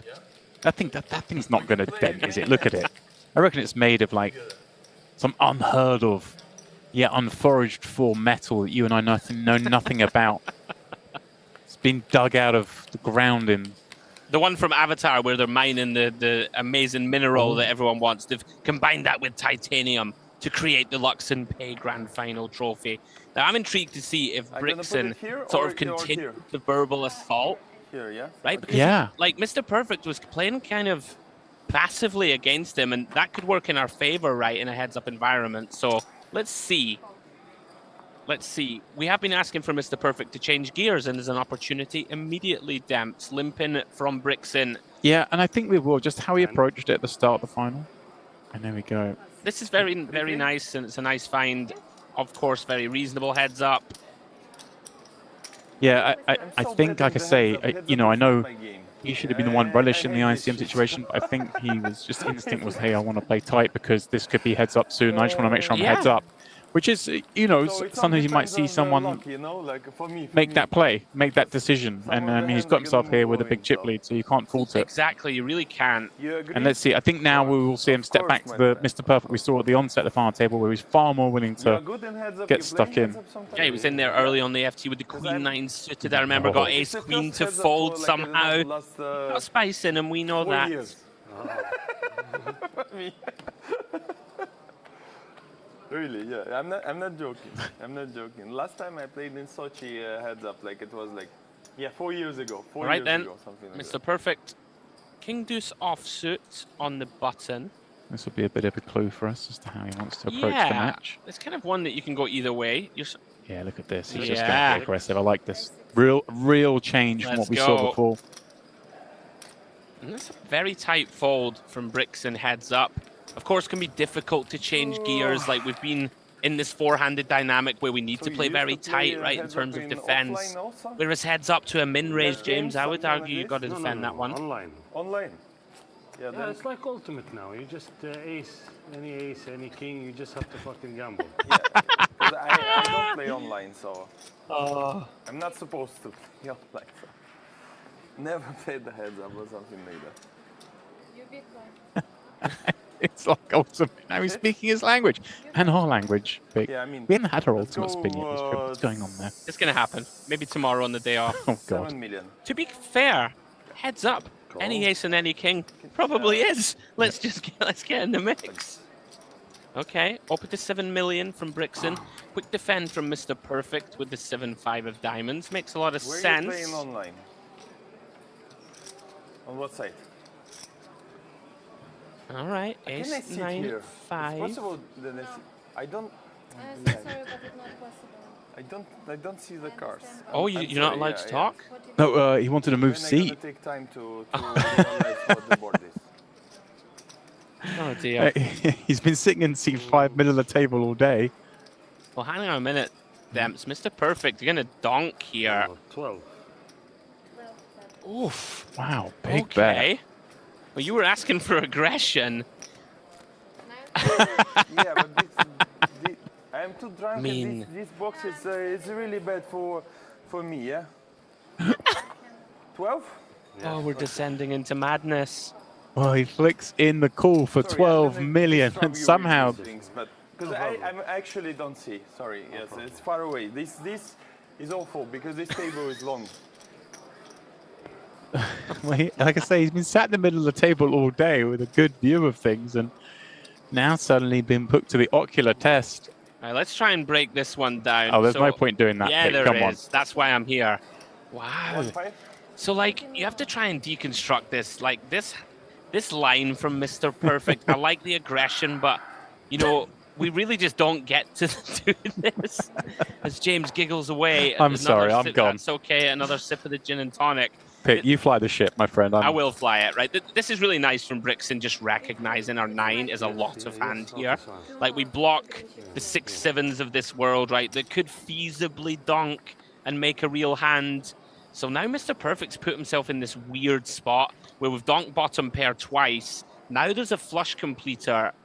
I mean, we kind of need to turn our hand into a bluff. There's 71 million in the pot. What's this? Oh, he's gone 20. Are we going my back? word. What's going on?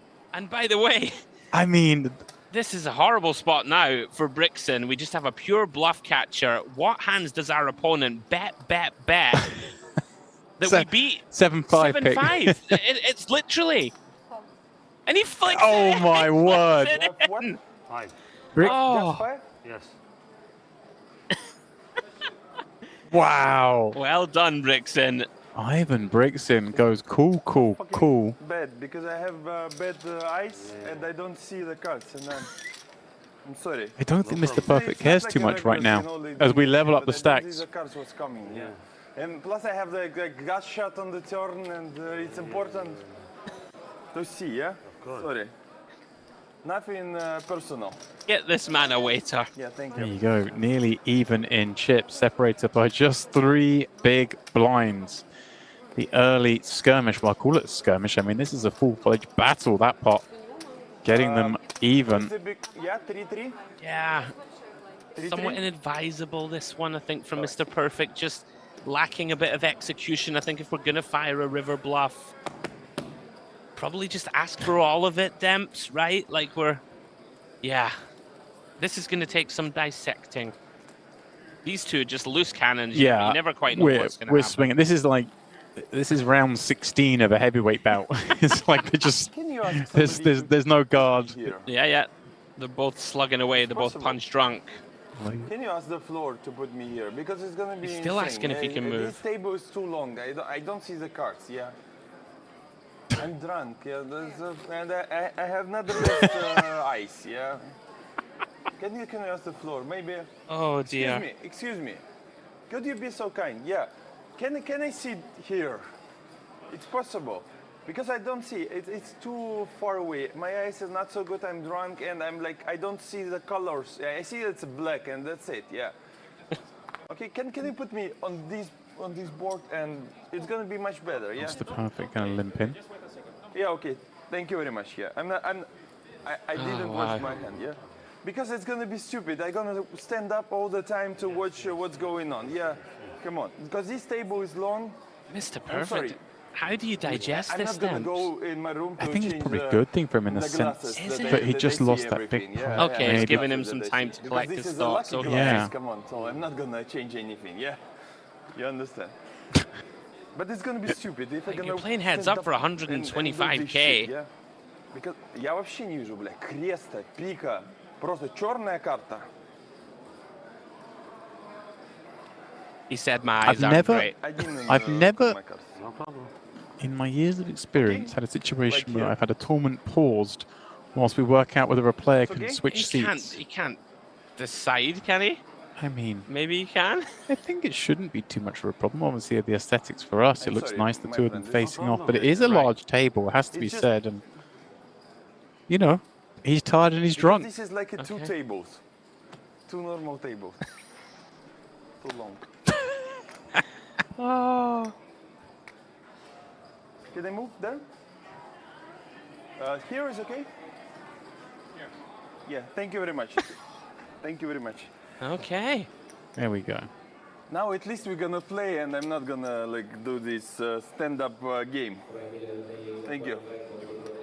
Thank you very much.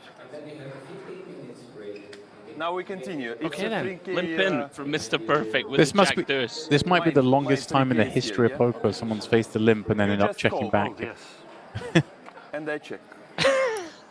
He's like, yeah, I did call. Yeah, I forgot what I got. Called, pal. It was so long ago. Oh man. Check. Ace Queen Deuce, Mr. Perfect, finding best. Yeah, pretty reasonable to check back some bottom pairs here. You can induce some bluffs. Yeah, and here comes one of those bluffs. And slightly curious, holding to do it with Jack High, just kind of gonna be best a lot, isn't it? Yeah, it's almost like a half value bet, half bluff in a strange way. Yeah, Mr. Perfect going to be happy here. I think we just show down the deuce. We're not going to look to reopen the action. Waiter. Yeah, waiter.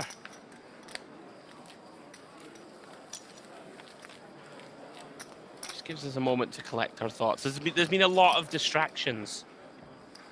It's been fun. Cannot be denied. See which one of these gentlemen will take down the Luxon Pay Grand Final. Who's your money on, Demps? Let's have one of these. Who's your money on, buddy? I mean, it's funny. Before the match started, if you told me they'd get even, I would have said Brixton. Yes. Right? Because I felt like that's where they're going. And they have nearly got even. But now I'm actually back on Mr. Perfect because of the change he's made in his approach to this heads-up versus how he was playing shorter handed. I think it's like a different player now. Yeah, it's almost like he heard us. We were asking for aggression. And the 7-5 hand, okay, it was a little clunky in its construction. Right. But if he jammed river, there's a good chance it gets through. Yeah, and again, and you see him here, just bumping it up. Yeah, I was really surprised that when I left how he was playing to how I came back and watched him fold. All those hands short-handed. But now, seems much better in control, much more comfortable playing heads up than with the short-handed dynamic. I'm gonna be drunk as hell today. Trust. Anyway, doesn't matter what the result is, but today it's gonna be huge for sure. For you too? No, I don't drink. No, you don't drink, but it's a good day. Yes. Really good day. Anyway. Certainly is a good day. $250,000 locked up for these two. 6 million. You smoke shisha? And he really has changed gears. And he's not engaging too much anymore. We got the good tobacco, everything, yeah? I think he's had enough of the kind of barrage. Smoke the shisha there. Like, wants to focus in, right? It makes some already sense. upstairs. This is the business Near end. the pool. No. Yeah, go there. We have the good tobacco, so it's like must have dark side tobacco, so it's good. Check. Check. 10-10-5, Mr. Perfect checking that one back. Third 10 repeating. Yeah, I'm going to go for like a delayed bet. I'm going to delay through to the river. Oof. Unfortunately. Yeah, that's a cruel one. Yeah, very easy value bet. They're good tobacco, Like the size in. Try and get called by the ace highs, curious king highs of the world. The pool. Yeah, because we order the good tobacco. Usually it's Alfaker, but right now it must have dark side everything. So enjoy. Yeah, just go there, ask them for the good tobacco. How much? 1.1? 1.5? Yes. If you smoke shisha, you should understand that the flavor and the taste, the mark of the tobacco is really important. You understand, yeah? Because Alfaker is like shit, yeah? You know, yeah? Like the shitty tobacco.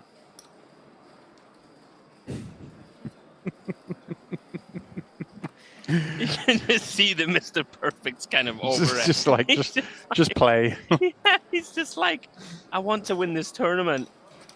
He's like, you're a lovely guy, but I'm trying to focus. You tell me about the best tobacco. Give me 2 more gin tonic. 2 more. It's on the G and G's. I called it. Ginger shot. And come here. Yeah, I give you the tips. Chicks. Check. Oh man, this is wild. He's just like the fact that each one of his orders is 2 gin and tonics. I mean, the guy has ripped through them. He ordered 2 extra shots as well, you know. The ginger shots. Oh, all right. No, a little less 6 aggro. million, yeah, 6,000. Just to pick you back up again. Nice value bet here, by the way, with the river bottom pair. But yeah, I mean, he's been putting 2 gin and tonics away every sort of 40 minutes. If you don't drink shisha with your friends, buy something. What? He's just over it, isn't he? Buy a car? Which car you want? I like a Lincoln Navigator. Lincoln Navigator. You know Lincoln? It's the luxury of Ford. Lincoln? Lincoln.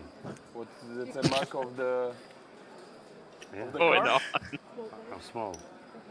It's a Ferrari. Or what is it? It's a Lamborghini? No. Oh man. Lincoln? Sorry, I don't know that. Okay.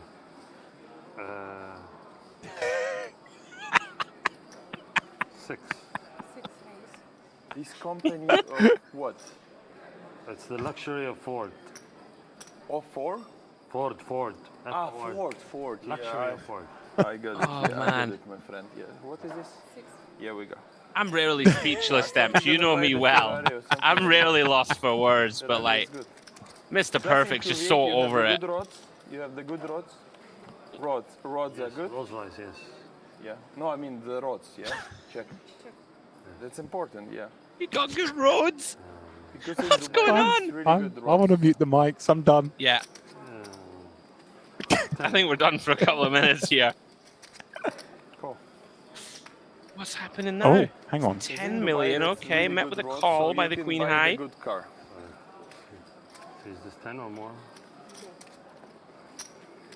Because I don't know what model you're talking about. I gonna like search in internet. Check. Very dangerous, by the way, for Brixton to consider bluffing this if it goes check. But he's value bet in turn with ace high. Internet. All right then. I never heard that model. I mean, what an enigma of a man. How much it costs? There was a pot earlier in the three-handed where, sorry, in the like sort of five-handed, where he was playing a pot, button versus big blind, and he was chatting away to the small blind who had folded the whole way through the hand, and just throwing random amounts of chips into the pot. This, anyway, I'm get in plus for this strip. Oh. We're in the we're in the red before now. It sounds like we were big in the red. Something special for 375. It's not enough. It's not enough for something special. Sorry. Unfortunately. Let's go fold. Let's go fold. Well, timing spot on. Don't look, Mr. Perfect. Don't look. Oh, you had something good? Woo, my God, yeah. You didn't give me action. I need a phone, yeah, to like Google what the car is, yeah, because that's important. That's a good car, sport car. Can't get anything special with 375. SUV. I'm drunk. What does it mean? Like a big car. So 7-seater. 7-seater. It's like Like an Escalade. X7, like X7 in BMW, yeah? BMW. Yeah. You have the big family? It's 1-5, yeah. My friend, you have the big family? Call. My friend, you have the big family? That's why you need the 7-seater, yeah? How many kids you have? 5. How many? 5. 5. Excuse me? Check. It does need 7 seats. Okay, it does need the You are navigator. the guy, yeah. My friend. Oh man. Come to me. Check. Check. Okay, we can see Brixton has the best of it. Oh, here we go. In a big way. Turns two pair. Bets full pot. Yeah. You understand, yeah? We are that. This is 10, right? Yes. Okay, cool. We are that kind. You understand, yeah? The good guys. Yeah. Who is like 25. Deuce on the river. Nice sizing choice from Brixton. Full We are pots. good guys. We are good guys. You see, when I folded ace king against your queens, Had a feeling or what? not the feeling. I feel that you're a good guy. Yeah. You understand? That's why I should fold. Yeah. I would Right back struggle the to play start of against this. I would struggle to play against this. 1.5. Minus We from it. still on Probably the to same start the level. funnel. Those two could have got it in there with, I think it was 7 or 8 lefts at that point. We could have seen a Let's huge go, flip. my friend. Dead. We'll find them heads up because Do you want ginger Brixton shot? managed to I have fold one. ace king No, pre-flop. I have one, if you want. And when you were out of the booth, actually, he folded ace king again pre-flop against Mr. Perfect, who put in a huge squeeze. Wow. And it was basically correct. Mr. Perfect had ace king of hearts himself, and it was one of these spots where we were kind of What second did or you third move, in sir? chips and couldn't get it in. I raise to 7.5. 7,500,000.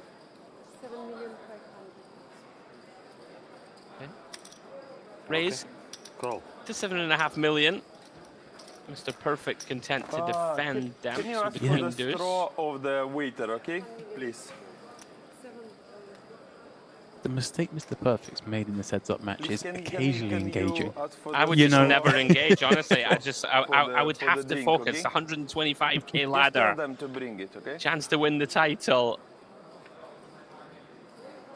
Don't get me wrong, Brixton, he's not even being rude in any shape or form, but it's just non-stop. Yeah. And when you've had other people at the table, they've shared the load. It's down to you. It's down to you to look after the yapping puppy. It's like I don't want to be asked how many kids I've got when I'm like trying to decide if I'm going to defend.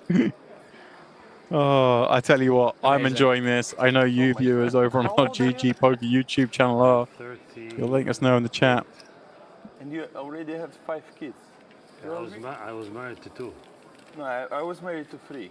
No, I mean together. Muslims, we can do that. Yeah. You can go up to 4. Yeah, but I have the 3. The third bullet for me. You see, you're lucky guy. Like the opportunity, don't break up. You know, don't break up. So you have 2 wives and 5 kids, yeah? Yes. 1.5. That's amazing, my friend. 3? No, it's really amazing. Really amazing. What's going on? Honestly, I live in Dubai, so I know the Muslim everything, so it's okay. I mean the religion, everything. So you're gonna go for 6? Oh no, we're gonna dip into religion. Go for 6? For the 6, baby, you're gonna go? No. No? You don't want more? No, it's enough. Maybe you're like Elon Musk, you know, 11? Your wife doesn't want that? Of course not. How old is your kids? The eldest is 14. What? The eldest is 14. The oldest. And you have how many boys, how many girls? 4 boys, 1 girl. Whoa, you have the quad. That's why you don't need the 6. I have a set right now. 3 girls, 1 boy. You understand? So I need 1 more, at least 1 more for the full house or quads. You understand? Yeah. Full house or quads? How much? 1.2 million. Oh my days. Oh my word. Yeah? So Blinds have gone up, by the way, anyway, folks. They have. Just while we listen in. I need that combination. What is this? He raise? We 2-4? 10. 10 million. So it's like, because I want to see the quads or the full house. Anyway, I have the. I have to dissect one hand them, so I can't listen in any longer. You understand, yeah? You understand. To the talk about the quads and full house of children. Mr. Perfect going to defend with Queen 4 of clubs. My friend, 5th one was Okay. Oh, hang on a second. 5th one was Some the trouble boy. here for Mr. Perfect ahead. 5th one was the boy. Yes. Yes? So you hit the quads. Yes. You had 3 boys, 1 girl, yeah? Yes. I have the 3 girls, It's 1 flopped top boy. and bottom here, So heads it's up full for house or quads, 127k. yeah? So you're a lucky guy, He's yeah? just That's 4 launching boys. That's unbelievable. That's good.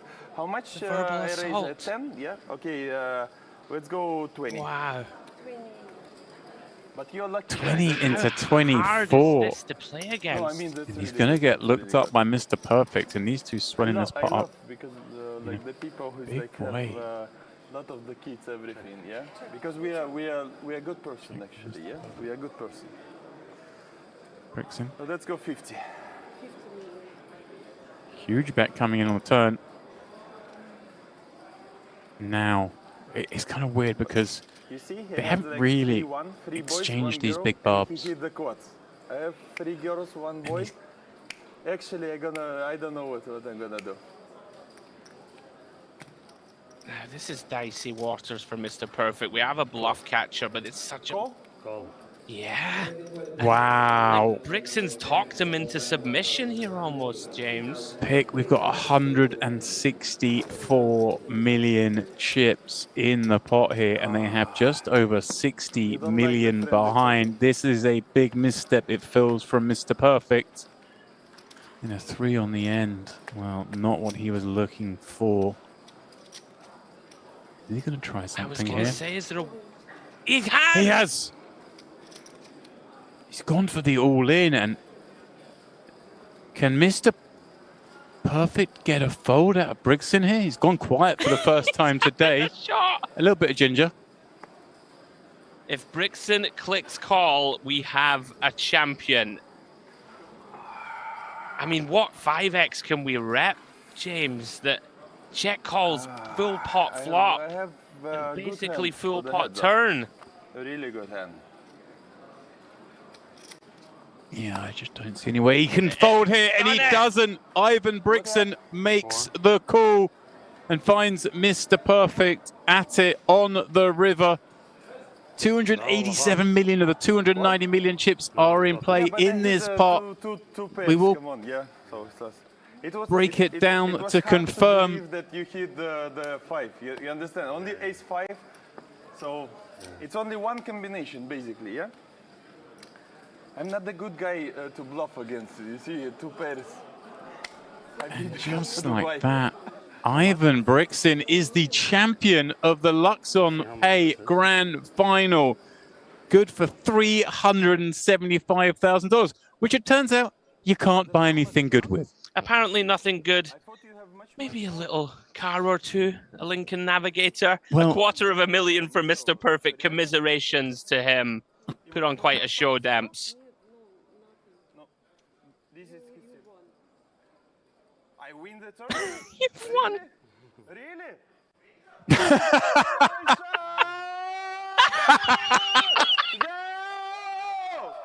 My friend, yeah, that's a pleasure. You see, that's a pleasure. Oh my word. I mean, give the people what they want. Let's go for the trophy. Let's go for the trophy. Yes, of course. Ivan Brixton is the Luxon Pay Grand Final winner. Мне переверил, он ставит, а там на стрит закрылся, у меня 2 пары. Яков, похуй, погнали, блядь. У него преимущество 2 к 1 было. What an absolute hero. Been talking non-stop throughout the final day. He's just grabbed the trophy. He's not waiting for any kind of presentation. He's walking out the room with the thing. In all my years covering tournament poker, I've never seen anything quite like it, Demps. Well, let's just breathe a second and remind ourselves of how this one played out. It seems a long time ago. Pupuliak went out in 9th. Timothy Savkin came in, I think, 2nd in chips. Nothing went his way. He bust down 8th. Then it was the birthday boy, Julian Menhart. He went out ages ago for 57K. And well, what a day we've had here, Pick. We'll be back in a couple of days for the main event. Please join us then.